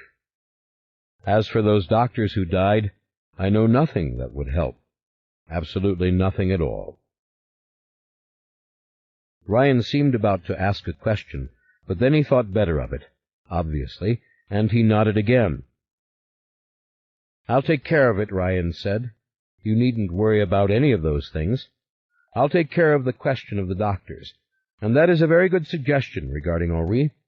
I will send him uptown. Patrick will just have to put up with it. He's in no condition to argue, I suppose. I came out to see how you were. Now I know that you are all right." It was Michael's turn to nod. He gave a little smile. After lunch he sat again by Rowan's bed. He had sent the nurse away.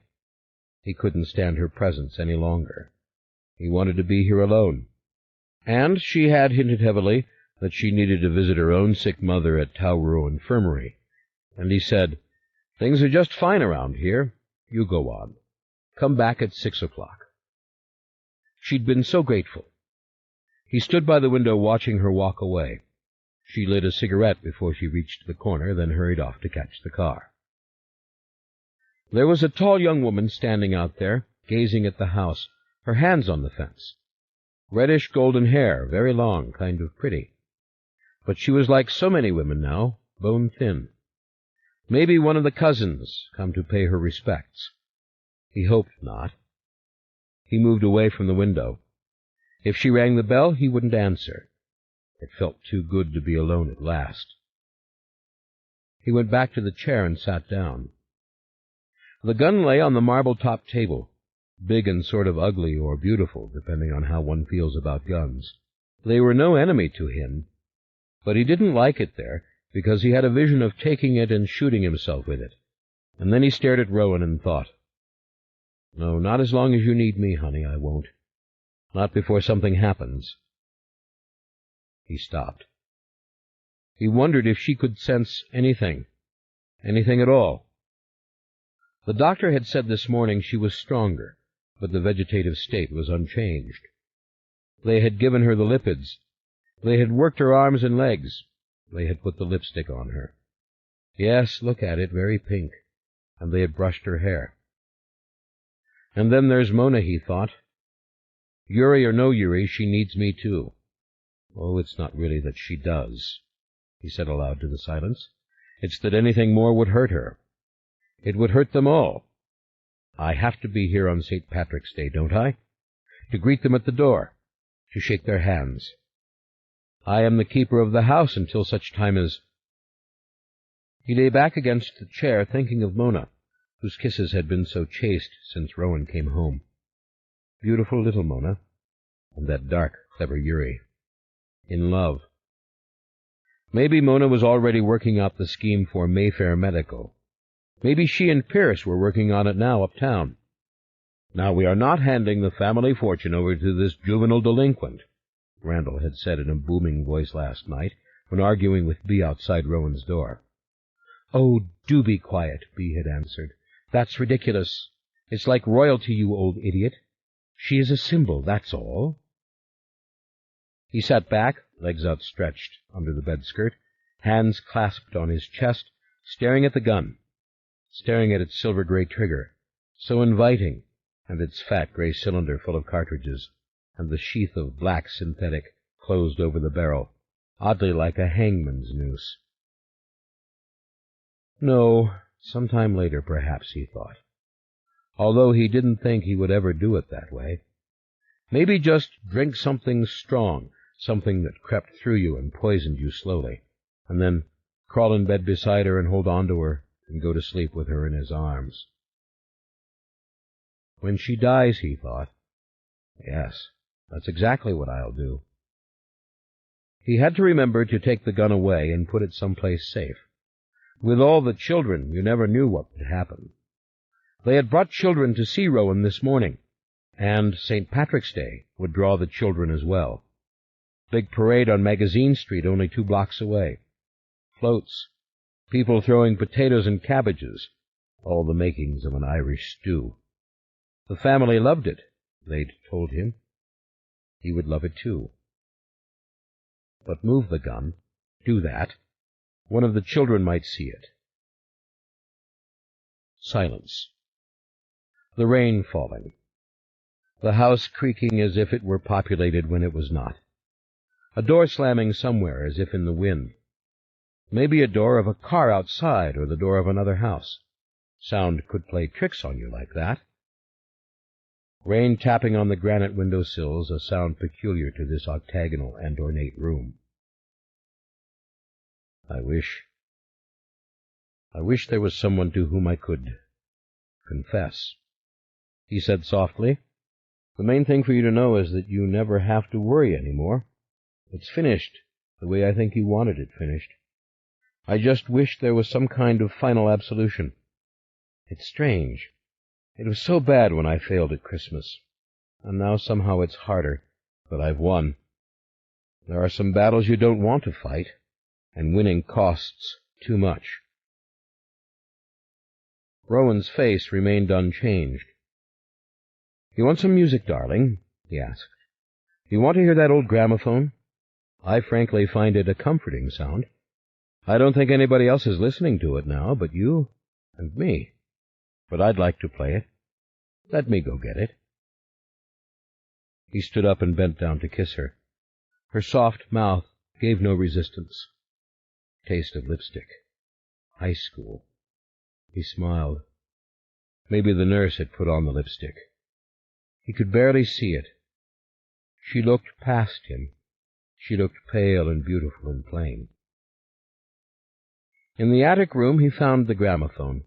He gathered it up along with the records of La Traviata. He stood still, holding this light burden, once again entranced by the simple combination of rain and sun. The window was closed. The floor was clean. He thought of Julie